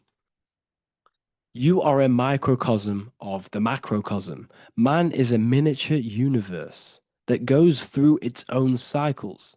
The seasons of the summer, winter, spring, and autumn do not occur merely outside of him, but within him as well. The summer is within you. You feel different in the summer. You feel different in the winter. You feel, depending on the body of consciousness, it's your soul's interacting with. So the sun in the sky is your soul inside, and the sun goes through these cycles, which is affecting your bodies of consciousness, because the cycles represent your bodies of consciousness. Now, this ties in with the Bible. This is why we have 4 Gospels. This is why Matthew, Mark, Luke, and John are always seen with the 4 different zodiac sign animals or symbols. So you always see each one of the Gospels. If you just type in on Google Matthew, Mark, Luke, and John, type in ancient pictures, paintings, or pictures of them, and you will find these 4 zodiac signs are always standing with each one. Taurus, the bull; Leo, the lion; Scorpio, the eagle.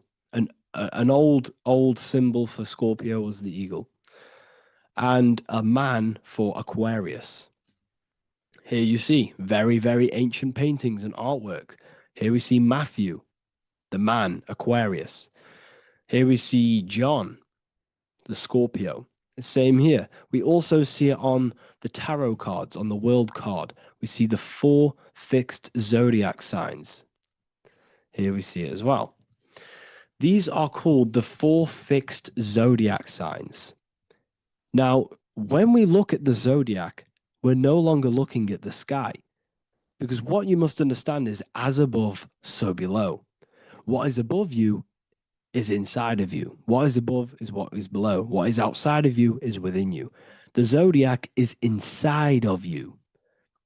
The zodiac revolves around the sun. The sun is your soul. These are different energies of your soul. Like I said earlier, the 4 seasons are the 4 bodies of your consciousness. And in each body of consciousness, you have these different energetic energies that you can work with. Okay, so this is the true astrology. This is the true astrology, the internal esoteric astrology. You can't find much information on this at all. Very hard to find. So what we're looking at are the 4 bodies of consciousness. Obviously, when you look in the middle of each, when we look in the middle of each season, spring, the middle of spring is Taurus. The middle of winter is Aquarius. The middle of autumn is Scorpio. The middle of summer is Leo. These 4 signs are known as the 4 fixed signs. Okay, Scorpio is fixed. It's the middle of autumn. Scorpio is a water sign, emotion. Aquarius is the air sign, the mind. Taurus is an earth sign, the body. Leo is a fire sign, the spirit. This is why we see Matthew, Mark, Luke, and John with the 4 fixed signs of the zodiac, which represent the 4 bodies of consciousness. Leo, the spirit, fire. Luke, Taurus, earth, body. Matthew, Aquarius, air, mind. John, Scorpio, water, emotion. Each gospel is depicting Jesus and showing Jesus in each gospel. Each one of these gospels is showing and depicting Jesus according to the different body of consciousness. In John, this is when Jesus starts to turn water into wine. Water is emotion. Wine is transmuted emotion. This is when he does miracles with his emotions, water into wine. Aquarius, which is Matthew, air, the mind.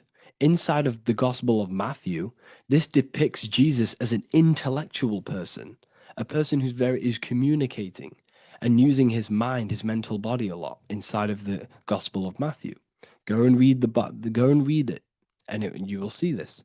Luke, Taurus, earth, the body. Luke shows and depicts Jesus according to the body of consciousness, the physical body. He shows Jesus as a human, being a human being, helping people physically and helping people's physical needs, like giving away food and doing all sorts of good things for other people. Leo, Mark, inside of the Gospel of Mark, this shows Jesus as a spiritual teacher, a passionate person who is taking action. Each gospel is showing Jesus according to the different body of consciousness. And Jesus represents you, the Son. That's why it's called the Son of God, the light of the world. Jesus represents your soul, and your soul has these four gospels, the four bodies of consciousness, the four fixed signs, the four elements, and the four seasons. These things all correspond to your consciousness. So this is Leonardo da Vinci showing you the exact same thing. Jesus is the I am, the Son, the soul, in the middle, on his own. Luke, spring, earth, body. There are 3 people in each group. There are 4 groups, and there are 3 people in each group. 1, 2, 3. 1, 2, 3, 1, 2, 3, 1, 2, 3. Fall, winter, summer, spring. These are according to the 4 bodies of consciousness. Here we see Aries, which rules the head region. He's on the head of the table. Gemini, he's holding up the 2 hands because Gemini rules the 2 hands, the 2 arms. Gemini is the 2 twins, which is the 2 arms and 2 hands, and the 2 lungs. Here we see the beginning of summer, which is Cancer. You see the big knife here. Cancer, him here, this gray-haired guy, holding a knife for the crab. Cancer, they pinch. You have a knife, symbolizing the crab. Leo, the middle of summer, showing dominance. The sun is very dominant. He's got his elbow on the table, showing dominance. Virgo has no Adam's apple.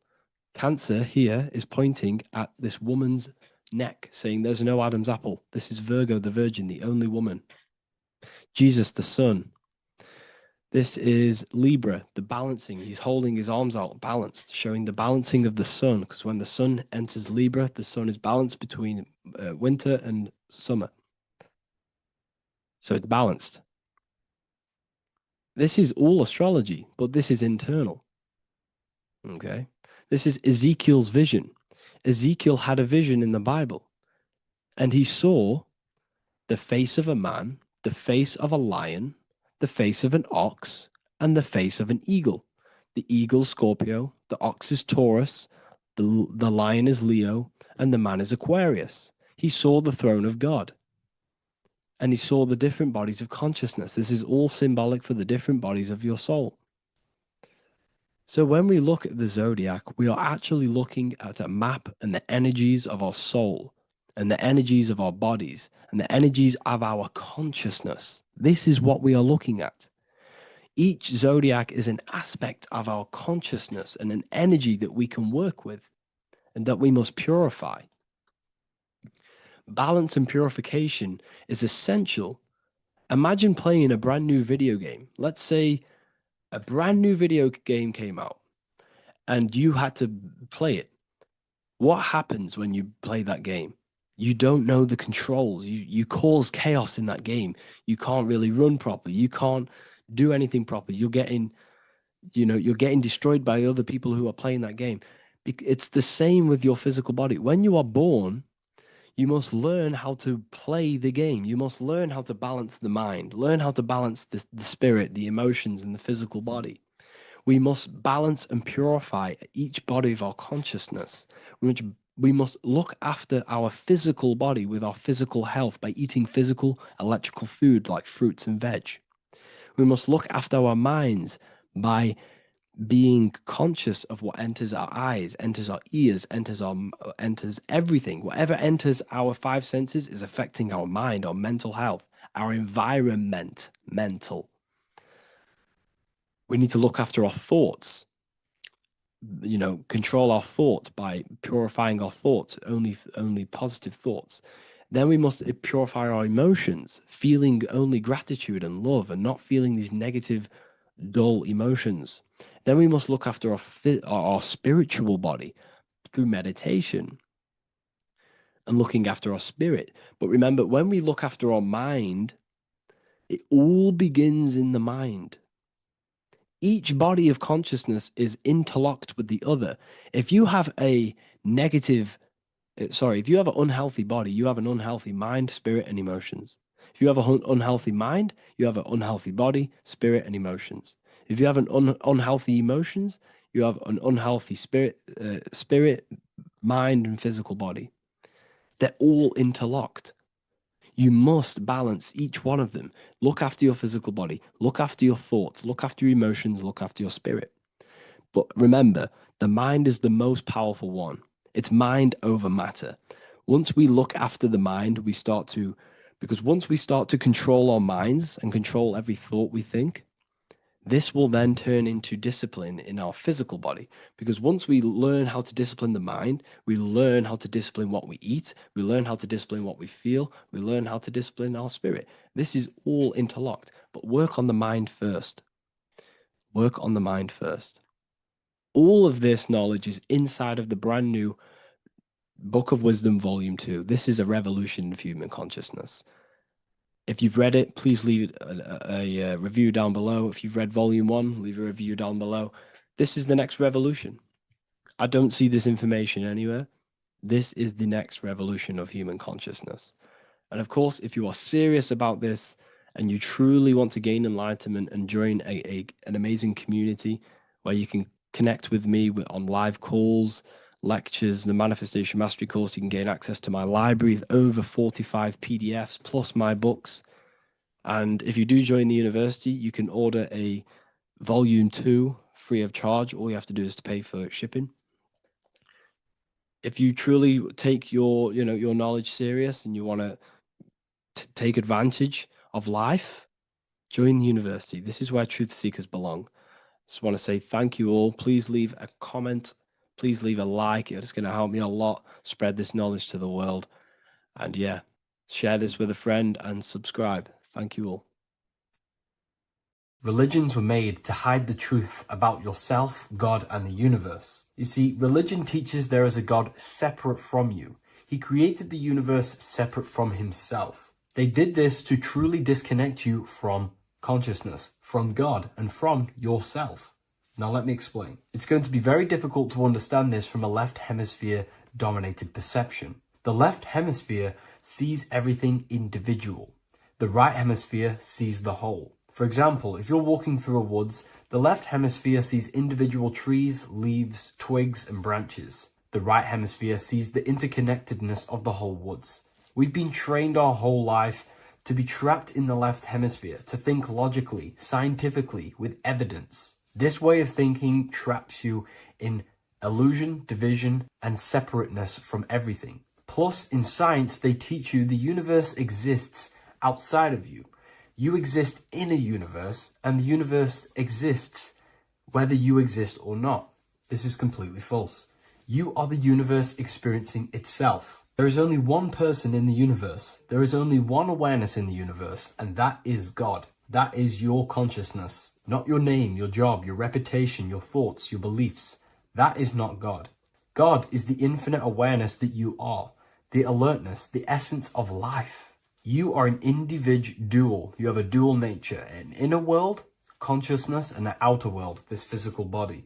The inner world is the immortal, consciousness, awareness. This physical reality is for the immortal within us to experience and enjoy. And the immortal consciousness, the immortal self, the individualized expression of the only thing that is truly real, which is God, consciousness, is seeking a way to understand itself through infinite vantage points. The same consciousness inside of you, inside of the dog, the squirrel, the plants, the stars, The same awareness is in absolutely everything. Only the right hemisphere can see this connection.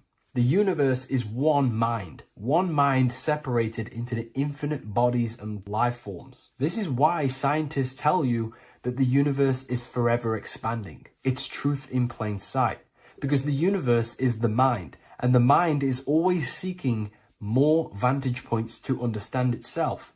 And the mind is always expanding into new realms of thought. The mind cannot be filled up. It does not exist in space. However, human awareness, human consciousness is very sacred. And the reason why I say that is because humans possess a two-way consciousness, unlike a dog, an animal, or a squirrel, for example. The dog looks in the mirror. It is not aware of itself. It doesn't look in the mirror and see that it needs to improve something. However, humans, we can look in the mirror and say, who am I? Where do I come from? And I need to change this aspect of me. I'm lacking in this area. Dogs do not have this awareness. They function only on their immediate surroundings, on survival and instinct. Human awareness is special because we have the ability to reflect on the self. We can question our consciousness. We can question, who am I? Where do I come from? And where am I going after this? The human mind has no limitation. We can surpass our animal nature and rise to a godly nature. This is the whole purpose of reaching Christ consciousness, which is just an ideal consciousness where we have control over self and we know who we truly are. Humans have been given the tools to awaken. Our five senses are locked only to perceive the physical world, but the mind holds the gateway to understand the unseen aspects of reality. The mind holds the secrets to the universe and consciousness. We just have to study ourselves to understand God. We are all individualized aspects of consciousness. There is only one pure consciousness in the universe, but we're fractaled into infinite life forms, experiencing this consciousness in a different form, molding this consciousness into individual egos and individualized consciousness. Me and you are made of the same fabric. However, I have thought different things, believed different things, experienced different things, which has conditioned my consciousness to be my own individualized aspect of God. And that's what makes me, me, and you, you. God is the creative power within us to turn thoughts into physical reality, to create things. We are a creator. Each one of us is a miniature earth, creating and building in this physical 3D reality. Our consciousness holds power over the 3D reality. We can mold it and create anything we wish. However, we have been conditioned to live like an animal, living in our animal nature, eating, surviving, lusting, and these low-level desires keep us trapped from figuring out our creative power. This is why the ancients always depicted God inside of the brain. Even in ancient Christian artwork, William Blake, Anton Raphael, all depict God inside of the brain. Why is this? Because God is our creative power. The spinal column acts as a type of ladder of consciousness. If you just think about sex and act on sex, eating, consuming, and living in a survival animalistic state, then your consciousness is functioning on the lower end of the spinal column, where your reproductive organs are and your gut organs are to consume food. In order to activate the God within us and to us to truly know God, we have to be aligned with the God consciousness. We have to unlock the God within us so we can truly actually experience God and understand it. However, God exists beyond our personal consciousness, beyond our human identity. In secret societies, satanic rituals and satanic societies, they are seeking a way to escape the human identity through ritual work, meditation, and trance-like states. A trance-like state is like the state that you enter just before you fall asleep, where there is no thought present in your mind, because you are not the mind, you are the observer, you experience the thoughts. And when we escape the human identity through rituals, meditation, or trance-like states, we can actually experience beyond the veil of this material world. However, satanic rituals do this in a negative way. Satanic rituals include ways to make the human mind tap out by pushing the human minds to the limit through pain, suffering, and even torture, to allow the mind to pass out so you can temporarily pass on the veil of the physical world and escape the limitations of the human identity and the human thinking mind. Now, you do not have to do it this way. You can experience the divine and beyond your human identity through many different ways, such as deep, deep meditation, rising above your thoughts, and setting 3 alarms, one for 6 a.m., one for 6:30, and one for 7:30. And when you wake up at these times, what you need to do each time you wake up is allow your mind to stay awake but your body to fall asleep. And you will enter this trance-like state. And you can gain ideas, experience lucid dreams, and maybe even astral project. All of these rituals in secret societies and satanic societies is all about escaping the human identity and experiencing the divine planes beyond the physical. To wrap all of this up, this is all about consciousness. Consciousness is the infinite awareness of the universe, just fractaled into separate bodies. And this consciousness is seeking a way to understand itself in infinite angles and vantage points. And religion was made to cut off your connection to the divine planes beyond this world and beyond your self-identity. Therefore, if you want to know God, you have to study the attributes and qualities of God, such as geometry, numbers, consciousness, the mind, the subconscious, human anatomy. All of these things are aspects of God. We have to study ourselves and study nature so we can see God. God is the infinite awareness of the universe. If you love this video, please leave a like and share it with a friend. I'll leave a link in the description for the Book of Wisdom, Volume 2. By the end of this video, you will understand the 3 expressions of consciousness, how to use them to create the life you truly want. You'll discover the hidden meaning of the word God, the secret power of the number 3, and how consciousness itself is the key to your reality. We have 3 main expressions of consciousness. We think, we feel, and we act. God is 3-fold. It stands for generator, operator, destroyer. The generator is the mind. This is what thinks, generates ideas. This is the beginning of all creation. This is the first expression of consciousness. It is the first form of consciousness, not a physical form, but a spiritual form. Then we have the operator, which is emotion. When we think something, if we have care or any emotion towards it, then we take physical action, the body, the destroyer. We think, we care, we act. Thoughts and emotions are the 2 spiritual forces which merge together and give birth to actions. Think about it. Why are you watching this video? Because you had a care to watch the video. Therefore, the reality in front of you is because you had a thought, you had a care, you took action to express that reality. Everything goes through this 3-fold process. This is why we say, follow your heart, because the body does follow the heart. We think something in the mind, we feel something in the heart, and the body takes action towards it. Everything operates on the care energy of the heart. The body follows the heart. If you do not care about something, then you do not act towards it. It is the care energy that guides our actions in this world. Going back to the generator, the mind is a part of the mental plane, the infinite dimension of infinite information. There is no limitations in the mind. Everything already exists as a piece of information or a thought. This is the beginning of all creation, the spark of creation itself, thought, the mental plane. And our mind exists like a radio, our conscious mind. This is why we call it a mindset. What we set our mind onto through attention, mental attention, whatever we set it on, we receive thoughts that are very similar to what we set it on. The mind is like a radio, and whatever we tune that radio to, we receive that frequency and play that song. So if we purify our minds through ritual work, meditation, and affirmations, the mind can become a temple to receive higher thoughts, higher ideas, and better genius ideas. Going back to operator, this is the Holy Spirit. This is what we care about, our emotion. This is the feminine side of consciousness. Thoughts is masculine, the Father. Emotion is the Holy Spirit, which is feminine. And these 2 create a child, which is Jesus, the Son, which is actions. When thoughts and emotions merge together, you have a physical action, which is a masculine force, which is why it's a son. The Holy Spirit represents a purified heart, love consciousness, holding love in the heart. And when we purify our minds, we have an effect and purify our hearts. And the reason why I say that is because whatever we think in the mind directly corresponds to what we feel in the heart. As above, so below. Thoughts create emotions.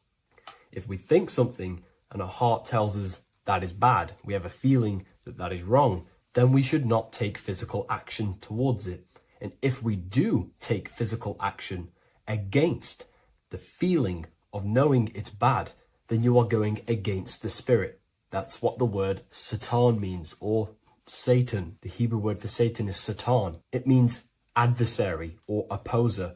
You're opposing the Holy Spirit. You're opposing what you know is good.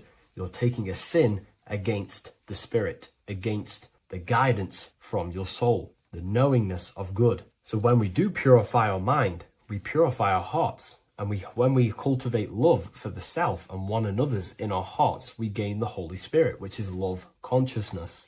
And when we think in our mind with the love of the heart and we merge our thoughts with love, it gives birth to perfect actions. This is what the true Christ consciousness is. We think with the love of the heart and it gives birth to perfect actions. And if everyone did this in the world, we would live heaven on earth. Everyone would be balanced within themselves and the world as a whole would be balanced. So we need to gain full mastery over these three aspects of our consciousness, over our what we give mental attention to, gaining love for ourselves and the collective in our hearts, and gaining a strong disciplined willpower for our physical actions. And if you can gain full control over these three-step process, you can gain full control over your reality. The number 3 represents this 3 aspects of creation or transformation. This is a transformative process from going invisible to the visible. This is also why Jesus dies in a cave for 3 days. It's all about transforming the self. Transformation is the number 3. Me personally, I think the Holy Spirit has been replaced for the sacred feminine aspect of consciousness. They do not want us connecting to our feminine side of consciousness, because then we will cultivate love in our hearts for the self and one another. And love is the most potent force there is in the whole universe. It is what unifies everything. It nurtures everything. It allows things to grow. Think about it. When you hold love or care for someone, you grow relationships. The sun is the perfect symbol and representation of love energy. The sun gives abundantly, expecting nothing back, and allows everything on the earth to grow. It's a caring, nurturing, feminine force that allows things to grow and unify and come together. In today's world, we mainly have thinking and acting without emotion, without care, without the judge of our hearts. It's all about gaining unity consciousness. We think, we care, true care for one another and the self, and we act. And if you align these 3 forces towards something, your business, whatever you're trying to create, you will fully create that reality, because these are the 3 forces that you can use to generate a reality. You can do ritual work to create care in your heart about something, and then you will take more action towards it. The book I'm using here is the Book of Wisdom, Volume 1. You can get this paperback or PDF on my website. So I hope this video has helped you. Please leave a like, comment, and a subscribe on the channel if you like the content. Let me know what you think about the Holy Spirit and if it is covering up the feminine side of consciousness in the comments section. Neo is plugged in on the back of the neck, which is the reptilian brain stem. The reptilian brain is all to do with survival mode, survival state. It's always scanning the environment for safety, whether that's physically, emotionally, or mentally. It does not think. It is instant. For example, do I smack the guy or run off? If something happens to you, like a car's coming really quick to you, you do not think about this. The reptilian brain is the animal instinct that will instantly move your body on the instant reactions. Hence why it's the closest brain to the rest of the body. It has instant access to the electrical nervous system to control the body at instant reactions. Now, Neo is plugged in on the back of the neck, which is the reptilian brain. Therefore, the matrix is the body itself. It is the lowest state of consciousness. This is what it represents. The word matrix means womb. It translates to womb because your body is a womb. Your body is a vessel for universal consciousness, for God consciousness. And the body is also a womb where you can be born again outside of this body by raising your consciousness, by awakening the neocortex. This is why Neo is called Neo, because it represents the neocortex. This is the higher aspect of our brain. This is all to do with new things, higher reasoning, higher thinking, new learning. You see, the brain is a receiver for universal consciousness. Now, what do I mean? It is a radio receiver. Think of it like this. You have a radio tower which emits frequencies, and each little frequency, 00.1, 00.2, 00.3, each 00 point is a different person. We are all the same universal consciousness encapsulated inside of a different vessel. This is why our body is the temple of God inside of the Bible. Your body is a sacred temple of the divine essence of the universe. However, consciousness is controlling this physical body. And I'll show you this diagram here. Consciousness consists of imagination, emotions, thought, and memory. All of these things are not physical. They're not made out of atoms. You cannot think with atoms. If I split open your brain while you are thinking of a cheesecake, I would not see a cheesecake. It's because these things exist metaphysically within consciousness. They are not physical. The body is physical. It's part of matter. It's part of time. You see the Leonardo da Vinci, the circle and the square. The square represents limitation, beginning and end, because when you draw a square, there is a beginning and end. It represents the body, the mortal self, the ego, the echo. Then you have the spirit raised above, which represents spirit over matter, mind over matter. Invisible forces create physical forces. Everything physical exists in non-physical. This is also the Freemasonic square and compass, why the square is below the compass, because the compass creates the circle, which is spirit or mind. Then you have the square, which is matter. Mind and matter are the same substance. Mind creates matter through thought. Everything in this physical universe manifested through thought. Everything began as thought. So you are spirit and matter. You have a material body and a spiritual body. And you are right in the middle. This is why humans are very, very important. Because we have an animal nature, the reptilian brain, and a higher consciousness, the neocortex. And we must awaken out of the matrix, which means womb, which is the body. And Neo is waken up from the lower self, the reptilian brain, and moves into the neocortex. Because the brain is a radio receiver for consciousness. Now, what do I mean? I went over this before. Your consciousness is controlling the brain. The brain is a computer.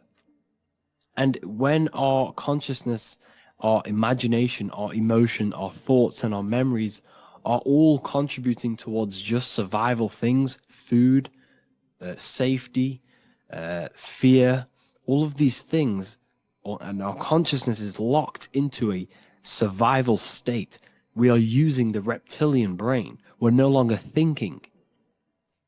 You don't think with the brain, but the consciousness is thinking, which activates the different parts of the brain. When we think for higher reasoning, we use the neocortex. It stimulates the neocortex. When we think about survival, we're using the reptilian brain. So therefore, when Neo wakes up, he wakes up to the higher aspects of consciousness, which is only utilized by the neocortex, by learning new things and expansion of the mind and expansions of consciousness. Okay? So the whole matrix is to keep you designed, well, the whole matrix is designed to keep you in a survival state, in the three-dimensional awareness. They want you constantly scanning for safety, scanning for food, scanning for emotional safety in relationships in other people. You see, they do not want you to think. They want you stuck in that reptile, that animal state, that beastly state that most people are in. Most people, all they do is eat, listen to music, consume, have sex, lust, desire. This is all the reptilian brain. So when we say the world's being ran by reptilians, it's symbolic. There is no physical reptilian humanoid beings controlling, manipulating human consciousness. We are all the same consciousness. However, there is a corrupted state of consciousness running this world. And this consciousness worships the physical plane. And they control the physical plane. So by doing that, they keep you stuck in a reptilian way of thinking, the animal state, to keep you stuck in the lowest state of consciousness. Now, this is the god Osiris, which represents the reptilian brain. None of the Egyptian gods ever existed. They are all symbolic for the brain and anatomy of the human body. Osiris represents the reptilian brain. As you can see, this anatomy compare to the brain stem and Osiris statue found in Egypt. And we also see an ancient artwork of Osiris with green skin and two reptile crocodile alligators next to him, which also symbolizes the reptilian survival state of human consciousness and the activation of the reptilian brain. This is what it symbolizes. Now, this is what the Matrix is all talking about. It's talking about the awakening, the expansion of consciousness. The word divine is dive in because you connect with the divine by diving inward. There is no man in the sky going to save you. You must connect with the self. Know thyself. Truth comes from within.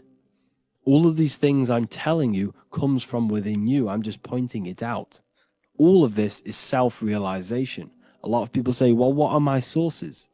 My sources is knowing thyself, observing thyself, using the neocortex of critically thinking, sitting down and thinking about yourself and having deep realization of yourself. You can realize that your thoughts are not of this physical world. It's quite simple. The brain does not think. The brain does not imagine. The brain does not hold memory. All of these things exist in consciousness, the one consciousness, but we are all fractal, infinite parts of. This is the eye on the triangle, consciousness being given down to the rest. This is separate. Consciousness is separate from the rest of the pyramid. The pyramid is your body. Neo is the one consciousness. This is the Egyptians symbolizing the one consciousness giving Ankh, which is life, to all the different life forms.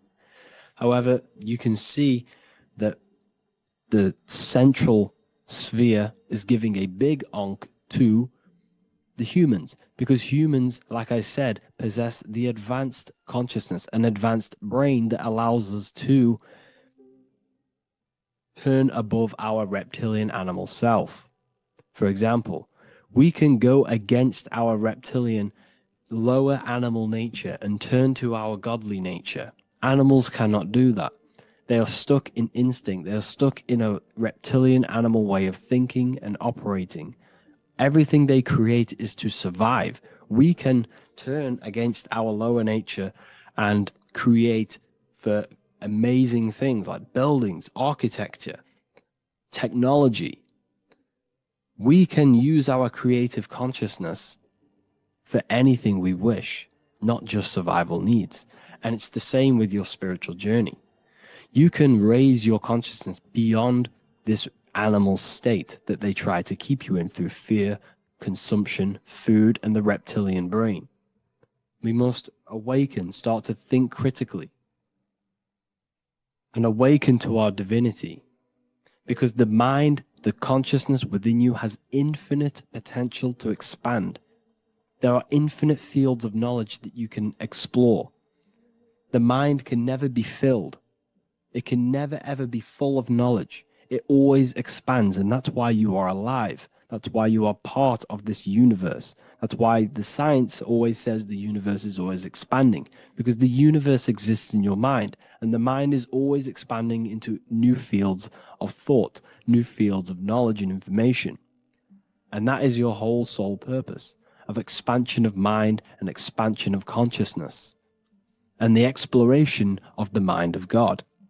We are living in the mind of God. You are a thought in the mind of God. You must awaken out of this body. This is why Jesus says you must be born again to see the kingdom of God. You must be born again. You must raise your consciousness beyond physical limitation and awaken to your divinity. And this is pretty much it for this video. I hope you all understand this, that this is all symbolic for consciousness.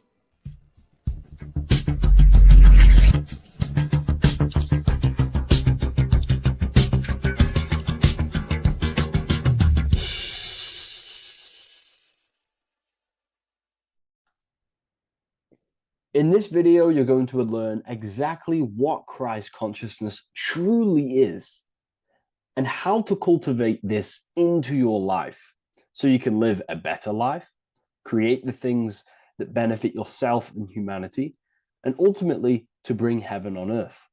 This is the true way. If you're familiar with my work, you know that, I'm pretty much obsessed with symbolism.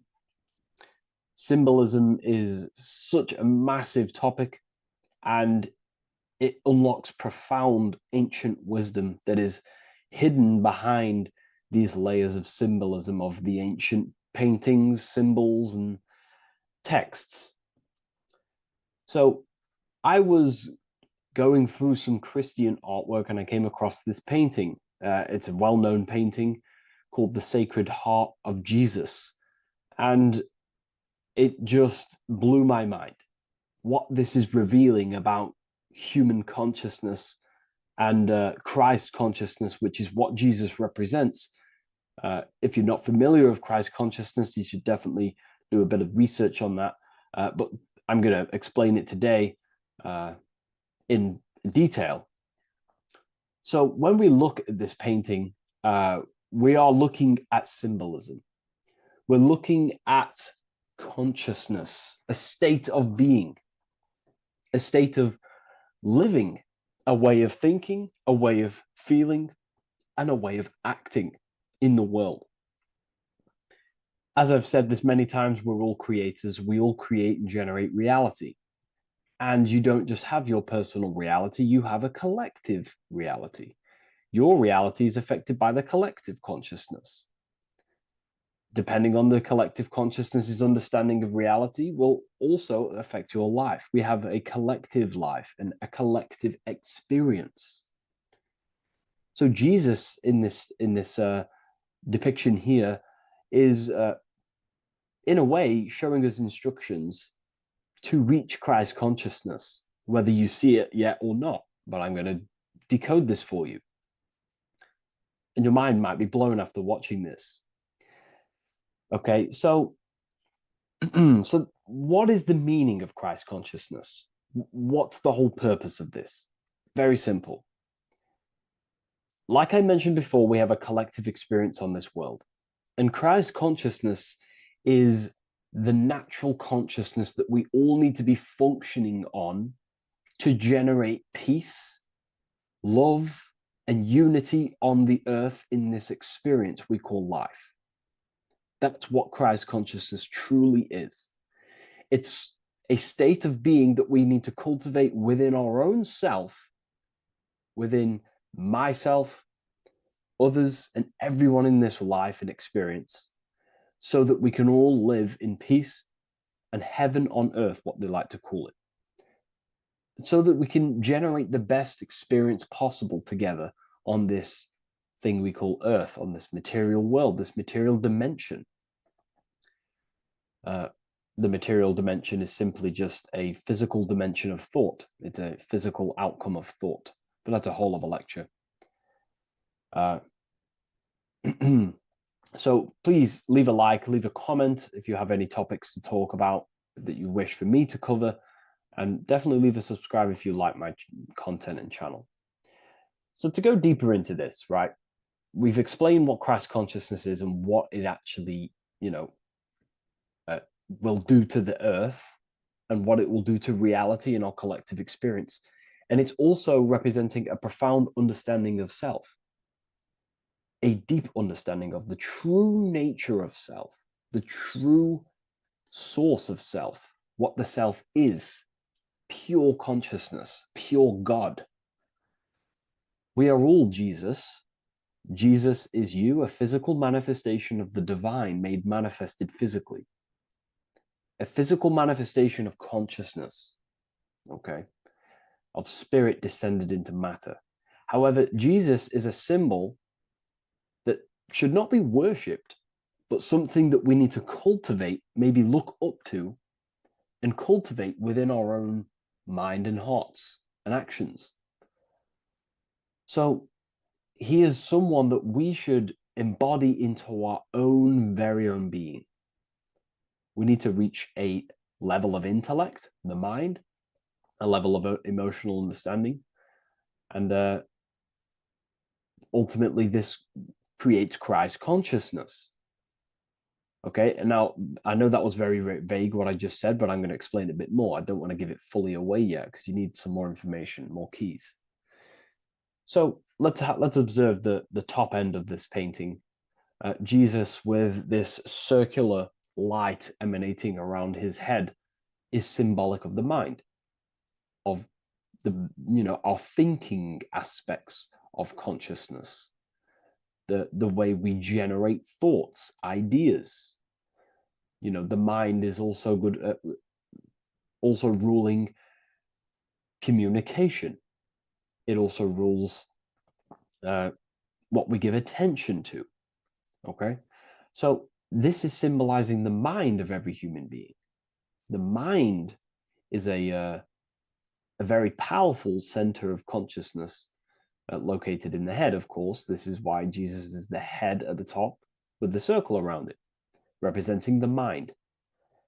Now, to reach Christ consciousness, we need to purify our minds. Purification of the subconscious mind. The subconscious mind is the hidden aspect of our mind with all of our memories, belief systems, and everything we've ever experienced is stored within there. We have traumas there, we have bad belief systems that hold us back. So it's about reprogramming the subconscious and aligning the subconscious with higher consciousness, with higher understanding of self, removing any mental blockages from the mind. Because in today's world, most people's minds, including myself, before I, purified myself, and I'm still continually purifying myself. That's not to say I'm perfect, because I'm definitely not. But what I was saying was purifying the mind so we can have a powerful mind. Because like I was saying, most people's minds are not their own friend. They let their mind control them. They let their thoughts create negative influence on them, negative emotions. They let their mind destroy their confidence, destroy themselves. We do not want a mind like this. We need a mind that is our best friend, that receives powerful thoughts, that gives someone power. We do not want our mind taking away our power. Okay, so in this specific image here of Jesus, this represents a light mind, a powerful mind, enlightenment. The word enlightenment means light and ment coming from mental or mind, light in the ment. This means a powerful mind. Light is also symbolic of knowledge, information. When someone's very intelligent, you call them a bright person. It's a bright mind. It's knowledge of self. So the mind is conscious of self. That's another thing. We need to be conscious. A lot of people are not conscious, including myself before I did this, before I woke up. Most people are not conscious of their actions. They're not conscious when they're actually awake in the day. They do things unknowingly. Are we conscious of our thoughts, emotions, and actions, what we're giving attention to in our mind? Because ultimately this shapes our experience.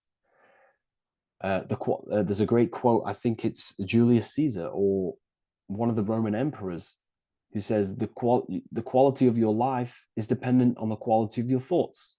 Something along them lines. I don't know if I'm 100% correct there, but it's very true. Our thoughts dictate our happiness. So to cultivate Christ consciousness, we need to be conscious of our actions, conscious of our thoughts that we're giving attention to. There is a level of mastery that we can achieve within ourselves where we become conscious of every single thought that enters our mind. That sounds easy, but it's definitely not. But that's a high level of mastery that we can achieve and cultivate within ourselves. So we're looking at a powerful mind here from Jesus, a powerful mind, a purified mind. And we purify the mind through, affirmations, meditations, ritual work. Rituals are things we do every single day with an intent in our mind and an emotion in our heart to impress that state of consciousness into our subconscious, so we can slowly rewrite our consciousness and align our consciousness and sync it with higher thoughts and higher emotions with love. We can sync our consciousness with love, which is ultimately what Christ consciousness truly is. Well, now we're going to go on to that now.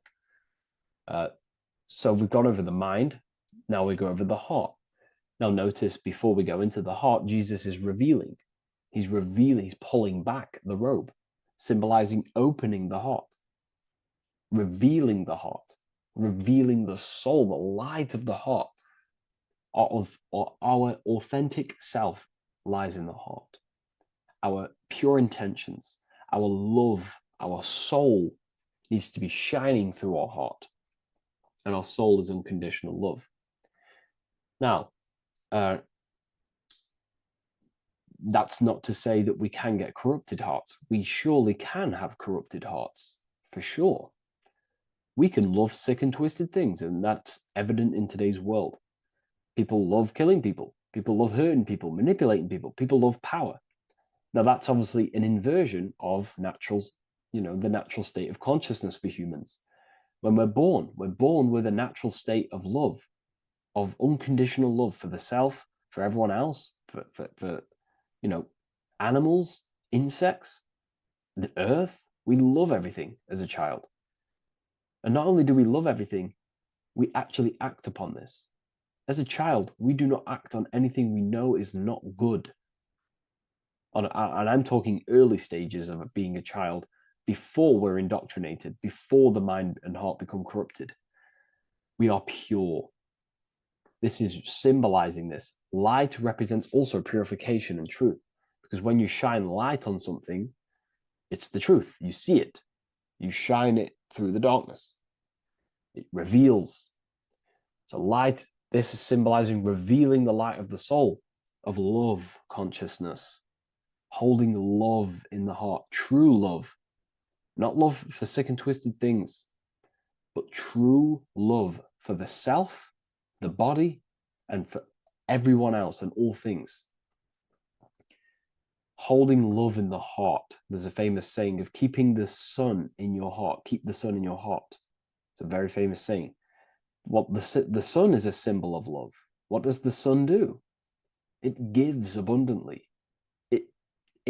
All it does is give light, give energy, power, light to the earth, and everything is feeding off this source.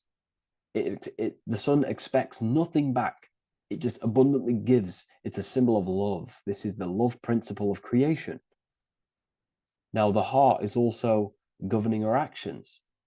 What we think about, in our mental field of consciousness, is directly corresponded and observed in our hearts.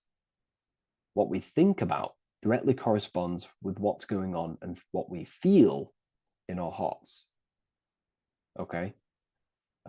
Thoughts produce emotions. So if we give attention to negative thoughts, there's no wonder we're having negative emotions in our hearts.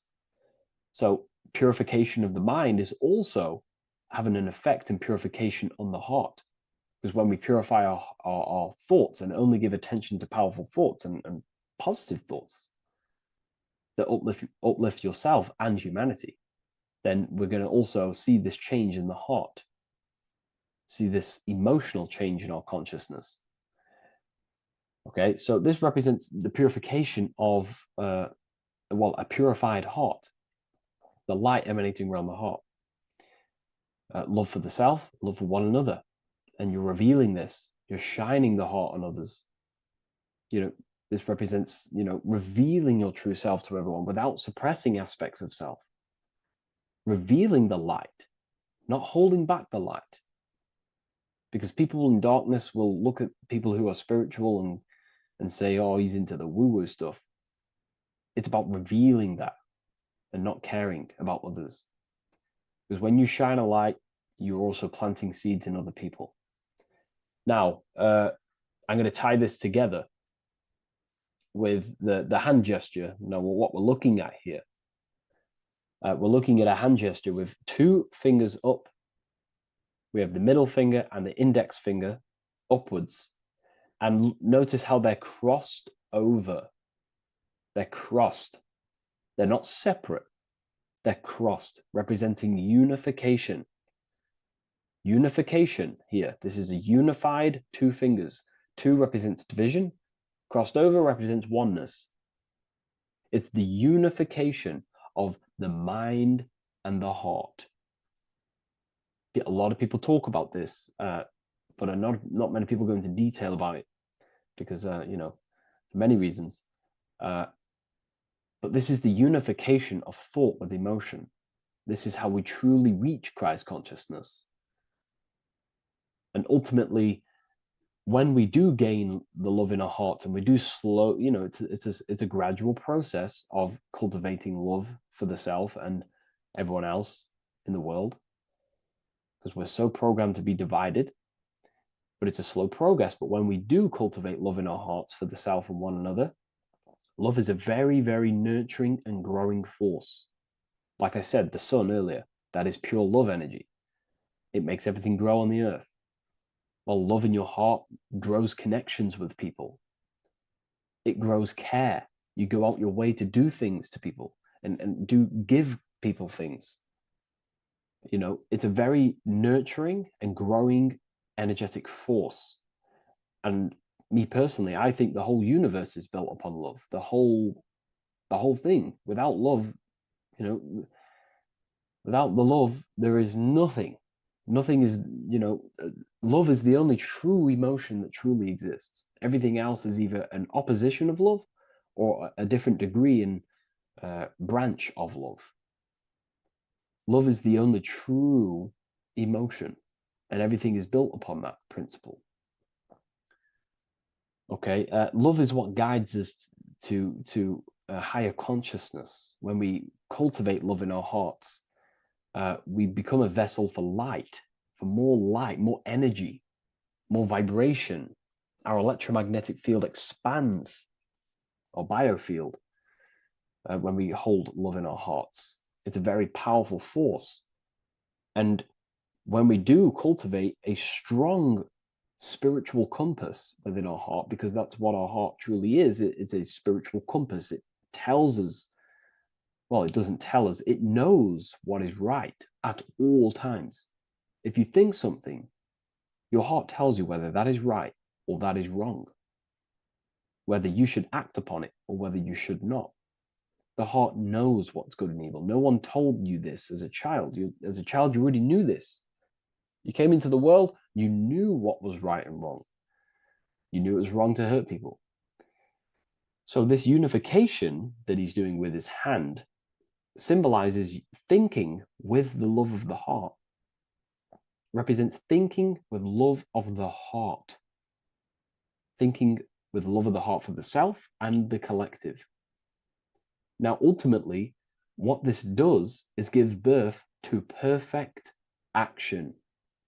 Why? Why does this give birth to perfect action? Think about it. Every time you've taken an action, why did you take the action? You would have thought about it. You had a feeling towards it, a care energy, and you took action. Why do we go to work? We care about paying the bills and staying in our house. We go to work to earn money. We think, we care, we act. Everything you see in front of your reality, on the screen that you're seeing right now, you called your eyes. Everything is in front of you because you care. It's the heart energy that leads the body. Okay? And that's even present in the body. Have a look at the body. We have the head, thought, then emotion, then our feet is at the bottom, and our feet take action. Thought, emotion, action. Thought, emotion, action. So even the body is basically a blueprint of how creation is manifested. So we receive thoughts from the divine planes, from the higher planes of consciousness. We receive them. That's another thing that I missed. If we purify our minds, we're basically attuning our mind to a higher part of the mental plane, and we will receive higher thoughts. We will receive thoughts that are more genius, what we like to call today, or better quality thoughts. We receive good ideas when we attune our mind to a higher consciousness. Okay, so we are like a radio. We receive thoughts based on what our mind is set to. That's why we call it a mindset. So, like I was saying, we receive thoughts through the head. We feel the emotion, then our feet take action. Thought, emotion, action. So the body's a blueprint of creation. It's beautiful when you really notice this. So this unification is about thinking with the love of the heart, which gives birth to perfect action in the world. And this is the state that we need to cultivate within myself and everyone in the world so we can give birth to heaven on earth through action. Because ultimately the world is molded through action, physical action. And them actions are molded from thoughts and emotions. Now,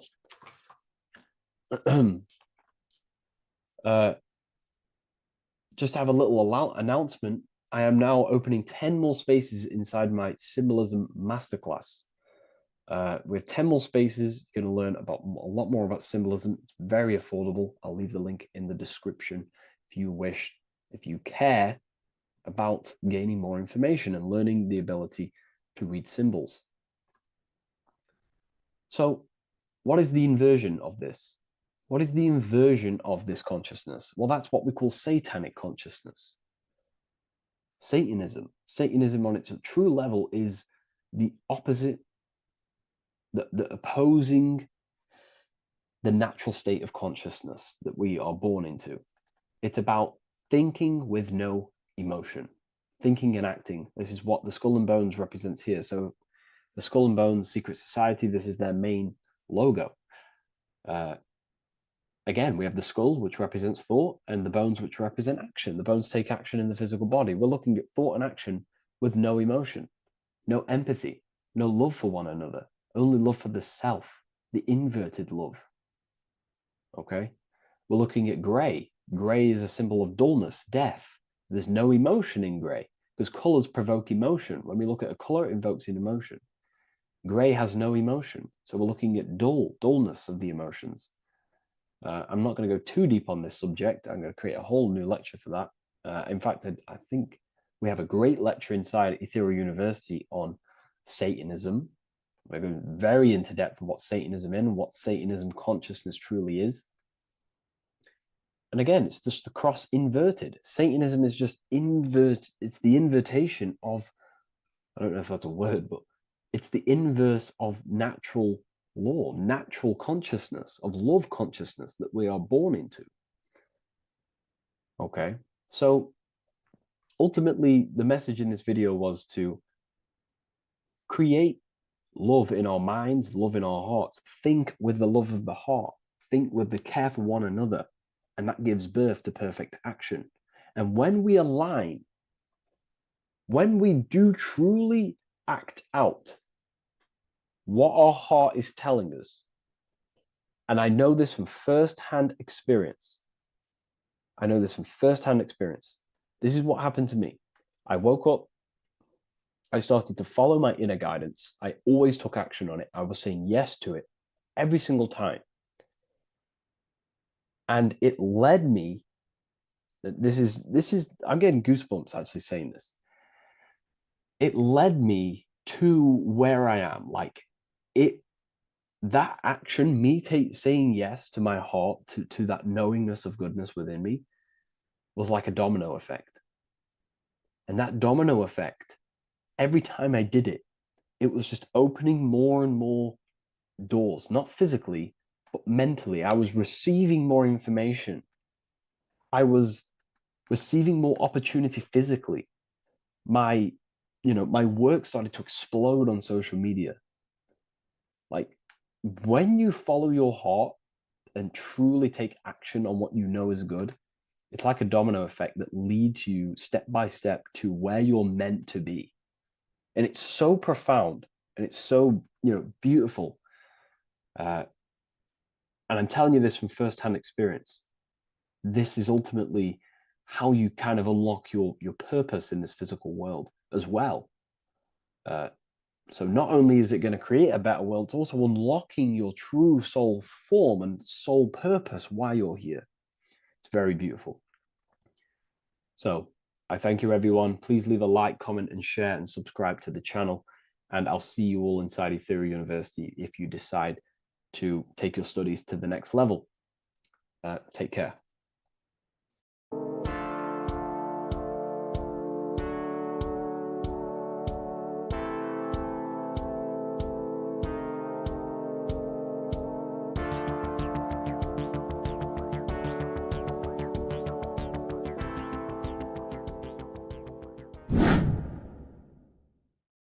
People, how are you all doing? It's Revival of Wisdom, and today we're going to be talking about your birth certificates and how we are slaves to a system and how they have trapped us into this system. Okay, so the first thing you need to understand about this system is there are two types of laws. You have the law of water, which is admiralty law, and the law of the land. So the admiralty law is the law of water, and this is what money is. Money is water. This is why we say liquidity, currency, the current. A current is water, something moving through something. Cash flow. And this is why banks are called banks, because a river bank is on either side of the water and it directs the currency. You see? So money is water. And as you can see here, Ripple, the cryptocurrency, Ripple, water Ripple, and they're building a bridge over water, overseas, international banking with cryptocurrency. So money is water, and this has specific laws about water, but water is the same everywhere, you see. What the difference is with the law of the land is that you can have different laws in different lands. I can't do certain things in the UK that people can do in America, for example. You see, that's the law of the land, but the law of water is the same because water is everywhere. Now, this is very important to understand when it comes to, these birth certificates. So, Pope Gregory, this is where we're going to start off. Pope Gregory in 1582 took the Orthodox Eastern sunrise calendar and changed it to his own Gregorian timeline, not a calendar, a timeline. This timeline was copyrighted by Pope Gregory under the name of the Vatican. So the Vatican owns the timeline that we are using today, 2023. They own it. They own the title of this Gregorian calendar. Okay. Therefore, anyone who is born under this copyrighted timeline, not calendar, they are subjected to Rome because Rome owns the timeline. They have a patent, a copyright for that timeline. What is on our birth certificates? That timeline. We are born underneath, we are subjected to the Vatican.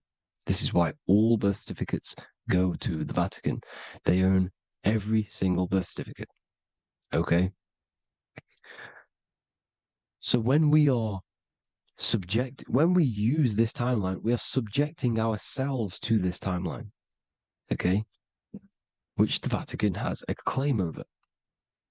This calendar or timeline is set to sunset, not the sunrise, which is associated with death, darkness, and the moon, lunatics.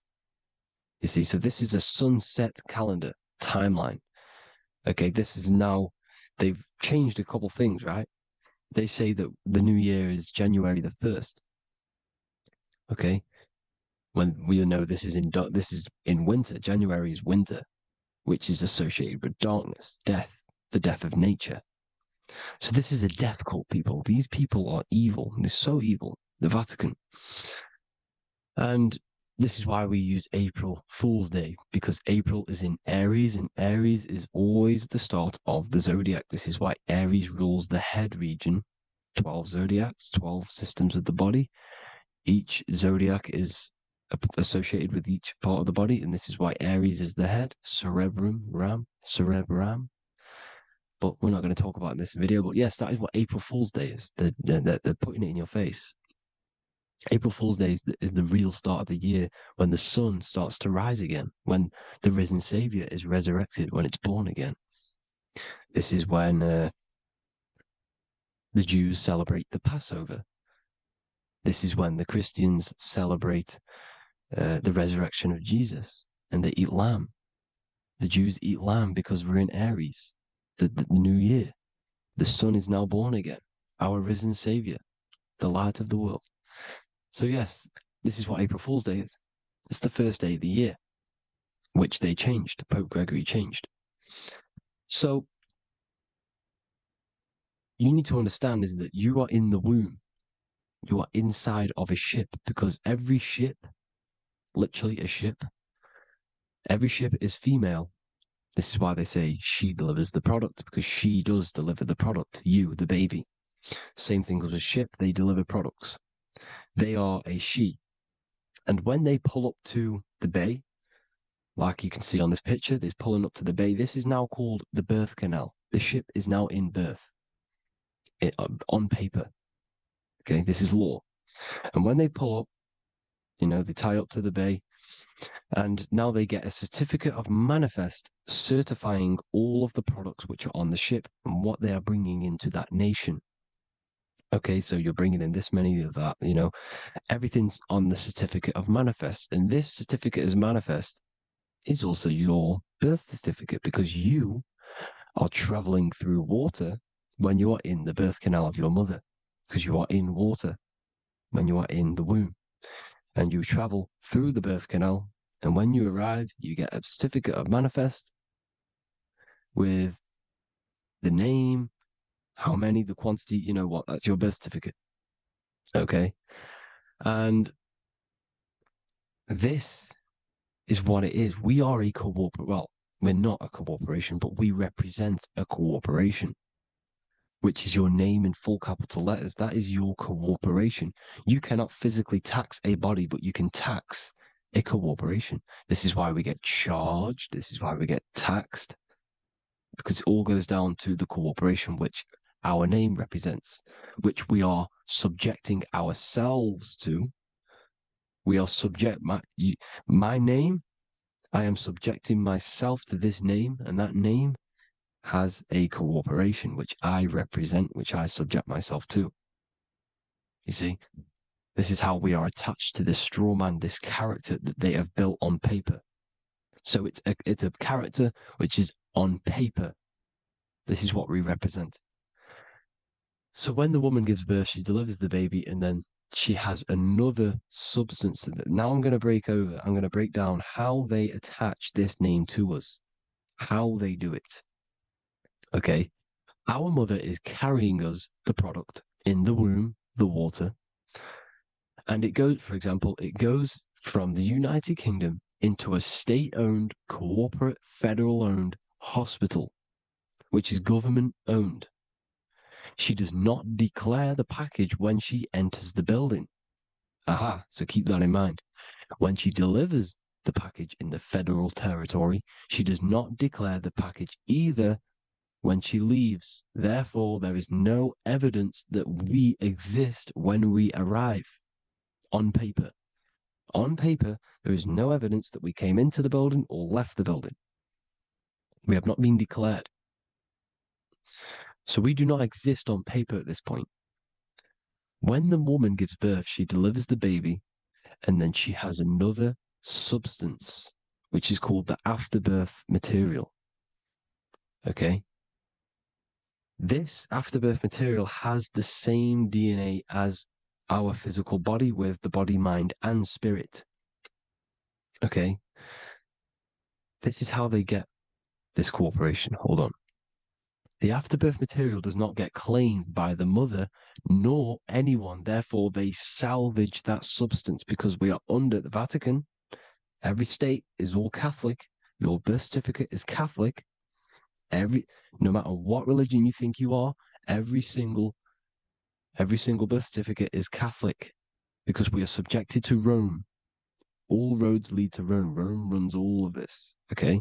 We're still under the Roman Empire. Okay, so Rome are Catholic and they believe in salvation. This is how religion comes into this. This is how they use religion to get this. So they salvage the afterbirth material and they claim it and they salvage it and give it and charge it to Rome. And they give it a name. Here's the legal term, born alive. Here's what it says.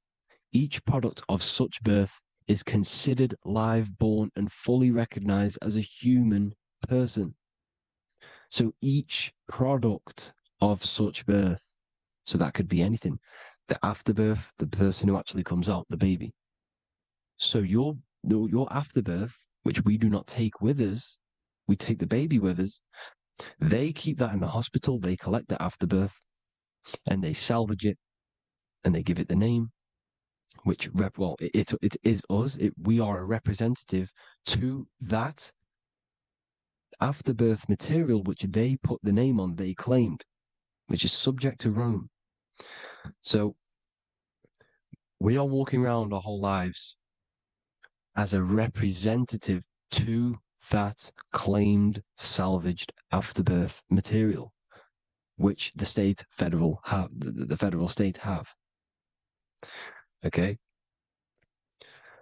We are under the Catholic Church, Vatican. Therefore, the afterbirth material is a child of God. See? On paper, therefore, they believe in salvation and salvage the afterbirth material. This material has no mother or father. The state pick it up. It becomes a war to the courts and gets charged to the state. So we are a representative to that character they salvaged because it is the exact same DNA as you. Subject is the name or the title, and the matter is the physical aspect left behind in the hospital, which represents us. You see? So now we're moving on to Unum Sanctum. Unum Sanctum was in 1302, a very, very important year. Very important year. Unum Sanctum says this is basically how they claim everyone in the world. So the Vatican had all this power, all this gold, all these people under them. They need to get a claim for them so then they can rule over them and make them slaves. So what they did, they created Unum Sanctum. Pope Boniface VIII did this. And it says, the spiritual man judges of all things and he himself is judged by no man. The spiritual man, keep that in mind, unless he invent like Manichaeus, two beginnings which is false and judged by heretical, since according to the testimony of Moses, it is not in the beginnings, but in the beginning that God created heaven and earth. Furthermore, we declare, we proclaim, we define that it is absolutely necessary for salvation that every human creature to be subjected to the Roman pontiff. So they are claiming us in Unum Sanctum, and it's in the vaults in the Vatican. They will put a spell on it because they are sorcerers, they are magicians. They put a spell on it, they lock it up, and whatever goes on that piece of paper goes. And this Unum Sanctum is claiming all of us. So what does it say in the beginning? The spiritual man judges of all things, and he himself is judged by no man. The spiritual man, the man with the body, mind, and soul, the first baby that comes out the birth canal. That's you, your body, you, body, mind, and soul. You have the Christ, which is I am, which is grace. Grace means here now, in the present. You have the Christ, which means I am. Therefore, you have a soul. If you can say I am, you have the Christ. You have a soul. But a creature can be anything with no soul. You see, so no man can judge the man with the soul. However, as it says in the second part, we proclaim, we define that it's absolutely necessary for salvation that every human creature to be subject to the Roman pontiff. So they are subjecting the afterbirth, not the man with the body, mind, and soul, but the afterbirth to the Roman pontiff, to the Roman Catholic Church. We are the ones who are claiming to be the afterbirth material, which is our birth certificate, which is our representative. We represent that because it is our DNA. This is how we are stuck. We are stuck because we represent this DNA, which is on paper, recorded. You see? So we, being untaught, uneducated in these subjects, we are subjecting ourselves to this system, to this slavery, because we just want to live. We just want to live happily, just peaceful. Think about it. Where's all this coming from? Where's all this war, all this killing, deaths coming from? We just want to live. It's coming from the Catholic Church, these evil death cult, which has subjected us, which has used us as slaves, and we are still slaves, and it's just going to get worse and worse and worse. So this is how we have subjected ourselves to be the slaves to this system. It's a lot to take in, and there's a lot more deeper stuff which goes into this. I'm just going over the surface. I'm going quite deep, but there is little details that I still need to learn myself. But this is the general how that we've been stuck to this slave system. So we are batteries, okay? This is why we get charged. When you go in a court, you get charged, okay? Because you're a biological battery. This is why cities look like motherboards, because we are feeding energy to this matrix. Okay, when we look outside of ourselves, when we give power to so-called Jesus Christ, worshipping idols outside of ourselves, where attention goes, energy flows. We are feeding the matrix with energy. By looking within, placing your attention within yourself, you are taking back your power. Because the I am is Christ. The you, the soul, is Christ. It's God. The awareness is God. Okay? However, we are subjecting ourselves to this system. We're subjecting ourselves to this system and the feeding of our energy. So what we need to look for the future is that, think about it, with the end goal is to change our DNA, is to literally make us robots, transhumanism, slaves. This is why we have smart cars, smartphones, smart watches, smart meters, smart cities. And all of this is going to be connected by the smart grid, which is 5G. This is why 5G is rolling out. 5G is going to connect all of these technologies to one. It's like a big net system. And you know why they're doing this? It's because all of this is going to be connected through AI, through this 5G, and that 5G is going to be controlled by the elites. So you say anything wrong, you do something wrong, you say the wrong thing online, they'll turn off your car, they'll turn off your phone, they'll turn off your smartwatch. to turn off your TV, because it's all going to be connected and controlled by the smart grid. And this is what the Great Reset is, people. But they're going to trap us inside of these 15-minute smart cities, so we can't leave the area, because they're going to use climate change as a tool to enslave us to not travel because of so-called climate change and the fumes that we are putting into the air, which is all BS. They're doing this to push these new cities, to push all of it. But listen, they're trying to get inside of your body. The only way they can do that is to get you addicted and using this technology. First, they got on the body with the smartphone. Well, first of all, we use the technology. We get used to it with it in our hand. The next step for them was to get on the body, which is the Apple Watch, as you see down here. They have now successfully got onto the body. The next thing is to get inside of the body. This is the brain chip. You see how they've slowly lured their way in, slowly got you addicted to this technology, got you dependent on this technology. And what they're going to do is that they're going to mold society to be dependent on the brain chip. So in order, for example, if you want to go and pay for food, you're going to have to get a chip to pay for the food, because it's all going to be digital money. And that digital money will be connected to the chip, and you'll need the chip to pay for things. You see? So this is how they're slowly transhumanizing us.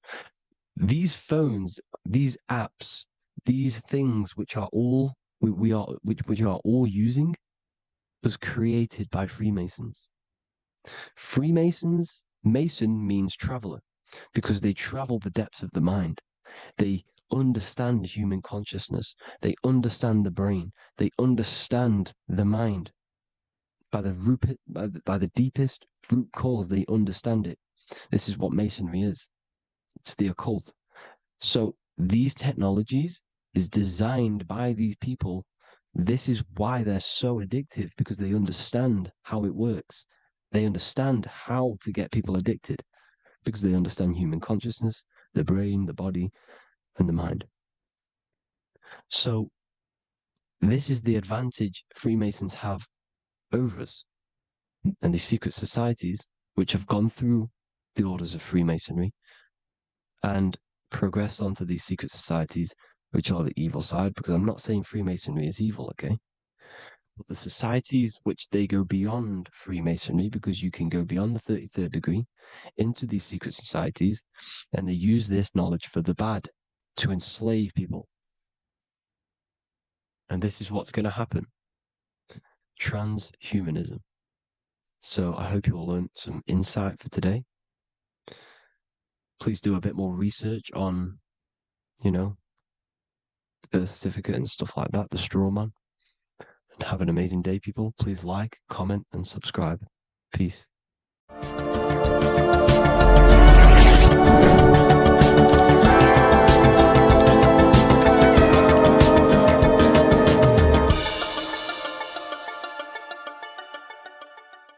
Welcome to Revival of Wisdom.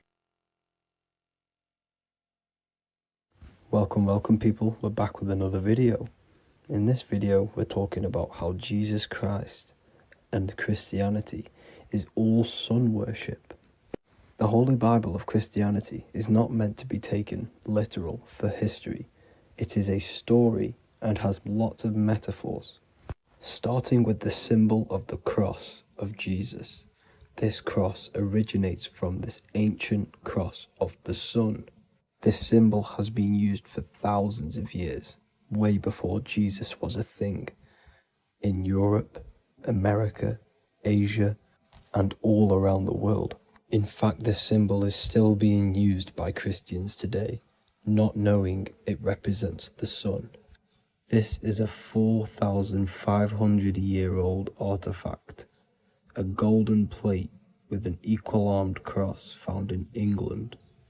The gold to symbolize the sun, and the equal-armed cross for the 4 equal seasons of the year. So this is why in the Bible you have Matthew, Mark, Luke, and John, symbolizing the yearly cycle of the sun and the 4 equal seasons. Also in the Bible, Jesus is referred to as the light of the world. So yes, Jesus represents the sun. He is a metaphor for the sun. Hence why in all of these pictures and images and paintings of Jesus, there's always a sun behind his head, and some even with the sun cross behind his head. Jesus also has 12 disciples, which represent the 12 zodiac signs and the 12 months of the year. This is the Last Supper by Leonardo da Vinci. As you can see, the sun, being Jesus, is in the center, because the sun is in the center of the zodiac signs. There are 4 groups which symbolize the 4 equal seasons. Each group contains 3 people symbolizing the 3 months and the 3 zodiac signs in that season. There is only 1 female in the painting, which is Virgin Mary, who symbolizes Virgo, the astrological sign. So yes, Jesus symbolizes the sun with his 12 zodiac signs and 4 gospels for the 4 seasons of the year. However, there is another phenomenon. The 25th of December is known as the birth of Jesus Christ, which is known as Christmas today. Jesus symbolizing the sun and is born on December 25th. This is the day the sun moves 1 degree northward, bringing back the warmth, the growth of crops, the life and light back to the northern hemisphere. Everything is springing back to life, as we call it, spring. So it is said that the sun is born again on the 25th of December, and Jesus is known as the risen Saviour, because the sun is our risen Saviour, because it gives life to the whole of this realm, the warmth, the crops, and without the sun rising in the morning, we'd all die in about 2 weeks. And we all know how Jesus died on a cross. The sun also dies on a cross in the southern hemisphere. It dies on the Southern Crux constellation. And on December the 22nd, 23rd, and 24th, the sun remains in the same position. So the sun dies for 3 days, and it is born again on December 25th, when it moves 1 degree northward. And this is when the sun is born again, or resurrected, just like Jesus. Constellation Virgo is prominent in the spring sky in the northern hemisphere. So therefore, the sun is born a virgin, Virgo. And as you see in this image, you see Virgin Mary holding the sun. Us as humans do not own the sun, so therefore God owns the sun. So yes, the sun is the Son of God, and this is what Jesus is symbolizing. And just how Jesus sacrifices himself for humanity, that's what the sun does. The sun gives out all of its energy so we can live. There are many other Bible verses which represent Jesus as the sun. Now in Matthew 8:23-27, his disciples are in a boat and there is a massive storm. Jesus is asleep, meaning the sun has not arose. And the disciples say, "Save us, Lord, we are perishing." Quote, "Then he rose and rebuked the winds and the sea, and there was a great calm." End quote. Now this is a metaphor for the sun rising and calming the storm, because in the ocean, when the sun is down, that's when there are great storms. The worship of celestial bodies go back thousands of years, and it's called astrotheology, and it can pretty much be traced back to all ancient civilizations. Now going back to the ancient Egyptians, the god Horus the god of war, and he symbolized the sun in the morning. Ancients used to say that he walked over the sky in 12 steps. Yes, this could symbolize the 12 zodiac signs. It also symbolizes the 12 hours of daylight.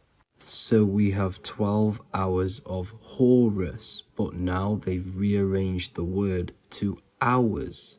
Horus and hours. And when the sun rises, Horus rises, we say horizon, which is Horus is rising. That's the etymology of horizon. Another Egyptian god called Amun-Ra was known as the god of all creation. He was the first god of them all. Amun was also a sun god. Therefore, after every Christian's prayer, they say Amen, sending their prayer through the sun to God. So this all goes back to the worshipping of the sun. Sun worship was around way before the Romans. However, in the Roman times, their sun god was called Mithra. Mithraism was the main religion before Christianity came into play. Mithra was the son of God. He died on a cross, and he was dead for 3 days and resurrected, just like Jesus. So the Catholic Church was not made in heaven. It was made by the Roman Empire. They mixed all the sun religions of Judaism, Mithraism, and other Arabic religions and combined it into one, so Caesar, the Roman emperor, could gain his own religion. So yes, Christianity was a political move to gain more control over the masses, because it was a worldwide government at this point in time. So here is a Sumerian helmet with the rising sun symbol. And then the Romans also used this rising sun symbol on their armor. So sun worship has been going on for thousands of years, and it still goes on today. However, with all the programming and the low IQs, today we do not get the full interpretation of the Bible and these stories from the past. And Christians and other religions are all brainwashed to not question their religion and not realize their true origins and where they come from. I do advise you all to do your own research and come to your own conclusions. However, I'm just pointing out the facts and connecting dots for you all to see. That's it for this video, guys and girls. Thank you all for tapping in. God bless.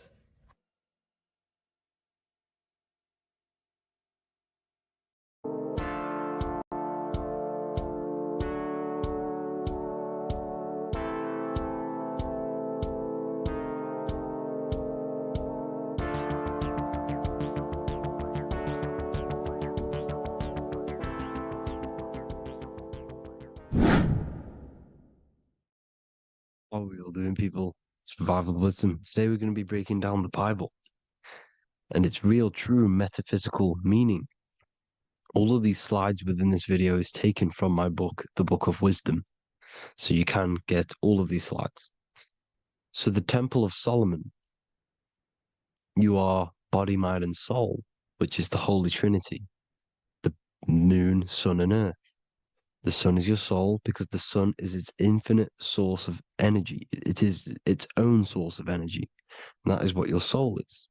It's its own source of energy. The moon is mind. This is why you call people a lunatic. You're a lunatic. Luna means the moon. And inside of your mind, you have a specific mood. Mood is moon. And mind in German is Mond. And the word Mon means moon.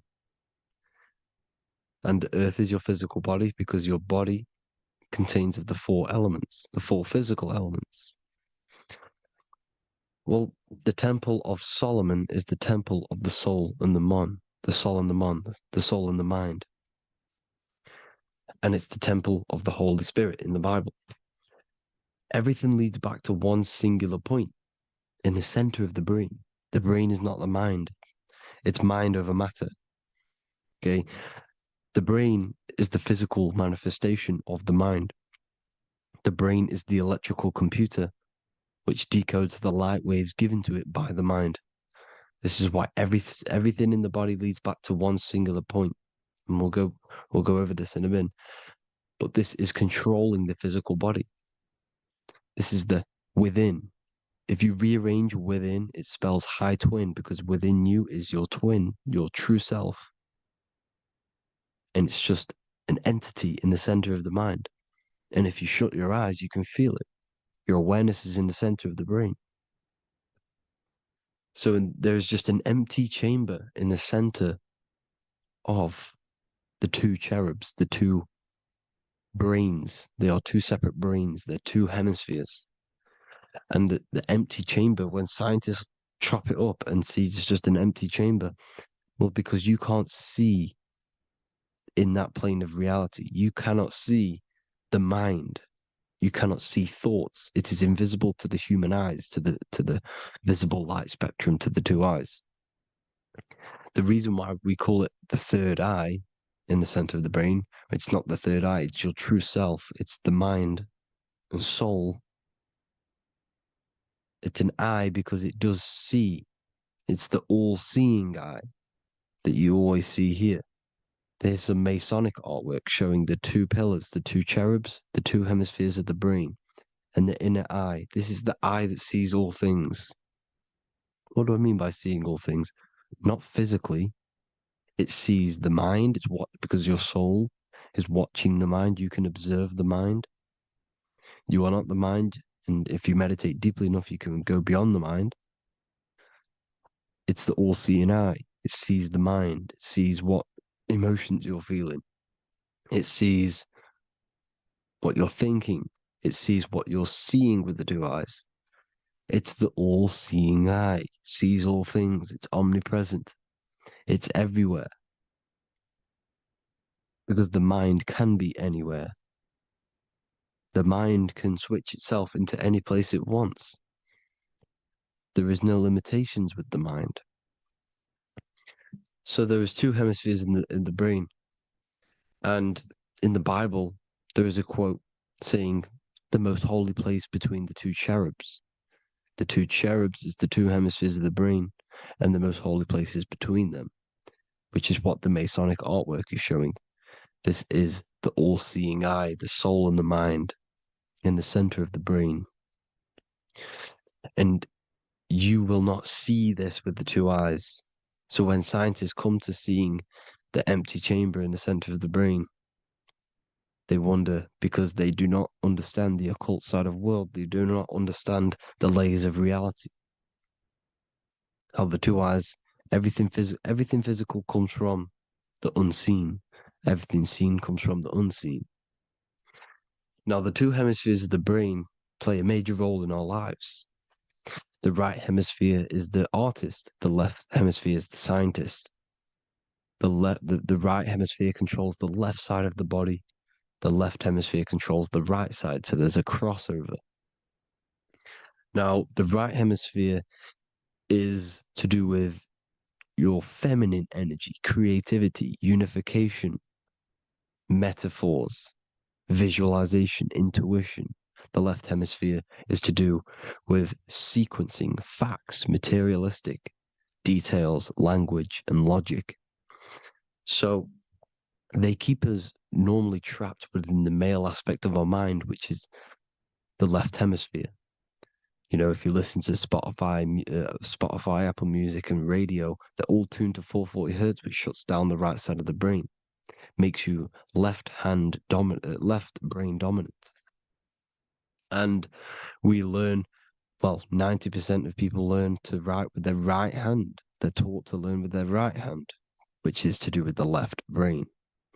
You see, so we are being trapped within this left side of the brain, which is all to do with logic, thinking logical, not creative.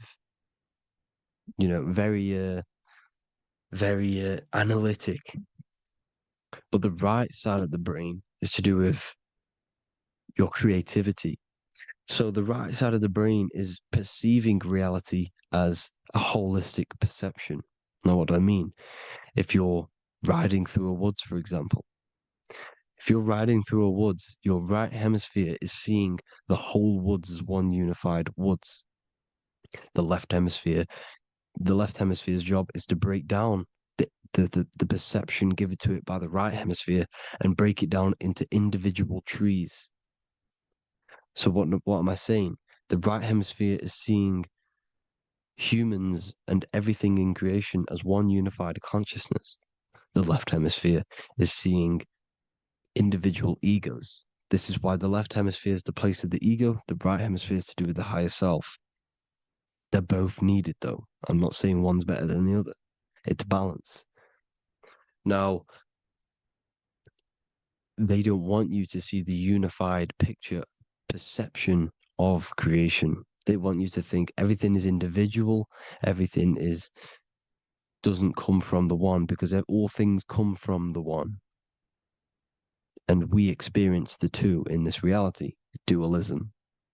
In order to understand the one, we have to experience the two to advance.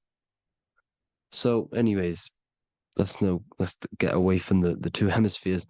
The right hemisphere, like I said, is to do with the higher self. And this is why in John 21:6, it says, cast the net onto the right-hand side of the boat and you will find fish.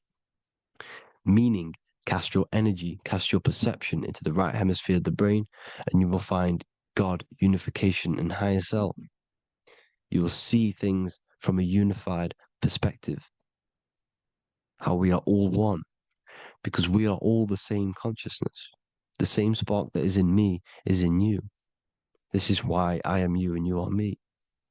We are all the all-seeing eyes of God, just split up into individual bodies. We are all made up of the same essence, consciousness. And that consciousness, that mind and soul, is in the center of the brain. You are just in different avatars. And until we see this, we'll forever be divided and conquered. Until we figure this out as a collective consciousness, we will forever be divided and conquered and ruled over. This is why the Bible says, ye are gods. You are the sons of the Most High, because we are. We are the Word made flesh. We are God made flesh. Mark 16:19. So then after the Lord had spoken unto them, he was received up into heaven, head is heaven, H-E-A, and sat on the right hand of God. God is the consciousness in the center of the brain. Heaven is the head, and the right hand of God is the right hemisphere of the brain, meaning he sees things in unification, creativity, intuition, the higher mind, the higher brain. When Moses crosses the Red Sea is the corpus callosum, moving from the left to the right hemisphere of the brain to see unified perception of reality. Head, H-E-A, heaven, same root word. This is why the ancients always depict God in the center of the brain. Here you see ancient Christian artwork showing God in the center of the brain, the light. Here you see it here. Here you see Ganesh, an Indian god, which is the brain. Here you see the Father, the Son, and the Holy Spirit in the dome, the brain. This is the brain, because you are God made flesh. That's what consciousness is. The upper room where Jesus meets the 12 disciples. It's the upper brain on the upper room.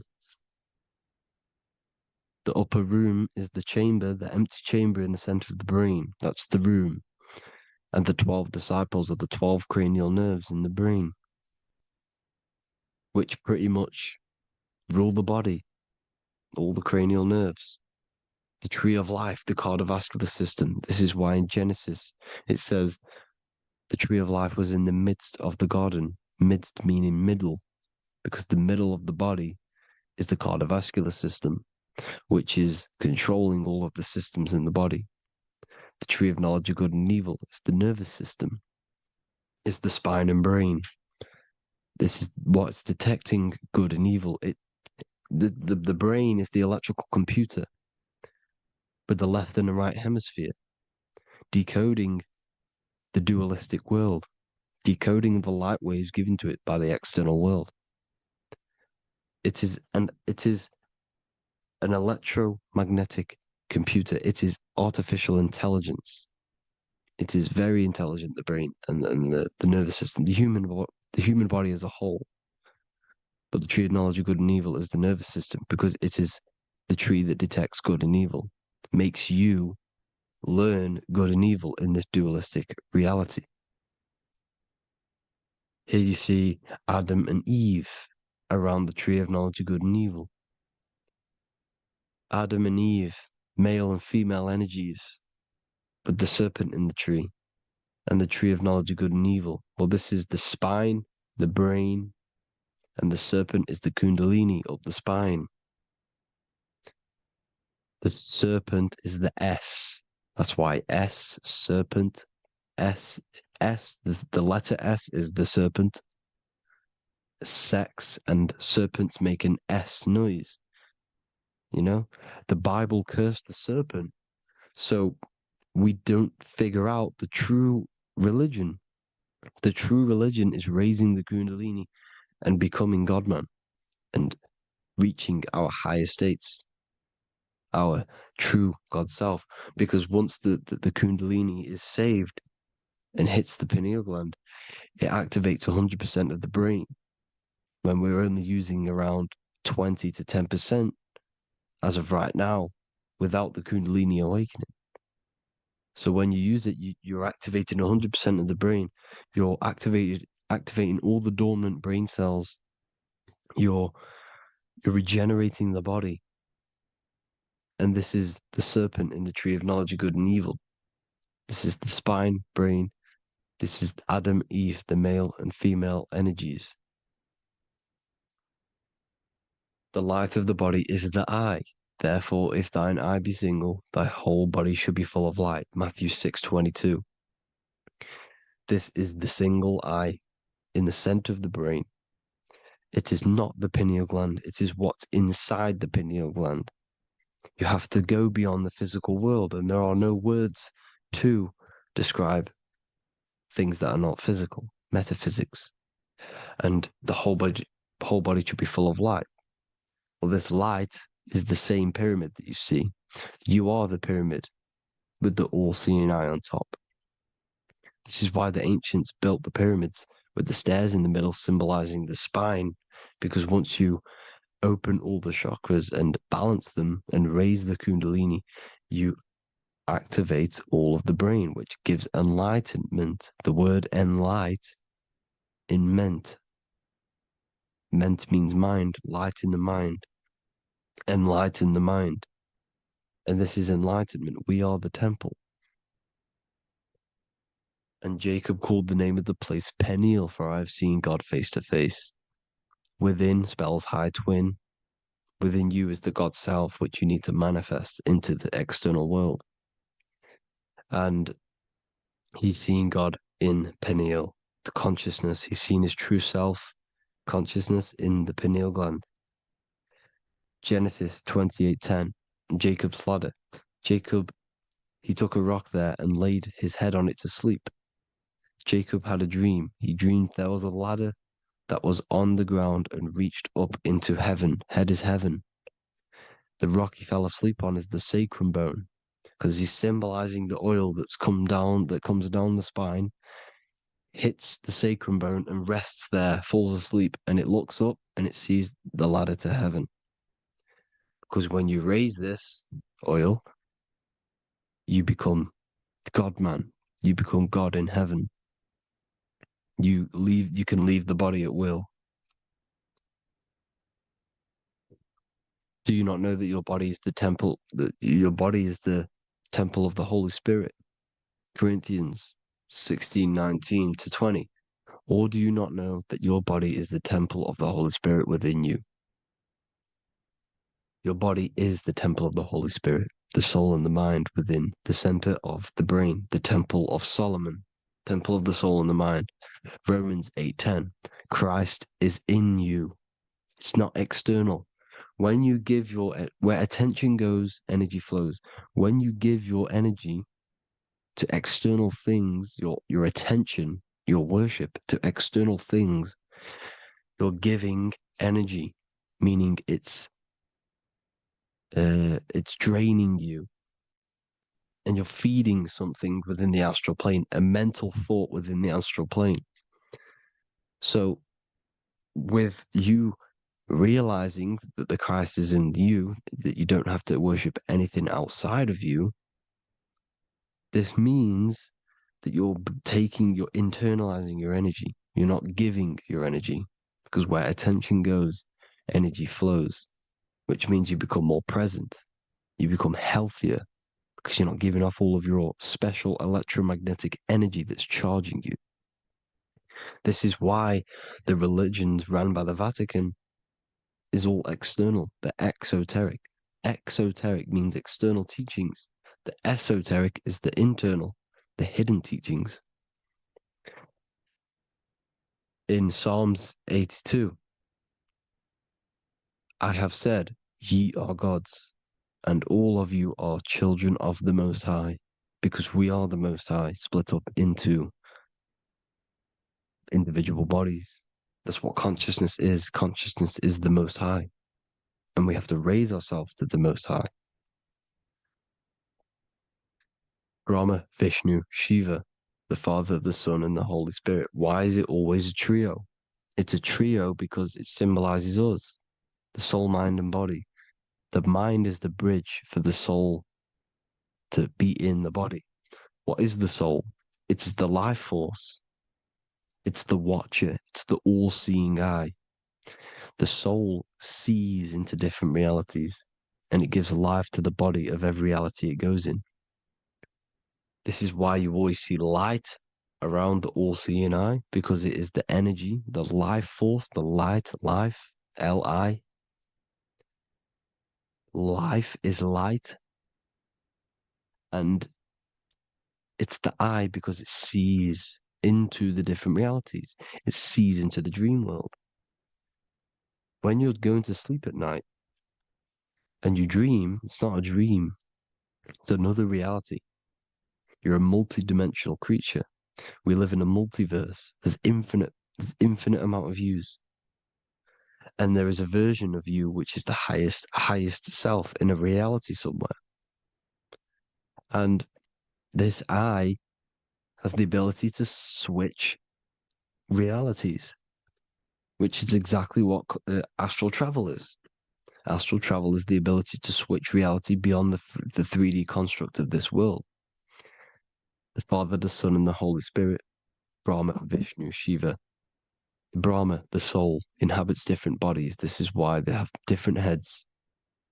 Vishnu, the mind, symbolizing gnosis, meaning knowledge. This is the serpent. The serpent symbolized knowledge. Shiva, the body. The Father, the Son, and the Holy Spirit. The bird, the soul, because the bird symbolizes the soul. This is why you have here the Egyptians showing you the soul leaving the body. Here you see here with the twin head, the same head, and it's a bird. This is the soul self. This is the ego self. The Egyptians knew this. They knew all of this. Of course they did. Now the whole story of Jesus is all metaphorical for the process which goes on within your body. Your neck and head is the Holy Grail, which the sun and the moon creates. Sorry, the sun and the moon creates the fluid within the Holy Grail, the brain, the skull. And the moon creates the milk. Sorry, the moon makes the milk. The sun makes the honey, the land flowing with milk and honey in the Bible. The land flowing with milk and honey is the center of the brain in the Holy Grail. Here you see the Masonic artwork showing you the sun and the moon creating the fluid in the spine. Here's the serpent. Serpent symbolizing the two Kundalini channels, the Ida Pingala up the spine. Here's the furnace raising the Kundalini, raising the oil, heating it up, and rising it to the crown. You see? So here you see more Masonic art, seeing the sun and the moon creating the holy fluid in the brain, in the cup, filling the cup This is why it's a cup, because it's the Holy Grail. This is the holy oil in the center of the brain that gets released down the spine, which is Jesus coming down from heaven. It comes down the spine, down the River Jordan in the Bible. This is when Jesus goes from Nazareth to Jerusalem. He comes down the River Jordan, and Joseph and Mary are in Nazareth waiting for Jesus' return. Joseph and Mary symbolize the pineal and pituitary gland, which produce the two oils created by the sun and the moon. And he returns. When he returns, he gets crucified at 33, because there's 33 vertebrae at the back of the spine, and it crosses the vagus nerve. The crucifixion of the oil past 33 vertebrae creates God-man, and it creates your higher self, and it activates 100% of the brain. And you turn into spirit, you turn to your spirit self. This is why Jesus dies. He didn't physically die, it metaphorically dies and becomes his higher self. The ego self is left behind. It's the same with the whole story of Jesus. Jesus comes down from heaven, which is the oil. He dies in a cave for 3 days, which is the oil hitting the cave. Here's the cave. And resurrects after 3 days. If you resurrect the oil, comes up and gets crucified at 33 in Golgotha. Golgotha translates to a place in the skull. The three wise men from the east. Well, if you look at the Masonic artwork, they'll always show you a ladder up to the east. Okay? Here you see north, south, west. This would be east. Here you see east here. East here. The ladder up to the east. The east is the top, up. Three wise men from the east. The thalamus, pituitary, and pineal gland in the center of the brain. The most important glands in the body. Here you see the Egyptians with the spine, the sun, and the two hemispheres of the brain. What did I say at the beginning? The sun is the soul. The sun is its own source of energy. It's the life force, which gives life to anything it inhabits. The soul is the same thing. That's why sun and soul mean the same thing. So, what I'm saying is consciousness is God. And this is why when it refers to as God in the Bible, means your higher self, pretty much. And returning back to this higher self, because God is something that you need to manifest. Consciousness is God, and your body is a reflection of the creation by God. This is why everything in the body corresponds with the stars. The stars rule the body. We are an image of the stars. This body is an image of the whole of creation. Aries rules the head. This is the cerebrum, the ram in the brain. Here's the ram, Aries. And we have something called the cerebrum, Aries, the ram. This is the Lamb of God moving to the higher mind. Taurus, which is the lower brain and neck, the cerebellum, the bull Taurus, the lower mind, and the cerebrum and the cerebellum, the ram and the bull, is what makes you ramble on. Ramble meaning walking. The higher mind and the lower mind working together makes the body ramble. Ramble is what makes you walk along. Thank you to Santos Bonacci. Gemini, the two twins, rules the two arms, the hands, and the lungs. These are the two twins of the body. Sagittarius, the horse, which rules the hips. Hips means hippo. Hippo means horse. Hippopotamus means water horse. Hippo means horse, and this is why we call them hips, because horses have massive hips. Capricorn, the kneecaps. Pisces, the two fish, the 2 feet. Then they make us swim. We are an image of the stars, people. Well, the body is anyway. Consciousness is God, and the body is the image of the whole of creation. It's a reflection of the whole creation, as above, so below. 12 systems in the body, 12 cranial nerves for the 12 constellations, 12 cell salts. The body's made out of 12 cell salts. So this is where it gets kind of deep. This is where we get deep.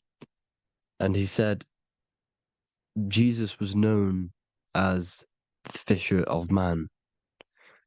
And fisher of man, meaning man does not mean man as in the male. Man means mind. He's the fisher of minds. So the Bible is not patriarchal. It's not patriarchal. Man just means mind, pretty much.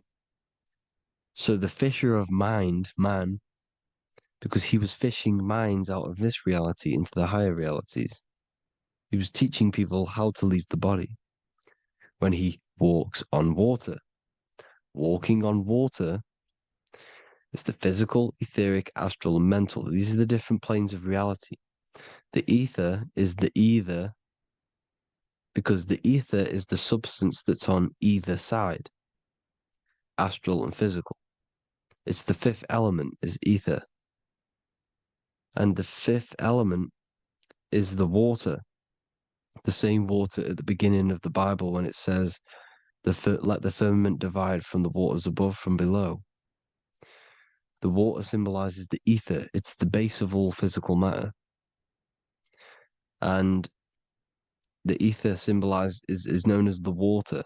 So when you're walking on water, you're walking on the ether, meaning you're leaving the physical body. So when Jesus walks on water and he's teaching Paul to walk on water, Paul becomes scared and falls back into the water. Well, when you astral travel and you become scared when you're projecting, you'll fall back into your body.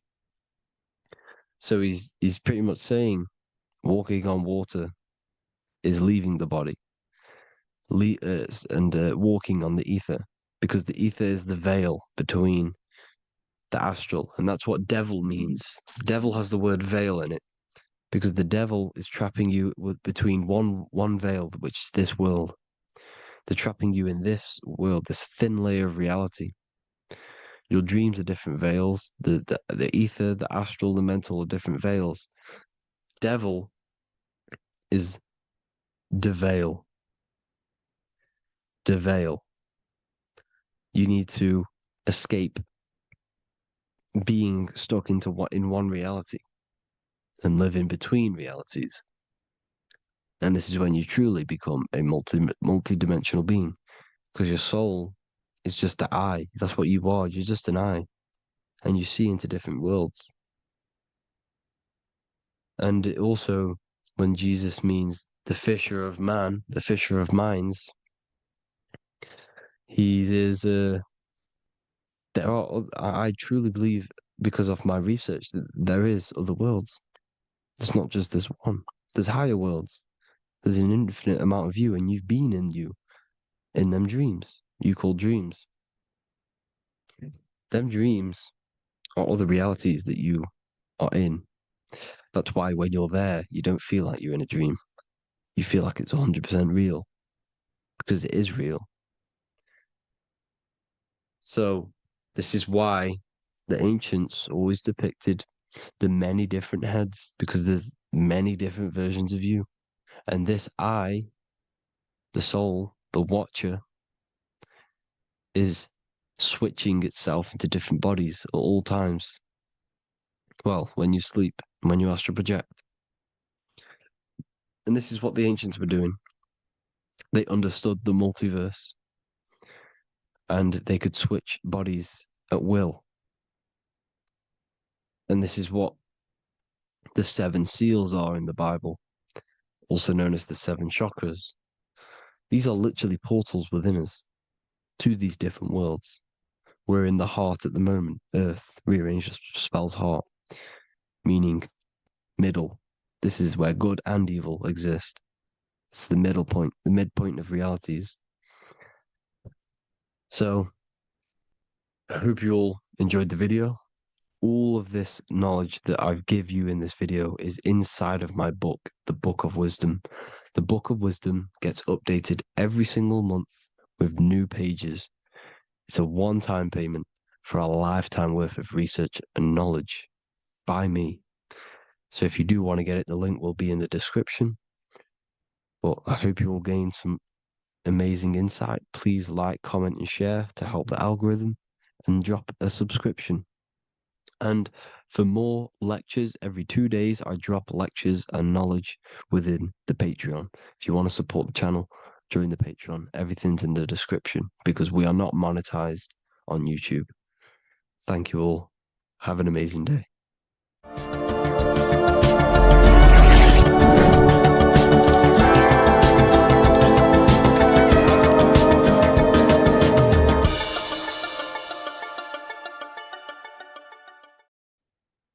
What if I told you that you are under a spell and this spell is controlling you in every aspect of your life and you don't even realize it? Spells are not what you've been taught. They're not fantasy magic wands that are casted over you. No, no, no. Spells are much, much deeper. A spell is a belief system that is installed into your subconscious mind, which holds power over you. Okay? If I install a belief into your mind and that belief holds power over you and controls you, that is you under my spell. A spell is a belief that someone has installed into you. Okay? You have a subconscious mind. The subconscious holds power over 90% of your daily basis behavior, thought patterns, and overall emotional state. Because the subconscious is the back end of our mind, the mind that we don't really have access to. It's the shadow self where all of our programs, all of our memories, all of our traumas, all of our everything that we've ever experienced is recorded and kept in this vast database called the subconscious. Now, the subconscious is the 90% of our mind. We are only aware of 10% of our mind, which is the conscious mind, which is what you're using now, what you're consciously aware of. But there is a subconscious mind that holds power over your conscious decisions, and you don't even realize it. For example, as a child, you had a very, very traumatic event happen. Let's say as a child, you were not loved enough by your parents. And this feeling of you not being enough for your parents and feeling alone as a child implanted this seed. And this seed was planted by your emotions, a strong emotion. And over time, as you grew older into an adult, this seed grew and grew and grew. And what this seed grew into is you being very needy, you always seeking validation from others. Okay. But you taking this conscious decision 10 years down the line actually stems from this hidden cause within your subconscious mind, within this little feeling, this seed inside your subconscious where you don't feel like you are worthy. So this results in a conscious decision of you seeking validation from others, being very needy from others. Okay. This is what the subconscious is. The subconscious holds power over us. For example, posting on social media. Why are you actually posting on social media? If you take a selfie with your new watch, new car, and you go and post that onto your social media, why are you actually doing that? On the deepest root cause, it's not because you just want to post a picture. No, it's much deeper. It comes from a subconscious belief or a subconscious emotion of you seeking external validation, whether you believe that or not. But that's what it is. If you're posting on social media, you're seeking attention, you're seeking validation from others on a deep level, on a subconscious level. You may not even realize this because it's subconscious. Now, this is what a spell is. Money is a type of spell. Remember, money doesn't actually exist. Money does not exist. Money is a physical object inside of the material plane. But the physical object has a belief in the mental plane. See, the mind is the highest plane. This is the root cause of reality, the mental plane. Okay. So our belief in our mind has given this piece of paper value and a meaning. But in reality, it's just a piece of paper with a belief behind it. But this subconscious belief behind this piece of paper is controlling your daily basis behavior, is controlling your emotional state and controlling your life without you even realizing it. Without you even realizing that it's all an illusion. Money does not exist. It's the belief that gives the piece of paper a power. And the way we break the spell is by realizing that the money doesn't actually exist. The whole world is under the spell of money, and it's controlling all of us. But the spell is the belief. Once we all wake up and realize money has no value, it doesn't actually exist, it's only a belief. There is no actual money. That's how we break the spell. The spell is broken when we figure out that we are under the spell, under the belief, under the illusion of this piece of paper having value, and it's controlling our lives. That's why the word money has mon within it. Mon is moon, and the moon represents our hidden aspect of our mind, our subconscious, and the sun represents our conscious mind. So you have two versions of yourself. You have the self that you show to everyone, the conscious mind, and you have a shadow self called the subconscious, which is the hidden aspect of you. For example, do you really love your partner who you're with, or are you just with them for, is there a subconscious fear of being alone? Do you really want to be with this person, or is it stemming from, are you staying with them because it's stemming from this fear of being alone, of being lonely? Or are you just with them because you have a subconscious sexual addiction? And all of your conscious decisions are actually coming from this little seed of wanting sex or not being alone. You have two versions of yourself, the conscious mind and the subconscious, the shadow self and the self that you show to everyone else. Okay? And the subconscious is what's holding power over you. When you drive your car, you don't consciously have to think about changing gear. You've done it that many times. It's on autopilot. That's the subconscious doing it. You can be walking down the street. Your conscious mind can be thinking about what you're going to cook for tea later, but your subconscious mind is controlling your body and walking your body. You don't have to think about moving the body. You just do it because you've done it that many times. It's a program. It's a belief in the subconscious that's giving this movement power. You see, the subconscious holds a lot of power over you. Our beliefs hold power over our daily basis behaviors and actions. Okay, like I said, posting on social media, this is seeking external validation. There's a subconscious stem, there's a subconscious urge bringing this desire into conscious reality. So we must break the spell of our emotions controlling us, our traumas from a child controlling us. For example, another example of this, let's say you were in a car crash years ago, and this car crash led you to having a very traumatic event, very traumatic emotion you felt in that car crash. You felt a lot of pain.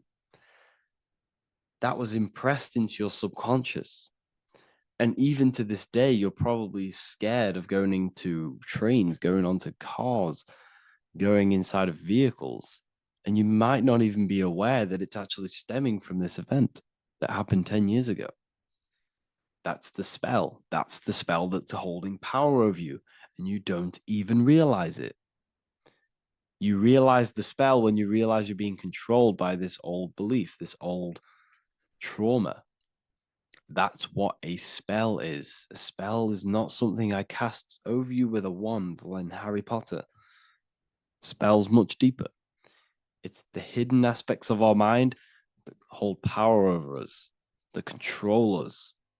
Okay? So how do we get rid of the spell? How do we break the spell? By installing new belief systems, by installing new programs into our subconscious. The subconscious is impressed by repetition and emotion. Everything you do on repeat, for example, tying your shoelaces, you can be looking up into the sky, closing your eyes, thinking about what you're going to create for tea while doing your shoelaces. You've done it that many times, you don't have to think about it. That's the subconscious taking over. Okay. That's the repetition aspect of the subconscious. For example, you could probably run down your stairs. You know exactly how to run down the stairs.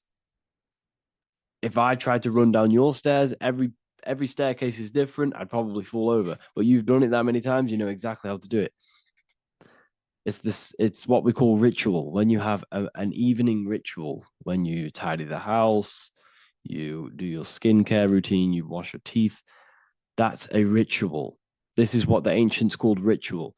When we do rituals, we're trying to implant something into our subconscious to either remove an old program, an old seed that is controlling us, for a new one that's going to grow into new light, into a new reality. So you can implant messages, implant new programs into our subconscious, which will then grow into a new reality. Okay? Because if I tell you something over and over and over again every single day, for example, if I say, you do what I say every single day I repeat this statement into your ears, about a month or 2 months in, you're going to start to believe in that statement and you're going to start to be under my spell. You're going to start to do everything that I say. So this is what spells are. Spells are subconscious beliefs that hold power over you, and you don't even realize it. So we need to remove these old programs we have that are controlling us for new programs. And we do that through ritual, affirmation, and imagination. Repetition and emotion is key to impressing the subconscious. They are the two ways that spells are created, that programs are created. The subconscious only knows the now, and it only knows you. So every word you say is a spell. So when you call someone else a name, you're calling yourself a name, because your subconscious takes everything you say as truth, because it only knows you. It doesn't know anyone else. So every night we can do affirmation. We affirm the reality we want. This is what we call a ritual. We sit down or we stand up, whatever it is. You affirm the reality you are, I am statements. And then you imagine that reality.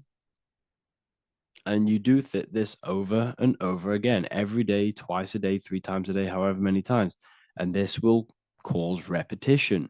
This will install a new belief system into your subconscious, which will then start to show in your external reality. It will start to put you under a spell of the new program. For example, if I install into my subconscious that I believe that I am rich, every single night I affirmate that I am rich, I am wealthy, I am free.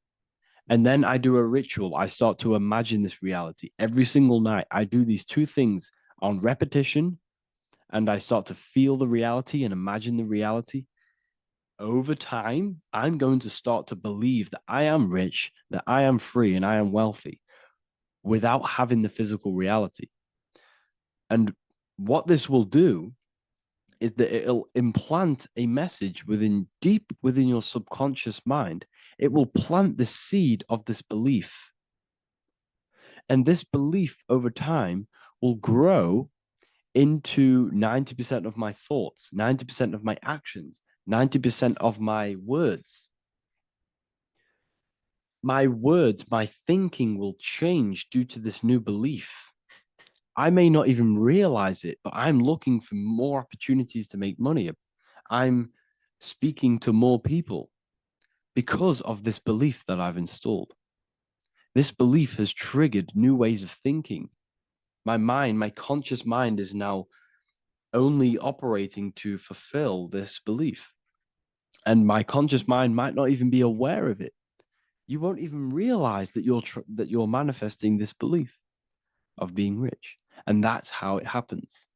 You implant the belief within your subconscious. You implant the spell into your subconscious, which will then gain control over you.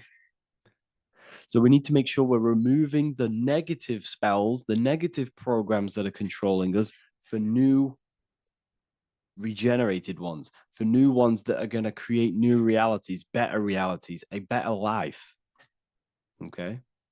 You don't want negative traumas, negative seeds controlling you and growing into your life. If you don't cut them off, they will continue to grow and grow and grow. Your anxiety will get bigger and bigger and bigger. Your depression will get bigger and bigger and bigger. But it's all actually stemming from one belief system or one trauma.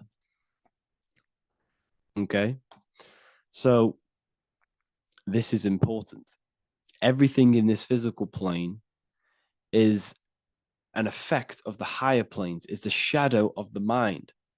Everything we think, all physical objects, began as a thought, then an imagination, then energy, then a physical reality. So we must change the mental plane. We must plant seeds into our mind to change down into our physical material life. It's about manipulating this higher plane so we can create change and effect in the physical external material plane. That's what magic is. This is what spellcasting is. This is all what it is. It's not fantasy. This is the manipulation of the higher planes of consciousness, which your mind has access to. You have access to these higher planes. Okay?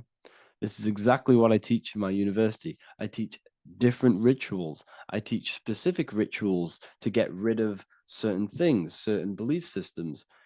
I teach all different rituals, all different ways for you to create your own reality and live the best reality you want.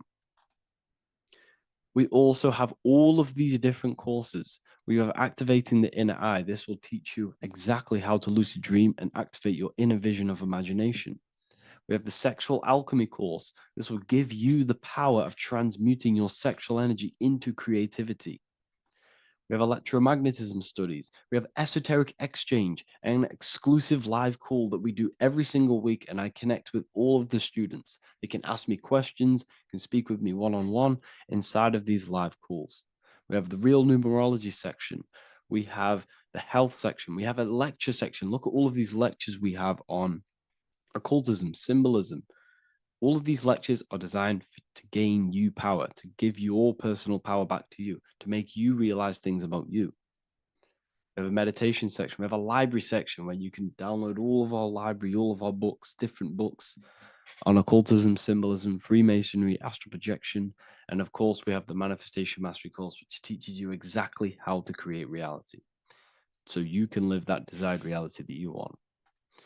This is the last chance to lock in the price of $55 a month. This is less than $2 a day. You can really level up your life because the price is going to increase as the value of the university increases, because there's a new symbolism course coming out. And if you join now, you'll get this course for free, because obviously when this course releases, the price will go up. The symbolism course will teach you the language of esoteric and occult symbolism. I'll leave the links in the description. Make sure to leave a like, comment, subscribe to the channel if you want to see more content. Thank you all, people. Have an amazing day.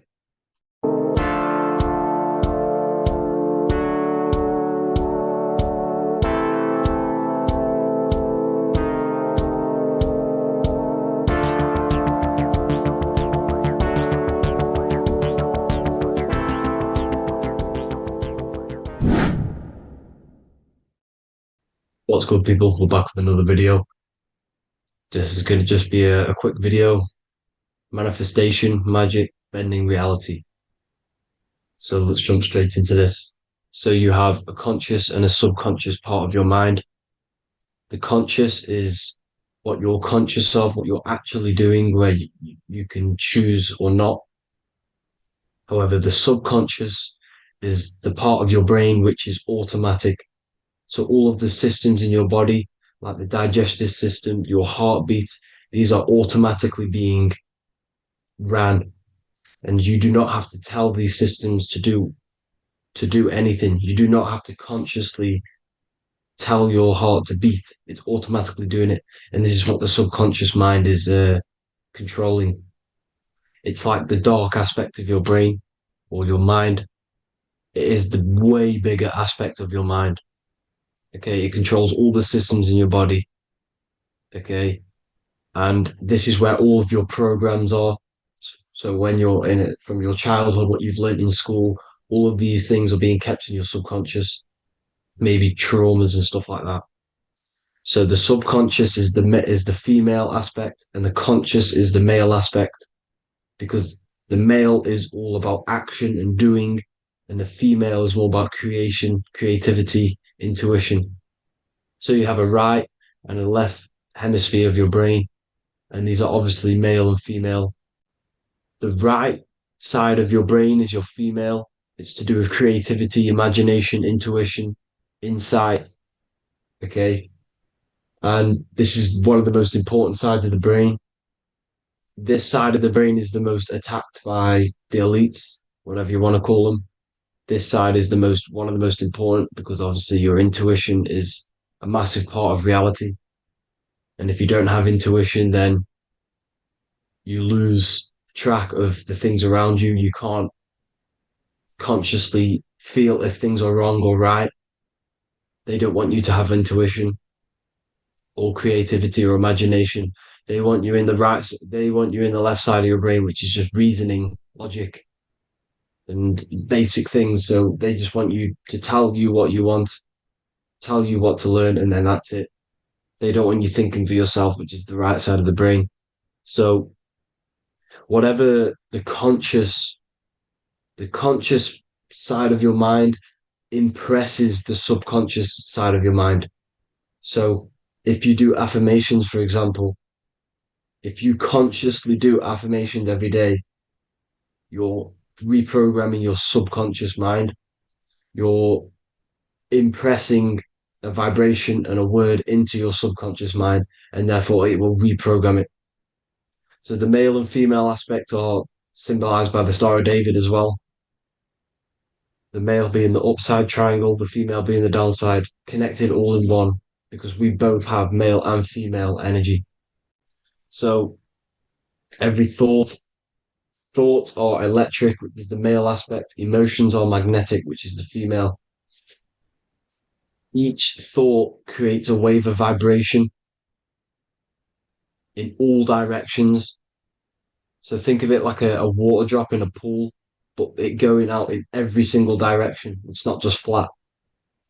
And these thoughts have a certain frequency, well, has a certain vibration. That vibration has a certain frequency. And this affects your aura. Every thought, every emotion directly impacts your aura and the strength of your aura. So if you're angry all the time, your aura in the astral plane will look red. However, if you're happy, it'll be more like blue and green. So it's very important. Your electromagnetic field is created out of your emotions and thoughts, and that affects reality because you're 60% water, and frequency and vibration create certain patterns and has a certain effect on water. We'll get into that after this slide. So each thought that people are thinking around you, you are actually subconsciously picking up these thoughts because it's emitting this vibration in all directions. So this is why you can pick up thoughts of other people on the odd occasion. However, when you're more in tune with your intuition, your right side of your brain, you can start to pick up on vibrations, thoughts, and other people's auras. You can pick up on the energy once your third eye is open, and you know whether you should be in that environment or not. This is what we call an atmosphere when we go into a room and you can feel the tension if someone's been arguing, for example. This is the atmosphere, this is the vibrations, these are people's auras emitting these certain frequencies and vibrations. Okay. So our aura is contained of multiple layers. Obviously, we have the physical body.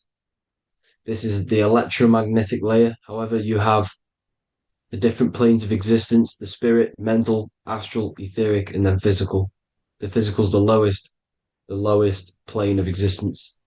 And the physical plane is a product of all of the planes above. So the mental impresses on the astral impresses into the etheric, and then the etheric creates the physical object. So the mind is the root cause of reality. The mind is the cause of everything. Your consciousness is pure cause. There's no effect. Everything you see in this reality is the effect. Everything that you experience is the effect, because the root cause was the mind. The decisions you made you experience that certain experience. And that decision was created on the mental plane. And this is just pure thoughts. And thoughts are things. If it exists in your mind, it is a thing. It's a certain frequency. So if you have a certain level of thoughts, if you're thinking positive, for example, you're going to have a strong aura, you're going to have a higher vibration. And that attracts like. Like attracts like when it comes to thoughts and vibrations and electromagnetism.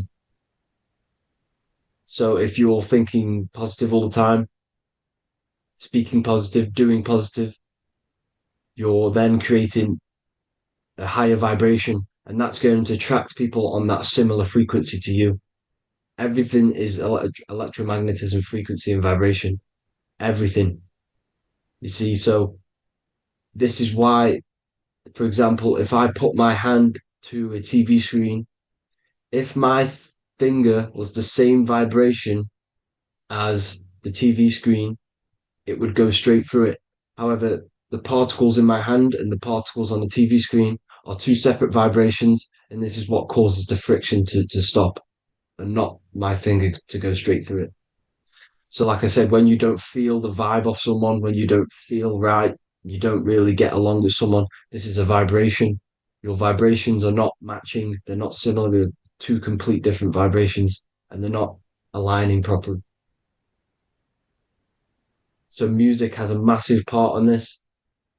Music is a massive, massive tool for the elites because music is frequency.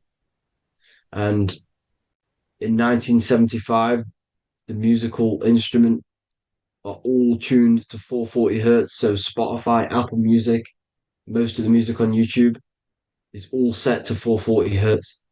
And 440 hertz is not divisible by 3, 6, or 9. And when you can't divide a frequency by 3, 6, or 9, it's not a natural frequency. As you can see here, this is 432 hertz. This makes a nice geometric pattern. However, 440 hertz is a distorted pattern. So when you listen to this, this actually shuts off the whole right side of your brain. Like I said at the start, this is the most attacked side of your brain. It's to do with creativity, imagination, intuition. When you listen to 440 hertz, it shuts off the whole right side of your brain. And obviously shutting off all of these forms of your brain. Music is a very, very powerful tool for the elites because it's the only thing which can enter your soul or your ears without consent, your body without consent. Everything else has to be through consent. You choose whether to eat something, you choose whether to drink something, but frequency, you're going to hear it no matter what. This is why it's so powerful. And music influences the body in many different ways. It's the most powerful imitator of everything. It directly affects all listeners. It directly affects intentions, gestures, movements, and actions. It stimulates your mind, and certain songs, certain catchy songs, can reprogram your subconscious mind, invoking certain emotions. This is why when you listen to slow beat songs, it makes you feel more sad. When you listen to upbeat songs, you feel more energetic. This is because these frequencies have a profound influence on reality and on how you feel. Because, like I said, you are 60% water. And as you can see here, each frequency creates a different geometric pattern. And inside of you is 60% water. So, like I said, 440 hertz is going to make a distorted pattern in your water. And this is going to have a profound effect on your emotions and your reality. So, like I said, health is not just the body. It's you are made of body, mind, and spirit. You need to look after what you put in your body. You need to look after your spirit and look after your mind. It's very important to keep all these in balance because once one of these are unbalanced, it affects the other two. So if you're eating wrong, it's going to affect your spirit and mind. If you're thinking wrong, it's going to affect your body and spirit. These are all interlocked. You have to look after them all. So it's very important you understand music. Stop listening to low vibrational music. To be honest, you want to listen to music without any sort of speaking inside of it. You just want pure uh, frequencies, which are the solfeggio scale, like one of these, for example, 432, 528 hertz. These are all good frequencies. It's called the solfeggio scale. And these frequencies make you more in tune with nature. 528 hertz is what the earth vibrates at. So it's very important. And the Rockefellers are the one who changed this to 440 hertz. The Rockefellers, one of the elite families. So if you want to manipulate reality, it's very important to have your chakras aligned and having a high vibration, because the higher your vibration, the more powerful your words and your intentions are on reality. So the lower your vibration, the harder it is to affect reality because you're on a lower state of consciousness. Like I said, you have the mental, astral, etheric, and physical. Everything is a product of the one above. As above, so below. This is what Hermes Trismegistus was saying in the Egyptian days. This is where it comes from. As above, so below. If you affect above, it directly affects below. So, like I said, meditation helps on this, helps align your chakras. Think positive, feel positive. Like I said, your feelings are magnetic, your thoughts are electric. So once you combine these two together, you're then creating an electromagnetic frequency, and that will have profound effect on reality. So the law of cause and effect. The law of cause and effect. Every effect has the root cause. Like I said, your mind is the root cause of everything. Every decision you make is having a different effect on reality. Everything happens for a reason due to the root cause, which is your mind. You choose everything that happens in your life. Okay. So it's very important you understand this and you constantly make the right decisions, the good decisions to have good effects on your reality. You have to be very conscious of this law because nothing escapes this law. This is the law of all consciousness. So think about it. Imagine a massive ball of consciousness. However, off this ball are different sparks, and each one of these sparks are in each and everyone's body. This spark is governed by these laws, the law of cause and effect, the law of correspondence, the seven hermetic principles. It's very important you understand this because this mass ball of consciousness is what is obeying these laws. And everyone has this spark of consciousness inside their third eye. And like I said, everyone is the same consciousness. This is why if you do bad onto someone else, that will directly affect your reality. So if you hurt someone, it's going to come back to you in one way or another because you are that same consciousness. This is like a mirror reality. As within, so without. Whatever you feel on the inside, you're gonna see that on the outside. You're gonna experience that reality, whatever you've impressed. So there's different ways to bend reality to your will. This is kind of a sort of magic. So obviously you have black magic, which is manipulating reality to harm and influence others, or to be very selfish. And then you have white magic, which is manipulating reality for the good of humanity. So you do have to be very careful with your intentions, people, when you're trying to manipulate reality, because this is nothing to be played with. If you are manipulating reality for the wrong reason, it's going to come and bite you in the ass in some way or another. Because everything is balanced. Everything balances out in this reality. Nothing escapes the laws. Not one thing escapes the laws. So if you're stealing from yourself because it's just going to come back in one way or another. Inside of everyone's heart, You know whether you're doing good or wrong. You can feel it when you do something wrong. You can feel it when you do something good. The heart is the center of the torus field. It's balance. And this is why you say follow your heart, because it's the center of the torus field. It's very important to listen to this inner voice inside of you, because that is telling you the right things to do, the good decisions to make. And when you keep following that voice, that good voice inside of you, it takes you to your life path.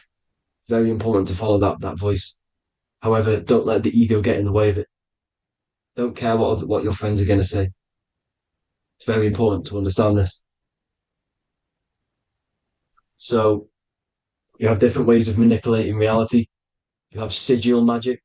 This is where you create your own sigil or symbol. You create your own sigil and symbol, and then you charge it. You behind that symbol, you have an intention. So, for example, if you want to manifest wealth, you create a sigil which represents what you want. You create that sigil, you draw it out, you charge it, because wherever your attention goes, energy flows. So whatever your attention is, you're sending energy that way. So what you do with your eyes and your hands, you place attention on the sigil. Imagine that it's glowing. Imagine that you're sending energy to the sigil, and then you burn the piece of paper once you've done this. And then after this, you meditate on that symbol. You constantly think about that symbol, because that symbol is the frequency, is the thing that you want to manifest. So that's one way. Or you can just meditate on your reality. So imagine yourself having already what you have. This is what they call a mindset. You must set your mind to the frequency what you want to manifest. Okay. So if you want to manifest wealth, for example, imagine yourself being wealthy. What would it feel like? What would you be doing? Imagine a scene in your mind. Constantly do this, and you're putting out that frequency. Like I said, you must think, because the thoughts are electric, and then you must feel, which is magnetic. Together, this creates an electromagnetic frequency, and this is how you attract things to you. You will attract the certain people to come in your life to bend reality to your will. Okay. Or you've got mirror magic. Stare yourself in the mirror, because a mirror reflects light. It also reflects energy. So you've got to be very careful with what you say to a mirror. You've got to be very, very, very careful, because whatever you send into that mirror is directly sent straight back to you. So if you're thinking negative, you're sending negative energy back straight to you, and that's going to have an effect on your reality. Affirmations are very important, because your words are frequency, your words are vibrations, and each word you say has a certain frequency. If it's positively charged, it's going to affect you positively. If it's negatively charged, because like I say, your brain and your mind is like the director of energy. That's what your brain is. And it directs energy into certain things. You can either positively charge it or negatively charge it. And this brain is creating your reality constantly. It's manifesting your reality constantly in the present moment. So this is what the government knows. The government know your mind is the root cause of reality. This is why they call themselves a government. Government. The New World Order is not being manifested by them. They are controlling the information. They are controlling your perception of this reality. And they know the mind is the root cause of reality. Therefore, if they control your perception of reality and your information, what you believe, you're going to manifest that information, that perception. So we, the people as a collective consciousness, are the ones manifesting this New World Order. You see, so this isn't black magic. They're actually tricking us into manifesting their own their plans, this New World Order. You see, this is how smart these people are. They know how to get around the laws of reality. They know how to bend reality to their will without facing the consequences. They're getting humanity to do it. You see, there is a collective consciousness. As like I said, we all have that same spark of consciousness, right? So as a collective consciousness, we are on a very low vibration at the moment. However, we are waking up rapidly. There are more and more people waking up at the moment. And light always chases away the shadow. Light is a lot more powerful than darkness, you see. So one person waking up has a massive effect than one person being asleep. It has a profound effect. Because like I say, the light always chases away the darkness. It's more powerful. The light is always more powerful. High vibrations are more powerful than lower. So that's it for this, people. I hope you all enjoyed. This is a short, quick video. God bless you all.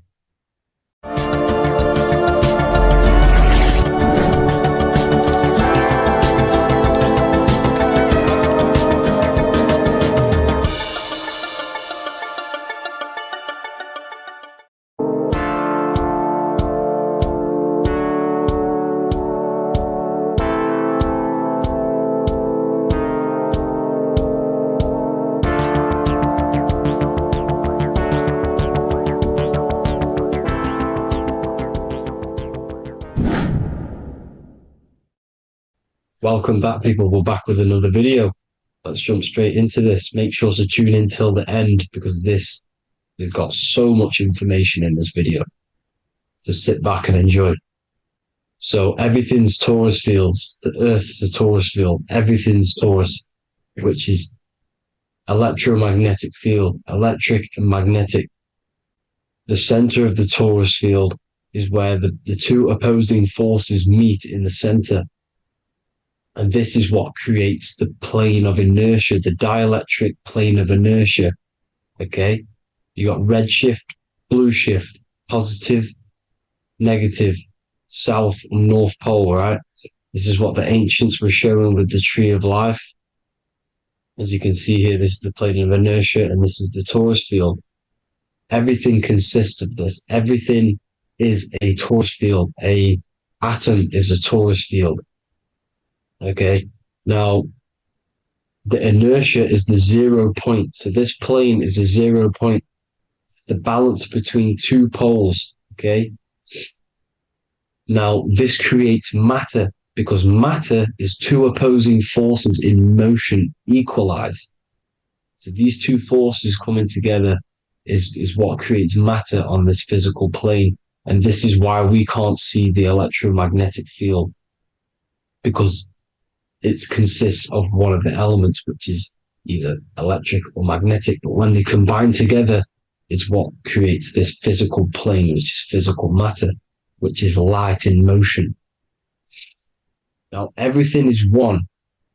Don't get confused by duality. Duality is two opposing forces, but them two opposing forces are created by the same substance. It's two aspects of the same substance. So, for example, water and ice are the same thing, you know what I'm trying to say, but it's two aspects of the same substance because all is one. The whole universe is one. All goes back to the one, which is God, the creator, or magnetism, whatever you want to call it, because magnetism pulsates. Electricity has two poles, red shift, blue shift.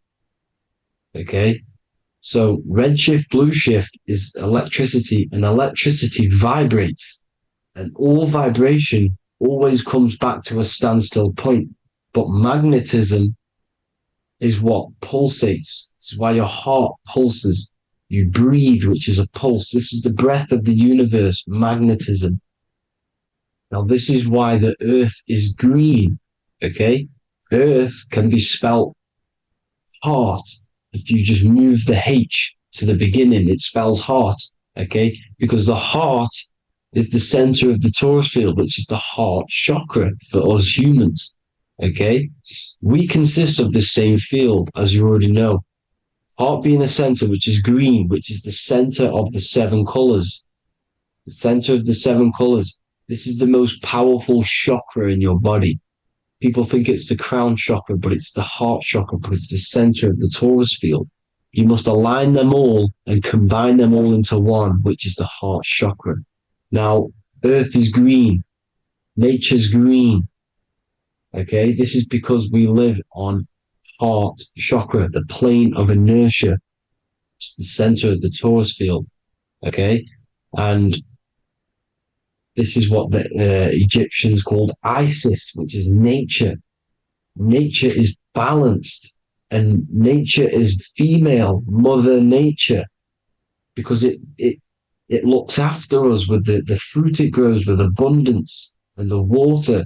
It's a female energy, Mother Nature, and this is the symbolism of an equal, balanced arms. This is the scales, it's balanced. Mother Nature is balanced. This is why the sky is blue, because what comes after the heart chakra? Blue. Sky is blue. We live in Midgard. This is what the ancients called Midgard. You don't have to take this tree literally. It's a metaphor. We live in Midgard, where both positive and negative duality here. Now, Mount Meru. Mount Meru was known as the center of the earth, okay, or known as Hyperborea. And this is the North Pole, the electromagnetic North Pole. But when I say Mount Meru, it's not an actual mountain. They weren't saying there was a real mountain in the center of the earth, a magnetic rock. No. The plane of inertia, okay, there's something called a hyperboloid. That's what it's called, a hyperboloid. And this is the center of the torus field. And this hyperboloid is what is in the shape of a mountain, you see? So if I go to this next one, they say Hyperborea on this map. Why did they call it Hyperborea? Because this is the hyperboloid in the center of the torus field. And this is the electromagnetic mountain, a metaphor. Mountain, what they're metaphorically saying, this is the electromagnetic mountain at the center, the double vortex, the center of the torus field, which is the North Pole. Pole of electromagnetic energy. So this is why they call it Hyperborea. It comes from the word hyperboloid. And the center of the earth is so sacred. And they symbolize this with, obviously, the North Star, which is Polaris. And this is where the swastika comes from, because it's the 4 seasons moving around the North Star. This is the Big Dipper constellation moving around the North Star, which is Polaris. There's that pole again. Pole. Magnetic pole of the torus field. And this is where the green, emerald green, aurora borealis comes from. It comes from this center hyperboloid at the center of the earth, where the most electromagnetic energy is stored. The center of the plane of inertia, the center of the plane of inertia.